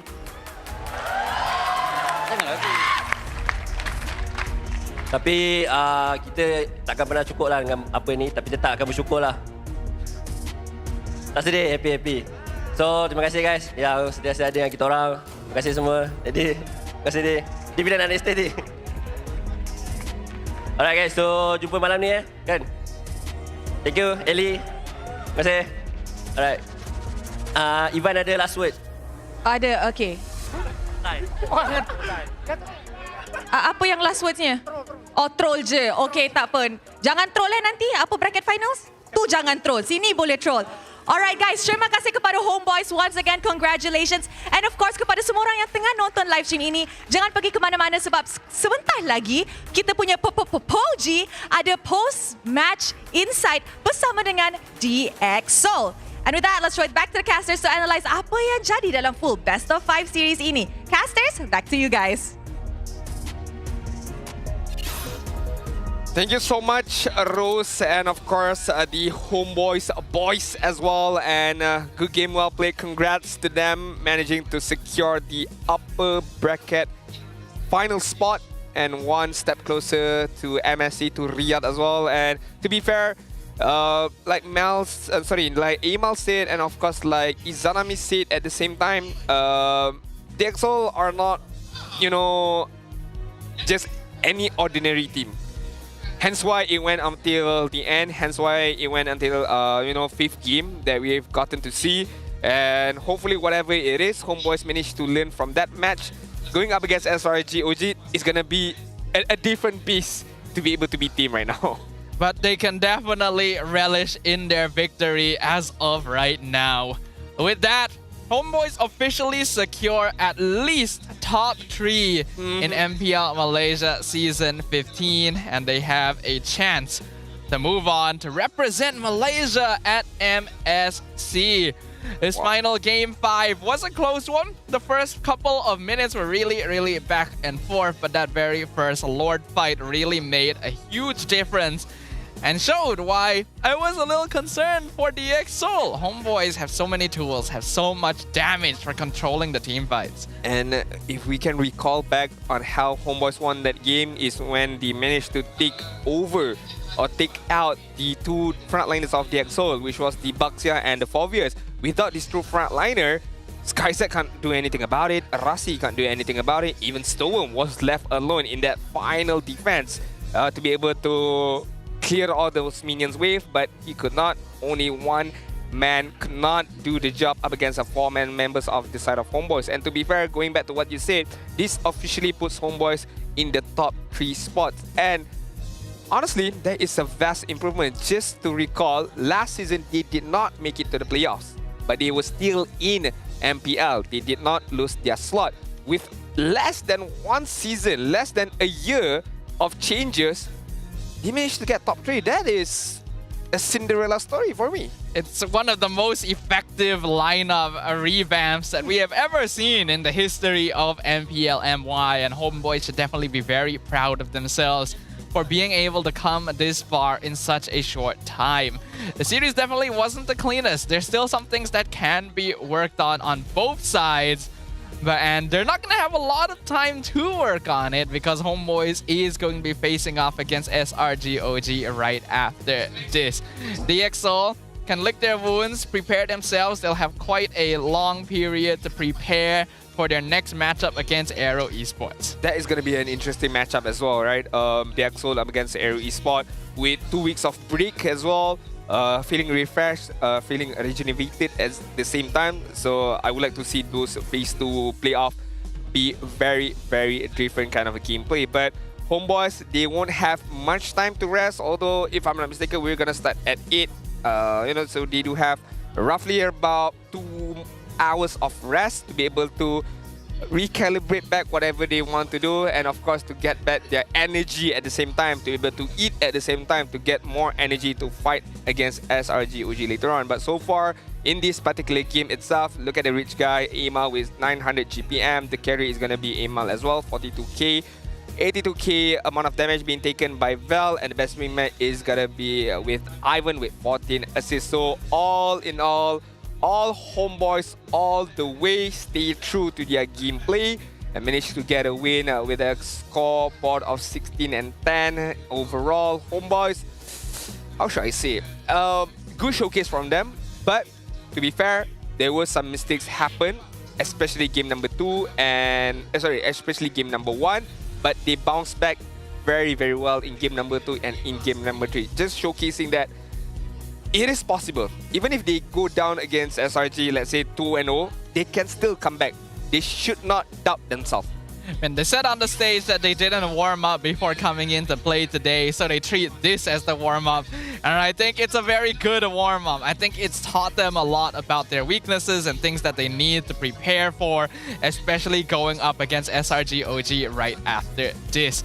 When we look at overall the decisions and the plays that were made, again, in the early game, the EXO were actually doing pretty good. They were trading pretty evenly and being a constant threat on the map. And Rasi was actually hitting hooks quite a lot. Yeah, I agree.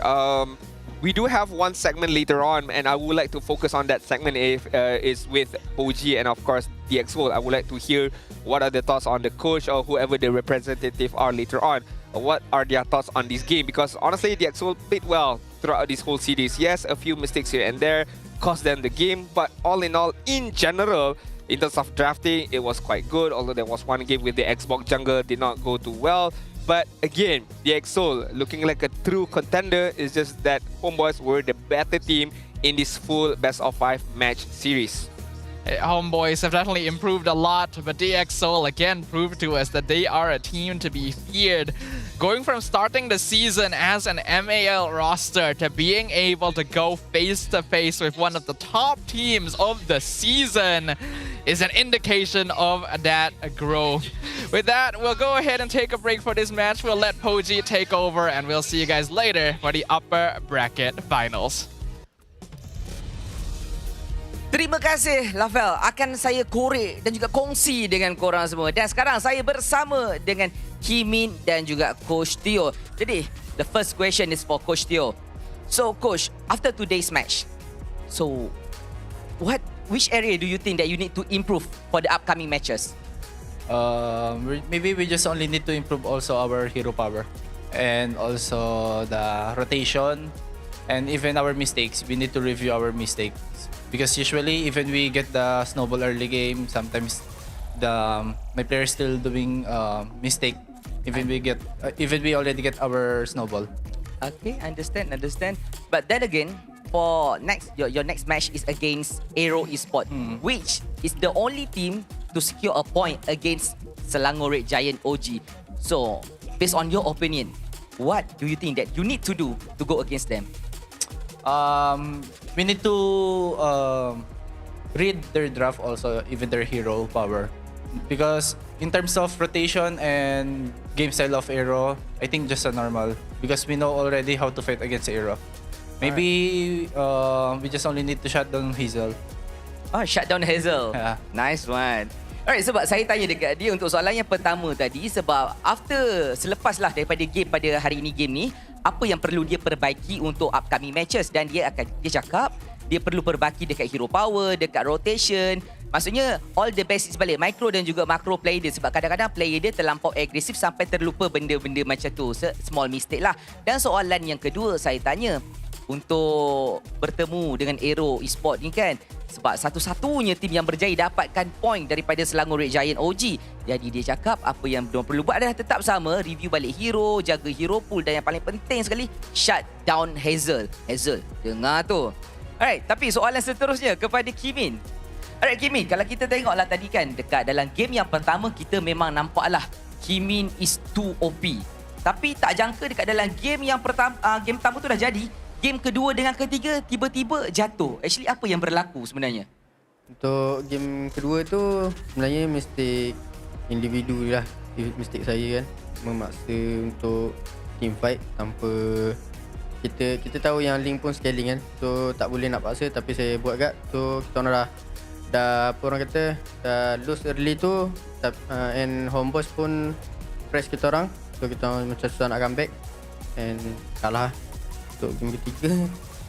Game ketiga apa jadi lah? Nolan. Oh Nolan, dia just outdraft. Ya. Oh, dia kata unexpected. Coach kata unexpected. Jadi Kimin, sebab tadi dekat dalam game tadi kita memang nampak Kimin main dengan sangat bagus untuk full series 5 game kan.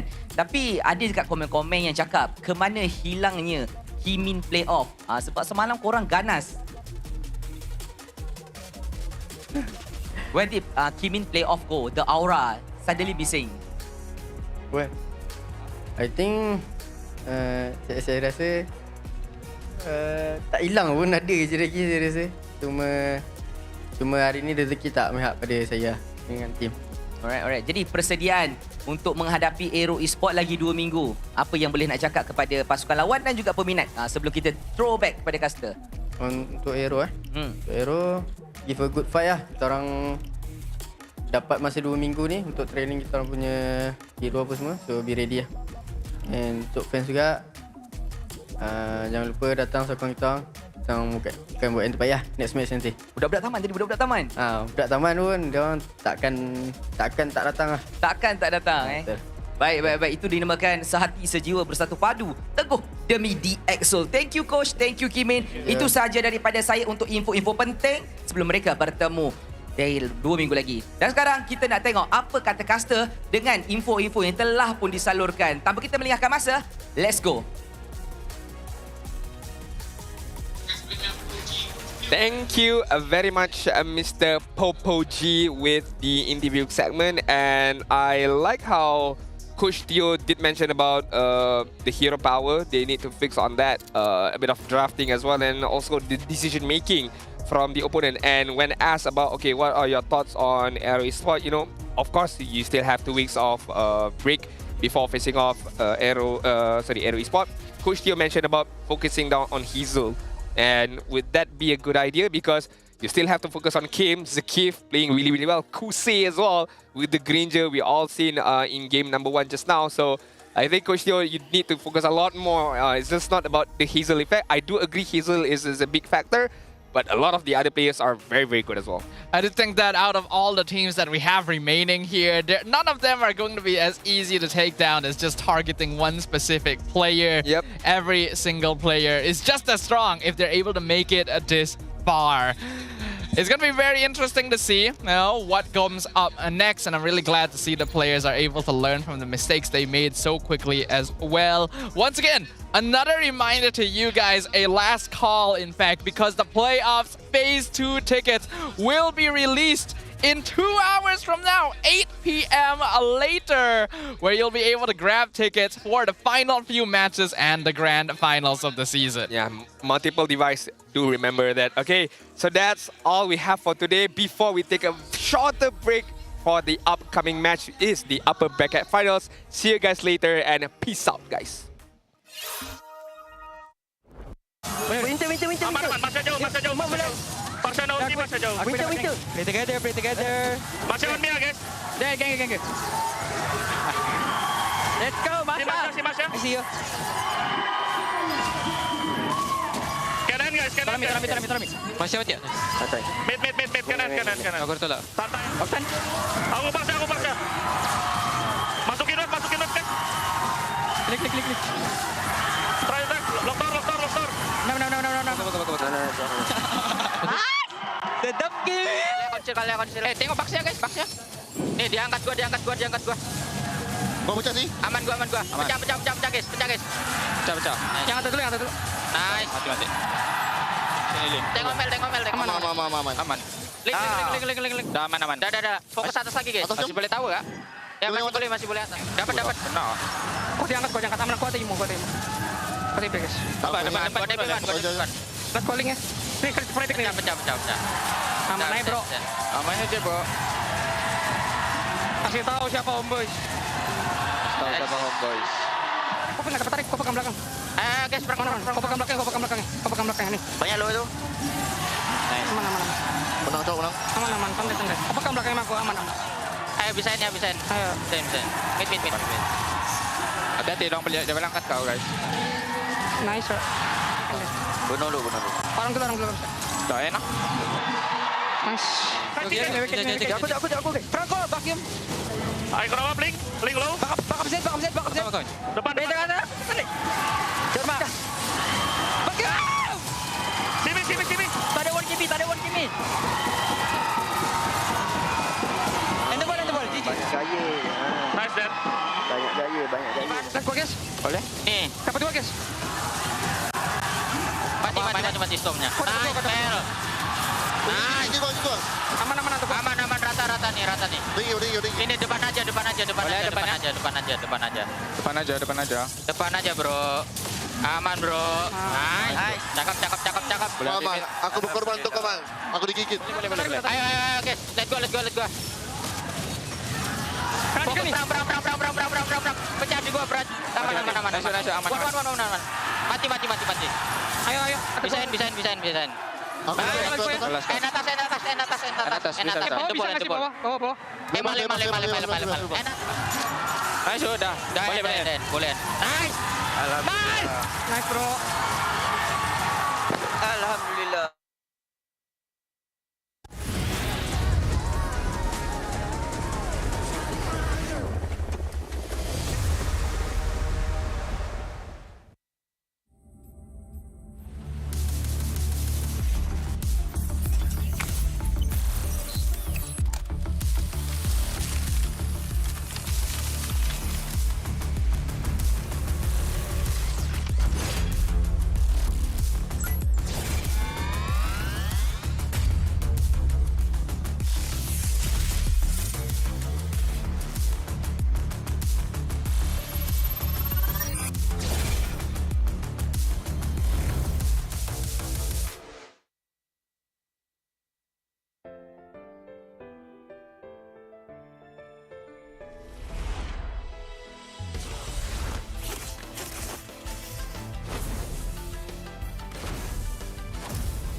starts now.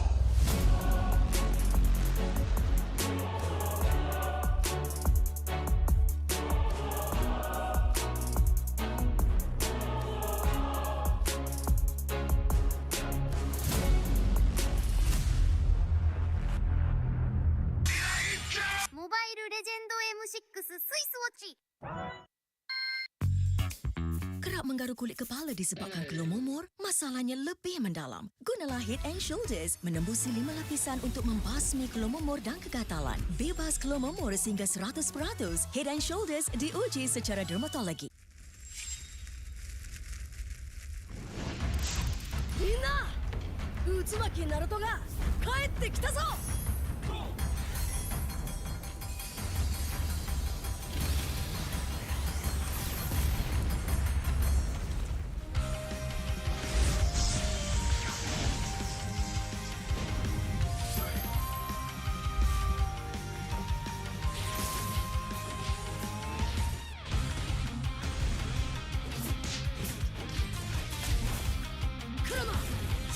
貸してくれ。よ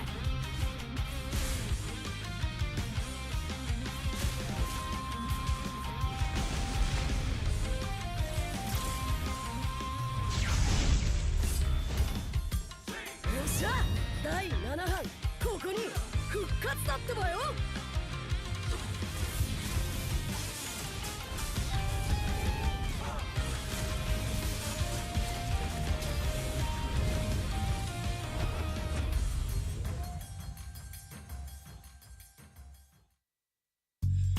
You keep scratching the surface for dandruff? But the problem lies deeper. Use Head & Shoulders. It goes 5 layers deep to defeat dandruff and itch. Be up to 100% dandruff-free. Head & Shoulders, dermatologically tested. 見せてやるよ。車輪ガンの本当の力をな。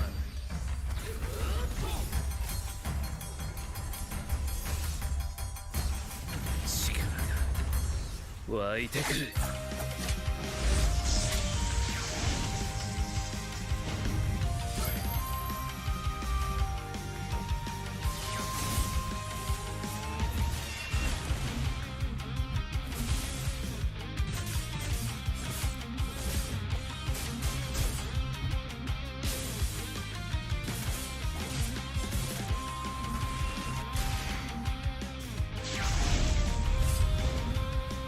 相変わらずやかましい奴らだ。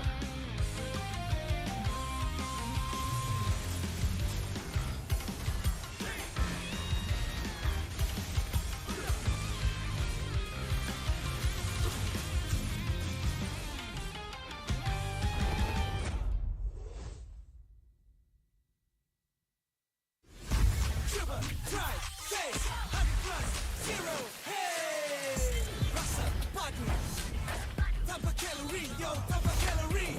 Jom hebatkan harimu dengan 100 plus zero. Cuba, try, taste 100 plus zero. Hey. Jiwa perwira, setinggi semangat gagah sang harimau. Medan bertarung walau di mana, kita berdiri sama perkasa. Biar lawangan kita bergema satu dunia. Perwira dan pertiwi, bangkitlah dan terus berjuang. Marilah kita bersorak, harapan pasti ada. Ayo Tim Mas, kita mara bersama. Kita semua Tim Mas. みんなを守るために私はもっと強くなる。やっさよなら。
俺に任せてもらった。4代目他目を超える忍びはお前しかいないと俺はそう信じた。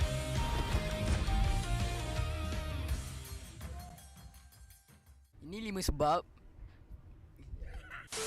sebab kenapa korang kena datang tengok MPL MY di Stadium Juara.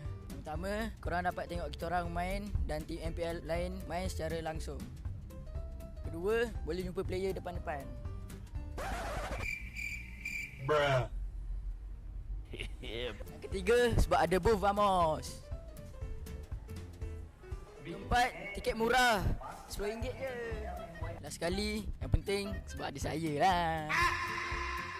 Jom datang Stadium Juara setiap minggu untuk tonton semua tim MPL MY bertanding. And paling penting, jangan lupa beli tiket guys kat Ticket to You atau tekan link di bio. Jangan lupa follow MPL MY.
相変わらずやかましい奴らだ。今度は背中合わせで行くわよ。よっしゃ、第7班ここに復活だってばよ。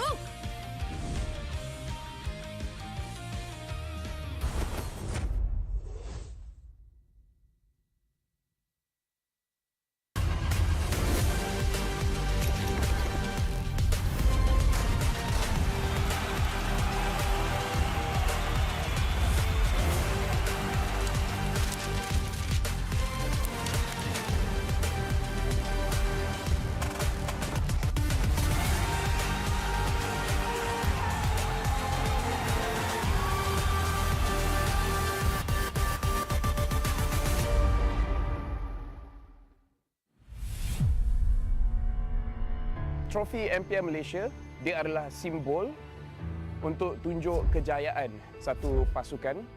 Dia membina legasi. Mana-mana gaming house I pergi, they proudly display their trophy because they know what that trophy means to them as a team. There's quite a few champion moments that I can't forget for sure.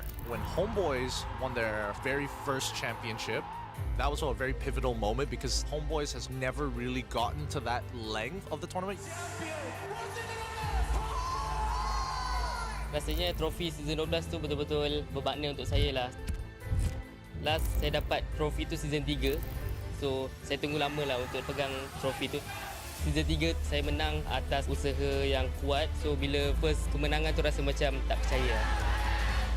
But then bila season 12 tu menunjukkan konsistensi kot saya dalam scene ni. Saya cuba banyak kali. Cuma fail juga. But then tiba-tiba season 12 miracle happen lah.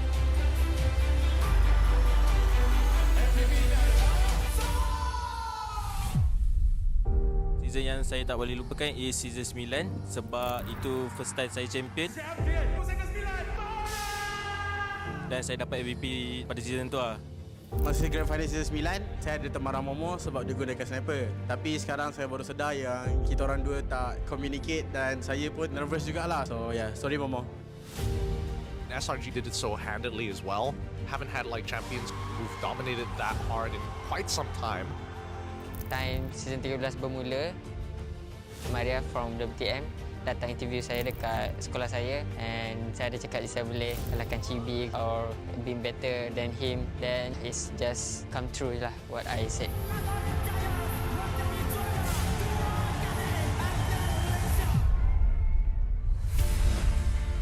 Honestly, I nampak the new design for the trophy is very nice.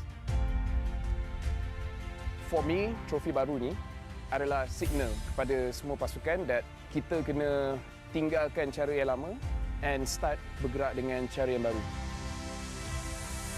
Disebabkan kita dah nampak usaha berkali-kali, hanya SRG je yang betul-betul boleh bawa nama Malaysia dekat international.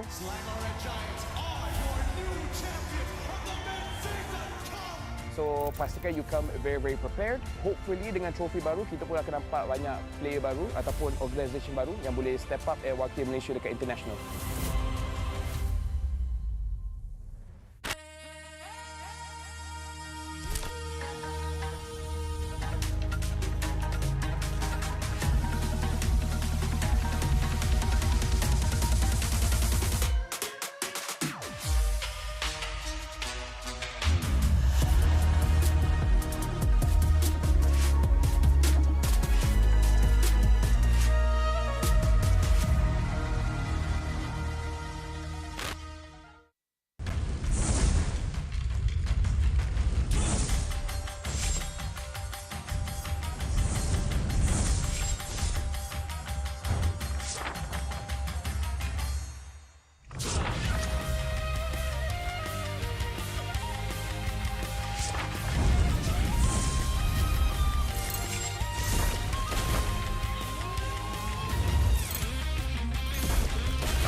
They said there's a limit in the women's league.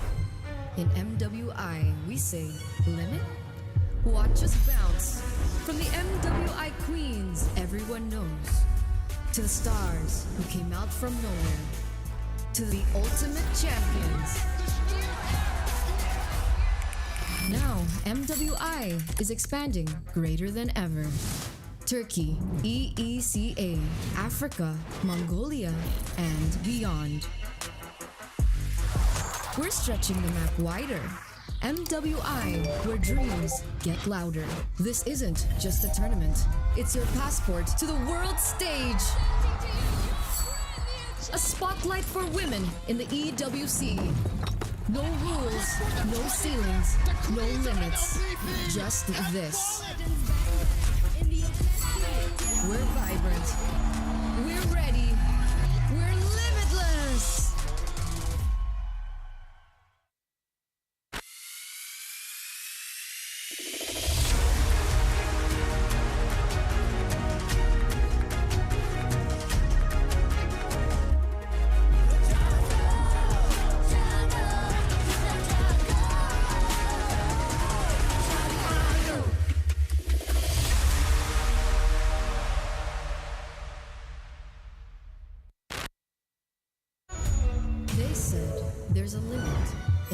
Women's League. In MWI, we say limit. Watch us bounce. From the MWI queens everyone knows, to the stars who came out from nowhere, to the ultimate champions. Now, MWI is expanding greater than ever. Turkey, EECA, Africa, Mongolia, and beyond. We're stretching the map wider. MWI, where dreams get louder. This isn't just a tournament. It's your passport to the world stage. A spotlight for women in the EWC. No rules, no ceilings, no limits. Just this. We're vibrant. We're ready. We're limitless. Hello guys, so for today I'm going to rate MPL... One more. Hello guys, so for today I'm going to rate top goal laners from MPL MY. So first is Kusei. Because I think he's the one who's carrying their team and he's being consistent on his role. Kusei saya letak dekat B lah, B. So ada Mel QT, saya letak S. Biasa-biasa S. Because they're just a new team but their gameplay is kinda great, so I think S. So kita ada Lolial, saya letak C. Hey, because when I'm watching their ISF, when they won, I think you just really need to have some good teammates that can help him carry the game. Lepas tu kita ada Super Z, saya letak A. Sebab dia selalu gendong-gendong. Sky Z. Oh, okay, remember. Because he got savage, that's why I put him at S+. Ada Innocent, the one and only, letak atas ni. Innocent kita letak dekat sini lah, so dia God, kita letak dia S. Me? F. Getting carried by teammates. Lepas tu ada Trap. Saya letak Trap dekat A juga. Sebab Trap dengan SkyZ sama. Diorang selalu gendong tim diorang. Trap. Because he wants to solo kill me, so I'll put him at S+. Aduh, Trap ni dia kawan aku lah. Kita orang rapat, sorry lah Trap, F. SkyZ, hari tu lawan 2-1, saya letak F lah. Lolial 2-0, saya letak F ke A, F. Kusei 2-0, okey, 2-0, F ke A. Let's Presco, saya letak D. D for now. Because their team kinda underperformed since last 2 seasons. Nets, F. Shaheen, saya letak dekat B. B. Because I watch his highlights, his solo kill DRit. Thumbs up. Shaheen pun F. Okay, nampaknya semua kita letak F. So ada sekali saya. Saya mungkin duduk sebelah Innocent. Huh? Rough. This one, good kid, good kid. So I'll just put him in A. Rough kita belum lawan guys. So kita letak dia dekat E dulu lah, E dulu. Sebab kita tak tahu, mungkin kita kalah. Last Me, myself and I, kita letak dekat D lah. Janganlah kita letak sini lah. Kita tak tahu lawan Raf macam mana. So kita sebanding dengan Raf dulu lah. Obi mana Obi? Obi tak ada? Okay, itu saja from saya. MB Raf, bye. Thank you. Thank you guys.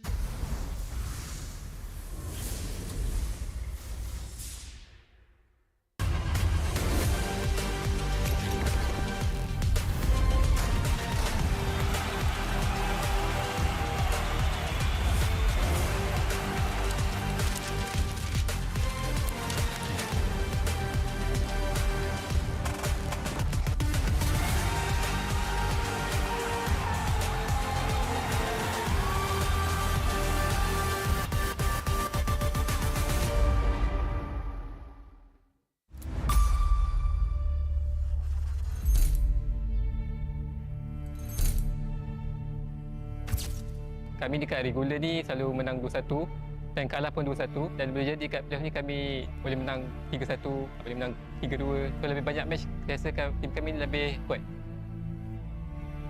Playoff kali ni boleh dikatakan playoff yang paling kita orang berat lah. Sebab since kita orang mula daripada bawah kan. So kali ni kita try daripada bawah. Sebab kita dah try daripada atas. kita gagal. So kali ni kita try daripada bawah pula. Ini playoff ketiga saya actually, tapi kalau untuk konsisten, bang, untuk 2 season ni saya happy gila lah. So MPL Malaysia saya tengok makin kuat dengan import-import baru. Memang kuat lah sekarang. Aku berharap aku datang MV, aku bisa bawa MV buat jadi top team di Malaysia. Ya syukur-syukur juara.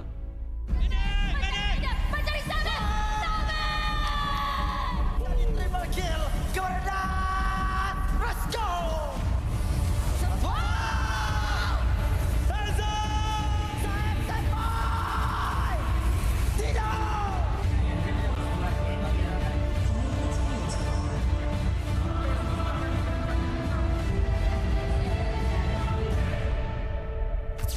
Untuk playoff ni kami memang betul-betul all out sebab season ni adalah season Esports World Cup and saya rasa semua tim pun memang target untuk capai target tu and kami pun tak akan buang-buang masa lah, kami akan betul-betul all out dalam 1 bulan ni.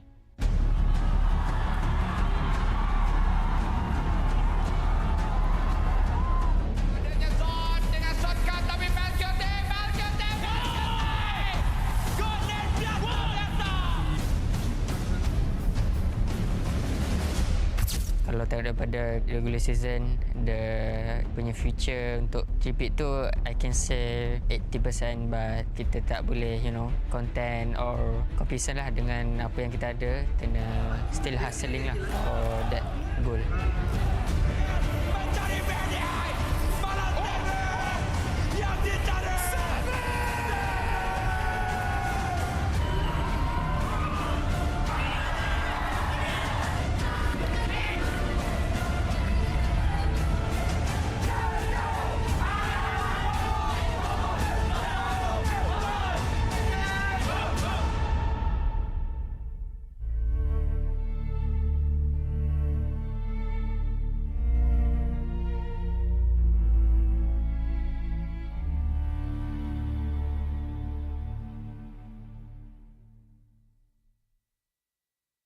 Hello guys, saya AERO 44 and hari ni saya nak rate siapa jungle paling padu kat MPL MY season ni. First, kita ada RRQ Hazel atau dia kena AERO Hazel sekarang. Dia solo kill saya yang early, so macam seram dengan dia ni. So saya kena letak sini kot. So Hazel is the king of jungle right now. So how we put this? Hazel sini kot. Tahu. Next ada Emal, tengah-tengah A, B, C.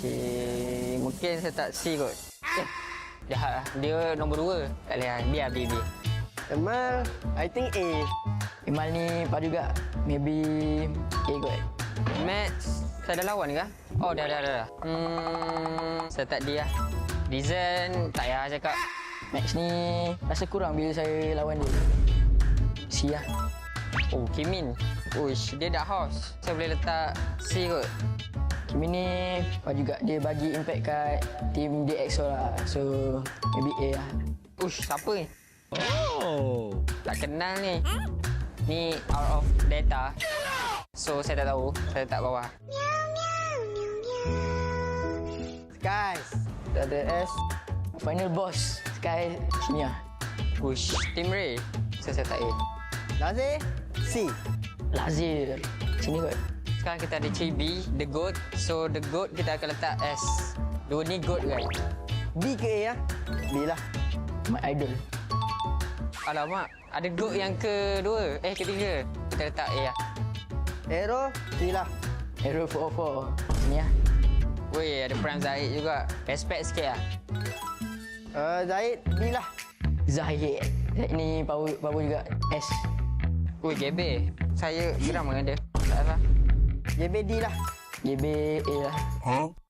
Ronaldo guys. King of Fanny. I think he's the good lah. Boleh tukar-tukar sikit tak?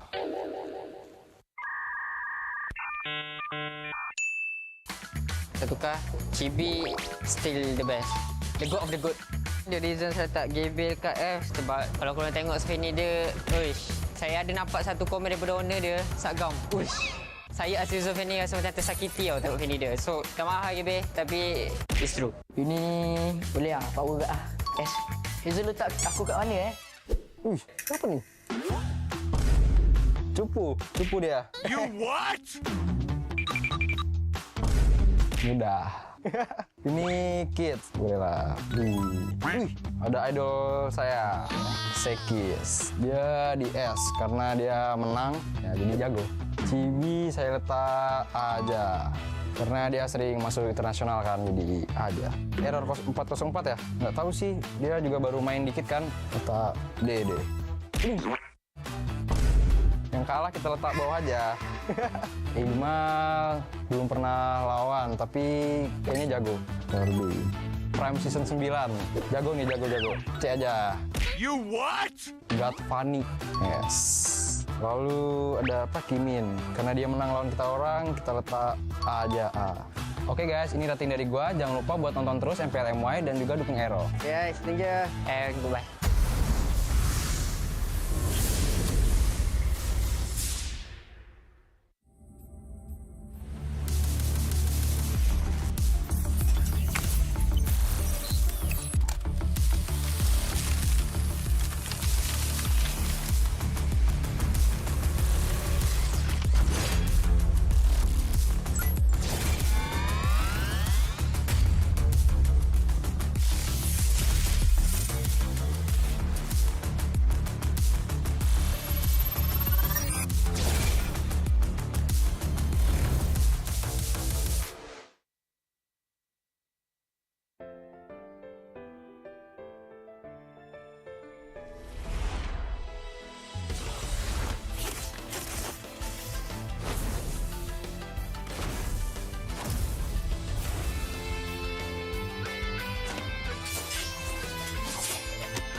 ultimate glory starts now.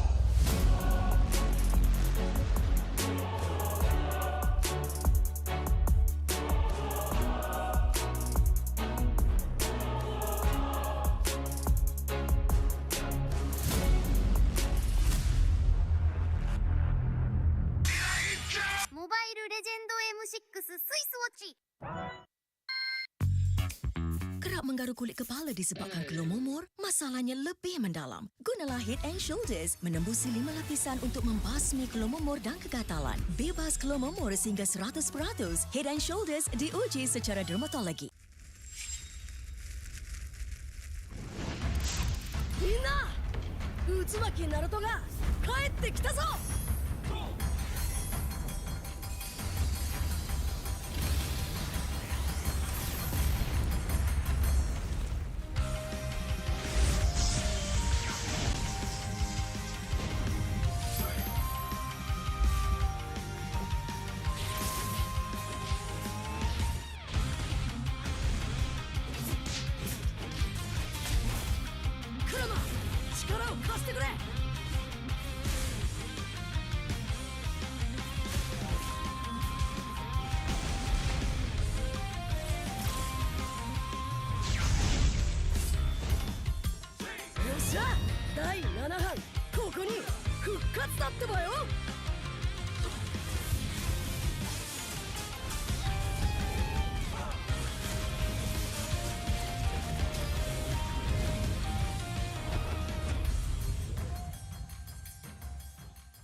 You keep scratching the surface for dandruff? But the problem lies deeper. Use Head & Shoulders. It goes 5 layers deep to defeat dandruff and itch. Be up to 100% dandruff-free. Head and Shoulders, dermatologically tested. 見せてやるよ車輪ガンの本当の力をな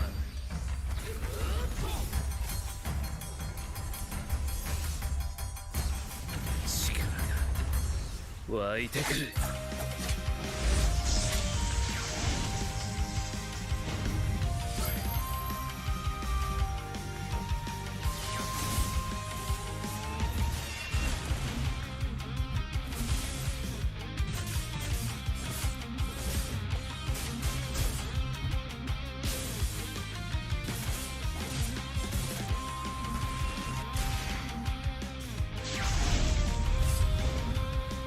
相変わらずやかましい奴らだ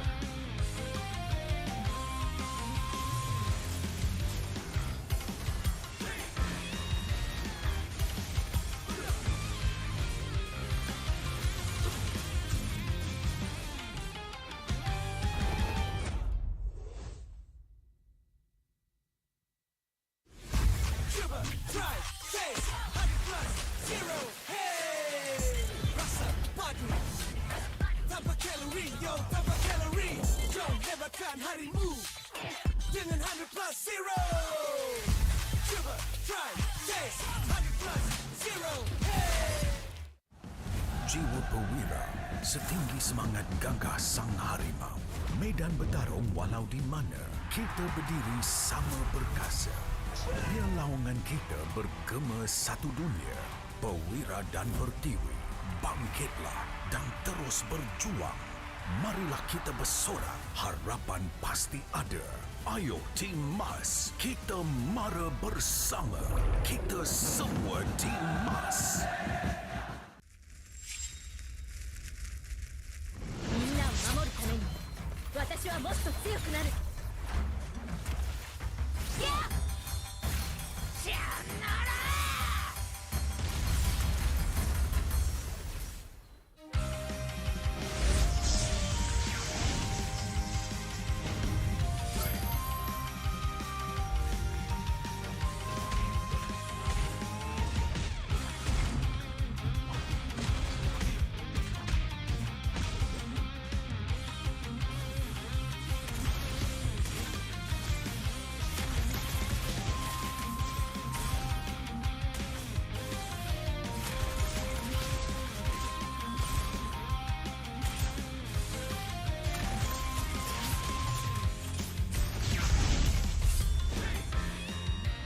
今度は背中合わせでいくわよ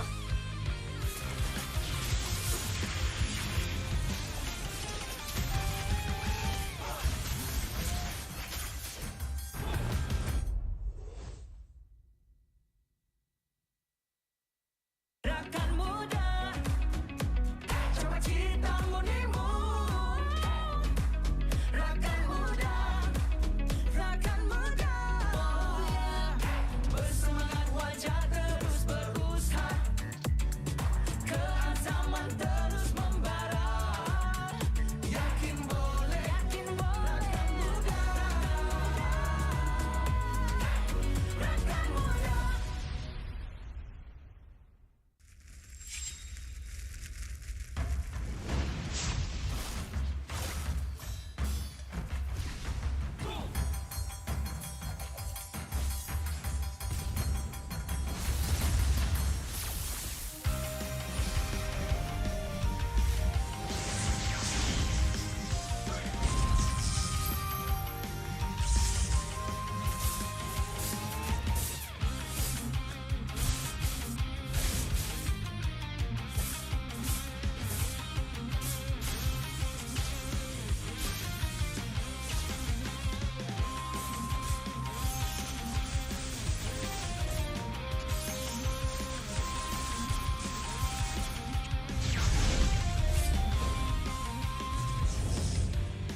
ここは俺に任せて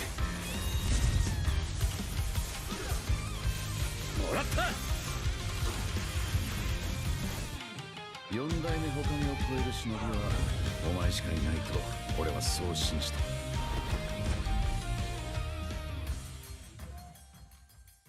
Ini 5 sebab 5 sebab kenapa korang kena datang tengok MPL MY di Stadium Juara. Pertama, korang dapat tengok kita orang main dan tim MPL lain main secara langsung. Kedua, boleh jumpa player depan-depan. Bruh. Yang ketiga, sebab ada booth Vamos. Keempat, tiket murah, RM10 je. Last sekali, yang penting sebab ada saya lah. Jom datang Stadium Juara setiap minggu untuk tonton semua tim MPL MY bertanding. And paling penting, jangan lupa beli tiket guys kat Ticket to You atau tekan link di bio. Jangan lupa follow MPL MY.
相変わらずやかましい奴らだ。今度は背中合わせで行くわよ。よっしゃ、第7班ここに復活だってばよ。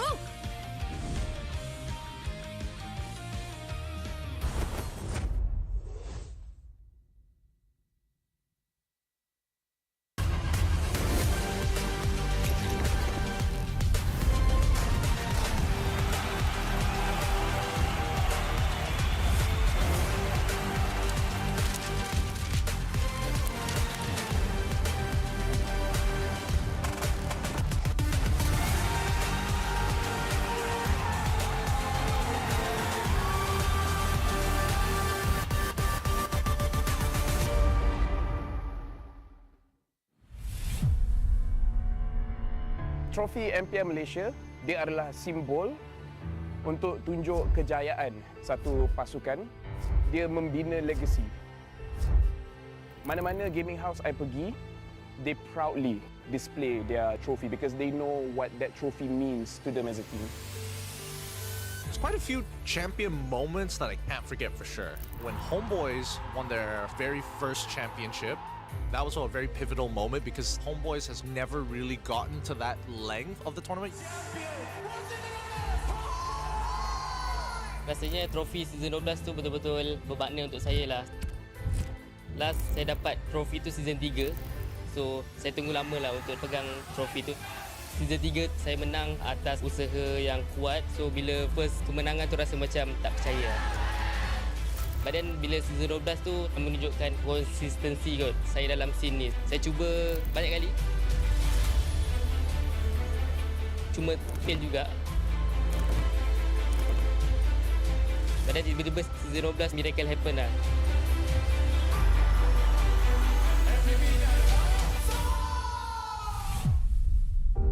season yang saya tak boleh lupakan is season 9 sebab itu first time saya champion. Dan saya dapat MVP pada season tu lah. Masa Grand Final season 9, saya ada teman Momo sebab dia gunakan sniper. Tapi sekarang saya baru sedar yang kita orang dua tak communicate dan saya pun nervous jugalah. So yeah, sorry Momo.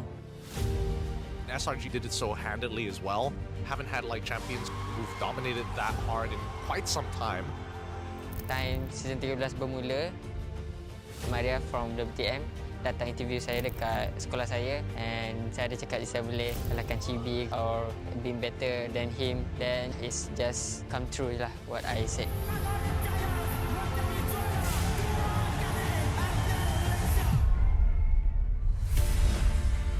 Honestly, I nampak the new design for the trophy is very nice. For me, trofi baru ni adalah signal kepada semua pasukan that kita kena tinggalkan cara yang lama and start bergerak dengan cara yang baru. Disebabkan kita dah nampak usaha berkali-kali, hanya SRG je yang betul-betul boleh bawa nama Malaysia dekat international.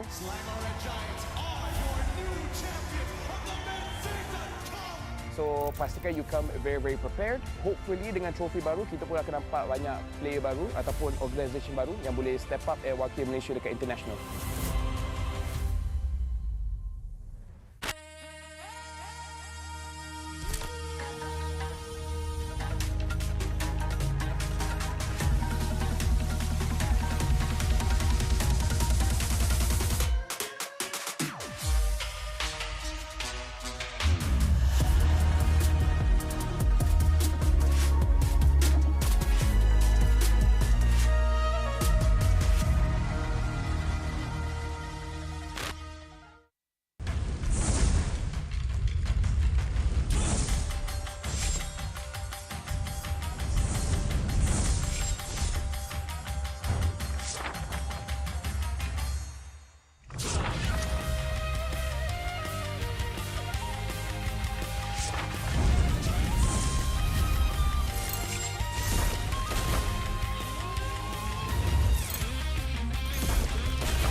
There's a limit in the women's league. In MWI, we say limit? Watch us bounce. From the MWI queens everyone knows, to the stars who came out from nowhere, to the ultimate champions. Now, MWI is expanding greater than ever. Turkey, EECA, Africa, Mongolia, and beyond. We're stretching the map wider. MWI, where dreams get louder. This isn't just a tournament. It's your passport to the world stage. A spotlight for women in the EWC. No rules, no ceilings, no limits. Just this. We're vibrant. We're ready. We're limitless.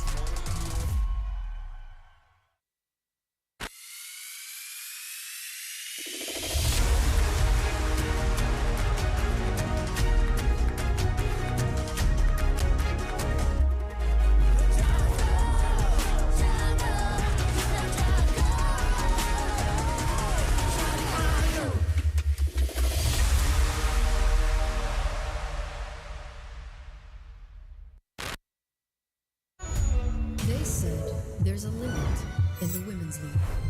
In MWI, we say limit? Watch us bounce. From the MWI queens everyone knows, to the stars who came out from nowhere, to the ultimate champions. Now, MWI is expanding greater than ever. Turkey, EECA, Africa, Mongolia, and beyond. We're stretching the map wider.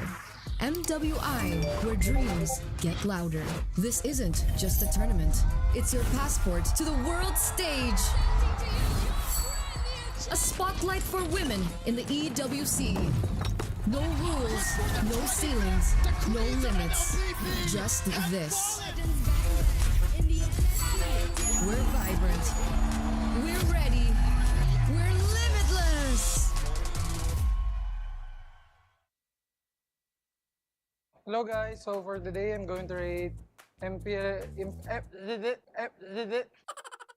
One more. Hello guys, so for today I'm going to rate top goal laners from MPL MY. So first is Kusei. Because I think he's the one who's carrying their team and he's being consistent on his role. Kusei saya letak dekat B lah, B. So ada Mel QT, saya letak S. Biasa-biasa S. Because they're just a new team but their gameplay is kinda great, so I think S. So kita ada Lolial, saya letak C. Hey, because when I'm watching their ISF, when they won, I think you just really need to have some good teammates that can help him carry the game. Lepas tu kita ada Super Z, saya letak A. Sebab dia selalu gendong-gendong. Sky Z. Oh, okay, I remember. Because he got savage, that's why I put him at S+. Ada Innocent, the one and only, letak atas ni. Innocent kita letak dekat sini lah, so dia God, kita letak dia S. Me? F. Getting carried by teammates. Lepas tu ada Trap. Saya letak Trap dekat A juga. Sebab Trap dengan SkyZ sama. Diorang selalu gendong tim diorang. Trap. Because he wants to solo kill me, so I'll put him at S+. Aduh, Trap ni dia kawan aku lah. Kita orang rapat, sorry lah Trap, F. SkyZ, hari tu lawan 2-1, saya letak F lah. Lolial 2-0, saya letak F ke A, F. Kusei 2-0, okey, 2-0, F ke A. Let's Presco, saya letak B. B for now. Because their team kinda underperformed since last 2 seasons. Next, F. Shaheen, saya letak dekat B. B. Because I watch his highlights, his solo kill, they are it. Thumbs up. Shaheen pun F. Okay, nampaknya semua kita letak F. So ada sekali saya. Saya mungkin duduk sebelah Innocent. Huh? Rough. This one, good kid, good kid. So I'll just put him in A. Rough kita belum lawan guys. So kita letak dia dekat A dulu lah, A dulu. Sebab kita tak tahu, mungkin kita kalah. Last, me, myself and I, kita letak dekat D lah. Janganlah kita letak sini lah. Kita tak tahu lawan Raf macam mana. So kita sebanding dengan Raf dulu lah. Obi mana Obi? Obi tak ada? Okay, itu saja from saya. MB Raf, bye. Thank you. Thank you guys.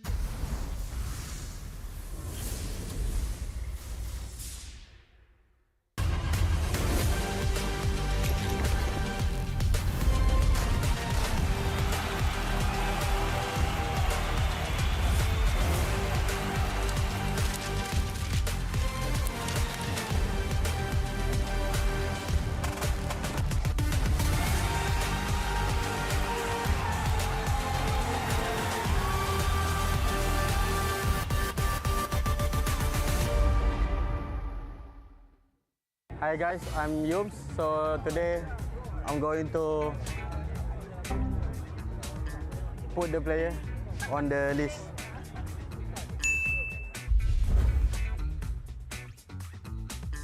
So kita ada ZQ kat sini, Sodak player. I love Sodak player. B. So saya akan letak saya di F. Rookie kena duduk bawah-bawah aje. Disebabkan saya baru lawan dia, saya tahu guys, kemampuan dia sebenarnya berada dekat sini guys. Dia antara yang gempak. Tapi dia tak boleh dekat sini. Sebab apa? Sebab ada dia. Ni, nampak tak muka dia ni? Ivan sekarang. Ivan ni, sini S. Memang power. Ni semua yang power. So next, kita ada Van Strong from Indo. So, say less. S. Van Strong, super good. Saya letak dia di S. Dia seorang roamer yang bagus. Nova Escobar, okey lah. Sama dengan Zaki. Nova ni dulu senior saya waktu saya dekat MVP 2. So saya akan letak dia di B. Hazelnut? Aduh, kesian tu. F ke? Boleh. Aku kena jaga hati orang, guys. So, kita letak dia sini lah. Seburuk-buruk mana pun korang, guys, korang takkan berada kat sini. Okay. It's just, orang kata apa? Bad day. Bad day untuk Hazelnut. From Todak also, loan. Macam biasa. F. Ni pun senior saya masa kat Todak dulu. Okey. Next kita ada Rasi. Berganti saya. Dia pun Rasi, dia Sol. Okeylah, B lah. Wish. Mak king of taunting kita. Tak nak. Saya tak suka dia. Saya tak si. A few moments later. Okey. B. Sebab dia player yang berpengalaman. Saya tak cakap banyak. Saya tak sebelah dia. Idola saya di MPL MY S15, guys. Yums. S. Saya belajar main rom dengan dia. So siapa yang nak pandai main rom, ini orangnya. Yumki. Penat. Aku penat jumpa dia. Tak tahu dah nak letak mana. Maybe dekat sini kot Yum. Nampak tak? Kau bukan berada dekat S Yum. Dekat aku, mata aku kan. Ni. Atas sekali, babe. Atas sekali, babe. Oi. Zod. Tuan-tuan, tanan. Best roamer. Atas sekali, babe. Atas sekali. Idola saya juga. Saya main tank pun belajar daripada dia. Tapi saya letak dia dekat A. Orang lain takkan naikkan kita kan. Kita kena naikkan nama sendiri, guys. Orang lain akan letak aku kat sini, guys. Tapi saya letak dia dekat A. Best roamer. Tapi aku kena letak aku dekat sini. No matter what. 15 season untuk main MPL. Weh. 15 season. Belagak. So kita ada Virgie kan? Virgie, right? C. Sorry ya, Virgie ya. BJ kita letak sebelah sini. Kacau Mel tu. Ni siapa ni? Tak kenal tu. Tapi dia daripada tim Ray dekat sini. Okay, last. Kita ada last dua, guys. Magma dengan Nova. Kenapa muka korang sama? Dan yang terakhir, tak ada Magma. Magma saya tak sini. Okey. Aku letak dia dekat A. Sebab dia tahu baksa dulu daripada aku, guys. Magma. C. Why Mama C? Why no?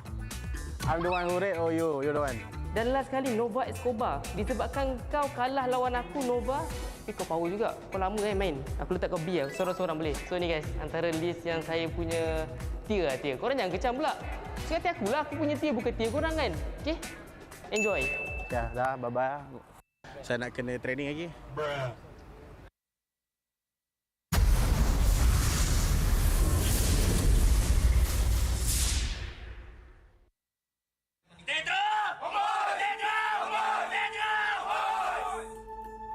Aku yang binakan roster HomeBois dengan Bang Abe, dengan Bang Botak sekali. Sebetulnya aku ada try banyak di tim di MPL Malaysia. Dan time itu HomeBois lah yang paling bagus buat offernya kan. Cumanya waktu itu yang udah fix Izanami aja. So dari situ aku dengan Bang Abe hari-hari kita try out player. Terus yang kedua fix itu 2 EVOS. Veldora dengan Ivan, lalu Imal, yang terakhir Mel Kitty. Saya pun season 11 rookie. After that season 12 delegate, kita keluar dari MPL. And then saya macam hilang dari scene MPL. It's EVOS Legend. Dari awal aku kan di EVOS kan awal. Terus aku langsung diganti ya. Terus di HomeBois, aku kan lihat trial potensial timnya, jadi aku try HomeBois. Yang gue tahu tuh, Chessman masih bikin jadi analis dulu. Kebetulan Erpang tuh trial di kita juga. Pas kita lihat Erpang, wah ini kayaknya oke lah. Oke, worth to try lah. To talk about it even more, we got 3 imports on one team that is currently undefeated in MPL Malaysia. 3 total. One of them, our boy Erpang, Veldora, and Van Strong. The 2 EVOS rejects, the 2 EVOS failures that have never really performed well on EVOS, but now are finding a lot of success on another team. Kalau pendapat tentang statementnya Mirko, menurut aku mungkin terlalu jahat ya, bahasanya buangan ya. Di MPL Indo mungkin kita tak dapat banyak kesempatan, tapi sebab MPL Malaysia dan sebab HomeBois, akhirnya alhamdulillah aku, Erpang, dengan Vel, dengan Van Strong boleh buktikan lah. Aku tak expect kita sampai sini, kita semua dibuangan semua rasanya. Aku, Veldora juga, Erpang juga, Chessman, Mel juga kan. Terus sebelumnya Izanami mah Emal juga, maksudnya recordnya juga nggak sebagus lah itulah. Kita banyak yang dibuang-buang lah. Kita juga realize lah ya, anjir kita semua hampir buangan semua. Cukup jujur, gue nggak expect sampai di titik ini. Ya semoga kita konsisten aja.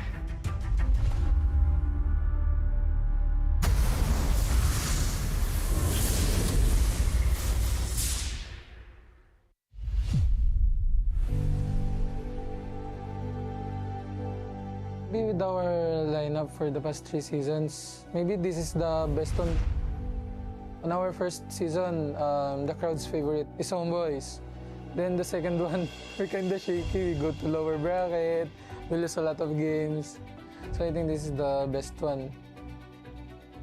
My thoughts on this bracket is I don't really like it because imagine if we already secured our slot for MSC, then we need to wait 2 weeks again. We don't have momentum. We will only play 1 day for finals. Then our enemy that we're going to fight on finals, they have momentum, right? And we don't have much before that.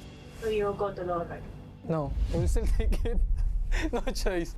We still need to take it so we can secure our MSC ticket.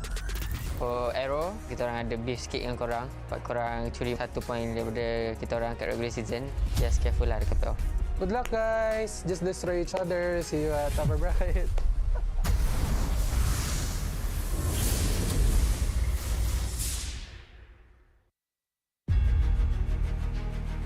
To all the fans that never expected us to even reach playoffs in the first place, I think you guys shouldn't underestimate us because there's a reason why we're not getting swept by all the strong teams. So expect that we will be strong in playoff. Untuk test yang 2-1, kita orang selalu dapat tu, saya tak kisah pun. Asalkan kita orang dapat menang first game tu, kalah 1, menang 1, kalah 1, dan menang game yang kelima. Maybe it's a curse, but for me, it's a strength of our team. Considering that week 5 to week 6, we have the momentum of 3-win streak. Even though it's all 2-1 and not against the top teams, I think it's still really confidence booster for us. So anyone we meet in playoffs should be ready against us.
ultimate glory starts now.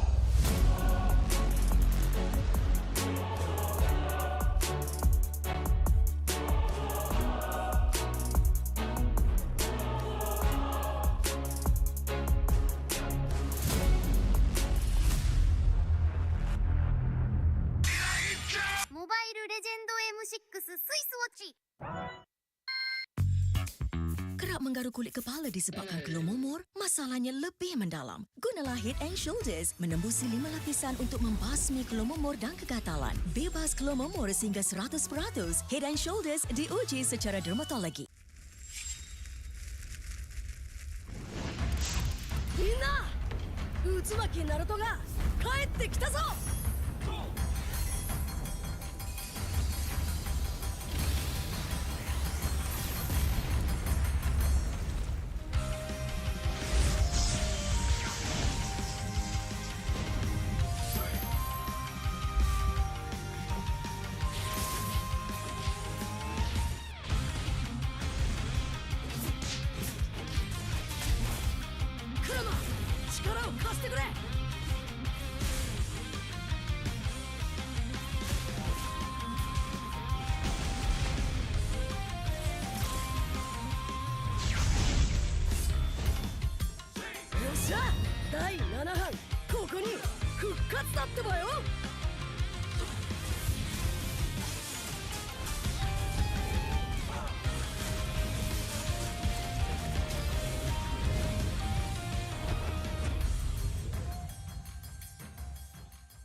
You keep scratching the surface for dandruff? But the problem lies deeper. Use Head & Shoulders. It goes 5 layers deep to defeat dandruff and itch. Be up to 100% dandruff-free. Head & Shoulders, dermatologically tested. 見せてやるよ。シャリンガンの本当の力をな。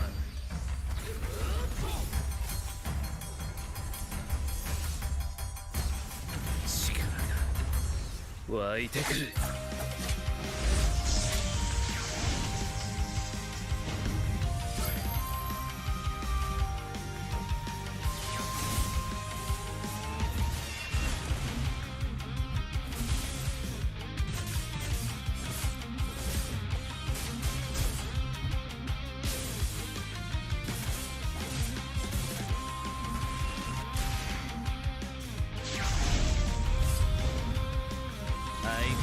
やかましい奴らだ。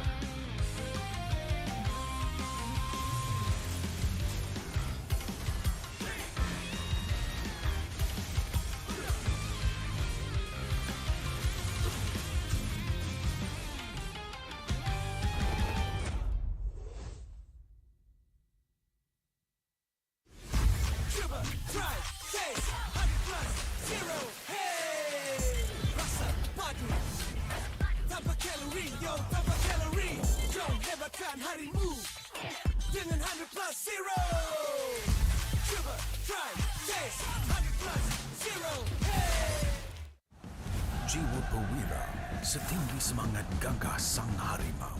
Medan bertarung walau di mana, kita berdiri sama perkasa.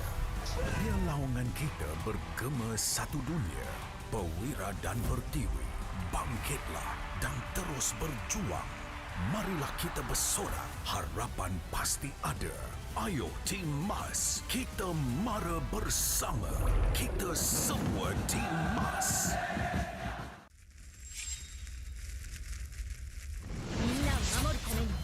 私はもっと強くなる。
ここは俺に任せてもらった4代目他身を超える忍びはお前しかいないと俺はそう信じた。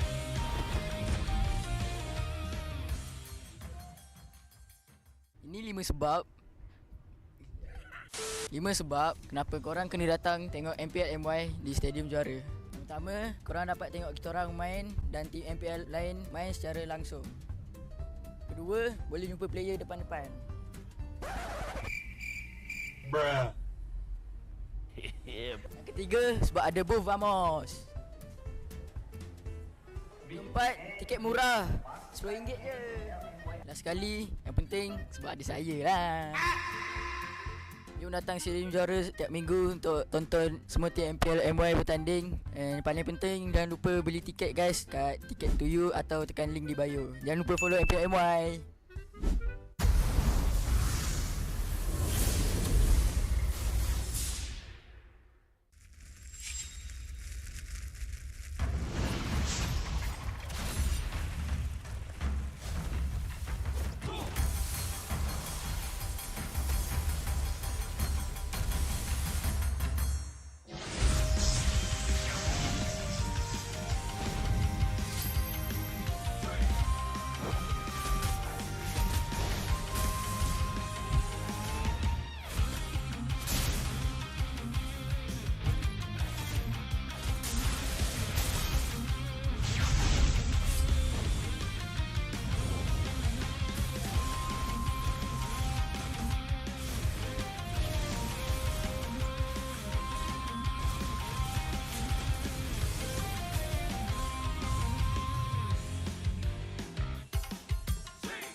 相変わらずやかましい奴らだ。今度は背中合わせで行くわよ。よっしゃ、第7班ここに復活だってばよ。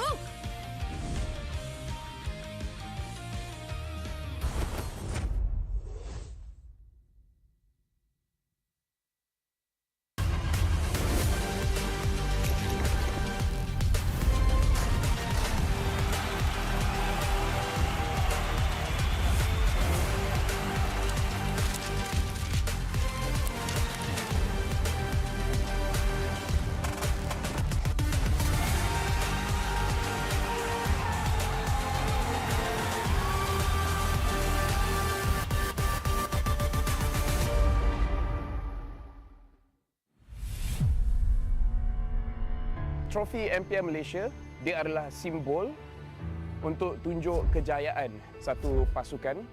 Dia membina legasi.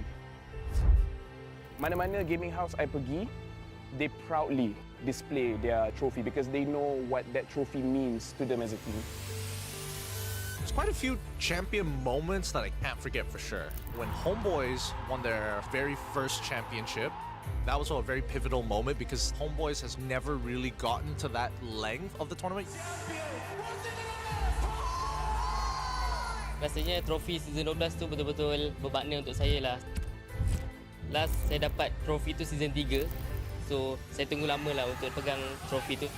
season 3 saya menang atas usaha yang kuat. So bila first kemenangan tu rasa macam tak percaya.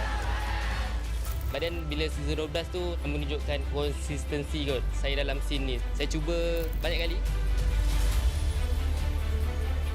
Cuma fail juga. But then tiba-tiba season 12 miracle happen lah.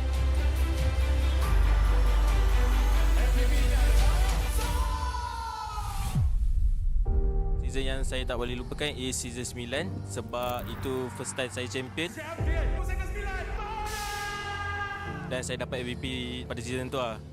Masa Grand Final season 9, saya ada teman Momo sebab dia gunakan sniper. Tapi sekarang saya baru sedar yang kita orang dua tak communicate dan saya pun nervous jugalah. So yeah, sorry Momo. SRG did it so handedly as well. Haven't had like champions who've dominated that hard in quite some time. Time season 13 bermula, Maria from WTM datang interview saya dekat sekolah saya and saya ada cakap saya boleh kalahkan Chibi or being better than him, then it's just come true lah what I said.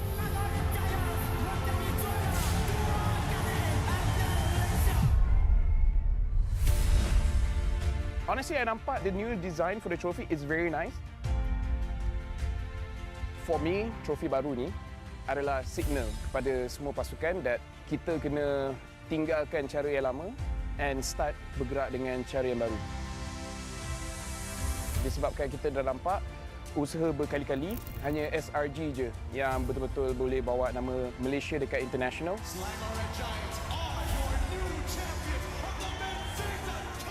So pastikan you come very prepared. Hopefully dengan trofi baru kita pun akan nampak banyak player baru ataupun organisation baru yang boleh step up and wakil Malaysia dekat international.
There's a limit in the Women's League. In MWI, we say, limit? Watch us bounce. From the MWI Queens everyone knows, to the stars who came out from nowhere, to the ultimate champions. Now, MWI is expanding greater than ever. Turkey, EECA, Africa, Mongolia, and beyond. We're stretching the map wider. MWI, where dreams get louder. This isn't just a tournament. It's your passport to the world stage. A spotlight for women in the EWC. No rules, no ceilings, no limits. Just this. We're vibrant. We're ready. We're limitless.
to my clique, now you get what you deserve. We keep it tight, we keep it cool. They got me and I got them too. Rasa api tak kunjung padam. Marah ke hadapan kita sehaluan. Jangan simpan-simpan kita anak Malaysia. Kami tak senang mengalah. Kami luar biasa. Semangat membara. Harungi bersama. Jaga, jaga, kita jaga. Jaga, jaga, kita jaga. Jadi ayo. Yeah.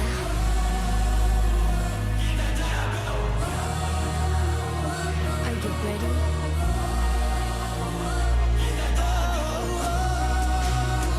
Can you feel me now? Yeah, yeah, yeah, yeah. Let me hear you say.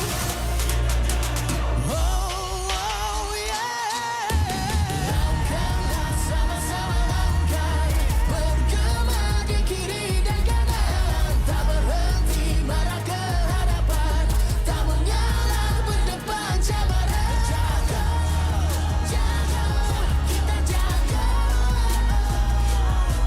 Jaga, jaga, kita jaga. Jadi ayo.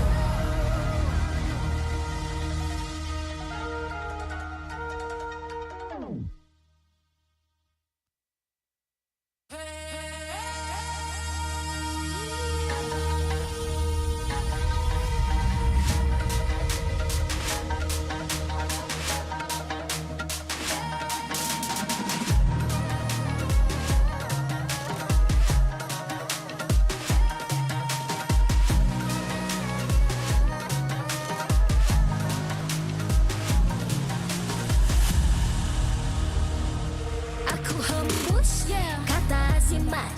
Bila terjatuh, aku beringat. Jalan dah jauh, cari titik bermula. Krak, krak, krak, krak. Jangan patah semangat. Semarak api bukan calon cadangan. Biar apa menghalang, aku sambut datang. 1000 daya, 1000 alasan. Harungi semua sampai di akhir garisan. Eo, eo. Kami tak senang mengalah. Kami luar biasa. Semangat membara. Harungi bersama. Langkahlah sama-sama langkah, bergema di kiri dan kanan, tak berhenti marah ke hadapan, tak mengalah berdepan cabaran. Jaga.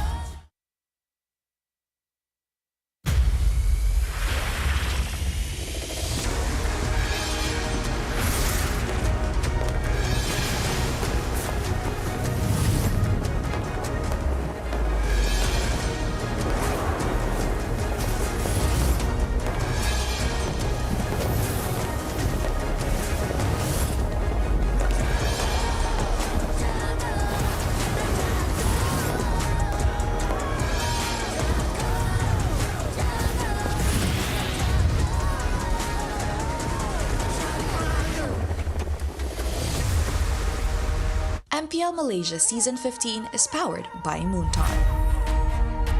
Official gaming smartphone, Infinix GT30 Pro. Are you ready to carry like a pro? The ultimate gaming smartphone is finally here.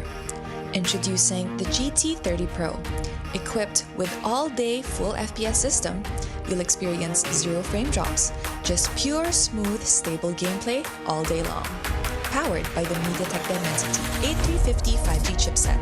It's fast, efficient, and ready for your most intense gaming sessions. And with the GT trigger, you get pro-level shortcuts. Buy items fast, check the scoreboard instantly, and pull off clean combos like you've never before. Get yours now, because every purchase comes with a free mag charge cooler and mag case, while stocks last. Fairy Watch, the official Mobile Legends Esports watch made in Switzerland with genuine dragon leather. Comes in 3 colorways, green, black, and blue. Our esports partners, Head & Shoulders. Up to 100% dandruff-free and itch protection. Head & Shoulders is dermatologically tested. Penetrates 5 layers deep to eliminate dandruff. Get yours now.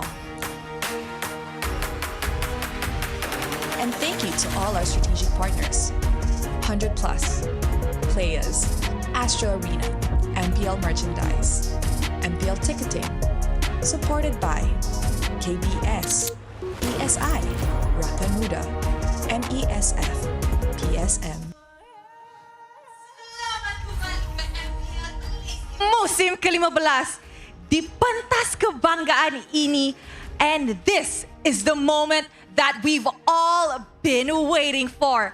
Inilah perlawanan Upper Bracket Finals. Dua pasukan terbaik Malaysia berada di Upper Bracket.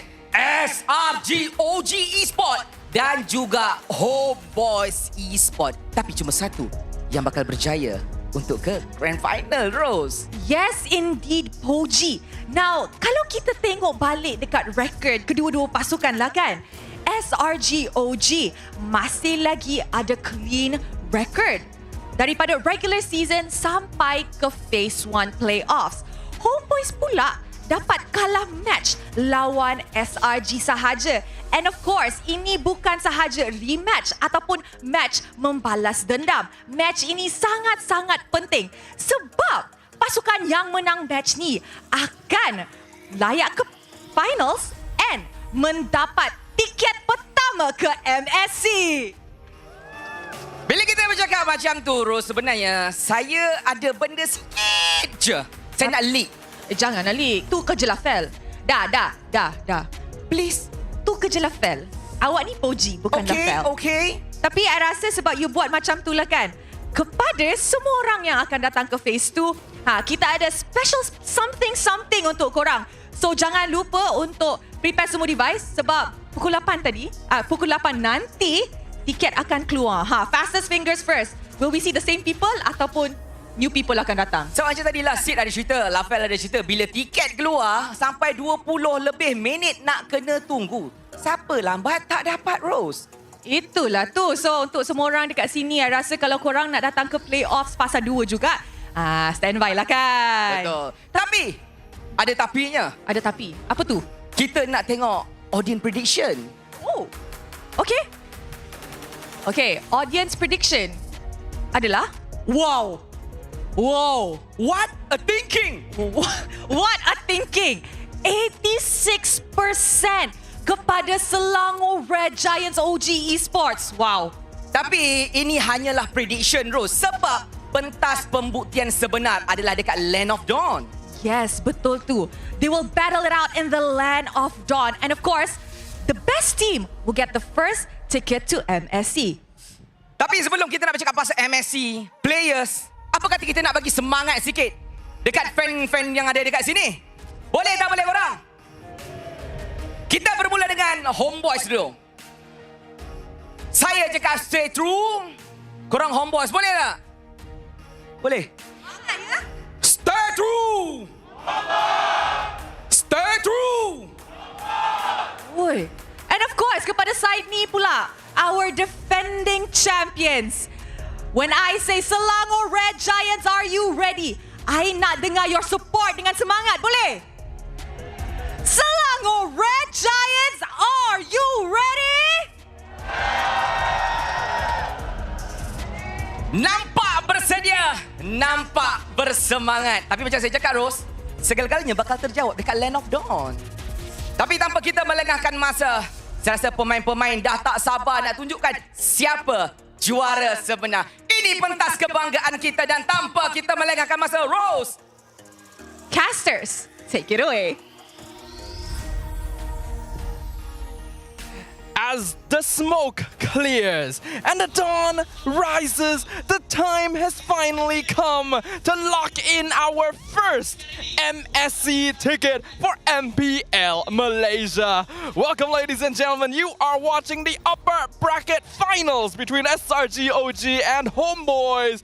And we will be your casters for today. My name is Stafa and I am joined on the desk by Husky. It's going to be pretty exciting because these two teams were in MSC Riyadh 2024 last year, but HomeBois eventually fell to Team Flash and NIP Flash at that time, and SRG went on to win the whole thing. Right now, we're back in the same position again, where SRG OG are the favorites to take it all.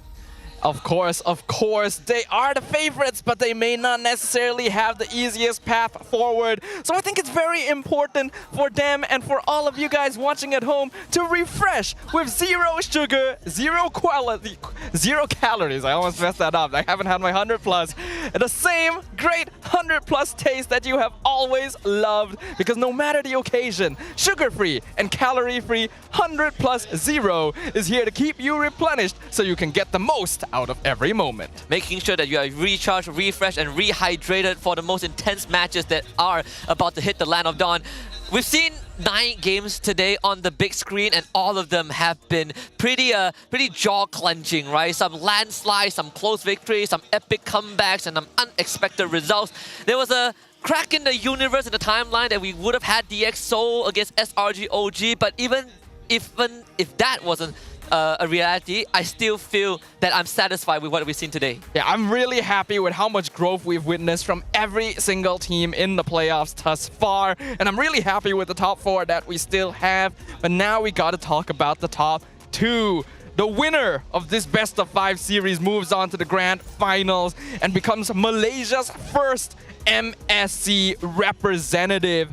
SRG OG and HomeBois have both been titans of the entire regular season, but only one of them is officially undefeated. Yeah, coming back essentially full circle to how things were in Season 13, where they both, again, were the titans, and HomeBois were closely following in SRG OG's footsteps. This decider match is going to be of utmost importance, and up till this point, as AERO Esports has proven to all of us for the second time in a row, they were the only team who were able to force SRG into a corner, and I'm looking for HomeBois to do what they couldn't achieve in the regular season. Well, considering that AERO Esports has now shown everyone else what the weakness of SRG OG is, perhaps that's something that HomeBois can learn from, something they can use to improve on their gameplay. Hopefully, they've had enough time to refresh themselves, because both of these teams have had to play a best of 5 series earlier today, with HomeBois only just coming off of their victory against DX Seoul.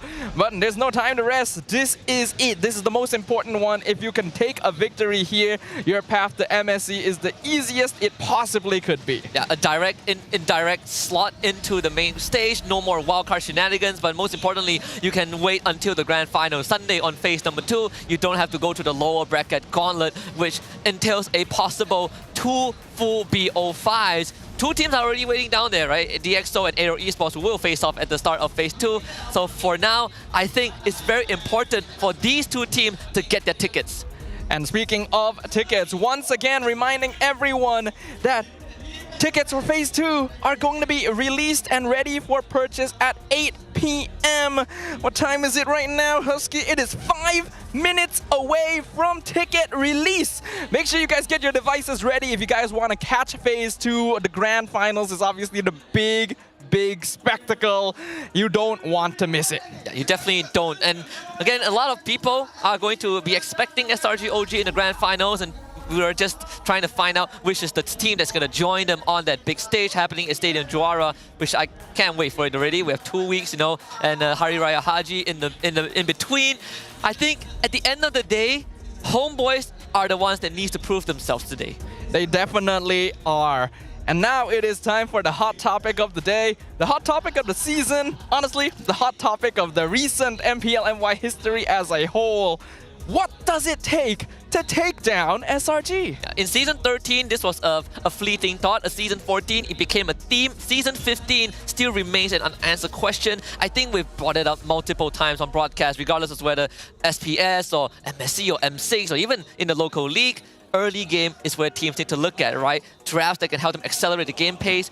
AERO Esports has shown it both in the regular season and just now in the upper bracket semis, that early game movements that give them that edge to snowball SRG in the side lanes has proven to be effective. I think we can also indirectly say that because of this, right? If SRG OG is leading early, the rest of the game is basically over for most teams here in MPL MY. That's just how scary it is. But As we all know, the stakes of this match, the first ticket to MSC is on the line. Will it be SRG or HomeBois who joins all of these other teams who have so far qualified to EWC? Yeah, and SRG OG making history last year as the first Malaysian team to bring back an international trophy as well. We've even had representatives from other regions who have locked in the slot. CFU Gaming from MPL Cambodia, Seoul, previously known as BTK from NACT, Aurora Gaming from MTC, and of course MPL PH who is currently having the grand finals, Onyx PH and TLPH. Really excited to find out who actually emerges as the champion over there as well, but both those teams have already locked in their slots to MSC, so we will get to witness them play. But right now, between these two teams on the screen, only one will be getting that ticket first. It's not like losing here denies you the chance to get the second one, but the journey is going to be a little bit more annoying. And it's a journey that the SRG OG fully knows, right? They know it at the back of the palm. Season 13, it was a straight cruise through the group stage and then the upper bracket to win it all. In Season 14, they had to go through the lower bracket gauntlet to win it all again and then finishing third on M6. Right now, it seems like we're going down that Season 13 pathway again, right? A flawless record in the regular season in terms of series and then so far flawless in the upper bracket. Yeah, it was definitely very surprising last season when SRG OG didn't actually get the direct ticket through the upper bracket. And I imagine that coming into this season, looking stronger than they ever have, they want to remedy those past mistakes. But HomeBois have looked the strongest they ever have been and currently stand the best chance of maybe denying that opportunity away. Let's start things off talking about the rosters that'll go head-to-head in the land of Dawn. We got SRG OG up on screen. Yeah, Innocent, Yum, Stormy, Sakais, and Cram, two-time back-to-back champions in MPL MY and MSC 2024 champion. Third place in M6, history makers, record breakers, and of course the Boogeyman Slayer, all in one package. A team that embodies the whole concept of trust the process, and it pays off. There are very few teams that have stuck together for more than a year. This is one of the prime examples of why that process sometimes works. And it has definitely rewarded them as well. The most consistent and the most terrifying team that MPL Malaysia has ever produced.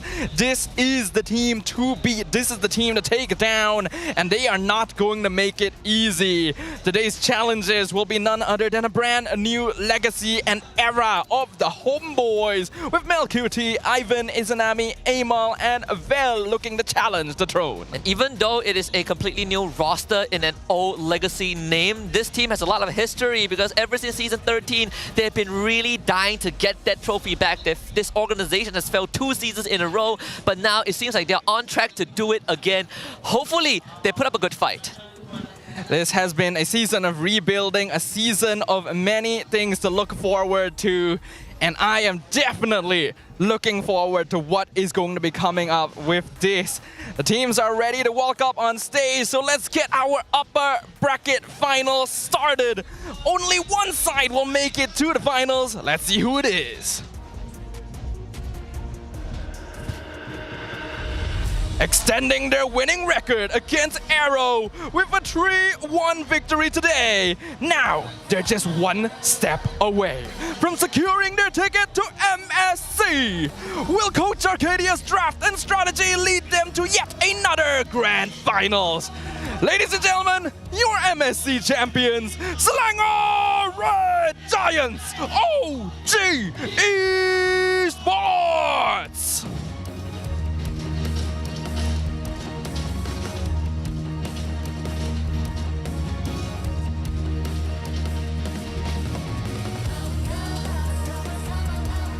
Securing a victory after a full-blown battle just moments ago. Now, they return, aiming to keep the momentum alive and end SRG's reign. Will the mission to bring HomeBois back to MSC be fulfilled today? Put your hands up for La Familia is HomeBois!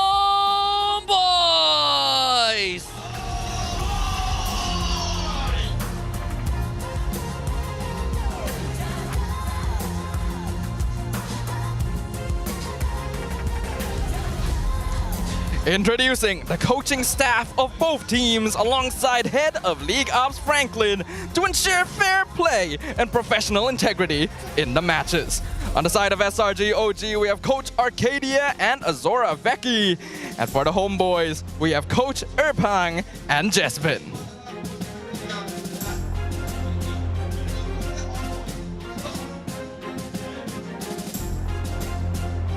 Let's keep it going with fist bumps between the teams. A true sign of professionalism. This is how we roll. This is Malaysian sportsmanship. And the armbands will be worn by both team captains to lead the team's movement and strategies in the game as they both eagerly vie for the first Malaysian ticket to MSC.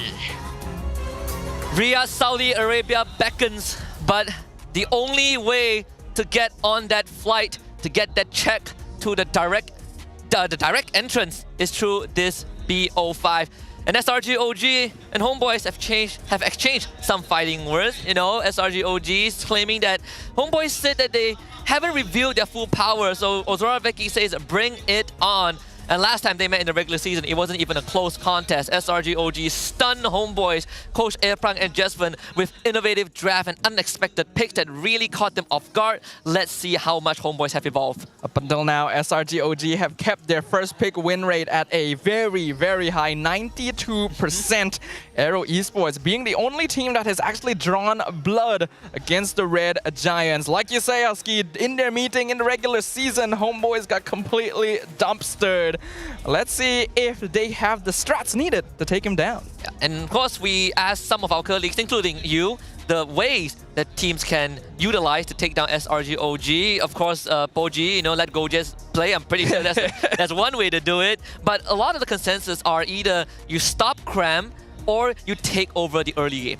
Yeah, Shamilo, Rose, and LaFell all talk about locking Cram down. The EXP laner on the side of SRG OG has been creating miles of space for the squad to just overwhelm the map with their presence. And me, as well as I think a lot of people, have observed that SRG OG, as strong as they are, is still the most vulnerable in the first few minutes of the game. If you're able to take control of early rotations and get a snowball rolling before SRG can really become a threat, that could be your best chance to victory. It was something me and Adin also echoed in the earlier series between SRG OG and AERO Esports. We talk about how as much as Cram usually doesn't get much of the spotlight, right? He's overshadowed by flashy savages, multi-kills, big Lord steals from the rest of his teammate. Cram is the pillar of the squad. If there was a chance that they win this grand finals and there's a finals MVP candidate, I personally think Cram is the one deserving to receive it. So HomeBois, if there's any way to shut down SRG OG, you start with the foundations, and the bones, the backbone that holds the team up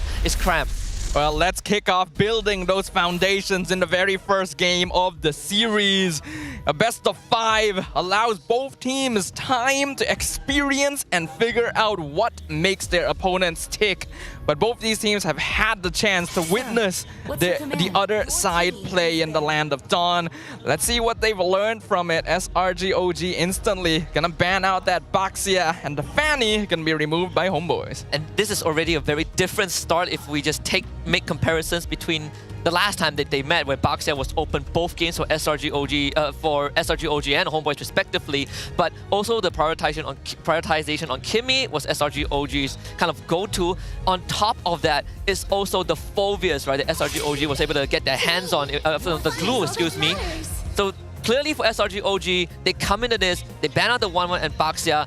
I wonder if the Fredrin will be considered, because SRG OG has been giving a lot of respect by banning out Fredrin against a lot of these teams. Yeah, both these heroes banned out by SRG OG scream Fredrin. They tell you that they want to play that tank jungler, but it feels a little bit too obvious, a little bit too predictable. Would Coach Arcadia really reveal all his cards in such a way, or is there some sort of gambit happening? I think it goes both ways. I am more curious about the first pick. Like Kalea was also a big contention for SRG OG in the first, I think, 3-4 weeks of the league. Kalea was always first pick material before Kimmy became a thing. So Joy banned out by HomeBois, as Joy has also proven today that being on that blue side, you would go for this opening. Yeah, that is definitely a possibility. Now, I do want to open an interesting topic of discussion. When SRG OG played against HomeBois in the regular season, there was heavy emphasis on heroes like the Ling and the Xavier. And we had thought, okay, maybe this is the strategy SRG will play going forward. But they didn't do that. That was reserved exclusively for their match against HomeBois. Is it specifically a strategy for this team? If that's the case, I wouldn't put it past them. I feel like if that is the case, it is going to be a, you know what, a targeted vengeance, or you can say, a targeted vendetta towards HomeBois. But I also am on board with the idea that if you have a particular strat that works well against your enemies, I think by all means go for it, right? At that point of time, HomeBois were playing a draft that wants to dive SRG OG. For 2 games in a row, they were taking picks like Baxia, Lucas. They want to get on top of SRG OG, and all the Giants had to do was to pick heroes that had self-sustained or abilities to peel the teammates away. That is something SRG has always been specialized in, though. Skirmishing, engaging and disengaging at the right opportunities is what makes it so difficult for other teams to actually get under their skin. With the Phoveus and Loyi now finishing out the ban phase for both these teams, SRG OG will be the ones to kick things off. What is that first pick? Will they go back to the Kimmy, or is something else on their mind? The Kalea is also open, but then you invite a trait like the Badang on the side of HomeBois, right? So SRG OG, they go back to the Kalea, which has not been picked for majority of the games today. Kimmy, Badang, what else? Kimmy, Badang is open for HomeBois. They could go for an early Fredrin. We've seen them pick in the red 2. Sometimes they leave it to red 3 as well. It's a pick your poison kind of scenario. The Gatot also, right? A very direct answer to most Kalea picks in the league. Yeah, direct answer to the Kalea, which surprisingly we haven't seen a lot of recently. The Fredrin is still a big question mark. Did Arcadia ban Baxia and 1-1 specifically to draft it for themselves, or is that some kind of trick to force HomeBois to steal it away? As you mentioned, picks like the Kimmy are still open, the Harif is still open. They go for that, and they do actually take the Fred. Yeah. I think this is sort of expected from HomeBois, right? And this does give SRG OG the option to, since this Kalea is always going to be a Yum 0, I don't think Kram has played it, they have the option to instantly pick a Kram's Badang, which he has played 2 games today and has found great success. Either that, teams also have pivoted to picking both their mid laner and gold laner so that they can keep jungler plus a potential flex pick, in this case Kram 0, for the second phase. I think keeping your jungler to the second phase would work pretty well for SRG OG right now. If they're able to see more of HomeBois' draft, then they could lock in a tank counter like the X-Borg later on if it's a bit more suitable. Gold lane's fine since Harif has already revealed itself, but SRG OG thinks differently, and that's why they are the champs. It's a Hayabusa Farsa. Taking away the Farsa from Izanami too, which has been his go-to comfort picks, I think, towards the latter half of regular season. And also, even today against DXS, right? Izanami played quite a copious amount of Farsa. And it has always been one of the few picks where if they are on the blue side, it's going to be second, third for Izanami, but on the red side, usually it comes in third too. So this is where I think a pivot might happen for HomeBois. They could keep Izanami's hero for the second half, but that means that they might have to end up revealing a potential flex pick here. Keeping this Fredrin flexible would be the most ideal, but I think it is more important to prioritize heroes that may get banned out in the second ban phase, such as this Badang. Going to be a very good answer to heroes like the Farsa, and we've already seen well-timed fist breaks lock down Hayabusas in the tournament, so it could be a good answer for the HomeBois. They'll just go ahead and grab that. Yeah. Not only that, it still doesn't fully tell SRG OG where the Badang and Fredrin are going to go, right? Essentially a double flex display from HomeBois at this point. You could start locking down Innocent's hero pool, going for the Beatrix, which is a very direct combination with the Kalea. Considering that SRG OG banned the 1-1 and they didn't go for the Fredrin, it indicates that they're trying to set up for a more beneficial lane for Innocent specifically. So HomeBois is already starting to lock that down a little bit, getting rid of the Beatrix. I imagine if they want to get rid of more gold laners, then the Moskov would probably make sense, or the Granger, depending on which one they think is scarier. And if that's the case, we might see Innocent go back to something like, what was that hero again? I've never seen Iratel today. I don't think we'll see Iratel here. Oh man, it slipped my mind all of a sudden. Faramis gets banned now. This could be a glue indication. I mean, it's very straightforward. I think... What? Oh man, it actually slipped my mind. I had the hero in my head and then it just disappeared. Which hero? Gold lane? Yeah, what was the gold lane hero again? Bruno? Yes, thank you. The Bruno. Which has been an option. Bruno earlier. Has been an option for Innocent. Not much, but the games that he has played is great. And this guy knows what's up. Got the ticket to phase 2. Congratulations. That was quick. Looks like his friend got a ticket as well. Looks like we'll be seeing y'all at phase 2. For those of you who are watching online and haven't grabbed that yet, do it quick. We don't know how much longer they'll be up. The glue gonna get banned away in response to the Faramis. Apparently it's a 47-minute queue. In a blink of an eye. Wow. Yeah, like the moment the tickets went live, I think our good friend Poji went and checked. It was a 1-minute queue, and then a couple of refreshes, it ended up being 47 minutes. So good luck to those who are still waiting in line to get the tickets, and congratulations to those who got it.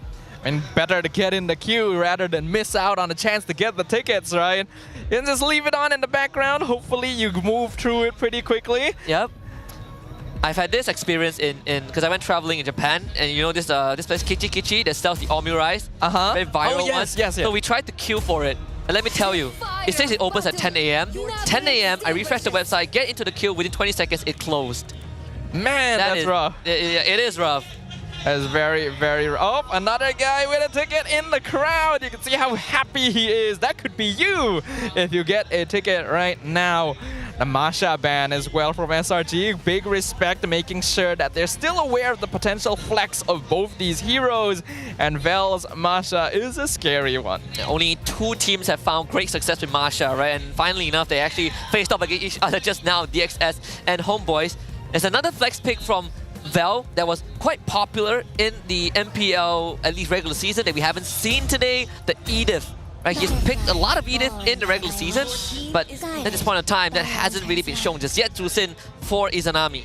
So I instantly have a slight concern for the side of the HomeBois in that they just don't have a lot of damage, especially earlier on in the game. This last pick from their side is gonna need to be a pretty notable damage hero, but at the same time, it's probably going to be their roamer, depending on where this Badang ends up. We could see Vel on a damage EXP. The Edith is still open. That's one of his usual go-tos.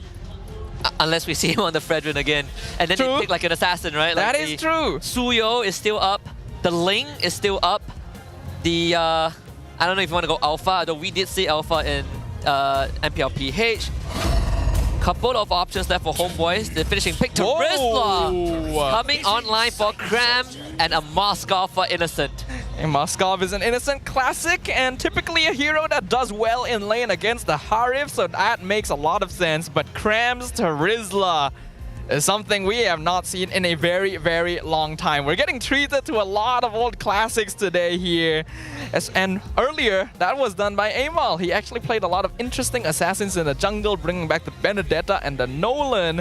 So if they do want to flex the Fredrin into EXP still, Amal has plenty of options. Yeah, a blast to the past, right? In fact, Amal played a full series, and all 5 games he picked different junglers. Benedetta, Nolan, Ling, the Baxia, then the Joy. So let's see if this is gonna be a flex. Fredrin, it seems like okay, wait. We actually still have no idea. We have no idea. Okay, it is a Vel Benedetta. Ooh, I don't think we've actually seen Vel's Benedetta yet. Even though he normally can play damage EXP lane, he leans towards Masha or Edith. So this is gonna be a treat. This is gonna be something interesting. And Benedetta is actually still on 100% win rate. This hero is difficult to handle here at MPL MY. Across multiple roles too. Siska has found success with Benedetta, Serpat has done it, and the most recent addition is Amal in the jungle. Let's see if Vel will be the 4th name on that list. All right, ladies and gentlemen, put your hands together. We are about to get started with the upper bracket finals. Game number 1 may only be the first step in a journey, but it is a path that leads you straight to MSC in Riyadh. Will it be the defending champions or a brand new era of challengers? Let's find out in the land of Dawn. HomeBois on red side, SRG OG on blue side. To some people, this might just be a fresh encounter between two different eras, but for some, it is a rivalry as old as Season 13. We start off with a bit of a pause. Last time we got a pause from SRG OG. Innocent spilled his drink, but this time seems like it's called. Oh, is that what happened? Yeah, he spilled his drink, so you can see the marshals wiping his side of the table with tissue paper. That's very unfortunate. He is not innocent anymore after that one. He spilled his drink and he went on to win the game, right? Maybe that's the good luck charm now. It is a good luck charm. You just gotta spill your drink every time you're on stage. Yeah. I see some people saying that, hey, one of the keys to beating SRG, we talk about shutting down Cram in lane, banning his pace, targeting the side lanes and all, but we forgot about the most important thing, which is just take his shoes away. The game isn't over until he wears his shoes, but what if he doesn't have shoes to wear? You're right! Yeah, Cram is always the first person to put his shoes back on when the game ends. It's usually because he's dead after the fight, but that's true. If you take away his shoes and he can't put them on, the game doesn't end. Exactly. We've cracked the code. Oh well, someone out there has cracked the code. We need you in the next season. Maybe you are the one that can take down SRG OG. The teams need to hire sub players that can go and steal Cram shoes because the rest of them are busy. I think a lot of these analysts out there have pretty insightful input. Some are creative, some are straight up illegal.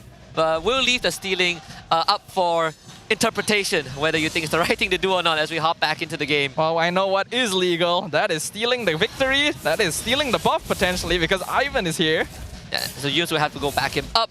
So guys, not really affected too much by the attempted harassment from Ivan, who will be chunked out and leave the scene. In fact, even despite the attempted delay, Sakai still was the first one to clear the buff. I'm looking at the emblems here, and there's nothing too out of the ordinary, except very interesting choices from Cram, going for heavy movement speed on this Terizla rather than overall bulkiness with choices like the tenacity. Tells you that he is going to be joining fights. He wants to be unlocked from this lane as early as possible. Yeah, that is something that we have seen be a pretty common occurrence for Cram, like Baxia, Glue even. He's very, very selfless. And as a team player, right, he frees himself from the lane, he picks heroes that has great wave clear, and then he just starts leaving the lane closer to the 2-minute mark. And that seems to be going to be the case as well, getting priority over Val in the top lane. Talked about the importance of side lane prio, as well as a little bit of early pressure when you're up against SRG OG, and so far HomeBois hasn't really been able to create that just yet. An attempted execute onto MelQT, shadow kill, damage, not enough good chrono dash to avoid the last tick of the shuriken.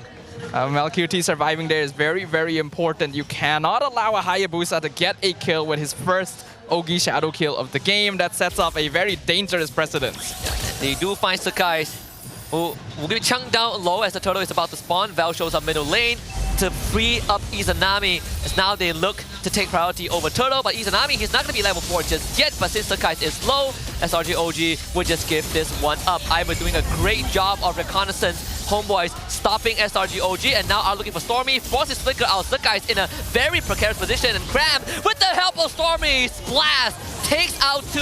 HomeBois now need to retreat. Amao trying to slowly back up, but Yums comes in to force out the Purify from the side of HomeBois. Izanami not really in a good spot as Cram swings the hammer. 1, 2, 3 in his face. Third death for HomeBois, and number 4 up on the docket. SRG OG trace an objective for 4 kills. That is definitely not what you want to happen in the first 3 minutes of the game. We talked about this, HomeBois. Do not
a 1+1.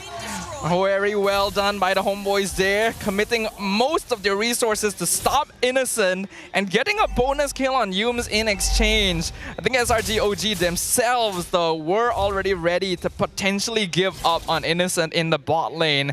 They had Cram split pushing up top, and Sky's going for a push down mid side as well. Not a lot of effort to actually come down there to help, since I don't feel like it would have gotten them much benefit. They would have been late to the party for sure. And that is a 1,000 goal swing towards HomeBois. Now they have basically just flattened out whatever deficit that they suffered earlier on. SRGOG sitting in less than 1,000 goal advantage. Had the airstrike used very early. Chunked out Izanami and Vel. HomeBois on the turtle. Here comes Sekai into the shadow kill. Izanami's a target. Uses the Purify to get out of danger, but Cram is swinging it. The hammer left, right, and center. Trying to polarize HomeBois. Turtle for SRGOG, but Yums ends up going down. Vel tries to assassinate Innocent. Finds the kill at the very end with the lethal ignition. And now it's just Cram who finds Vel in return, but there's just too many members of HomeBois. Cram with the flicker to try and look for Ivan, but Ivan gets to safety. And now Cram is just another sacrificial lamb. HomeBois with 3. Man, it sure takes a long time to take him out, though. And Skies is able to get the mid-tier 1 hurt. Stormy snipes Ivan after the fight is over. So despite everything, it's still somewhat even for SRGOG. I was a little worried that they spent a bit too many resources just to get a turtle, but the kill score ends up being somewhat even, and that is actually perfectly okay for them, since initially it looked like HomeBois were in control. We gotta give SRGOG credits for some forward thinking, right? They realized that the fight was over. Cram is gonna draw attention away and get as much trade done as possible. So guys took the mid-tier 1 in the process. So I agree, I think the eventual winner is still SRGOG. An attempted steal from Sakai's, which ends up bearing no fruit. But for HomeBois, at least, they're not behind, right? They're keeping even with the Red Giant. I think we've seen from past experience that SRGOG is the type of team that is willing to throw bodies. They don't really care about the overall kill score of the game, because the goal is always to make it further into the base and take down the crystal. So in this case, even though they're not getting much of a net worth lead, even though they are taking more deaths than usual on their main cores, they are getting a lot of macro done. And HomeBois are oftentimes going to be rotating the map together, so they're not really able to respond to that in exchange.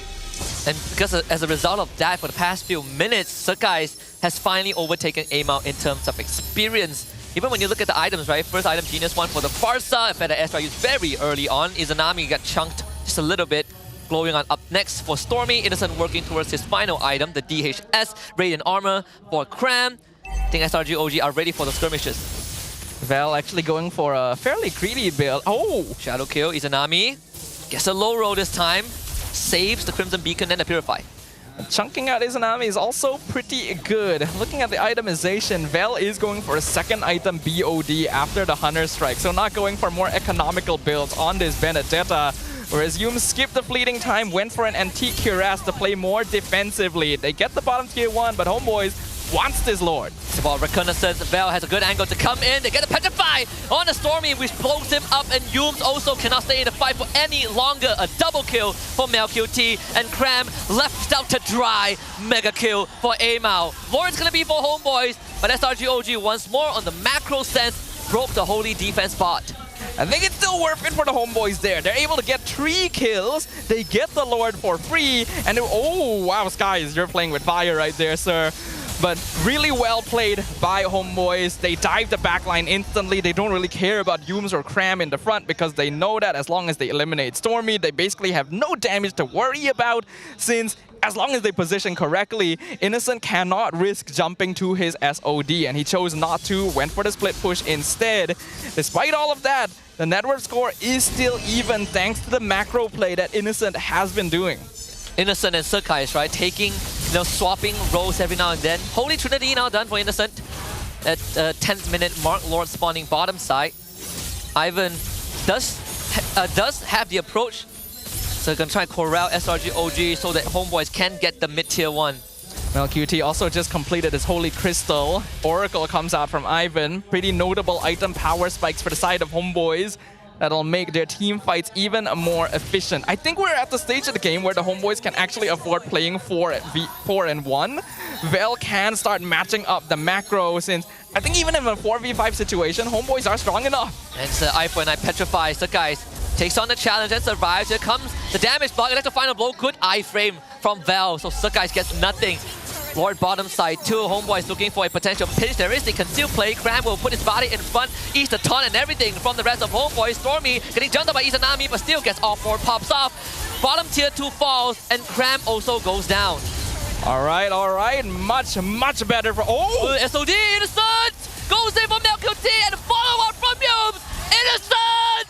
Once more! Does it again! 4 dead for HomeBois! The Hulk Man, Hulk Beast, the savior of SRG OG. How does he keep doing it? The moment I was about to say that was a good engagement, a positive trade for the HomeBois. Innocent turns around and says, no, you don't. I am here. And all of a sudden, the inhibitors being cracked open. This is some mad stuff from SRG OG. They were the ones on the back foot, and yet they were the ones that got an advantage. It was all set up by Innocent. Not just the big plays, but that macro play in the bottom lane with the absence of the Holy Shield popped earlier on. It did naturally went down either way, but it puts SRG OG back in the driver's seat. HomeBois let down their guard, and I don't even blame them. Anyone in that position would assume that they were in a perfectly comfortable spot. They had already won the fight. They had taken out the frontliners of SRG OG. Vel was pushing up top lane. They just needed to buy a little bit more time. Then the SOD comes in on the perfect target, and MelQT is taken out first as well. This is why Innocent has gained the recognition of goal laners across the world.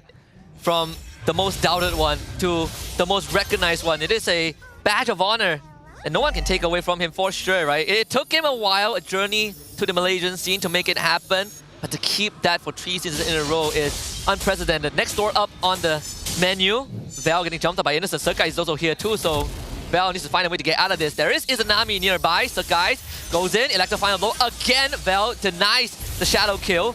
The rest of HomeBois work on the Lord. Very good on Vel to save his ultimate all the way until the Ogi shadow kill, but SRG OG wants to contest this. And they have Innocent to set out the bottom wave. Krabs going to eat everything. Penalty zone into a flicker to buy time and keep HomeBois in their place. Now the battle formation is broken a little bit. Is bottom. Innocent, he's going to look for a potential endgame. MelQT, the recall cancelled, but the SOD Lord still goes over to HomeBois. But Val now needs to bail himself out of the situation. HomeBois on the run despite they're the ones getting the objective. Aimar getting brought back by the Tsunami Slam. Salmon Frost lay down. MelQT saves the fight. Yums goes down. A good save from the HomeBois. That looked really scary. SRG OG was literally attacking multi-pronged. Innocent could have split push down bottom. He chose to join the fight when he got the snipe in on MelQT, but HomeBois were able to disengage in the correct direction, and Aemon was still able to secure the Lord for them. I don't think they're going to be able to get any structures with this one, but that was very close and a very important fight for HomeBois to win, because if SRG OG had gotten an important target in that one, the game would have been over. Innocent getting his final item, the Malefic Gun. And it's safe to say that at least HomeBois is putting up a way closer fight than they did last time. They met Evan with the fist break engage! Takes down one, but isn't it enough though? Because Innocent is still around and we've seen him work magic. Lord goes down, SOD, Innocent, he's gonna take it again! Innocent! Fell down the top of it, but Innocent prevails! Half man, half beast, Baba, Jaeger, Innocent! He's insane! They are insane! How do you turn that sort of situation around? Ivan got such an incredible catch at such a good timing. I don't think SRG was prepared to respond to that, and yet, they're the ones who come out on top. This Moskov, this player, I don't even know if he's human anymore. In the words of Vigo from John Wick Season 1, he is not the boogeyman. He is the person you sent to kill the boogeyman. Man of sure will and pure determination. Saved the game twice. Both were Lord pushes from HomeBois. Can you believe it? I don't even know what to say. I have no words about this. Every bone in my body screams that this logically should not be possible. But by now, I guess we should be aware that Innocent breaks the laws of reality itself. If he wants a win, he's gonna take it, no matter what it takes. In our games, that game would have ended. Yeah, definitely. You would have went next. I would have FF'd a long time ago. I would have too. But if my Moskov is innocent, maybe FFing would be on the bottom of the list. Although HomeBois is still keeping even with SRG, and Cram is going to be the one that they jump on. Cram knows that he has to sacrifice himself to buy a bit of time. Here comes Surkais and use to conceal from the side. Surkais looking for a backline. Innocent free hitting everyone. The Tsunami standing by. Time LQT collected and harvested by SRG OG. And this one is the nail in the coffin for game number 1. Innocent and the rest of the team gives them a maniac.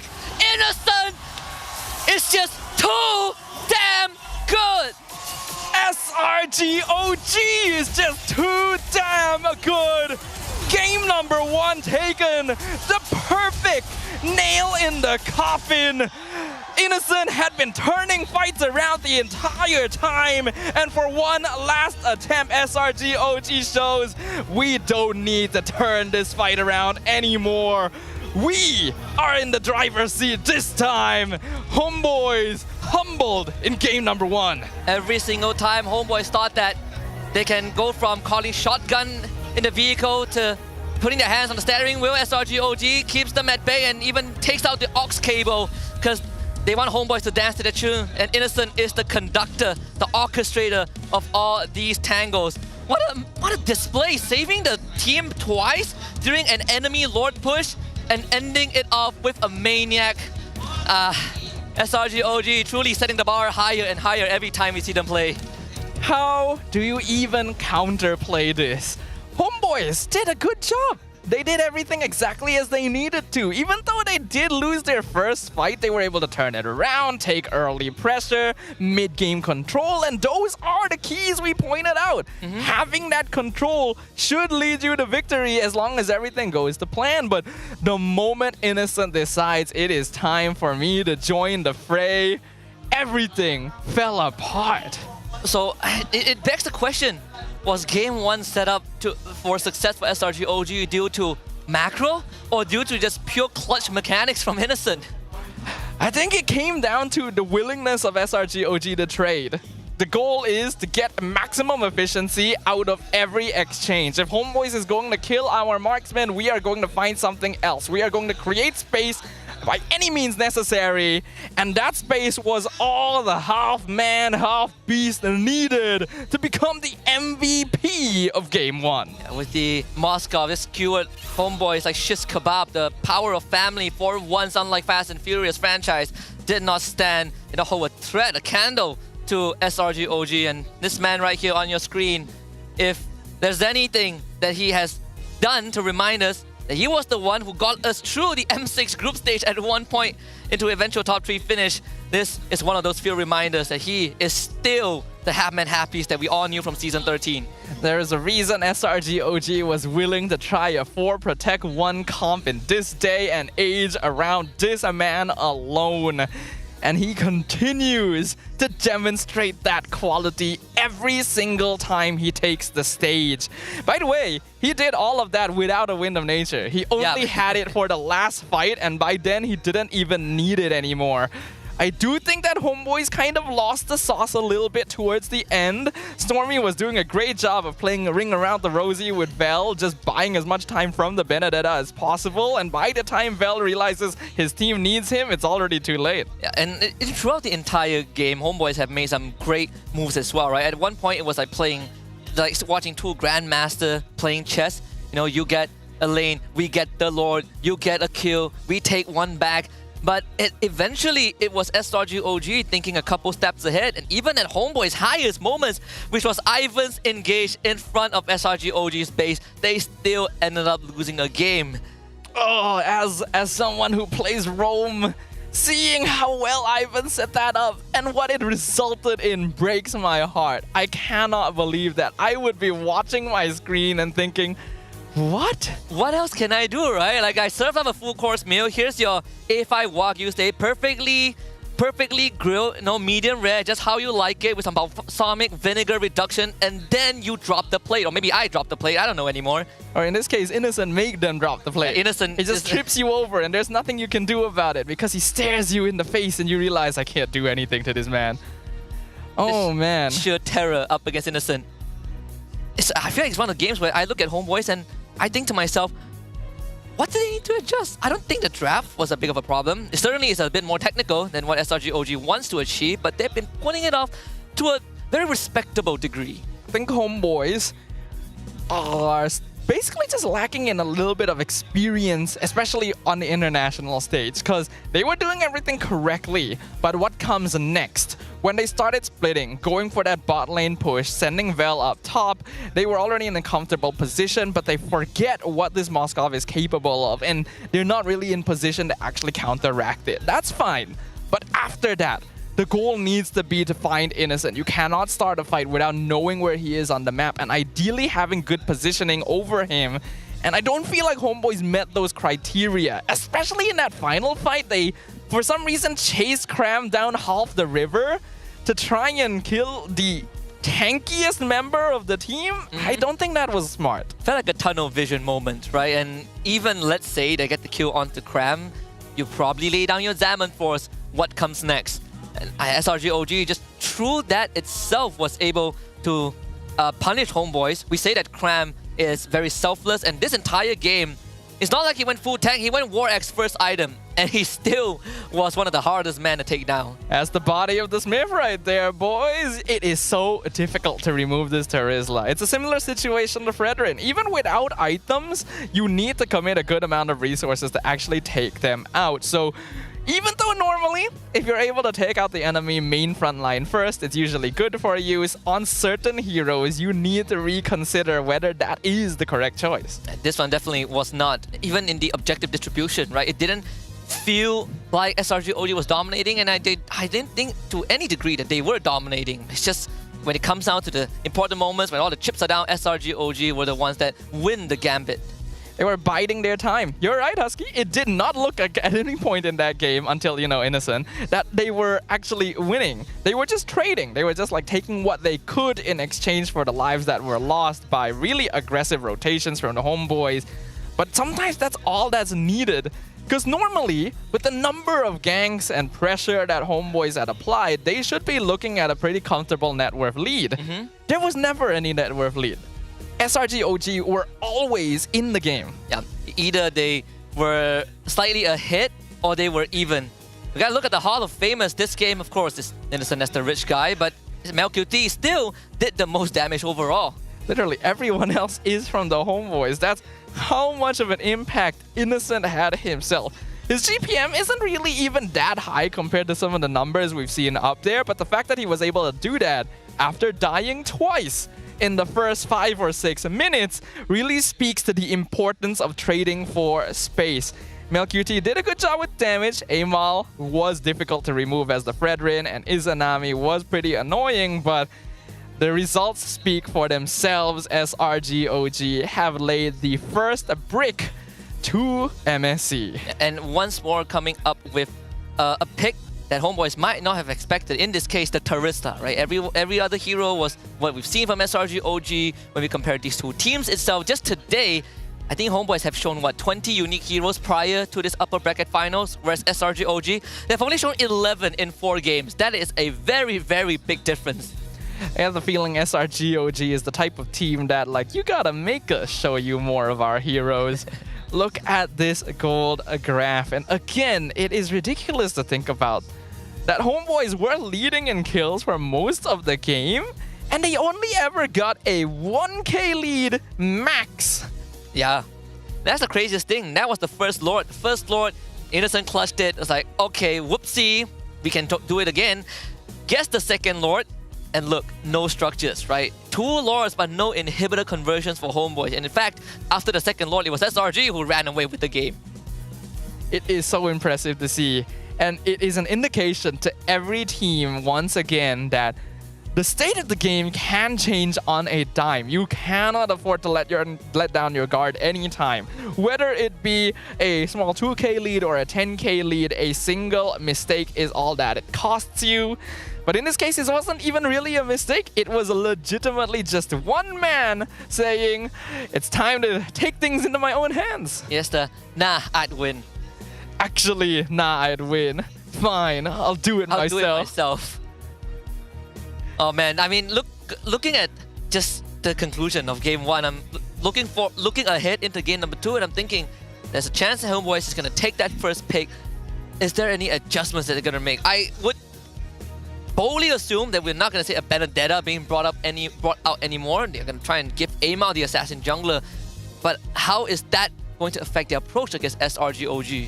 So my worry with HomeBois is that they may rely a little bit too much on getting kills, on winning team fights.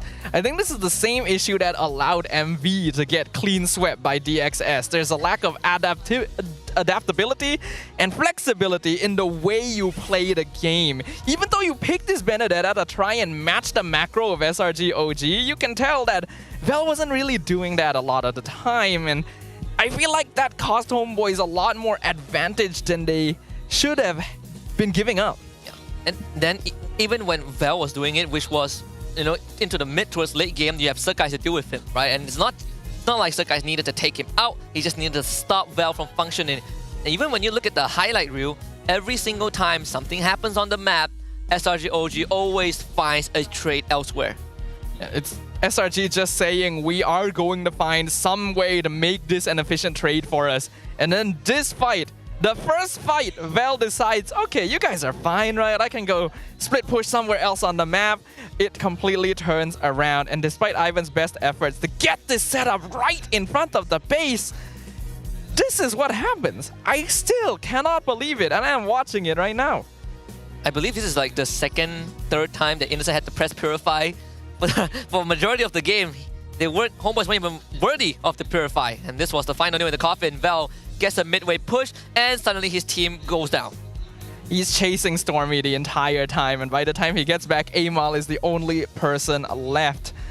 Again, there was no reason to try and chase Cram down that far. At a certain point, you have to decide, actually, they're probably going to be collapsing on us pretty soon. Maybe it's time to back off. No, they double down. They throw everything at Cram, gathering themselves up to get pin-cushioned by Innocent, who is literally not being cared about in the backline. And the first guy he found was Mel. It's like the most important target on HomeBois. So well done, SRGOG. They continue to shock us over and over again. But what's more shocking is how fast tickets are selling out for Phase 2. Oh, yeah, oh, wait. You are correct. That is Grand shocking. Finals tickets are sold out to everyone who got a ticket. Congratulations. Wow, we've literally only had time to play one game of MLBB. How am I going to attend Grand Finals? Yeah. I need tickets. My family. Now we won't have casters. My family needs tickets. Your family needs tickets. At least there is still day one. Phase 2 day one tickets are still available, but they're selling fast. So if you guys want to catch the final few matches before the Grand Finals as well, this is your last chance to do it. Yeah, and if you are the unfortunate ones who are not able to get a ticket to come down to the arena at Stadium Jara, don't worry, you can watch it in a virtual arena. Indeed, the virtual arena that is Astro Arena, where you don't miss a single moment of MPL Malaysia Season 15 because you can now catch all the live action on your TV screens only with Astro Arena. From epic clashes to highlight-worthy plays, experience the thrill of esports like never before right from your living room. I've seen a lot of people reshare or post stories on social media, them watching on the big television screens. Keep it coming. This is what makes the league so much more fun. It's not just a local thing, it's a national celebration of great achievements of our local players and even the imports who are willing to take their chances in our local league.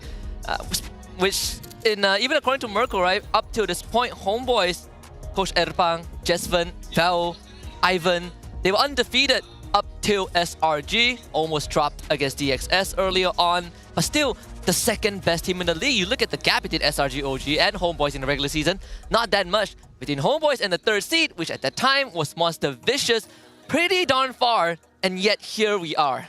Yet here we are. These are two of the best teams we have here in MPL Malaysia, and it still seems like SRG-OG is too big of a mountain to climb. What to even do? HomeBois have had so much development. the players that you mentioned, the imports you mentioned, were literally called rejects by Mirko, by many players and fans over in MPL ID. They found a new breath of life here, revitalized the HomeBois organization as a whole, and now they're playing in the upper bracket finals. They want to show everything that they're capable of, but SRG OG, it's just another day for them. Yeah, just for HomeBois, it was the fight of the lives. For SRG, it's just another day in the scrim room. So hopefully HomeBois can bounce back. There's going to be the lower bracket, but like you mentioned early on, you want to be able to get through to Riyadh as fast as possible. In fact, we have a quick trivia Q&A brought to you by Ferry. Which player made their MPL MY debut in Season 8 and later claimed the regular season MVP title? Season 8. Hold on, Season 7 was RSG MY. Yes. Season 8, oh, regular season MVP, not finals MVP. Regular season MVP? Was that Smooth? Momo? Was it Stormy season? Is it too early to be Stormy season? No, it is. It is too early to be Stormy season. It is too early. Oh, man. Which... Are we supposed to answer this? Or do we actually need to answer? Oh, man. Who is the... Oh, I gotta brush up my history. You were here. You were here. I was. I was not. But this was so long ago. Season 8. Who won Season 8? Hold on. Was it Toad? It might have been SMG. SMG, yes. It's SMG. Was it Smooth? It could have been Smooth. Smooth or Momo? Smooth? Oh, okay. We're completely wrong. I'm so sorry. Shibi. Wow, I completely... Really? Sorry, Vamos fans. I wasn't Wait, really? Hold on. I know Chibi debuted in Season 7. Did he get regular season MVP the next season? I guess so. He has a regular season MVP. Just don't remember which one. Well, we found the answer. Well, my memory is not what it used to be. It's okay though. It's been a long time. It's alright. You guys will forgive me, right? Right? We also got the answer right. Truly a Vamos fan. Or Chibi fan in this case. Man, this feels so long ago. I feel so old. It does.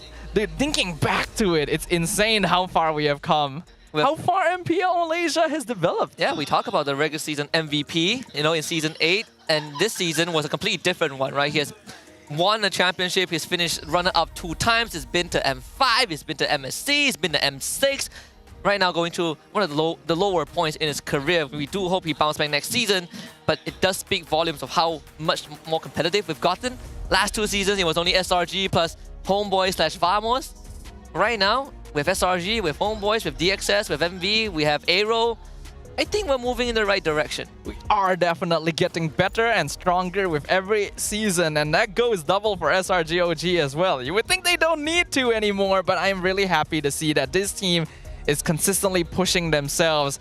They definitely want to be on top of the international stage once again. But that just means that every other team is having a tough time keeping up. I would say that SRG OG are too good for their own good. Oh, another question. All right, what is this? Besides Zorn, which player has played the longest in MPL MY from his debut season until now, and in which season did he start? Zorn started in Season 3. So... It's Smooth, right? Right?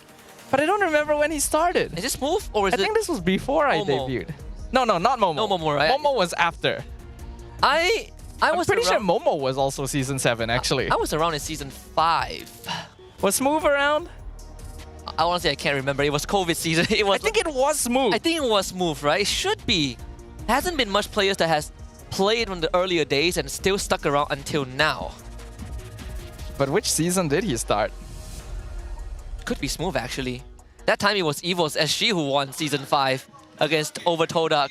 I feel like we have to lock in Smooth. It should, yeah, okay. Okay, oh, Season it was 3. So it was with the same season as Zorn. Wow. Well, I wouldn't know. I was not actually around at that time. Yeah, I know that Smooth was around in Season 5, but I didn't know his origins was in Season 3. It's been a long time. Actually, wasn't Zorn around even from Season 1? I actually don't remember. I feel like Zorn has been around since Season 1. Season 1, I was still like a general audience, walking through the malls and reminiscing the Air Agent Cyan. I don't think I even existed. I'm pretty sure you did. You just weren't. I wouldn't know. My memory doesn't go back that far. But it was like the Air Agent Cyan, like Solos, Penjahat, Hawkeye era, and every time they play under Cyan, Reborn, I think the initial name was, that was the only time malls get filled up. It was actually crazy. And then they became AERO Cyan because AERO picked them up. And there was a long history, different times. Look at MPL now. Look at this. We went from malls to this. We got drums over there. That's cool. That's been around a while as well. Mission Mall policy doesn't allow drums. So we've come a long way. We've come a long way. Well, we have come a long way. And all these teams have as well ever since the start of Season 15. Upper Bracket Finals, Grand Finals on the line, MSC ticket on the line. SRG OG 1 game up. HomeBois do need to adjust their playstyle, I think. It's not a draft issue. Yeah, I agree. It actually is an approach problem. And is it possible for us to draw parallels between the earlier topics, right? AERO, looking at how AERO approaches SRG and how HomeBois approach SRG. Is that, again, the main focus in this matchup that's making HomeBois fall behind just by a little bit? Yes, actually, because AERO Esports, I think, is a little more flexible overall. The way that they play the game is different from HomeBois in that they're not wholly reliant on team fighting or any particular style of gameplay. If they need to do something, they will find an angle to do so. Zekiv on the same hero is going to approach the same fight in multiple different ways, but I feel like HomeBois will always try to go for that one particular style that works best for them, and that is a problem when you're up against a team like SRG OG. And funnily enough, the playoffs is actually today is the first time that we see HomeBois really get pushed to the edge, right? Previously in the regular season, sure, DXS took 1 game from them, MV took 1 game, they got swept by SRG OG, but aside from that, HomeBois looked incredibly dominant. But today, they went a full series against DXS. Some were dominating.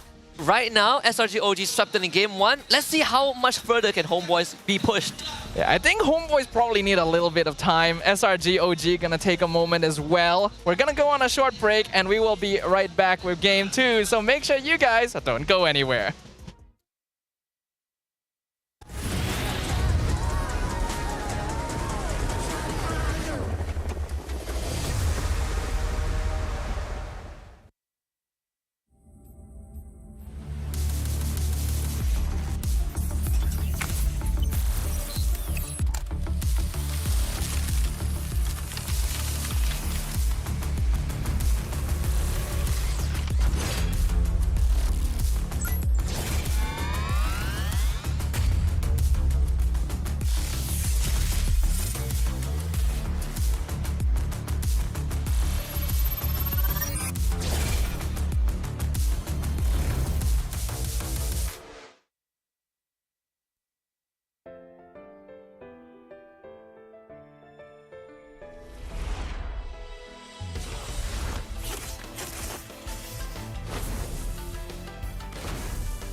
ultimate glory starts now.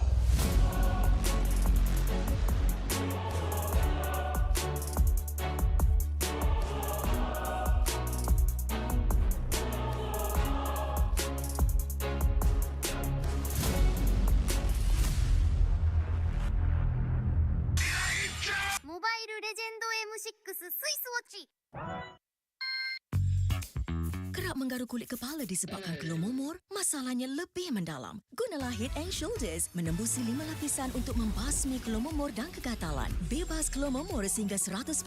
Head and Shoulders diuji secara dermatologi. みんな内巻ナルトが帰ってきたぞ。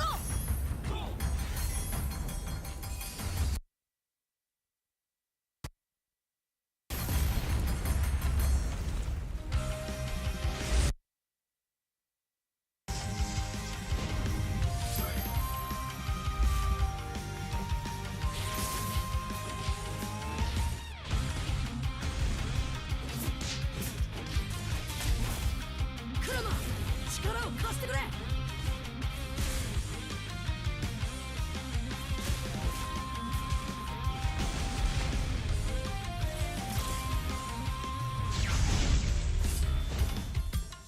っしゃ第7班ここに復活だってばよ。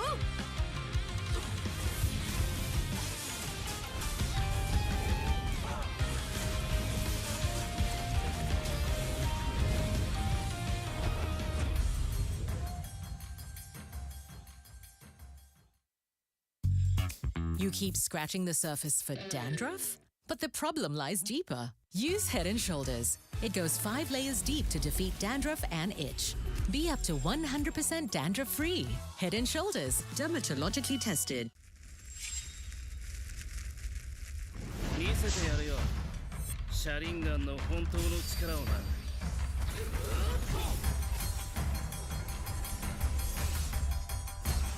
力が湧いてくる。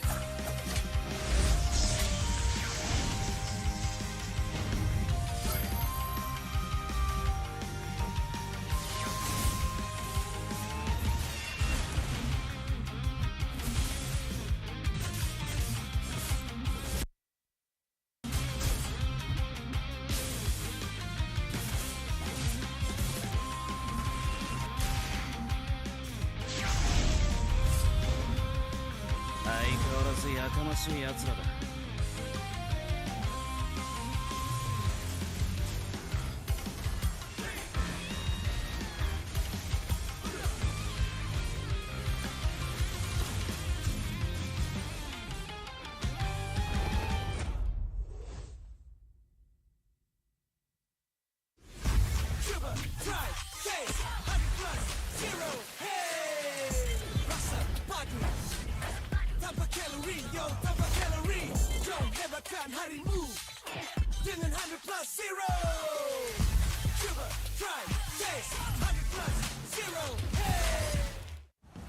Jiwa perwira, setinggi semangat gagah sang harimau.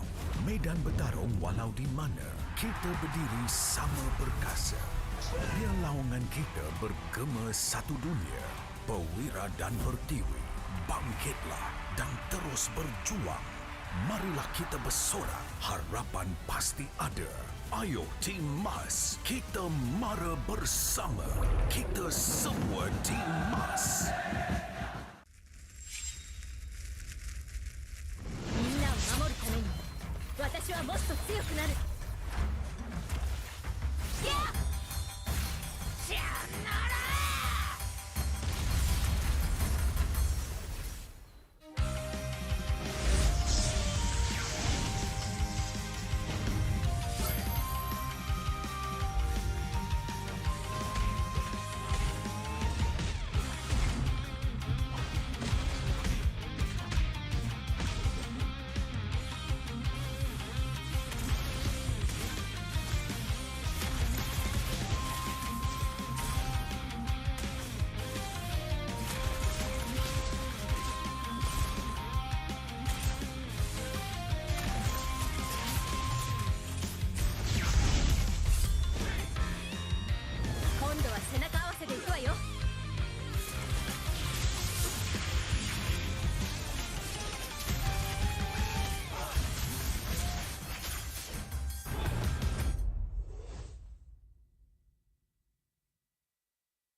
ここは俺に任せてもらった4代目他目を超える忍びはお前しかいないと俺はそう信じた。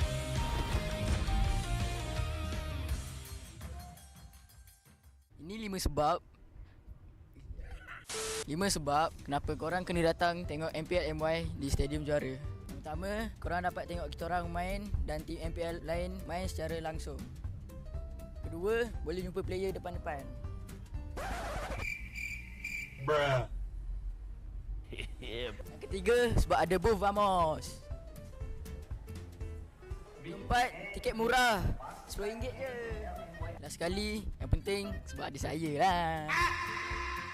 Jom datang Stadium Juara setiap minggu untuk tonton semua tim MPL MY bertanding. And paling penting, jangan lupa beli tiket guys kat Ticket to You atau tekan link di bio. Jangan lupa follow MPL MY.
相変わらずやかましい奴らだ。今度は背中合わせでいくわよ。よっしゃ、第7班ここに復活だってばよ。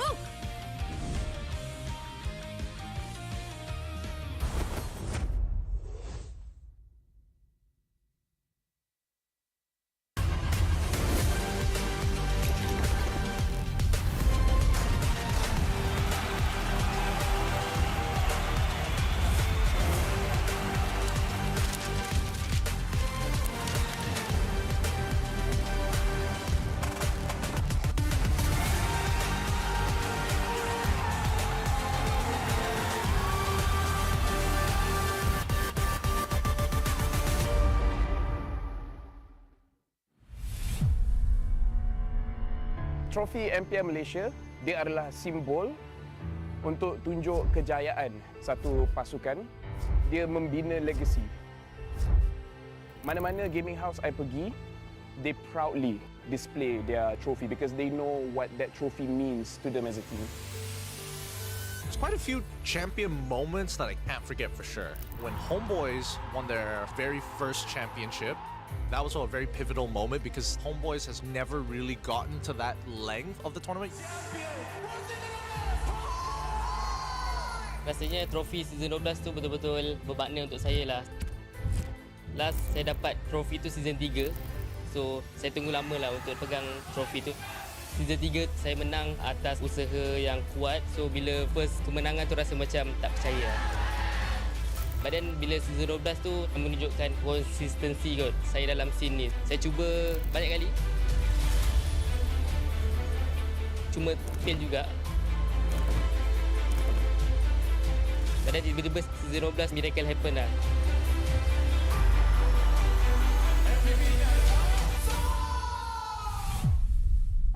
Season yang saya tak boleh lupakan is season 9 sebab itu first time saya champion. Dan saya dapat MVP pada season tu lah. Masa Grand Final season 9, saya ada teman Momo sebab dia gunakan sniper. Tapi sekarang saya baru sedar yang kita orang dua tak communicate dan saya pun nervous jugalah. So yeah, sorry Momo. SRG did it so handedly as well. Haven't had like champions who've dominated that hard in quite some time. Time season 13 bermula, Maria from WTM datang interview saya dekat sekolah saya and saya ada cakap saya boleh kalahkan Chibi or being better than him, then it's just come true lah what I said.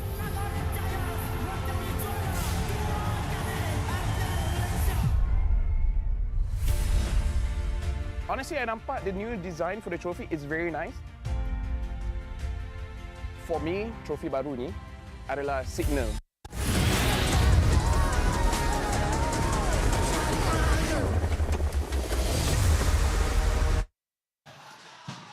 The festivities return, ladies and gentlemen. Thank you very much, everyone, for being patient with us. We are going to be resuming with Game 2 of the upper bracket finals very, very soon. And I, for one, am very excited to see what will happen. Can HomeBois figure out what needs to be changed? Yeah, both teams have had some extra time given the circumstances. That means more planning, more time to deliberate on what went wrong, on the what ifs. I want to see HomeBois bounce back, and nothing stays more than the night is still young with all the echoes behind us. I'm not sure if it's captured in this. No, it's actually not captured in this shot, but on that side where the SRG camp is, that the Ultras are at, the HomeBois, the Flame Boys are also joining in this big huddle. We did the Viking clap just now live here as well. So if you are not in Stadium Jara, you are missing out just a little bit, but the games continue to be good. The atmosphere here really is something different, and it's because of the fans and all of you watching at home that we are able to enjoy the festivities here in such a way. Both nations coexisting in harmony here as both sides of the fan base are coming together to have a great time and just enjoy some really, really good MLBB. We're going to be jumping into Game 2 very, very soon. But on a personal level, Husky, is there anything you want to see? I want to see HomeBois continue to push SRG OG a bit more, right? They've already done more than what we saw in the regular season, which was close to none. So I want to see them push the envelope, right? Like we went through, polished a bit on some of their movements. They were forcing some moves in Game 1. I think polished on that, know when to reel back. And I think from that, it would give them a clearer idea on how to deal with SRG OG, because they did have a direction, but it's the tunnel visioning that leads them down the wrong path. Yeah, I agree with you. I think HomeBois does have the skills necessary to put up a strong fight against SRG OG. They already did manage to push them somewhat in the earlier stages of Game 1, but they were not able to maintain that composure going through towards the end game. HomeBois still has very little international experience as a lineup, and many of these players have not had many chances to go up on the big stage as well. So I think it can be attributed to that somewhat when you compare it to SRG OG, who has achieved accolades across the international scene. Yeah, and I think to a certain degree in MPL MY, we still are somewhat stuck in a phase where we are discussing about mental state in long series, right? In series where teams start taking a beat down, some of them cannot move on. I don't think HomeBois is the case. They are one of the rare few cases of teams that can recover from a bad start. But generally, we've seen examples such as Monster Vicious, right? Monster Vicious, we've seen DXS, we've even seen Team Vamos this season go down that road. So in this case, we are seeing the best of the best teams that don't crumble under pressure, and it really comes down to the battle of the wits. Who makes the battle shot calls when the chips are down? And so far, HomeBois are the ones that are lagging behind. HomeBois gotta be able to lock in those decisions, gotta be able to make them on the fly, and they gotta be really smart with it in the draft as well. So let's have a look at what both coaches are gonna be cooking up. Looks like they've switched sides for game 2. HomeBois have first pick. First pick and a first ban on the Lucas, which was completely ignored by both SRG OG the entire day, even against AERO, that this hero was untouched. So this Lucas ban, I'm not sure if how much it indicates, it hints at a potential Suyo being revealed, because that has always been one of the more common matchup that Lucas loves to take on. We've seen, I think, Hazel himself use the Lucas during the play-ins against the Vamos. So there's already some deviation for HomeBois side of the ban, but for SRG OG, it's still the same Fanny Baxia. Yeah, it's interesting to see this Lucas being banned out. Skies has played it this season, but I only think he's brought it out like once or twice. It was against Hazel, right? Ah, yes. So, and it was also completely ignored in game 1 as far as I recall. So it's a very strange shift, especially since this isn't really a hero that particularly counters anyone, but it is very annoying to play against. There has been this point of discussion at one point. I think also it also stemmed from the loss in the regular season to SRG OG, where there are some worries that maybe Coach Erpang might think too deep into the draft, right? The overthinking might cause them to deviate from the original plan, especially when they get caught off guard or they suffer a defeat that really felt like it should have been closer, like that game 1. I don't mind the shift in paradigm in what HomeBois is trying to bring. I just hope that whatever they are going to bring to the table can push SRG a bit further than game 1. I mean, throughout this entire season, we've sent a lot of praises towards the coaching staff of the HomeBois. Coach Erpang and Jesvin have gotten coaching staff of the week multiple weeks in a row, and that was well deserved. They have some of the smartest drafting, they are willing to think ahead, and they are capable of manipulating other teams into drafting the way they want to. But when you're used to being the one in control like that, you may not have a lot of experience dealing with it the other way around. Coach Arcadia has a lot of experience doing this, and you're right, Husky, I do worry if overthinking may end up being an issue for them. With the Kalea banned out this time, Coach Erpang, let's see what's up on the table. I mean, Dusin has, at least back then, it's a first pick commodity. It's not really the case right now. The Phovis is open, but very less teams go for open Phovis pick 2. Badang is up on the table. They could consider that as a potential flex like they did in game number 1. It was kind of picked up in, I believe, Red 3. Red 3. See if they want to go down that route. The Harry is still up, but Harry hasn't really been first pick commodity. Wow. They go for Fredrin. Last time we saw this, I think the Fredrin ended up being in Vel's hand. So we'll see. Fredrin Matilda is always a possible combination. Fredrin first pick is pretty unusual. It's not the first time it's happened this season, but it is still a very rare occasion. And I agree with you, if HomeBois are revealing this early, there is a higher chance it might end up going to Vel in the end as a way to maybe trick SRG OG, but I don't really feel like they'll fall for that sort of thing. Once you see this hero, especially coming out of HomeBois, you're already going to be considering both possibilities. There's 1-1, that 1-1 is an open option on that red side. There is also heroes that I think the heroes that, aside from 1-1, heroes that can stop the Fredrin, right? Franco is also one of the more popular picks in the local league, although that is more like a Red 3 and beyond pick. So I do wonder if the SRG is going to reveal that early 1-1 on Red 1 and 2, which is a possibility. We actually have a Type 1 issue once more in the picks and bans phase, I believe, stemming from SRG OG side. Hopefully we get this on the way. I'm sure that the bans aren't going to change. Seems like we're running into some unfortunate hiccups here. Perhaps Innocent's plays were so good in game 1 that even the MPL arena itself couldn't handle it. They weren't ready for him. they weren't ready. Innocent shattered the Matrix. Oh man.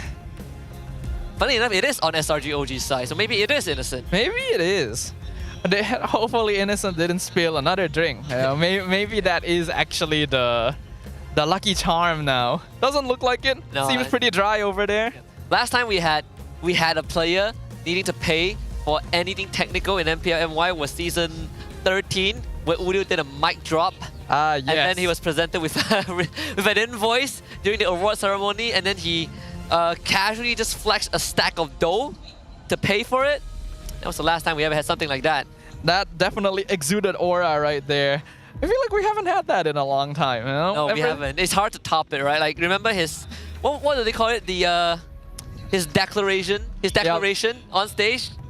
His speeches, his very passionate statements on stage have never been beaten. Yes, shout out to the fallen RSG Empire. The Outer Egos, those were also one of his big targets. Moment of silence to all the fallen out there. Aku terbang dengan HomeBois.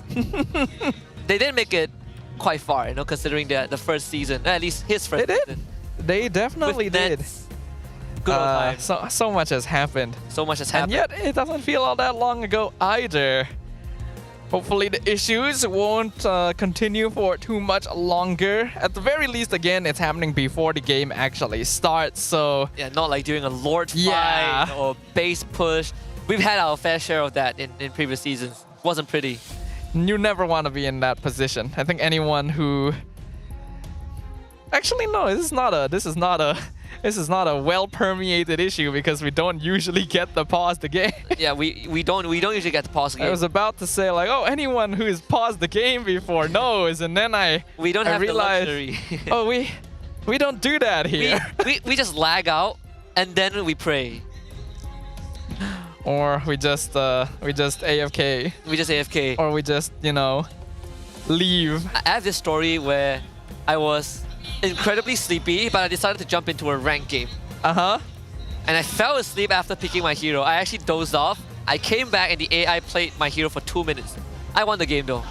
I'm gonna tell you right now, the AI that takes over for you when you're AFK in a game is actually good. Yeah, so calling your teammates bot is an insult to the technology itself.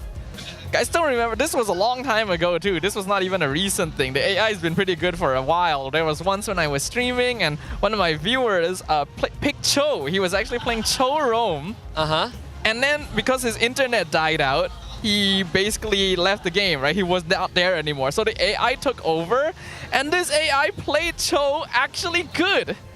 Even more so, he was shot calling. The Cho was shot calling? The AI was like sending messages like attack, retreat, and he was emoting.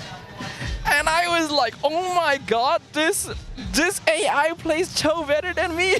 That's why sometimes I feel like, you know, if you run into bad teammates and you start calling them, you know, AIs, it doesn't do the AI justice, because I'm pretty sure the AI is more developed. Okay, wake up, Izanami. Come on, you got a game to play. I mean, if we're still resolving some technical issues, may as well get some rest where you can. Power nap, Val falling asleep too. HomeBois did not get a lot of chance to rest after their match. They didn't get to go back. SRG OG did, or at least that's what they say.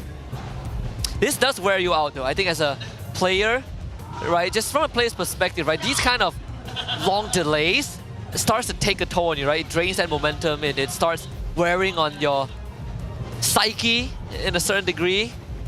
This could be the make or break, right? It could be the turning point of SRG losing that drive, that fire, and HomeBois making a comeback. I was wondering what that said, but he did not manage to get tickets to the finals, and that is very unfortunate. Commiserations, my friend, but you tried. They sold out so fast. Yeah, it's so fast. I wonder how the Phase 2 Day 1 tickets are going. And I imagine that we would have a lot more seats for the grand finals, and the fact that it sold out that fast. Insane. I can't wait to go defecate. I mean, we all know. We know how important this grand finals is going to be. While it's no longer a battle for the MSE stage like it used to be when we only had the one slot, it's still a very important occasion to see whether or not SRG OG might become three-peat if they make it, or a new team might rise to take their place. It's going to be a very memorable time. Yeah, one of the bigger, hold on, you got the ticket? Yes, to the grand finals. You are one of the lucky ones. Gotta be careful if you're showing your ticket as well. Yeah. Gotta make sure to cover that QR code. You gotta be like the guy earlier on before the break who actually did a great doodling job of covering the important info. So anyone, if you want to get your tickets from that abang, you could screenshot that. Maybe you work something out of it. Please don't do it. It's I'm not sure if you're gonna be able to try and get the information from that one. It looks like we might be running into some unfortunate issues here, so oh boy, please be patient with us, ladies and gentlemen. We will definitely make sure to get going as soon as possible. Yeah, meanwhile we can see the crowd is still very, what do you say, motivated, right? Motivated or very energetic. Very energetic, you know. I'm pretty sure some of them were here in the morning for SRG OG against AERO. Probably went out to grab lunch.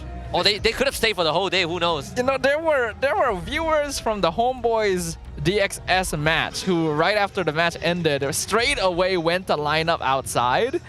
And that was like over an hour. We had like this match. We had 1.5 hour worth of break time, if I remember correctly.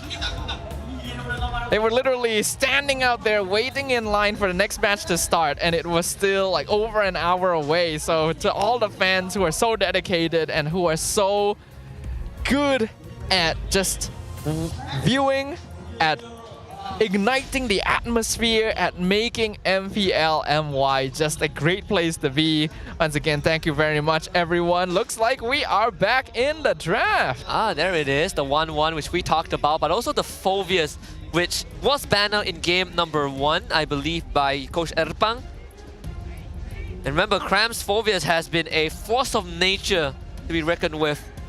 Literally, the amount of times that he has saved SRG OG in dire situations, I've lost count.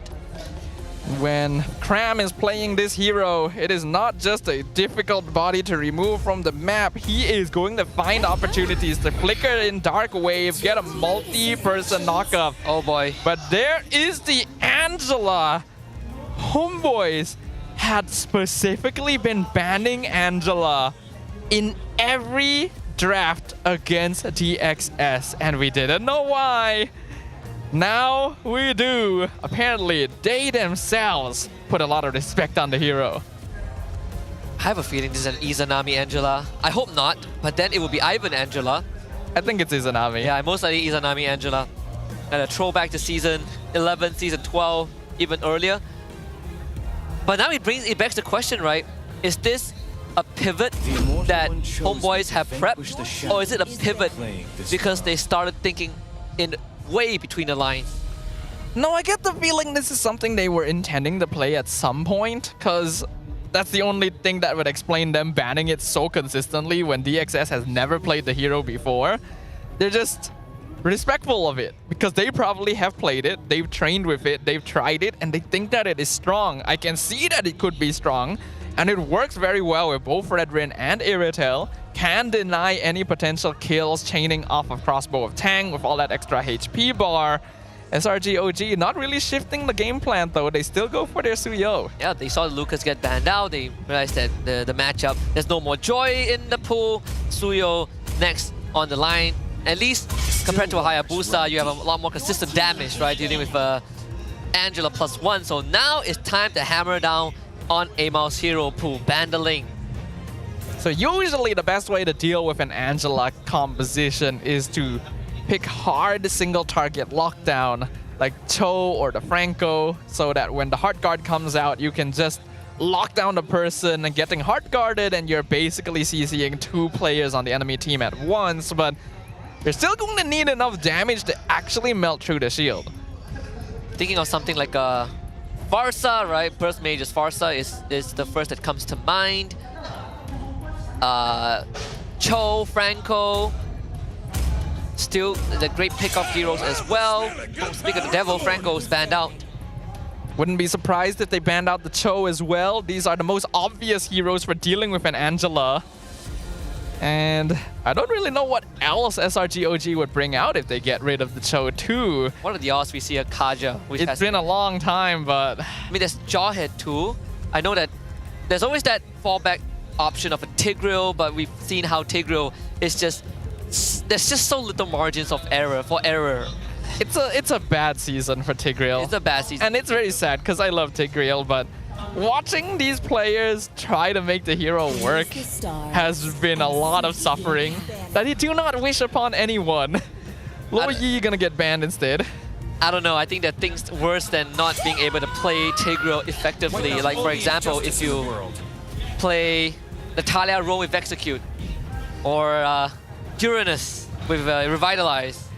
I don't think I would like you very much if you did that in my game. Or like Argus Inspire, you know, Sun with Petrify. There are worse things than getting a bad Tigreal game. Funny thing is, some of those actually work in pubs, so I don't feel like we should call them out too much. I do kind of wish SRG didn't reveal Suyo so early so that we could think about the possibility of a Yin. Oh man. So if someone gets hard guarded and you kidnap the hard guarded person, Angela pops out, right? Yes. They do go for Jawhead. I don't know, I don't feel like Jawhead is good enough. Like you throw them back at your team when they're hard guarded is not really a good idea. I suppose, yeah, I can see where you're coming from for sure. It's just like I mean, if you want burst damage again, Farsa, Novaria, Vexana, the Juicin is up on the table, right? Izanami, if he's on the Angela, mid laner is going. There's a plethora of choices for Stormy too. You ideally want a mid lane hero that will naturally build into the Scorching Wand? The Glowing Wand. Glowing Wand. Suddenly I couldn't remember the first word. I was like, Scorching's not correct. Scorching Wand is a cool name though. It does have a burn. So that's the Edith we've been talking about. And wait a minute. It is going to be Ivan, Angela. Huh. Didn't see that coming. Izanami Angela has been a thing in MPL MY since way back when, but looks like they are going to be delegating that role to Ivan instead. They do already have Vel and Amal to do the frontline catching, so I guess why not? Now the question for SRG OG is, just judging by HomeBois draft, this is a draft that kind of fits the criteria of what it takes to get a head start over SRG, right? That early presence and prowess. SRG's answer is the Valentina. Oh, all right. We have a heart guard too. Yay! Why not? You have a heart guard. You have a heart guard. Everyone has a heart guard. HomeBois has a complete lineup. Almost every hero on this composition works well with Angela, and it can get them set up for a pretty solid mid-game overall. I think SRG OG has a lineup that's a little bit more conditional though, a little more difficult to execute. Which ultimate do you steal? Do you always go for the hard guard? I mean, Primal Wrath looks pretty juicy, Crimson Beacon. Plenty of choices on the table for Stormy. It's up to that situational awareness to see what Stormy decides to go for, because SRG OG are up one game. One more game will put them literally a half an hour mark away from potentially going to Ria as we hop into game 2. Let's see if they can do it. Can they create an even larger lead for themselves as the defending champions of MPL MY? Or will the HomeBois heart guard their way to victory? Let's find out in the land of Dawn.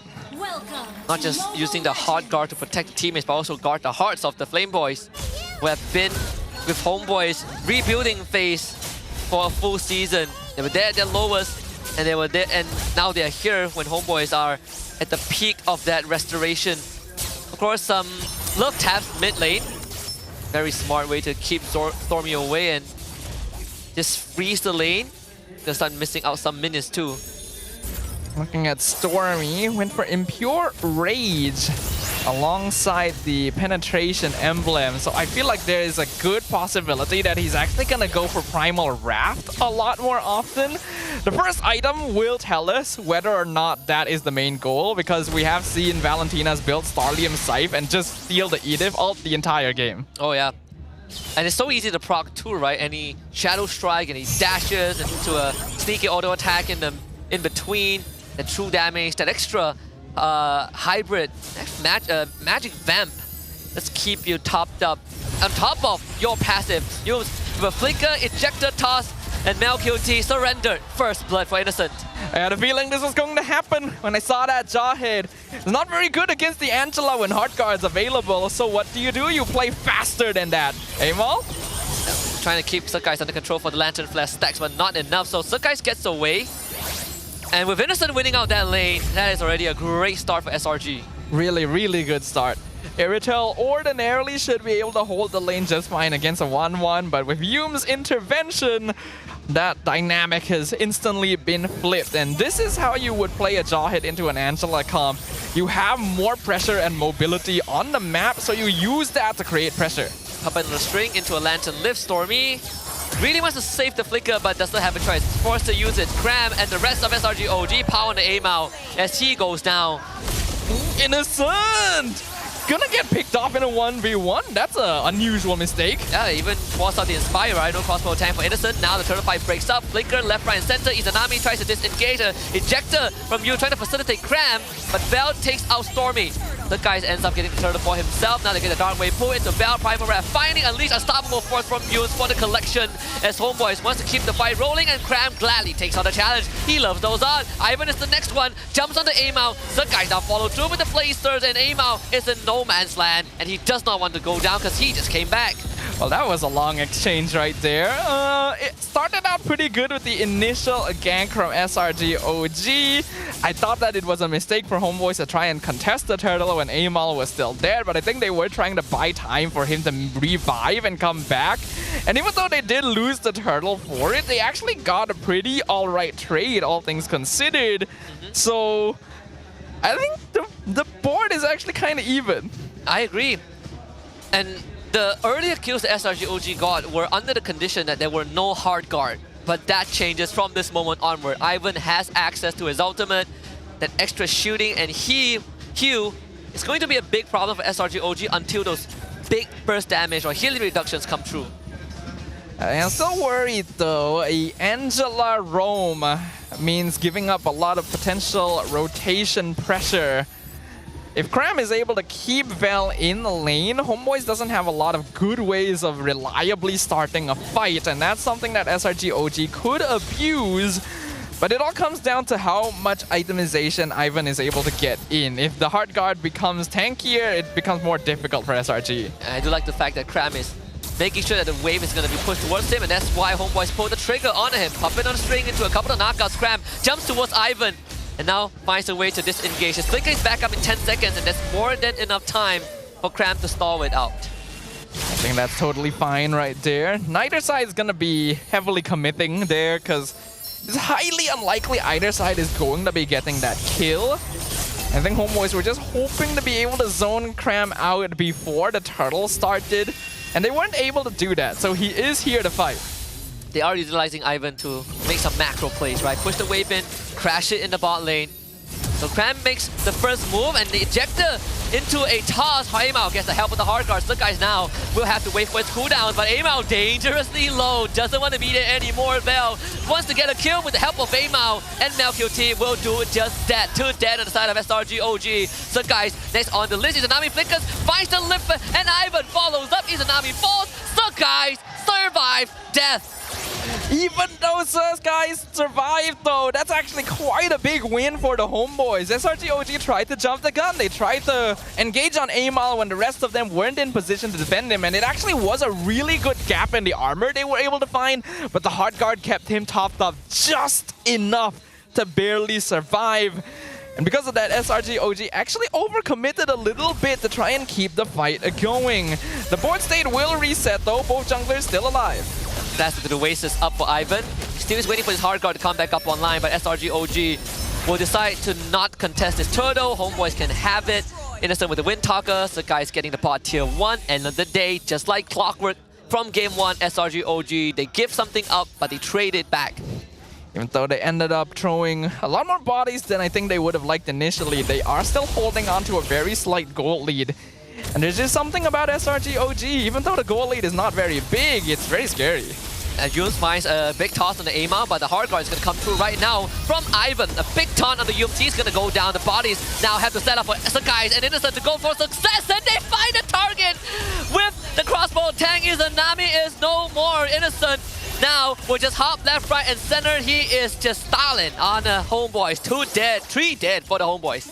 I'm now realizing that this composition was drafted specifically to keep the hard guard target CC'd long enough for the crossbow of Tang to come out, which is even easier since most of the time it's going to be this Fredrin, which not 1-1 will normally dance circles around anyway. Getting that crossbow of Tang out, bouncing to 3 targets is massive for SRG OG, and all of a sudden that gold lead we were talking about has tripled. A lot of it on Skies specifically, since HomeBois is relying on Amal to open up the map. It's almost the same archetype, the same approach from SRG OG that we saw when they took on AERO Esports, who were big fans of tanky XP laners like a Tigreal or a Hylos, right? You have a setup hero for Yums like a Cho and a Jawhead. You get the target right in front of Innocent, he goes to work, unlocks the weakness points, and then he soars. This time Innocent doesn't need to save the team. SRG OG have been in the lead the entire time, and if they're able to continue this trend forward, it is trouble for the HomeBois. Oh no, Amal didn't really want to be there. The hard guard got to come through right now. Ivan's contemplating, but decides that it's not worth it. So Amal ends up being sacrificed. It doesn't even pop the Inspire, but the rest of HomeBois disengaged. I call bias. That Cyclone Eye was working for SRG OG. Amal dashed into the Tri-Brush and instantly regretted his decision. SRG OG were waiting for him, and a free kill on the jungle means instant control and probably a free Lord. Right on time too, the 8-minute mark. Yums is going to spot out the approach of Vel and Izanami, and it's not even a contest. Lord number 1 going down to the red side team. This is now starting to be a problem.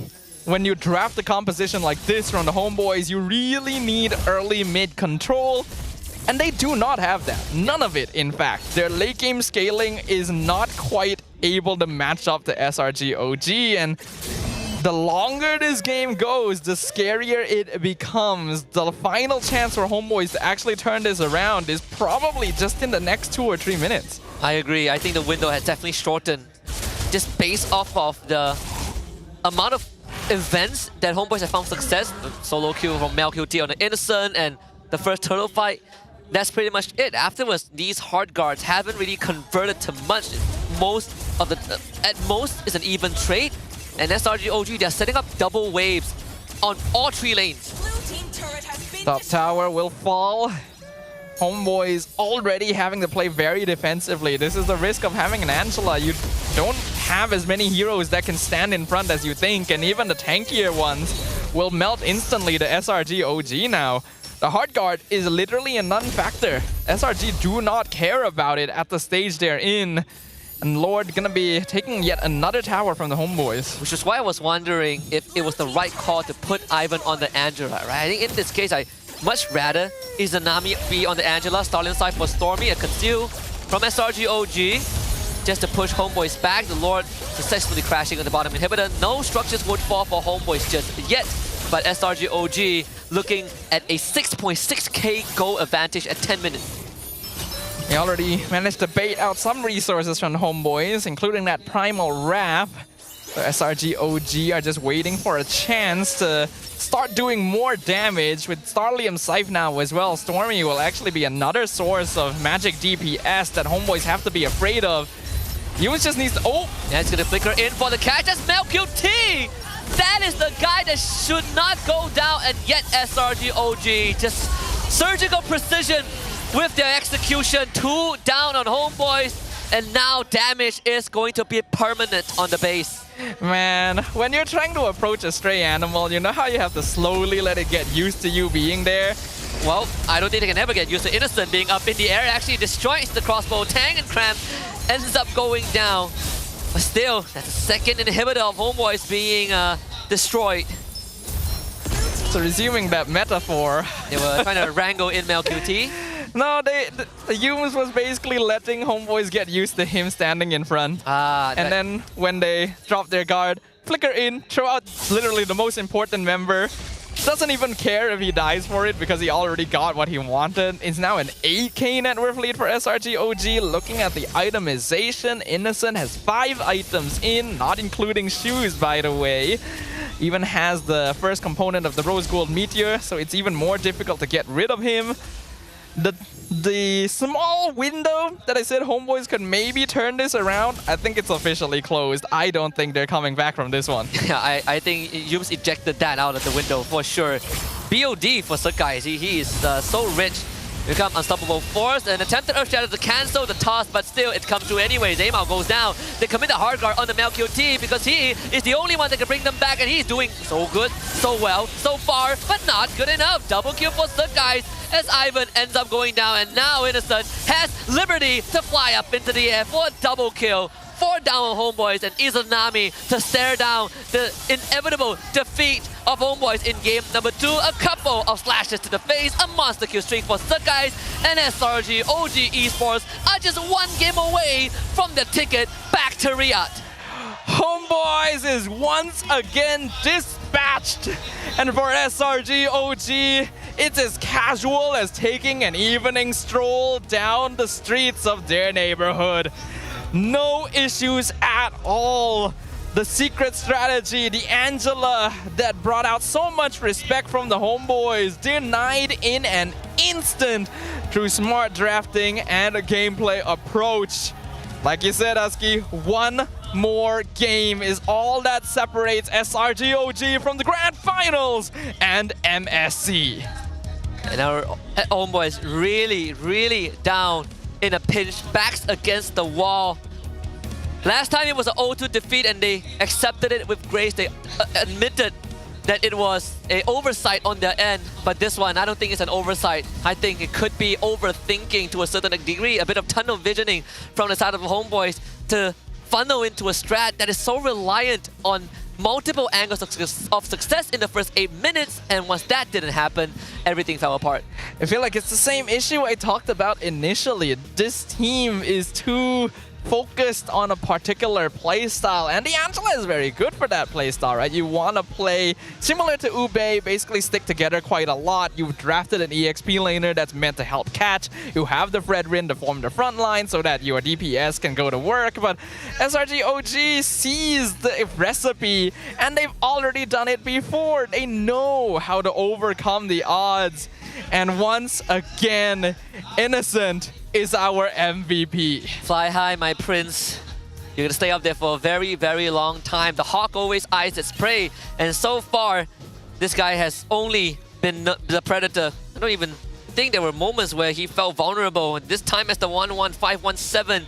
Completely uncontested, aside from that solo kill in that gold lane itself, but other than that, flawless game.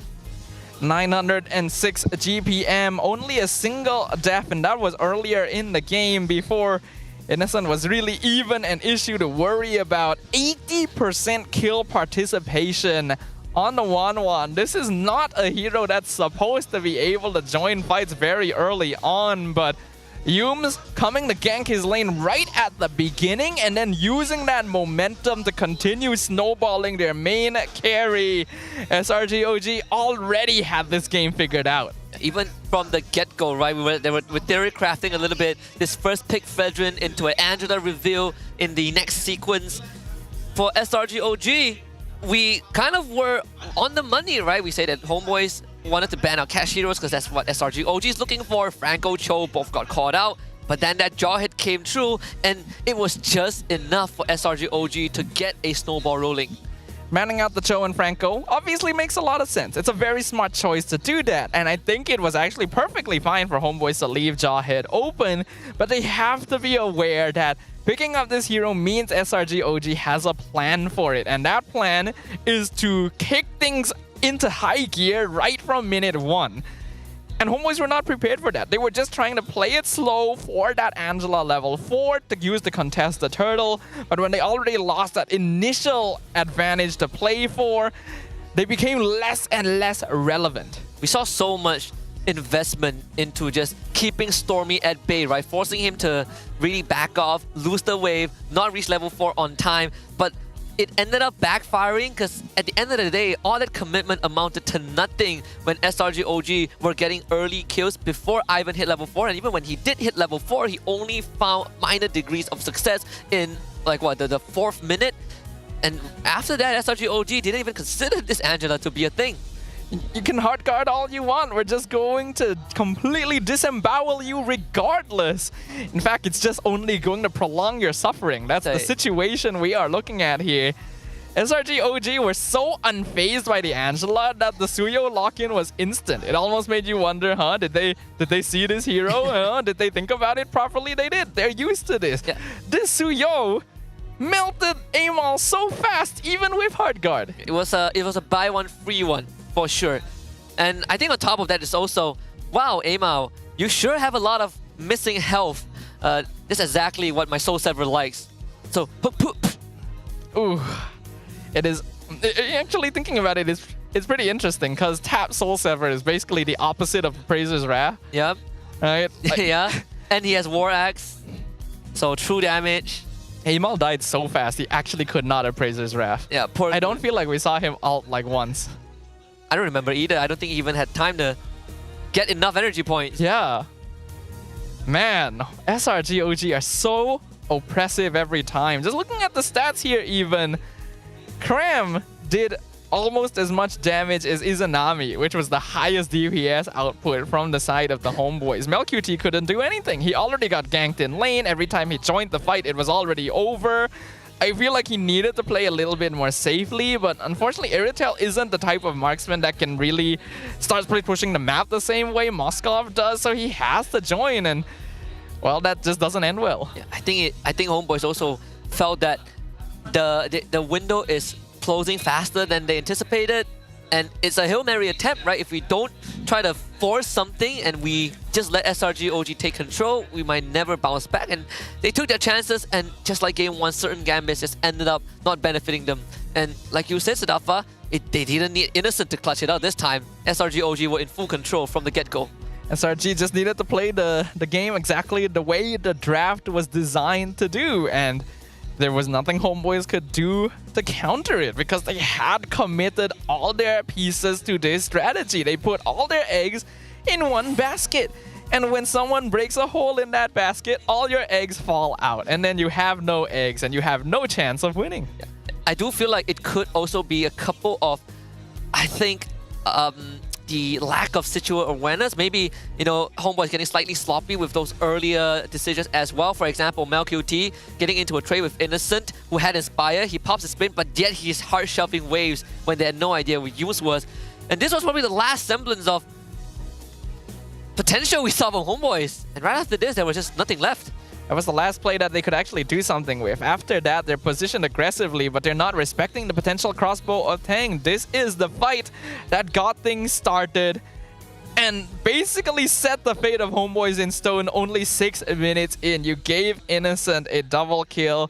3-1 on this 1-1 before the game even gets going. The timing, the eye for opportunity. You can really see why SRG OG has been so consistent. It's a massive difference, a massive contrast from game 1 where HomeBois, they put up a very good fight. They pushed SRG to the edge of a cliff, and SRG OG were just able to do a turnaround in the end. But game 2 was a complete blowout where SRG OG felt like they didn't even need to break a sweat. And it goes back to the same question. How else can HomeBois push SRG OG? And if there is a way, where does HomeBois start? When we were watching the HomeBois versus DXS matchup, I feel like the team that was able to pick up more independent heroes ended up having more of an advantage because it just gave them more resources, more room to play around.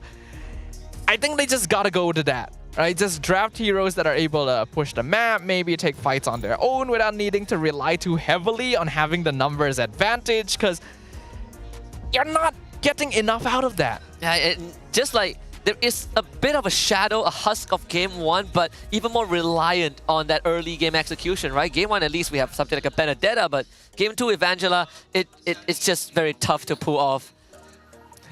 It is rough. It is a rough one. There is a lot that needs to be worked on, but looks like we have... Oh! Wow. Wow, really? 2 seasons in a row, they go 7 games. Man, MPL PH, they are actually just too scary over there. It is a full 7-game series happening at the Grand Finals. For those of you who don't actually know, the MPL Philippines Grand Finals is happening right now, actually, at the same time as we are. Yep. So in between games over here, you can actually go and check out what's happening over there, and I think it is definitely worth it at this point, since they're going to a full series. Yeah, I caught a glimpse of one of the KTL at PH1. It was a Sanji Loi diversion, push down mid lane, backdoor play. Very, very scary. Well, for now, we have a fun little video for you guys to check out, so have a look at this. So today, I'm going to put the player on the list.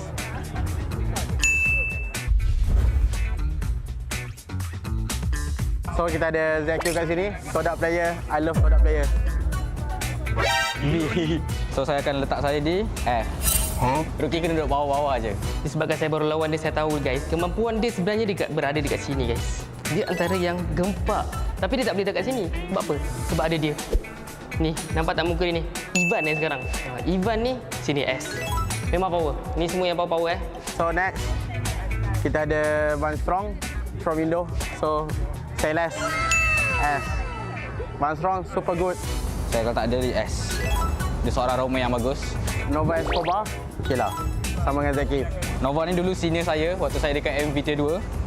So saya akan letak dia di D. Hazelnut.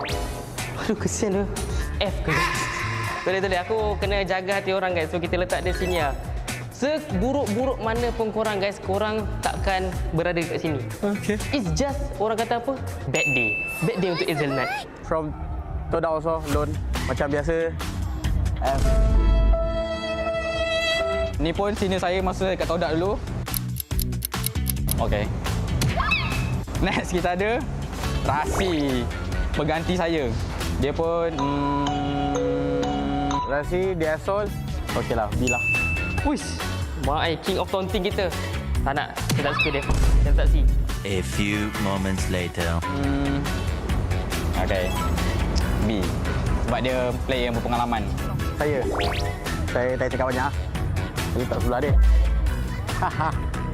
Idola saya di MPL MY S15 guys. Yums. S. Saya belajar main roam dengan dia. So siapa yang nak pandai main roam, ini orangnya. Yumki. Penat. Aku penat jumpa dia. Tak tahu dah nak letak mana. Maybe dekat sini kot Yum. Nampak tak? Kau bukan berada dekat S Yum. Dekat aku, mata aku kan. Ni. Atas sekali, babe. Atas sekali, babe. Oi. Zod. Kau tahu kan, Tanan? Best Roma. Atas sekali, babe. Atas sekali. Idola saya juga. Saya main tank pun belajar daripada dia. Tapi saya letak dia dekat A. Orang lain takkan naikkan kita kan. Kita kena naikkan nama sendiri guys. Orang lain akan letak aku kat Best Roma. Tapi aku kena letak aku dekat sini. No matter what. 15 season untuk main MPL. Weh. 15 season. Belagaan.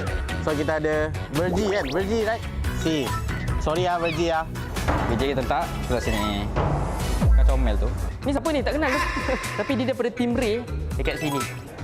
Okay, last. Kita ada last 2 guys. Magma dengan Nova. Kenapa muka korang sama? Dan yang terakhir, tak ada Magma. Magma saya tak sini. Okay. Aku letak dia dekat A. Sebab dia tahu baksa dulu daripada aku guys. Magma. C. Why Mama C? Why no? I'm the one who rate or you're the one? Dan last kali Nova Escobar. Disebabkan kau kalah lawan aku Nova, tapi kau power juga. Kau lama kan main. Aku letak kau B lah. Seorang-seorang boleh. So ni guys, antara list yang saya punya tier lah tier. Korang jangan kecam pula. Suka hati aku lah. Aku punya tier bukan tier korang kan. Okay? Enjoy. Ya, dah. Bye-bye. Saya nak kena training lagi.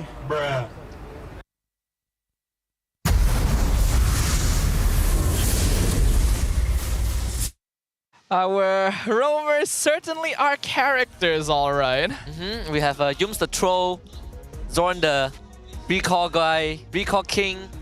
What was the other? Zekif, right? Yeah, ZQ. Almost forgot his name. Ziki the rookie, but doesn't play like a rookie.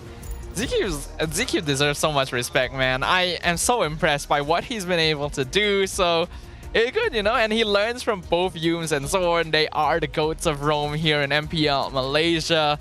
unfortunately, Zorn no longer continuing his journey here in MPL for this season. Yums, though, still, as ever, one of the biggest threats. Yeah, which is a pretty, in of itself, a big achievement. But we also want to check out the MSC team's average game time. So Onyx PH average game time 60 minutes 40 seconds, TLPH 60 minutes 20 seconds, Aurora Turkey 12 minutes 34 seconds, Seoul 60 minutes 23, and CFU Gaming 14 minutes and 51 seconds. So I guess we're hovering around a good average of 14-15 minutes for most of the teams. I think that's about the average game time nowadays. 12 minutes 34 seconds is actually really quick, so that's actually pretty scary. You know, that could be a team that threatens us, especially if SRGOG does go through. It might indicate that they lean more towards early game, so gotta watch out for that. And CFU as the old rival, the one that gave the entirety of Malaysia heart attacks during M6 in their match against SRG. Yeah, they made half the nation cry before the game was even over. So they definitely will be here hungry for more blood at MSC. I do hope we get a rematch against them, maybe in the group stage at some point, because I do think it's a rivalry that's worth revisiting. But for now, we gotta get through this first. I think HomeBois, they have some time to again readjust a little bit, and it seems like the vibes are still pretty positive on the side of HomeBois. I think HomeBois went into this match knowing that it was going to be an uphill battle, knowing that it was very unlikely that they would be able to easily take out SRGOG. I'm just hoping that they haven't given up before the battle is actually over here. I know it can be very easy to lose your morale after dropping games the same way they have so far. But going into the draft for game number 3, now is the time to really bring out your secret weapons if you've been holding on to any. Which does beg the question, right? How do you kind of mediate? How did you kind of balance out that mindset of, I don't want to come into a series with a tough opponent already admitting defeat. I want to play the win, but at the same time, how do you bounce back when you are constantly on the losing end? It's difficult. You have to have a total shift in mindset. There's no real other choice you have in the matter. It's clear that HomeBois trying to play the same style they have for the whole season has not worked against this particular opponent. You gotta be willing to adapt.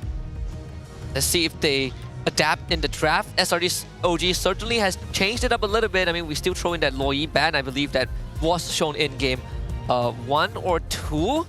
Kalea is still open. Kimi still up on the table for the teams. And so far, we haven't... Oh, we see one game of Harif in game 1 by MLQT. But we haven't seen a single Granger game yet. That is true. I feel like SRGOG was one of the first teams to really stop contesting Granger very heavily, like roughly halfway through the season.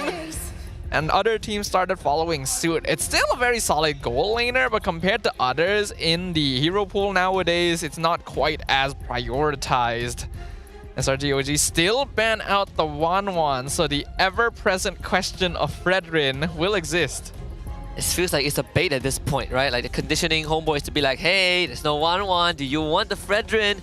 But back-to-back games, they have proven that with or without the 1-1, the Fredrin was not an issue to them. Now the question beckons again, HomeBois stuck in the same spot like they did in game 1, where this last ban was so crucial that they, I think, ran out the clock just to decide what it's gonna be. Let's fight to our so they'll ban the Lucas. Your team is picking. SRGOG first picked Kalea in game number 1. They have the option to do so again, and I wouldn't be surprised if they decided to go down that route. Alternatively, they were one of the first teams to really push the Kimi agenda for first pick. So I think those are the two most likely options.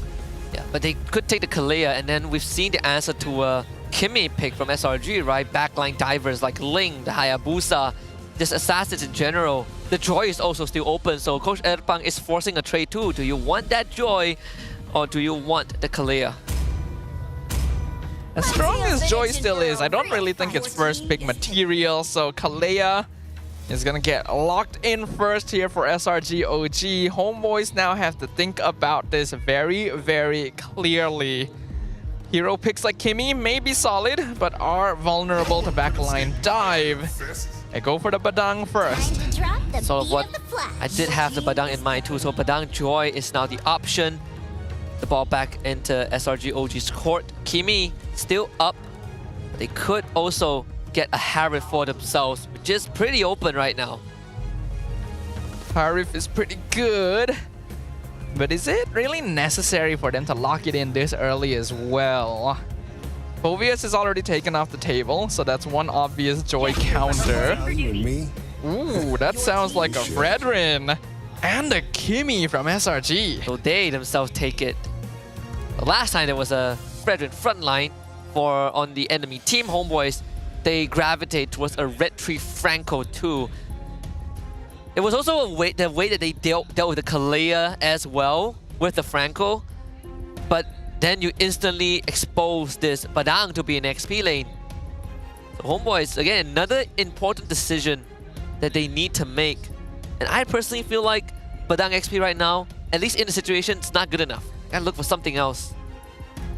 So you do ideally keep Badang as a flex for as long as possible. You take Melkuti's pick here. Another gold medal. Yeah. So you take the Moskov away. Because they do have to choose something in the end. You either reveal your goal lane or your mid lane here, otherwise you're going to be revealing too much with this Badang's positioning too early on. And it's safer to go goal lane because it's going to be less affected overall by whatever counter picks come out. Who said there are no shortcuts? Glue does look like a very good option for both teams, but more so for HomeBois, right? The Fredrin to latch on. So the chip gets banned out. I think if you're HomeBois, you are saving this Badang for Badang review for the role review for last. The Izanami hero will come in 4th. That's the case, do you ban out mid laners? We've seen SRG OG deal with Tusin, so that's not going to be a big problem for them. You ban the Farsa? Tricky. Farsa is worth contemplating, but at the thing is, it's difficult for me to think from SRG OG's position because this team is so strong that whatever hero there is, I don't feel like they need to be particularly worried about it. Eve is respectable though. Zone control is important for SRG, especially since they're going to be playing a Fredrin composition. They do ban out the Eve, so in that case, man, I myself am quite stumped. What is SRG looking for? Probably even for Cram, I feel like there are some pretty decent options, right? Like Glue, Export, Hilda, Hayabusa banned out too by HomeBois. So they are trying to eliminate. They're giving the Fredrin the benefit of doubt. I don't feel like that is the right choice necessarily. Because Krem rarely plays Fredrin. I imagine he can, but SRG OG usually doesn't do it, and I don't feel like there's any need for them to do it this game. And even if they did, I think there are other threats besides Hayabusa to worry about.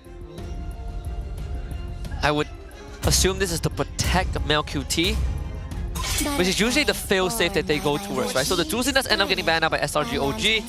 Now HomeBois with this 4th pick, will they gravitate towards that Izanami pick, or are they willing to reveal where this Badang goes? Because I think right now, wherever this Badang goes, it really doesn't give give HomeBois too much of an advantage, whether it's Roam or XP. SRG OG are controlling the flow of the draft right now. I still see Glue as a decent option for them if they want to go for it. I think it might be better for HomeBois to pick their Roam or EXP here. Keep Izanami's options flexible until the very end.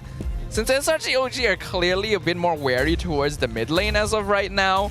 And if you just go for a classic like catcher, teamfight style hero in the Roam or EXP position, it should be fine. Sounds like they go for Izanami's pick though. So really wants to keep this Badang's role a mystery. I still feel like it would have been better to go for the secondary frontliner. I agree.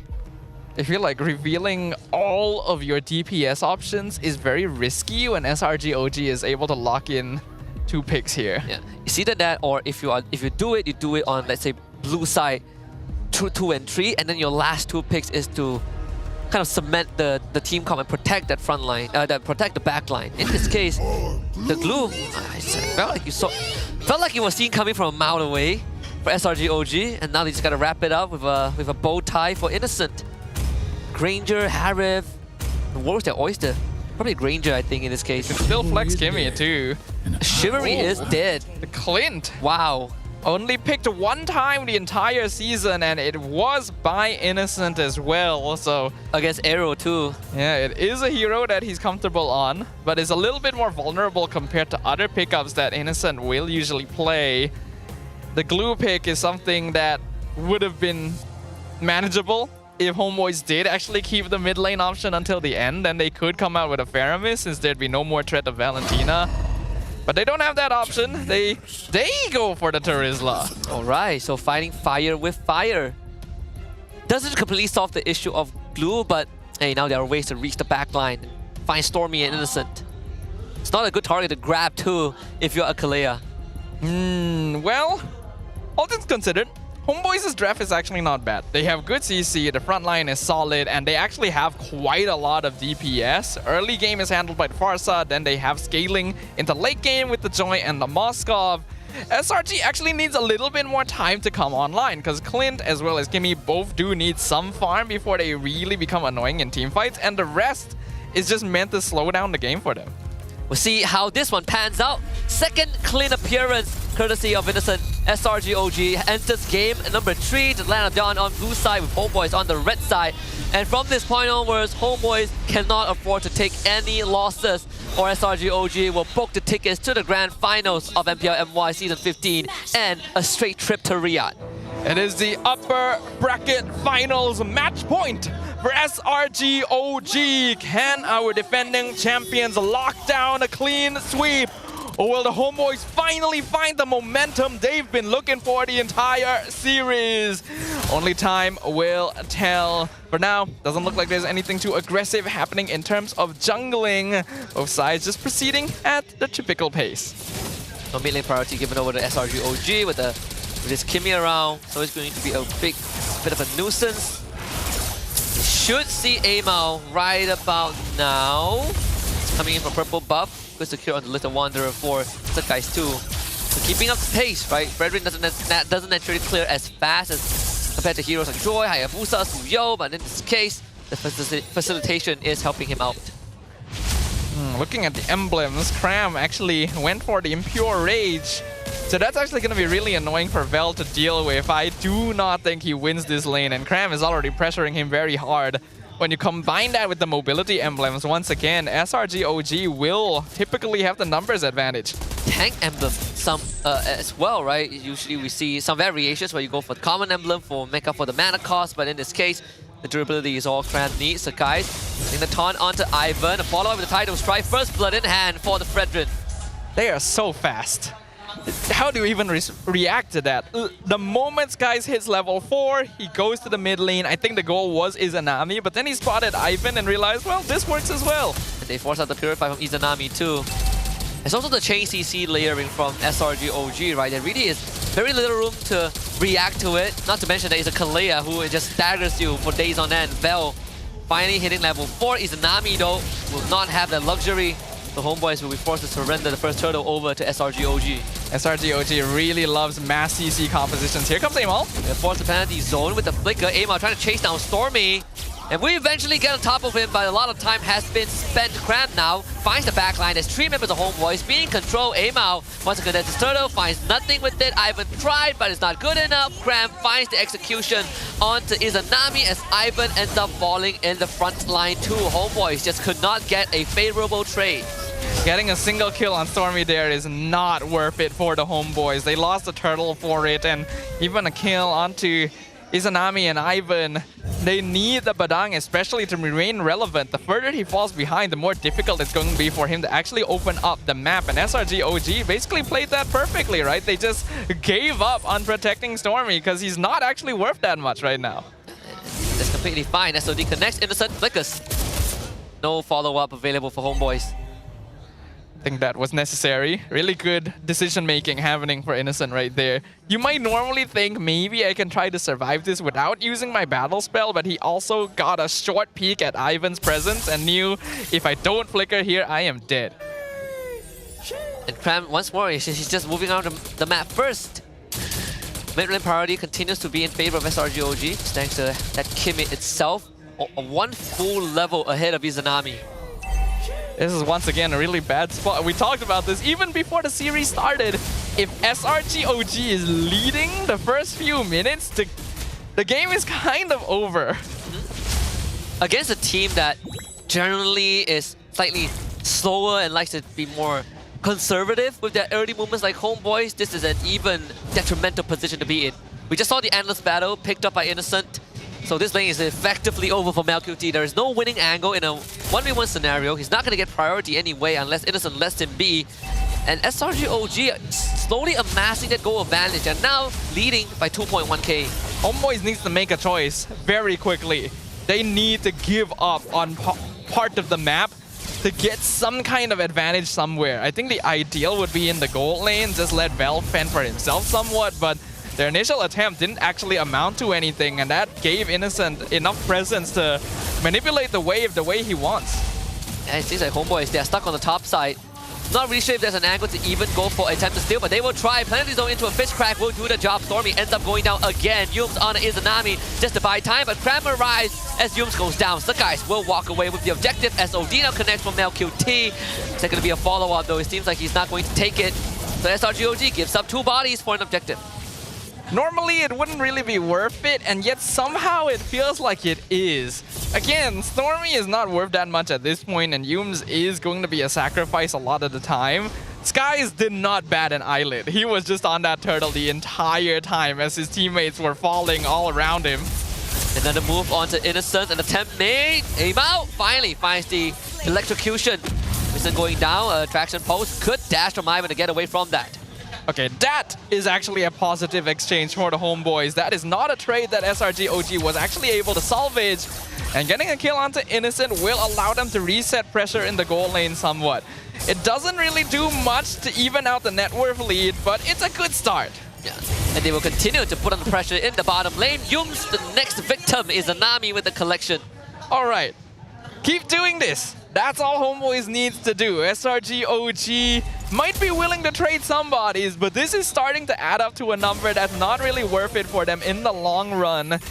MLQT, even though he got disrupted somewhat, has not actually died yet. And this Moskov, as we've seen, is capable of doing some impressive things once you get into the later stages of the game. Slow it down, put pressure on, and keep an eye on Yums' rotations, and HomeBois will actually be fine. And HomeBois are going to continuously do this. Ideally, you want the bottom tier 1, but not getting it is good enough, right? They regain presence on the map. We see the buddy system between Innocent and Stormy sticking together, making sure that they have that big wave clip, but also at the same time able to protect each other. Third turtle now going to be spawning on the top side. Let's see if HomeBois want to contest the objective or once more try to step down on Innocent. I think at this stage, it might actually be worth it to surrender initial control on the turtle to try and see if you can get a flank going. Looks like they're still going to try and approach from the front though. They'll just have the flicker too. We've seen that. It's going to use it to the backline. Stormy will flicker to safety as Cram plus Yums goes to the backline to disrupt HomeBois. Sukai still walks away with the rejective. SOD connects, but there's no angle to come in yet. A ton interaction pulse, pull back, and a tsunami slam guarantees SRGOG 2 kills on top of an objective. Ooh, the way SRGOG split up that fight was so clean. I want to watch that again just to teach a class exactly all the minute details of their positioning. But HomeBois are actually the ones that are able to trade for a little bit of something themselves. They were able to get the top and bottom tier 1s. MLQT needs to get out though. That's a Purify, but how much can you save yourself? Gonna use the Purify, a bit of a dash to get away, but just run down by Cram anyways. So all that lead that he tried to garner in that bottom lane fizzled out into nothing. That's rough. If MLQT was able to get out, it would have been worth it. Uh-oh. They're gonna find under the turret anyway. Brute force through the structures. Ivan tries to keep Innocent away, but now he's gonna get grabbed into the air as Cram plus Stormy is a double buddy system. They split the fight out once more and find 2 more kills on top of that. Oh, it's so clean. It is so clean every time. It's so clean, it's disgusting, Husky. I don't even know how to describe it otherwise. HomeBois are doing everything in their power to try and trade, to try and maximize efficiency the same way that SRG OG is doing. And honestly, they're not locking themselves as much to a singular playstyle. There is growth, there is change that we were hoping for. But SRG OG just has all the bases covered. They're gonna try to get aim out too. 1, 2, 3 dashes. Pull back by Cram into a knockup taunt.